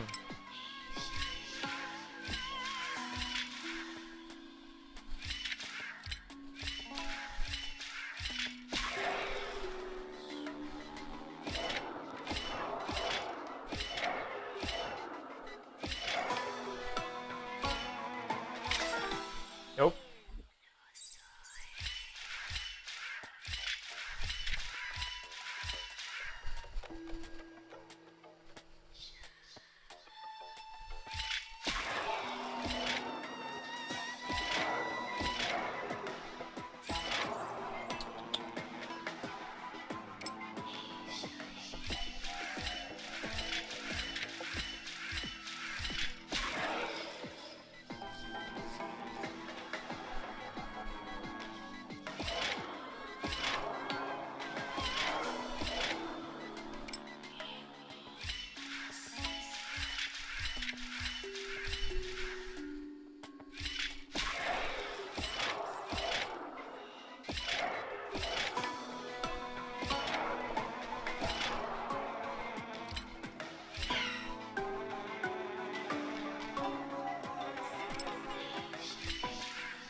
Hmm.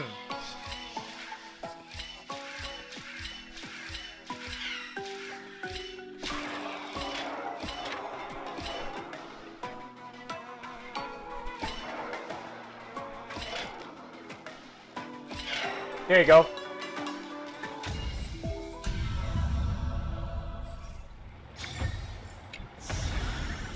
Is that all?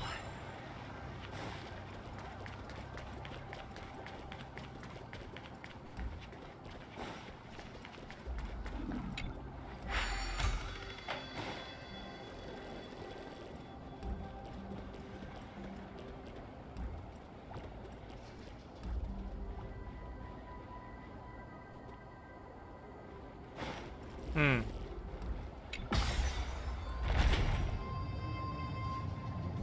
Yep. Already cleared it.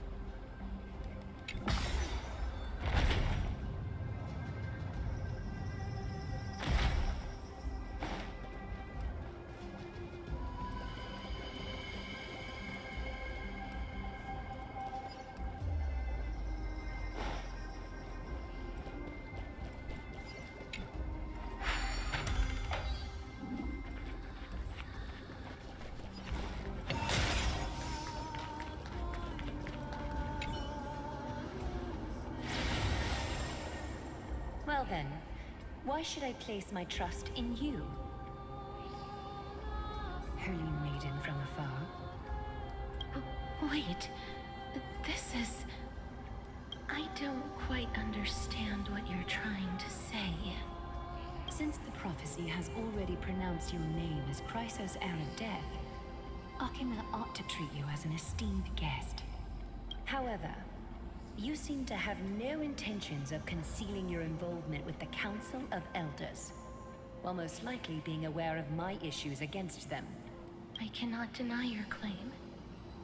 It was the council that offered this room to me, and they had only one request. They want the curse of death to be completely subjugated to your will. I was agreeable to that request. But why? I am unable to rid myself of this innate curse. However, from this day onward, I shall use it according to your will. I see. So that is how they plan to control the Flame Chase journey.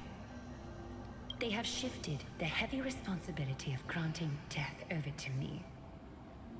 If I ever become obsessed with executing people, they will then have ample reason to terminate the Chrysos Heir's journey.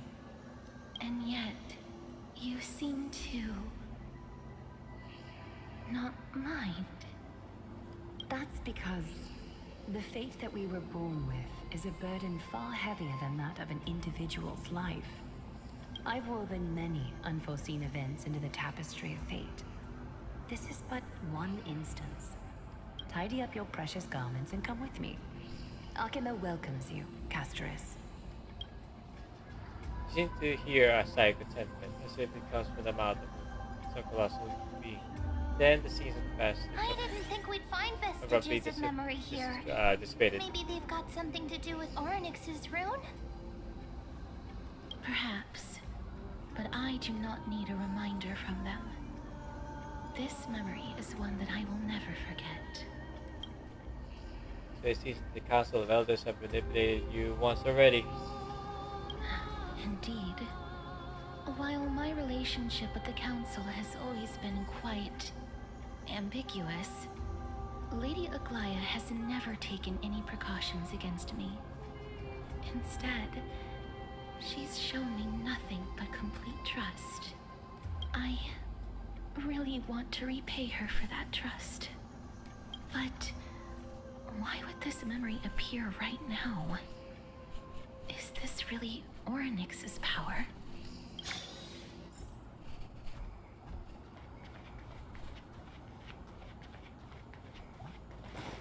Now what?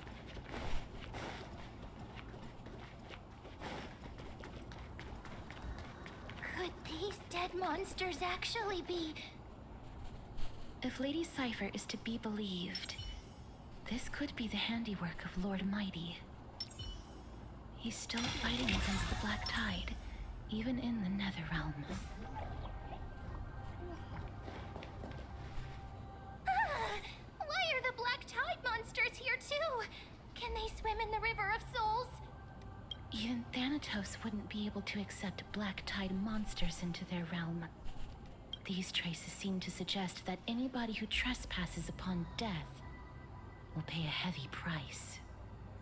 Since the realm of the dead must remain peaceful, it's imperative that we rid the place of such discordant noise.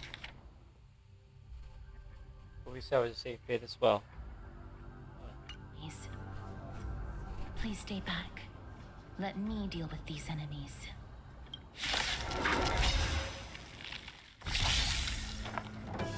Harmony and unity.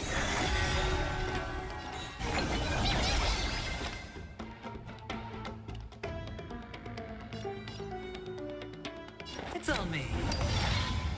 Please cherish this time. As you wish. Night. Souls shall embrace. Stars echo. Go, go, go.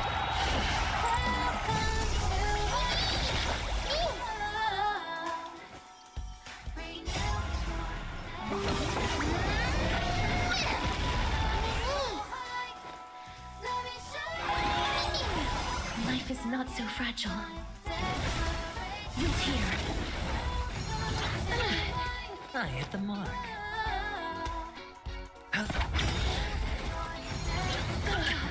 Watch your head.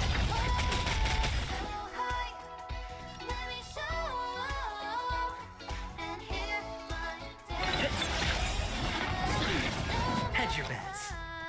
Oh.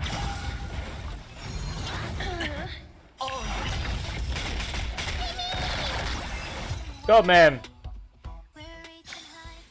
May wandering souls find the path ahead is blocked by the River of Souls again. In that case, let's go back to the past. This miracle sure is handy. This is yet another aspect of a Titan's divine power. Feeling lucky. Ha! We need a strategy.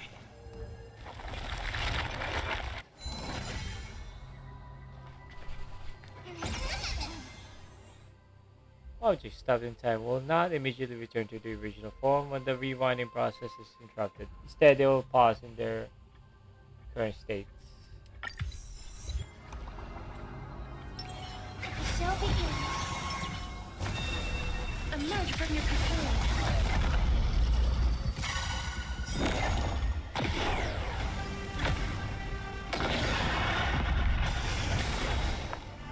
Harmony and unity.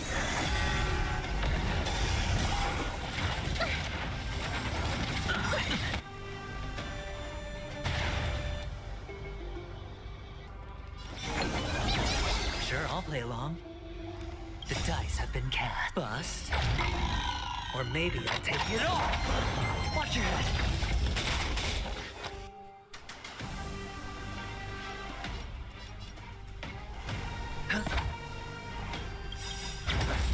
Night. Souls shall embrace. Stars echo.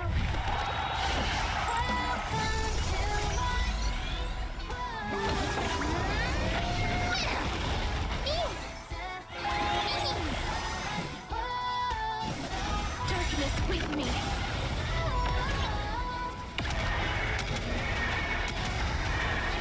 May death protect us. There you go.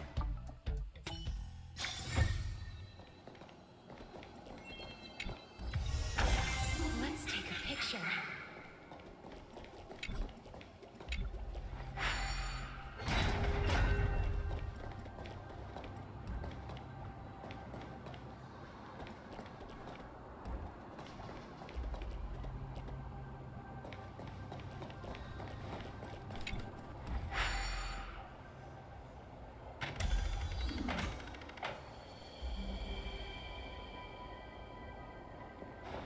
Jeez, let's go.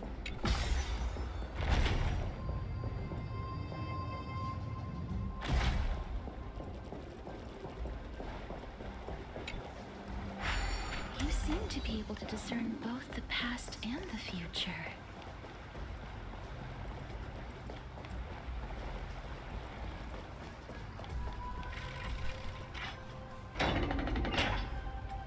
Come on.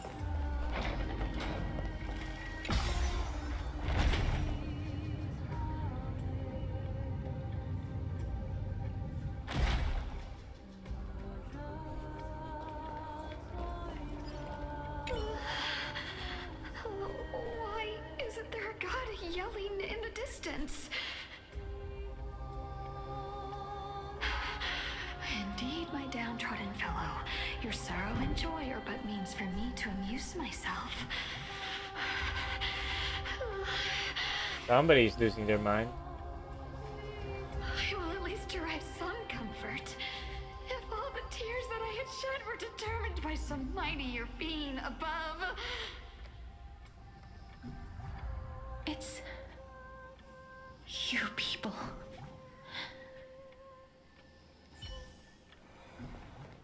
What do you mean, you people?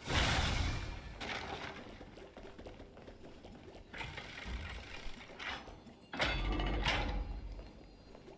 can hear your chest. Oh, this place. Must have been a beautiful courtyard in the past. All flames will eventually die. All flowers will wilt. In the withered garden, the traveler's steps grow closer, each breath aging them in sorrow. As moonlight shifts and shadows linger.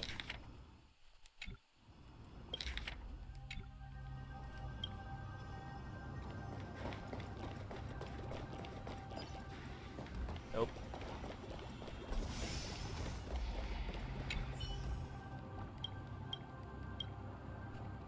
Yeah, why is there a comic maker still chasing me? What?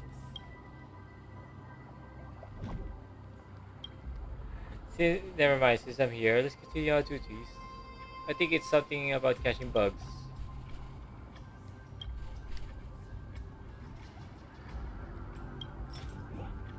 No.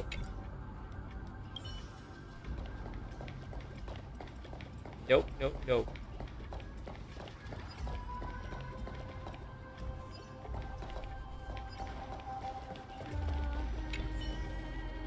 Remember, Castries once spoke of the origins of the eulogistic butterflies? Some believe them to be the final obsession of disease. Others believe them to be Thanatos' messengers. They are always found in places where many have met their demise. Lost human. If you can say one last thing before leaving this world, what would it be?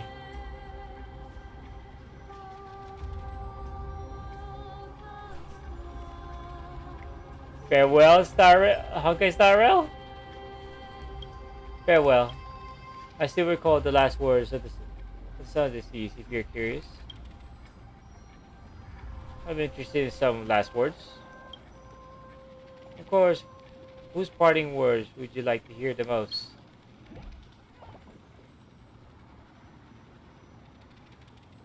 The rulers of the different city-states? I recall that an optimistic ruler once said, I have finished my business here and die without regrets. Someone asked another ruler on his deathbed who his successor would be. He only said, the strongest. Another one suffered so much pain that she gave this order to her doctor, kill me or be guilty of regicide. I remember one of the rulers only said water before dying. Okay. I'm not gonna do this. Thank you. You can come back anytime. Yes, I'll come back. But not right now. I wanna do my thing here.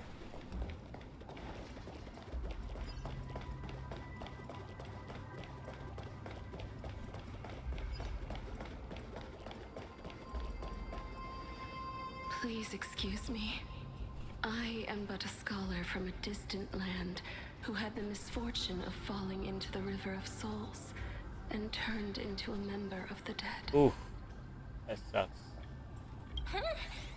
This one seems to know that she's already dead. Oh, I was merely speculating. But it seems I was right. And you... I recognize you. You're the Holy Maiden of Death from Idonia, right? I'm sorry. I cannot bring you back to life. However, should you desire it, I can end your prolonged limbo. I'm well aware of that. Even if you were able to revive me, I would never choose that option. That's because I didn't fall into the River of Souls by accident. Instead, I leaped into it to seek my death. Why? If you could see the life I've led, then you would not reproach me so. My life was far too miserable. But I did not expect things to stay the same even in death. What a joke. In escaping my mortal life, I've entered a millennium of pain instead. Circe's above. What cowards humans are. For we fear both life and death simultaneously. I'm sorry. I'm also powerless to answer that question.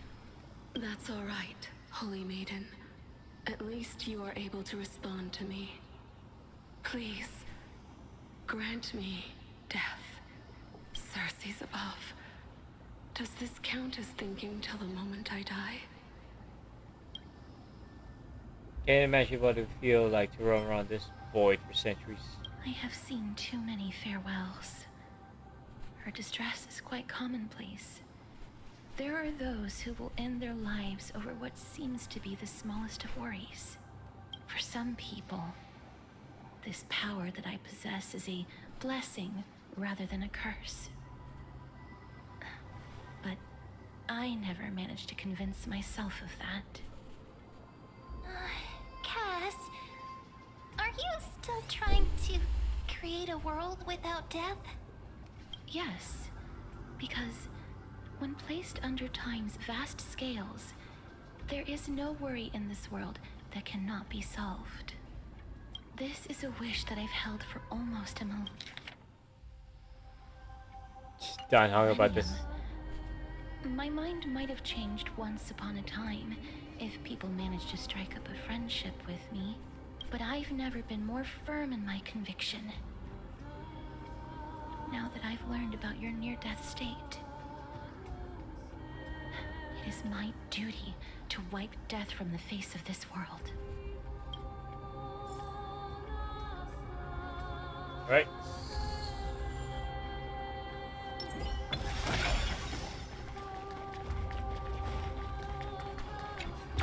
Oh, for fuck's sake, why are you here?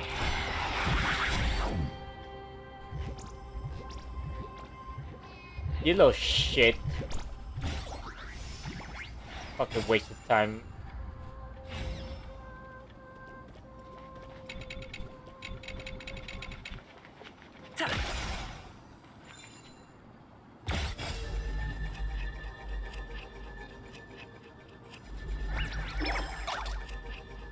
Fucking waste of time, though. Piece of shit. Oh yeah, give me my goddamn treasure, you piece of shit. You know what? My mind is going places you shouldn't. Right over the chest now, you little shit. You're a cold one, not caring at all about your old pal Bartolo's state of mind. Alright then, let's fight.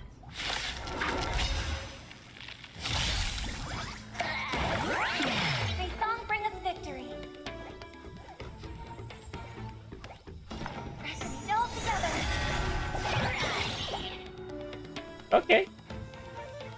Hold up.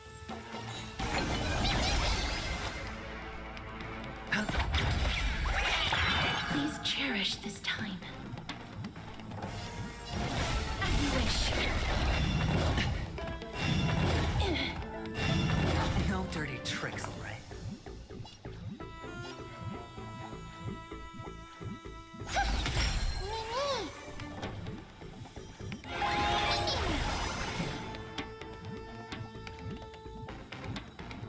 Maybe I should not have done that.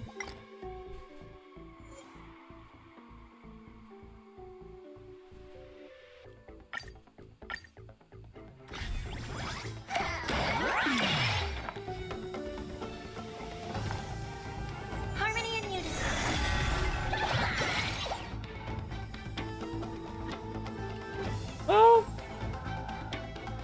Well, I don't have any other preferable teams at the moment, so that's why I put Aventurine on this team. So yeah. Well, thanks for at least sharing your thoughts. Appreciate it though. Yeah, I got Gallagher, but right now I just want some assurance of that Aventurine provides. So yeah. Opportunity doesn't knock on its own. Give me a moment while I think of It's on something me. here. Hold up. Excuse me. Who's here?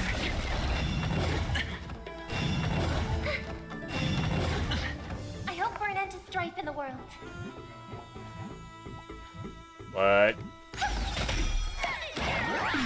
Sure, I'll play along. You son of a gun. Give me a moment. There's these healers to function properly.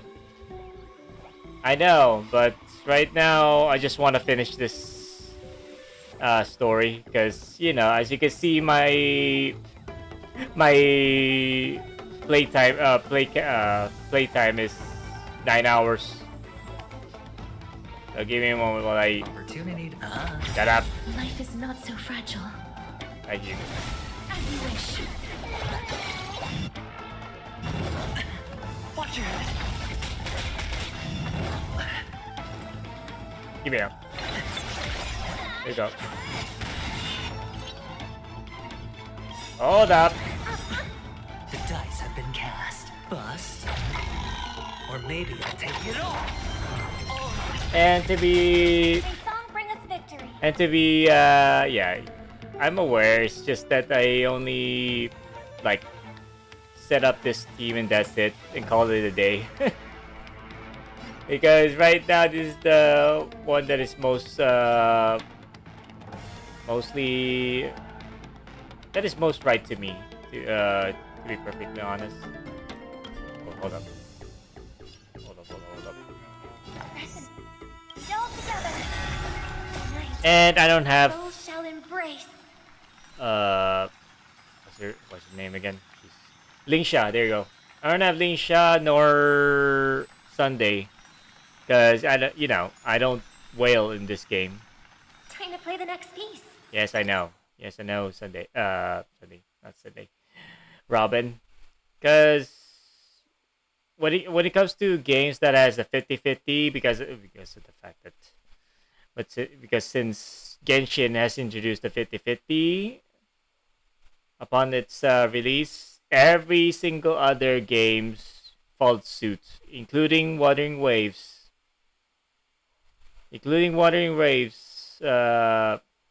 JT, Bookie. So, therefore, I don't want to invest on a game that has a 50-50, because if you do, you're still gonna get screwed over by the 50-50. One way or another. Be it over the character banner or the Lycon banner. So sadly, I don't. The only game that the only Hoyo game that I ever invested most is Honkai Impact 3rd, which is my main game. The only reason, and I rarely stream this game is because of the fact that it's a Yap Fest. It's a Yap Fest, and there's not much really going on outside of the story. That's it. And I barely play the companion stories.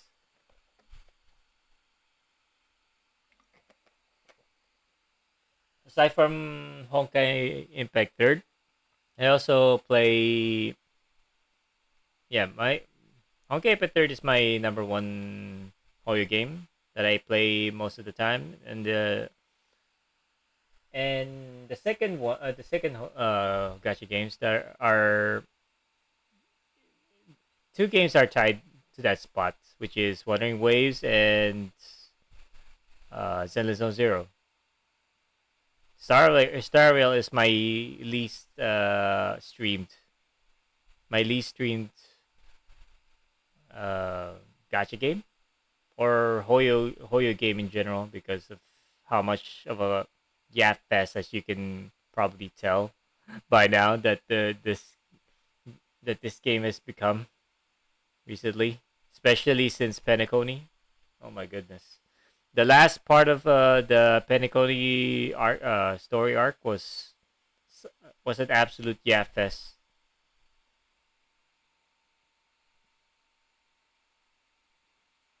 I take it that you're more of a Star Rail enjoyer. Okay, respect, I guess.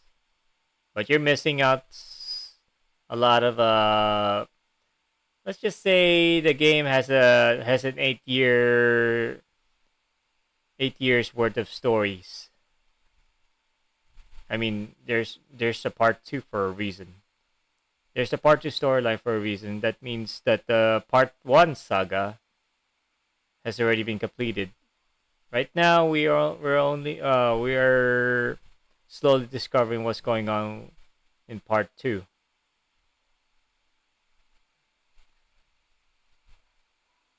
Well, that beats the purpose of watching, of actually playing through the story, and then actually seeing it firsthand. But you do you.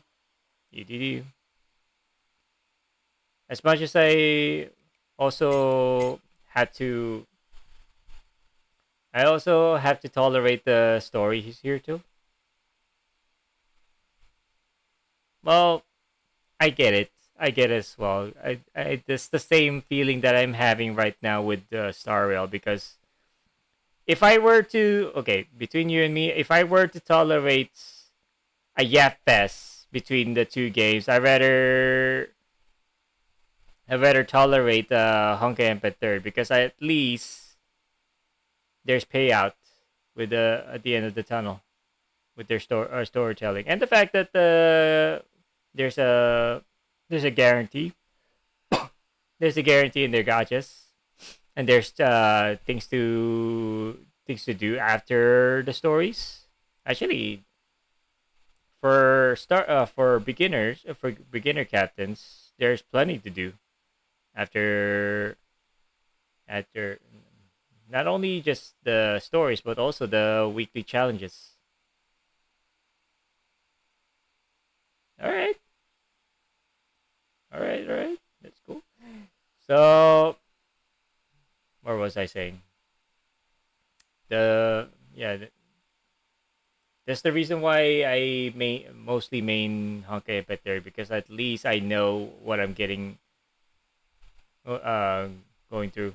Yeah, what I'm getting at. Because Honkai Impact Third is mostly. It's mostly the storytelling is basically a visual novel style of storytelling. Stars Echo.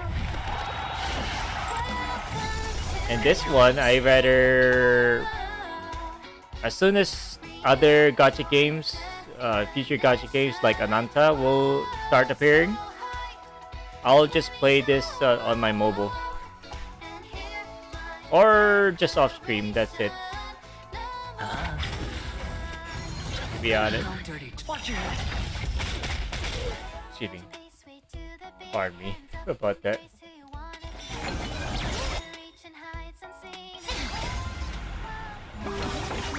And I only just like slap some artifacts that are decent enough, and that's call it a day. I'm not gonna mull through farming relics all day, waste my time with that just to have like above average substats. It's hard to actually really invest on that. There you go.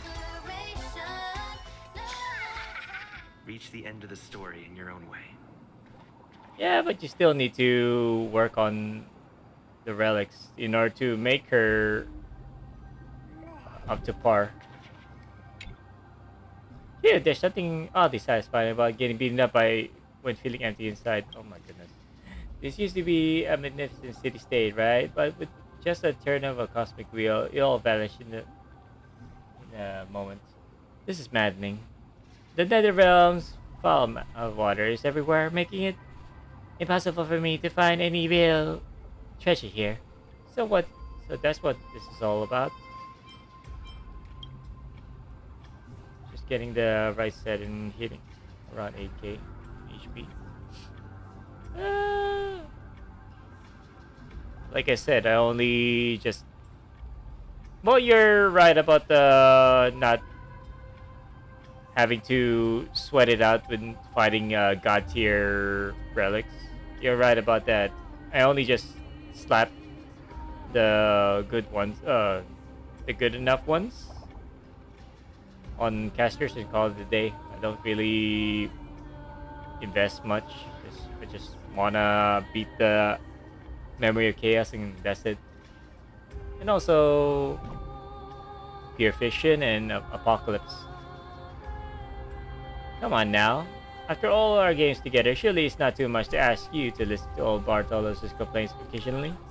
Ahem. What was it that Ancestor Zacharias used to say? The world is a stack of recurring destinies. Truth is often less far apparent than trickery. If anything, I'm looking at my old DPS and be like, how did I ever allow myself to use these relics? Me, I don't really mind.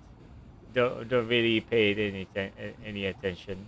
If it sucks back then, I'll just give it give them another set if there ever gonna be a new set that's best fit them in the future.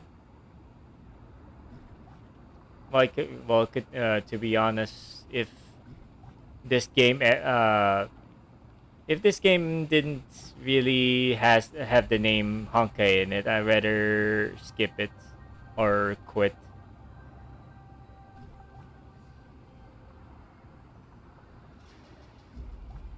Well, yeah, you're right. You're right on that one. I only have like decent relics, and that's it. I don't really expect anything from that. I don't really sweat it out in this game. It is just a strategy game. I mostly, if anything, I rather invest it on Wuthering Waves or invest all of my efforts on Wuthering Waves and Zelda Zone Zero. At least in Honkai Impact Third, I know what to do, and the fact that the gacha over there is all guaranteed. It's mostly just to keep up with the scoreboards in Memoria Arena and the Abyss in there.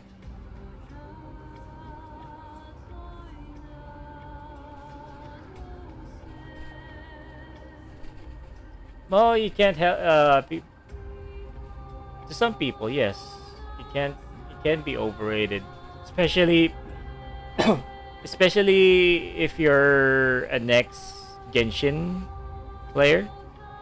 It might feel it's either you might feel when playing Wuthering Waves a breath of fresh air, or it's just highly overrated, and with people glazing over it. Even I am feeling detached when people are over glazing this game, glazing Wuthering Waves so much that I don't wanna play it, let alone stream it. And the fact that the game keeps crashing on me from time to time doesn't help. I actually only want to support it and help it grow, but so far the fucking anniversary rewards is just like shit. It's just like mediocre. Yeah, somehow people glaze the banners. No, of course they're gonna glaze the banners.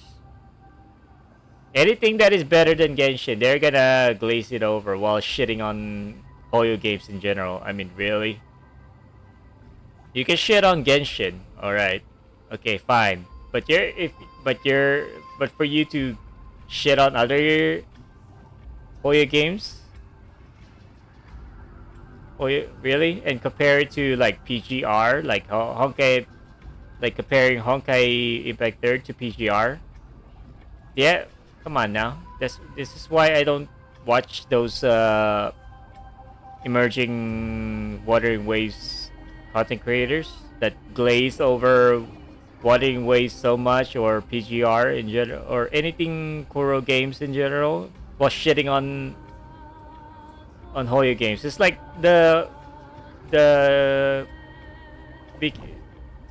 it's like shitting on Hoyo games in general becomes a trend. It's like you shit on the Hoyo games for the sake of shitting on it. Just remember when people rioted over. No, they're noticing. Don't worry about it. They're not none. People are noticing over the 12 banners for this for Wuthering Waves anniversary. Trust me. And people and those content creators that are glazing over Wuthering Waves at this point and saw the 12 banners, the 12 character banners in their anniversary, and the fact that there's mediocre amount of rewards without even so much as a free character selector. I mean, really? Is this the anniversary that you want to give back to us? I mean, what's the anniversary for, anyways? Just to pat yourselves in the back, or something. So a self congratulatory event for y'all, for Kuro Games. Which is it? And yes, and like I said, people are noticing the mediocre amount of rewards, and the fact that there's 12 fucking banners in one patch.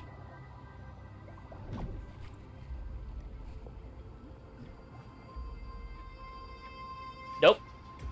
No guarantees. Which makes it absolute. Which makes it another douchebag move from Kuro. And people are noticing that even the neutral content creators, not Kuro, not a Kuro bot. All right, not a Kuro bot. All the other content creators are telling us that these studios are not our friends. That much is at least true.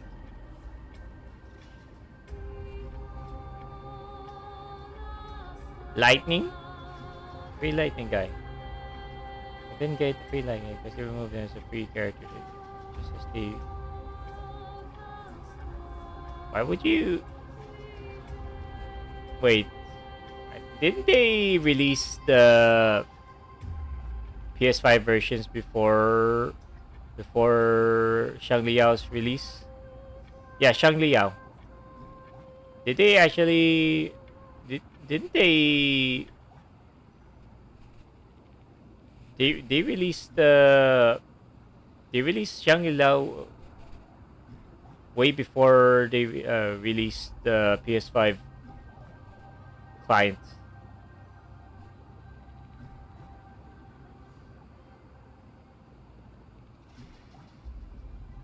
I don't know what's going on with the PS5. I mean, yeah, I don't really know what's going on over there. But you're different. I won't forget. It's such a fascinating game. Get out of my fucking sight. Let me out of my sight. You little shit.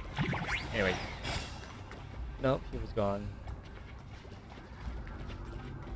And that was a limited time offer when they released Shangliao. Just so they can reward people for being supportive. But they didn't give any free characters on the anniversary patch. Just how much of a douchebag move it was that. They could have at least given him up.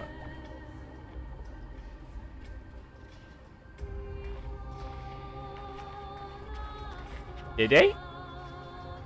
Well, my nephew actually got Dr. Ratio as well. And that little guy actually arrived late. Oh shit, wrong one. Fucking aim, man. The aim in this game. Yeah, maybe I should have started. I should start like rearranging team comps with this. Spend freely.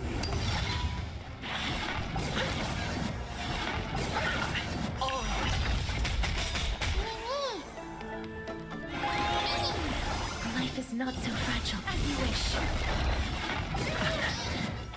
Yeah. Nice. Doors echo.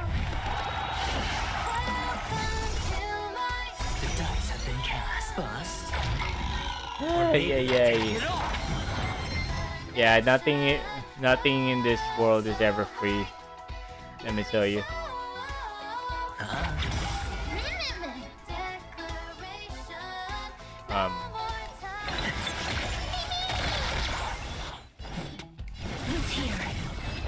I didn't mean to bow that guy, alright? I was actually breaking these things. Your own way.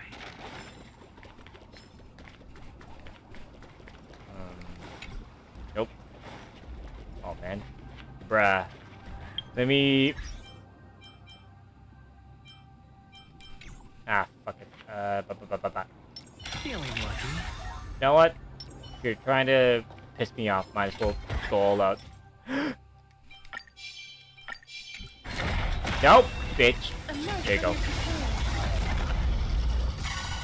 I forgot I don't have any more skill, talent points.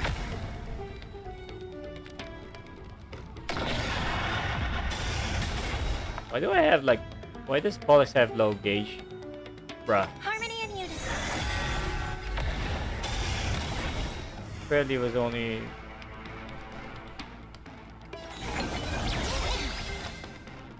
Hold up.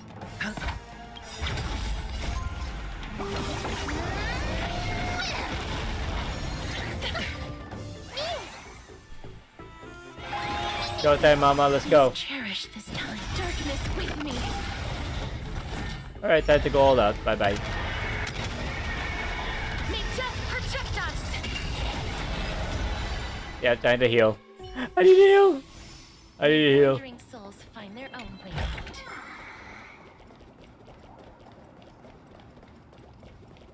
Yeah, if I were to tolerate the long yaps between the two games, I rather I pick Honkai Impact 3rd instead of this. At least I'm invested with the story in Honkai Impact 3rd than over here. The only like I said, the only reason I picked up the game is because it's a Honkai game. Even though there's no Honkai, there's nothing Honkai related in this game so far, aside from Walt Yang, who by the way belongs to the world in Honkai Impact 3rd, but for some reason he is in this world. He is in this world, and they have not explained it yet. Why? This place is so spacious. Is this the kingdom's vault? They have not explained it why yet. It's time to use Ornish's miracle. That's fine and all, but we need to lay down some rules. We're not gonna return to the past to steal things. Do we need to enter that doorway to climb even higher? There seems to be a person. Did what exactly?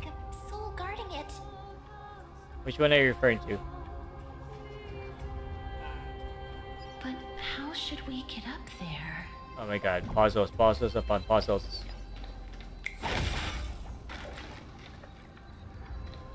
Yeah, but they don't really explain why Walt is in this universe.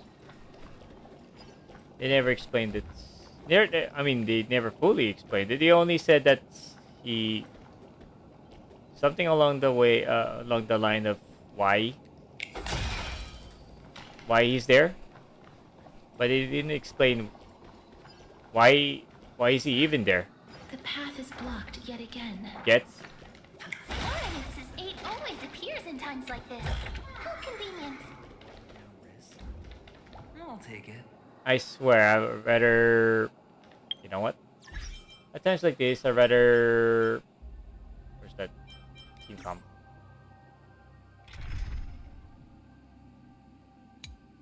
Where is that? Oh, here we go. Yeah, I'll rather use this one.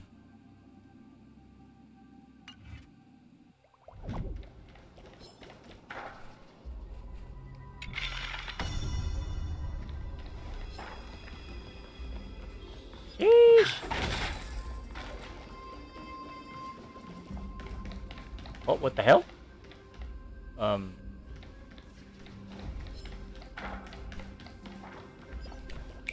Ignore the statue. There's even a platform lift over there. Just ignore the statues.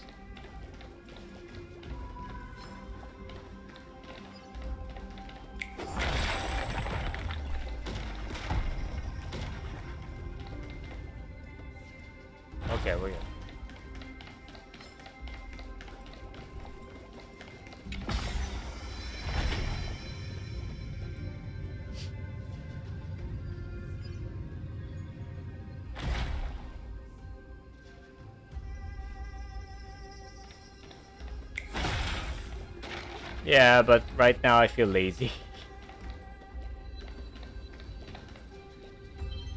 Give me a moment. Like I said, I only slept some characters in the team and called it a day. That's how I am. If I don't really follow the metas. I mean, I haven't really followed the meta since Genshin Impact. Since I played Genshin Impact since the start, since the launch. But none of its treasures remain inside. And I quit that game like 2 years ago.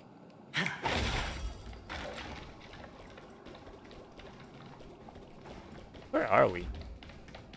I'm supposed to go down there. Oh. This is hardly enough for a seat at the table.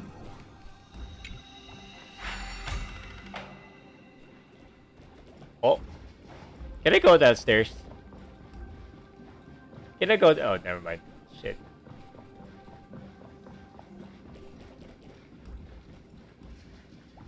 Oh. Wait.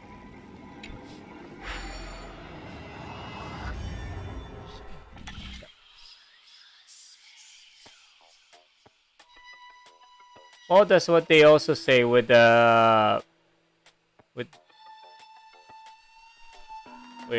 Akron, with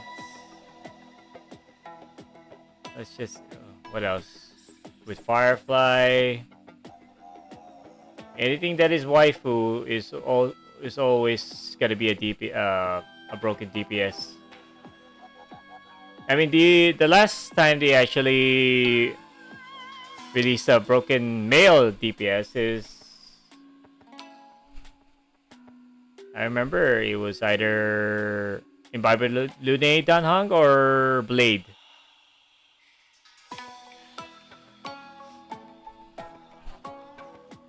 I mean, what would you want out of Firefly exactly? What exactly do you want from Firefly?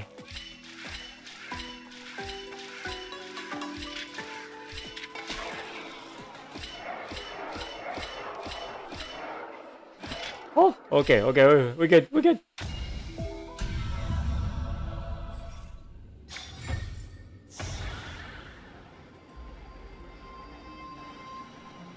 Me, I don't really, you think Boot Hill? Boot Hill got disrespect, alright, but they actually hype up, the ninja girl, the ninja Chuni one? I forgot her name already.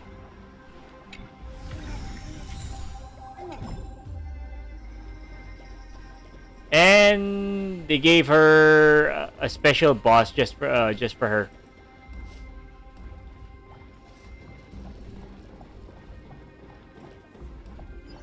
If I wasn't saving up for if I wasn't saving up for Acheron, I would have gotten him as well.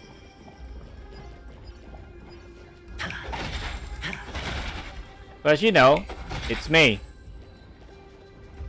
She's right in May of this universe, so that's why I got her. Hold on, what's this? Was I here before? Hold on. Wait a minute.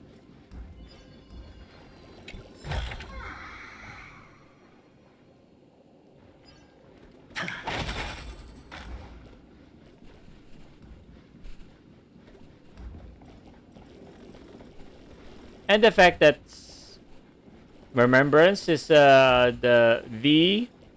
it's pet right now to get, so that's why. Wait, what if the miracle suddenly loses its effect? Shut up, ma'am. Ma'am, do you really want me to answer that?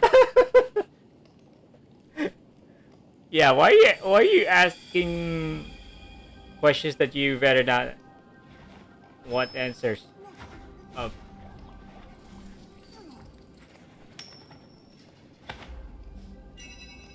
All right. Where were we? I was supposed to... Oh, there you go. This is hard to have a seat at the table.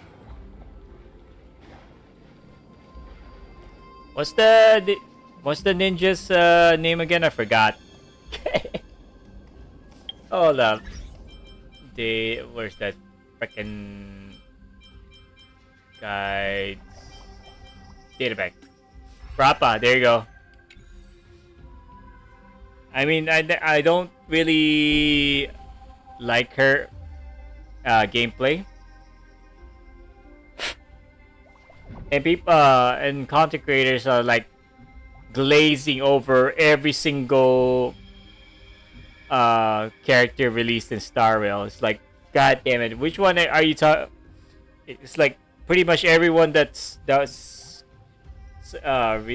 subsequently released are all broken upon release. Once they come out, they're like everyone's just glazing over them. It's like, gosh, oh my god, it's like, oh my god, they're so broken. Jesus Christ. Sheesh. That's why I stopped watching those guys.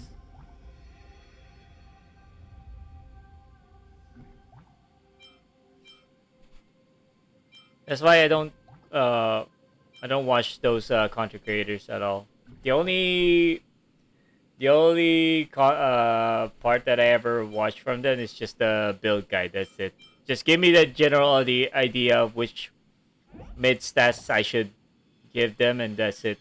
Of their relics or their echo sets and whatnot, and that's it. I'll call it a day.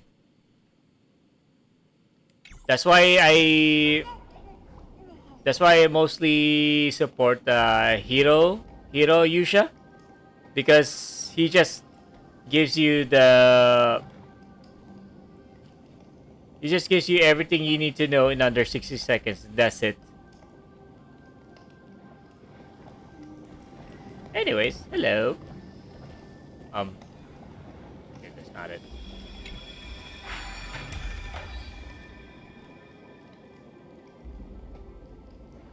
Stay back. Don't come any closer. Hello. Don't come near me. Hey, chill. We're not... Why does he look so panicked? Did the black tide monsters frighten him? Or is he actually scared of his own extraordinary power? These are the troubles the powerhouses like us face. There's no need to be alarmed. We're just passing by the area. See? None of us look threatening.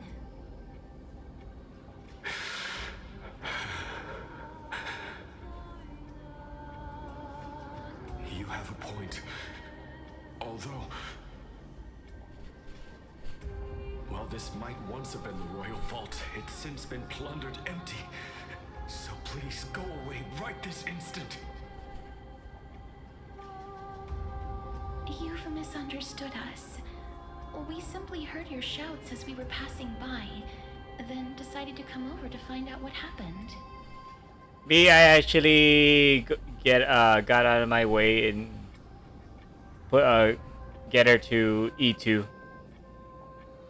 without her light cone. I haven't gotten her light cone. Let's just say that my luck with pulling for her initially was terrible.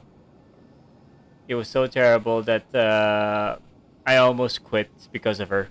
I almost quit Star Rail because of her. I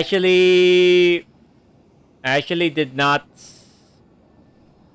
play Star Rail for about a month.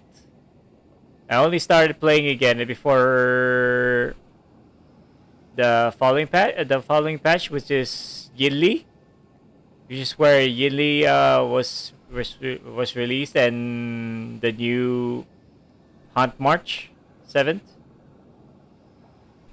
was released back then. Yeah, that's the only... That patch was the time that I almost quit this game. Nope. I almost quit that game because of Firefly. It was so bad, my post for her. 50-50 and the fact that I hit hard pity. I hit hard pity on the on getting Firefly to E1 during that initial banner of hers. I didn't even get a chance to get her light cone during that time. Right. My goodness. Did I really yell out loud? How rude of me. I'm sorry to have bothered you. I merely saw a warrior. While that spirit didn't harm me, his blows really packed a hefty punch. A warrior? Could it be? Wait a minute. You seem to be quite different from him. Are you actually alive? How can you walk around here while alive? What do you mean? It's a long story. We're here to seek an audience with Thanatos. Thanatos? Who's that? Is it possible that he's also living in the era before death descended? Death? Could it be that you are here to defeat the evil dragon Pollux? Pollux? Is that the embodiment of No. Death? According to the warriors under the Centurion's command, that evil dragon has been dead for quite a while. The curse that condemns people to death didn't originate from it.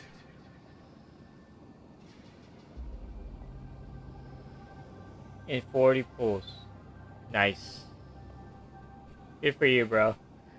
Because my luck with the Zenless Zone Zero and Wuwa, even at the start of both games, were so terrible.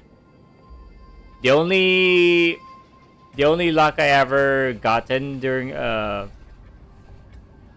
along the way with those two games was when I got Trigger in double Trigger, to be exact, in 60 pulls. So I got her Trigger to M1, and also got Vivian, the next Dispatch, in just 41 pulls. All of them, both of them are all I won 50-50 with, which is a rare instance in Zenless Zone Zero, especially in Wandering Waves. But they saw a girl within the dragon's embrace, and she is the true Reaper. Pray tell, where is that girl right now? I've heard that the Queen spared no effort in bringing her back to the castle. Her Majesty intends to control all of Amphorius with his unprecedented power. As for whether this rumor is true, well, no one knows. You have my thanks for the invaluable insight that you've given us. Please, treat this touch as a token of my gratitude. Damn. You... Are you... Yeah. Thank you. This is his.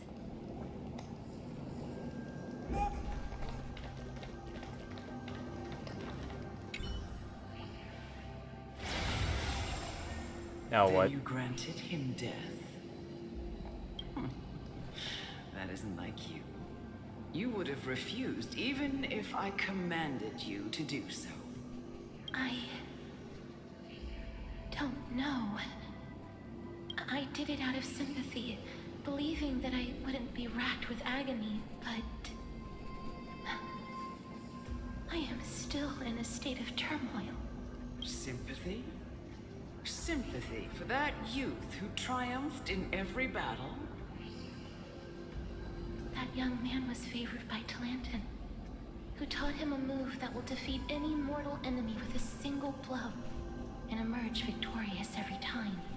he could rely on that move to always achieve victory during Era Chrysia.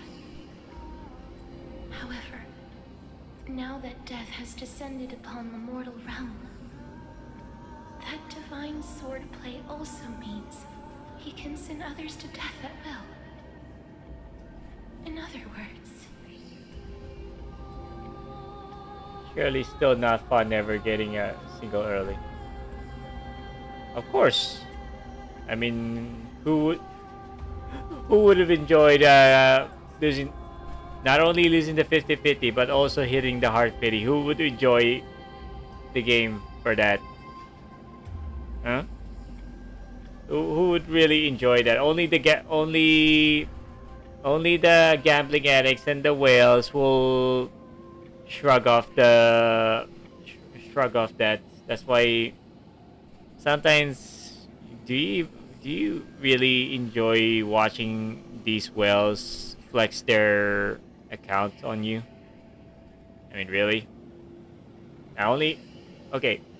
Since you're new to my stream, GT, I'm gonna tell you why I started streaming. It's because of back like a year ago, back in March, a year ago, is when Honkai Impact 3 launched their part 2 storyline.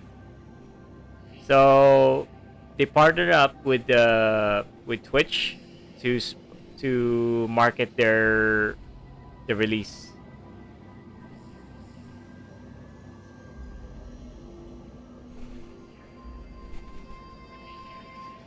I never get to that point.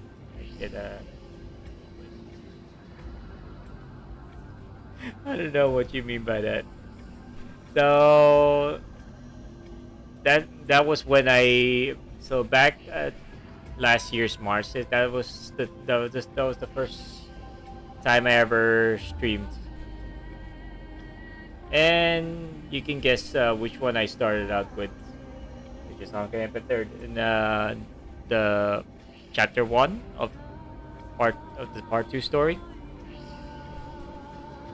Of course, there are rookie mistakes while trying to set up everything for streaming, like not enabling save VODs to be saved on Twitch.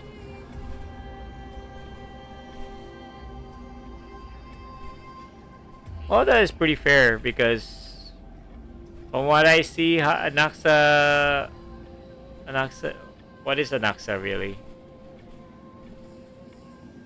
Right now, you could care less about Anaxa because of the fact that the Fate collab is coming up very soon in 3.4. So the people, all of my Discord mates all of my Discord mates are planning to skip pretty much both the character, both Hyacinth and Cypher, next patch to save up for the Fate collab. So that's on you if you really wanna save up for Hyacinth, but me too. But if I hit Heart Pity, I must save it for Finan, because I heard that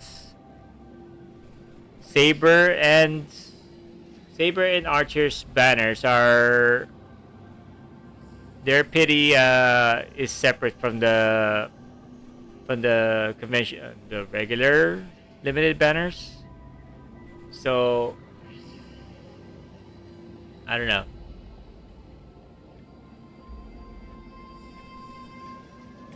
I don't know, because you know how collabs are in these games. They're not gonna come back. They're not gonna come back after their release. So that's why the collab characters, they're pretty much limited. As in every sense of the word, they are limited. They're Gotta be there for limited time. You keep an eye on. You feel that he's similar to you? Yes. Since he can never be inferior to others in martial combat, death would be the inevitable outcome every time he strikes. That's why he approached me and pleaded. Pleaded for me to put an end to all of this. You are perhaps feeling lost from making your peace with death in so abrupt a manner. I have not made peace with death. I've seen the people of Idonia stand tall and proud in the face of death. Even before the fated finale arrived, they were already content with the lives that they'd lived. They had such proud expressions. Expressions that made me believe death would be an insult to these mortals if the concept is truly a power that a god had carelessly cast down upon the world. Perhaps death's authority was never meant to exist in this world. Just like how I shouldn't exist. I won't refute your beliefs for now, but would you be interested in listening to a story of mine? How about no? I don't want a story. Hear another story within a story that is a complete yaffest. No. It's a fairy tale from foreign lands. No, please. Told by the person who brought you to me in that ice field long ago. You know, ever since the finale in the Penacony art, people are really shitting on the yaffest that the Starville is really dishing out to their players. Just right now, I just want to want it to flow naturally, but that doesn't mean I get to enjoy every single moment of it. It just doesn't feel right to just skip everything. But at least I'll try. But at least I'm trying to understand the lore behind the story. And like I said, I don't appreciate the length though. I mean, good lord. The 3.0, the 3.0 story, it took me like a total of 16 hours. 16 hours just to complete that story. I mean, oh my god. Oh my god, that story, man. And yes, I'm also questioning myself. Why do I have to go through all that amount of lengths for pretty much measly payout in the end? A tale told by the Queen of Styxia. What? Wait a minute. That means the girl born in the dragon's embrace, the personification of death these souls talked about. That's you, Cass? I've already had an inkling for a while now. But I honestly have no memories of Styxia. My memories only begin after Amunet brought me to Idonia. What's going on? Why are the Crisis Heirs memories? Why are their memories not present way before they became Crisis Heirs? What's going on? Being a Crisis Heirs actually wipe out their memories or something? Give me a moment while I check something real quick. Right now I'm looking for that floor where they... Oh, best not to tell me then. It's best not to tell me right now, JD, but good to know. Oh, hold on.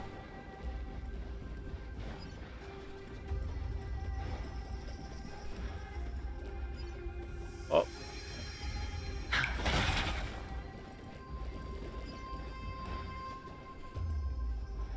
Yeah, no, I'd rather not. I'd rather finish the story now. Then investigate this place. You don't know the space time. Okay.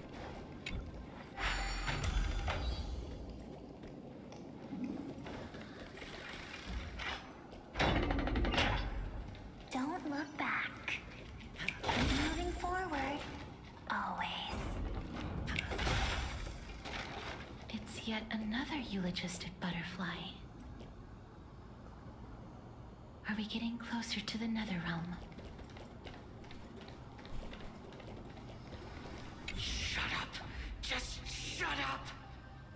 Even if that girl is evil, there's no reason for you to absolve that monster.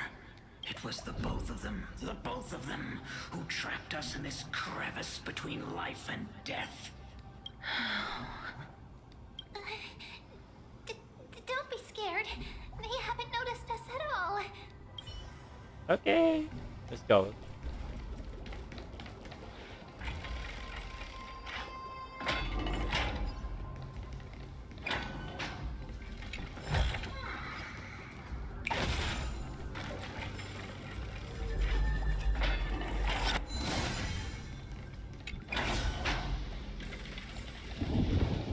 Rumble for the distance. This is... Okay, there's nothing else here. Let's go up. All the way up. Oh my. Living ones? Where?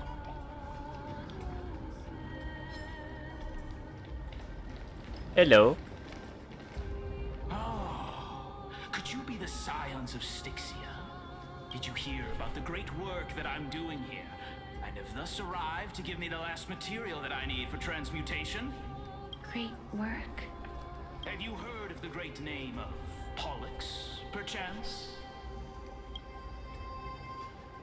I definitely heard that name many times today. You have? Then that's good. During the Age of Myth, a time likely before your birth, I was the unsurpassed zenith of alchemy that none could reach. On the shoals of the River of Souls, I shall make Pollux soar again and bring death back to the world. But didn't that dragon already bring death to the world? Oh, looks like you don't know the whole picture. Oh? Well, it's true that the missing girl can grant death to mortals. Pollux, the one who delivered her onto this world, makes it so that humankind cannot die. So, it's just as I feared. You and that dragon are you two sides of the same coin? This is my guess. The deceased are supposed to drift down the River of Souls until they reach the end of the West Winds. But this River of Souls was blocked by Pollux's fall. That's right. That's why it's imperative that I bring the dragon back to the mortal realm and make it soar the skies again. I have long since prepared my alchemical matrix in the tower. Although, I am still missing the most crucial material of all. That final ingredient, the final sacrifice, is none other than the girl who lives out her days with death. Oh, her? Not Cass. What's going on? You didn't touch him, did you? I know that I am no longer capable of carrying out that task. Take this, all of you, and please fulfill that great undertaking on my behalf. This... flashback. We had been inebriated in Felusa's feast for too long before we began to seek divine bestowed death, so that we could be freed from the whims of fate. However, that brought doom upon us. Instead of summoning a supreme god, we encountered a monster that cut off the River of Souls. That detestable dragon Pollux denied all the dead from the gates of the Nether Realm. Unable to rest in peace, these departed spirits engulfed Styxia like a roaring tide. As a result, my city and its people no longer exist. That child is the only person whom I managed to save. Born within the evil dragon's abdomen, she has possessed the talent of death since her birth. She must have been granted to us by the gods as a chance for us to atone for our sins. Please, you must nurture her to adulthood and prevent her from experiencing all of the suffering that we went through. I Amunet. promise that I will care for her as a mother, that I will protect her from the evils of death. My Fagusa above, thank you for your kindness. As her mother, please bless this child with a name. Before I am swept away by the River of Souls, please, let me know how I should address her in my next life. Oh. Like how a transient raven butterfly, a fleeting papilio castor, perches on the twig of death. Castorus. That shall be her name. That's where my name comes from? A massive roar in the distance. The sound's back. What is making that ruckus?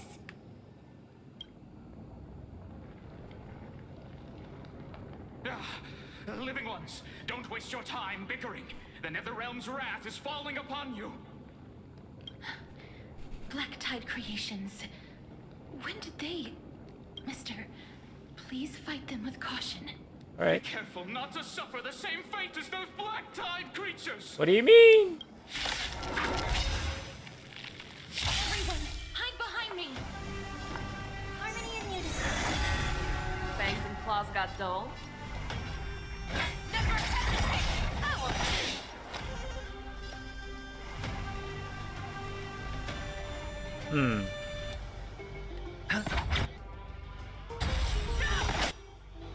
Nope. Tonight, souls shall embrace. Stars echo.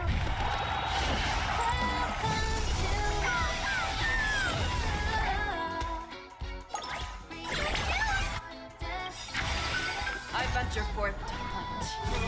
Go, go, go.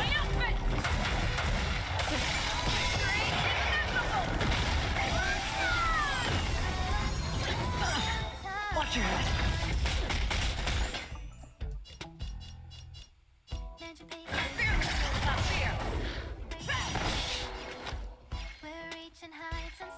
Oh, hell no.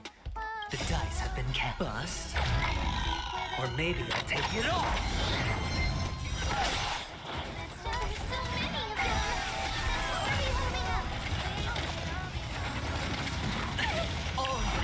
Nope. Is it coming? Why is this mute?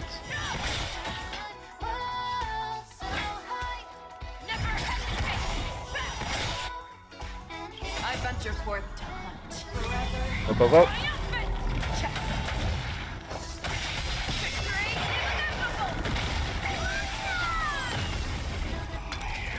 What the hell?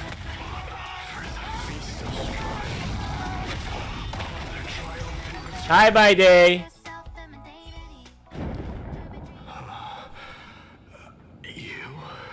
Mighty? Why are you here?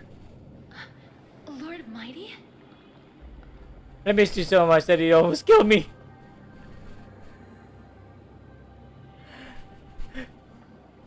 What?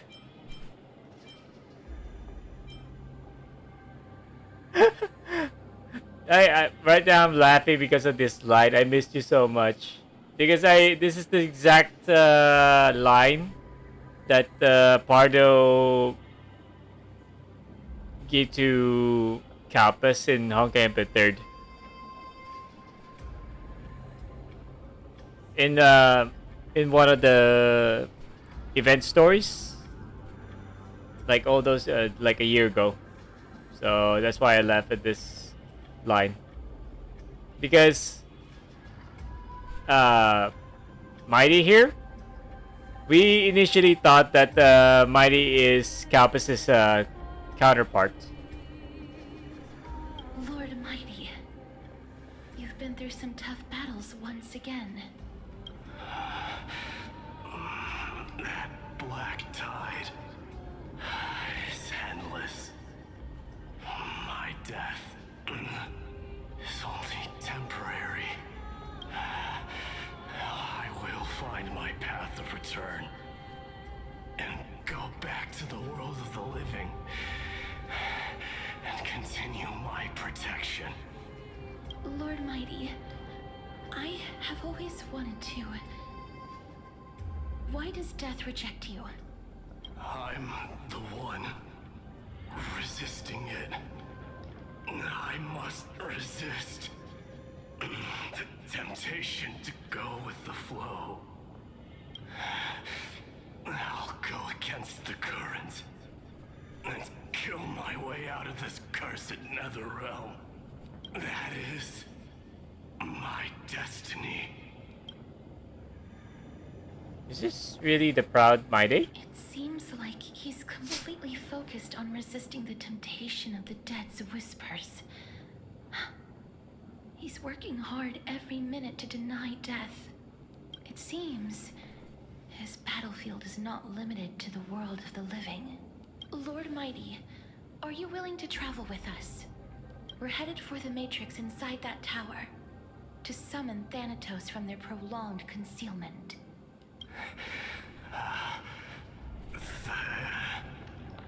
Thanatos. Challenge. Death. That's right.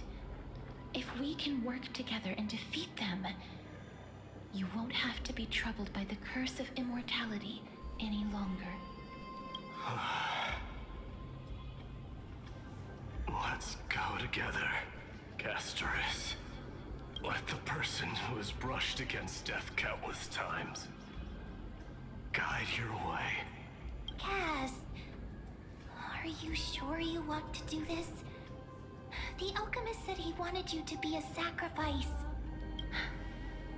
I'm not afraid.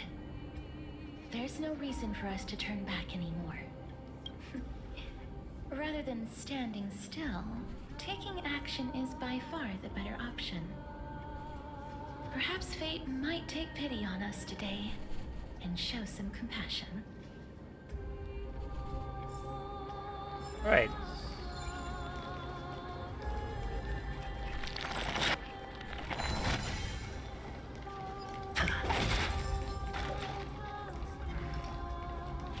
Give it that. Bye bye. Bye bye.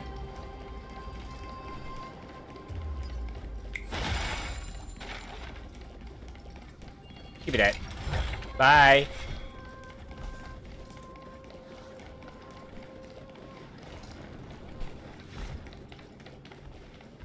Uh-oh. Hold up. I better get ready then.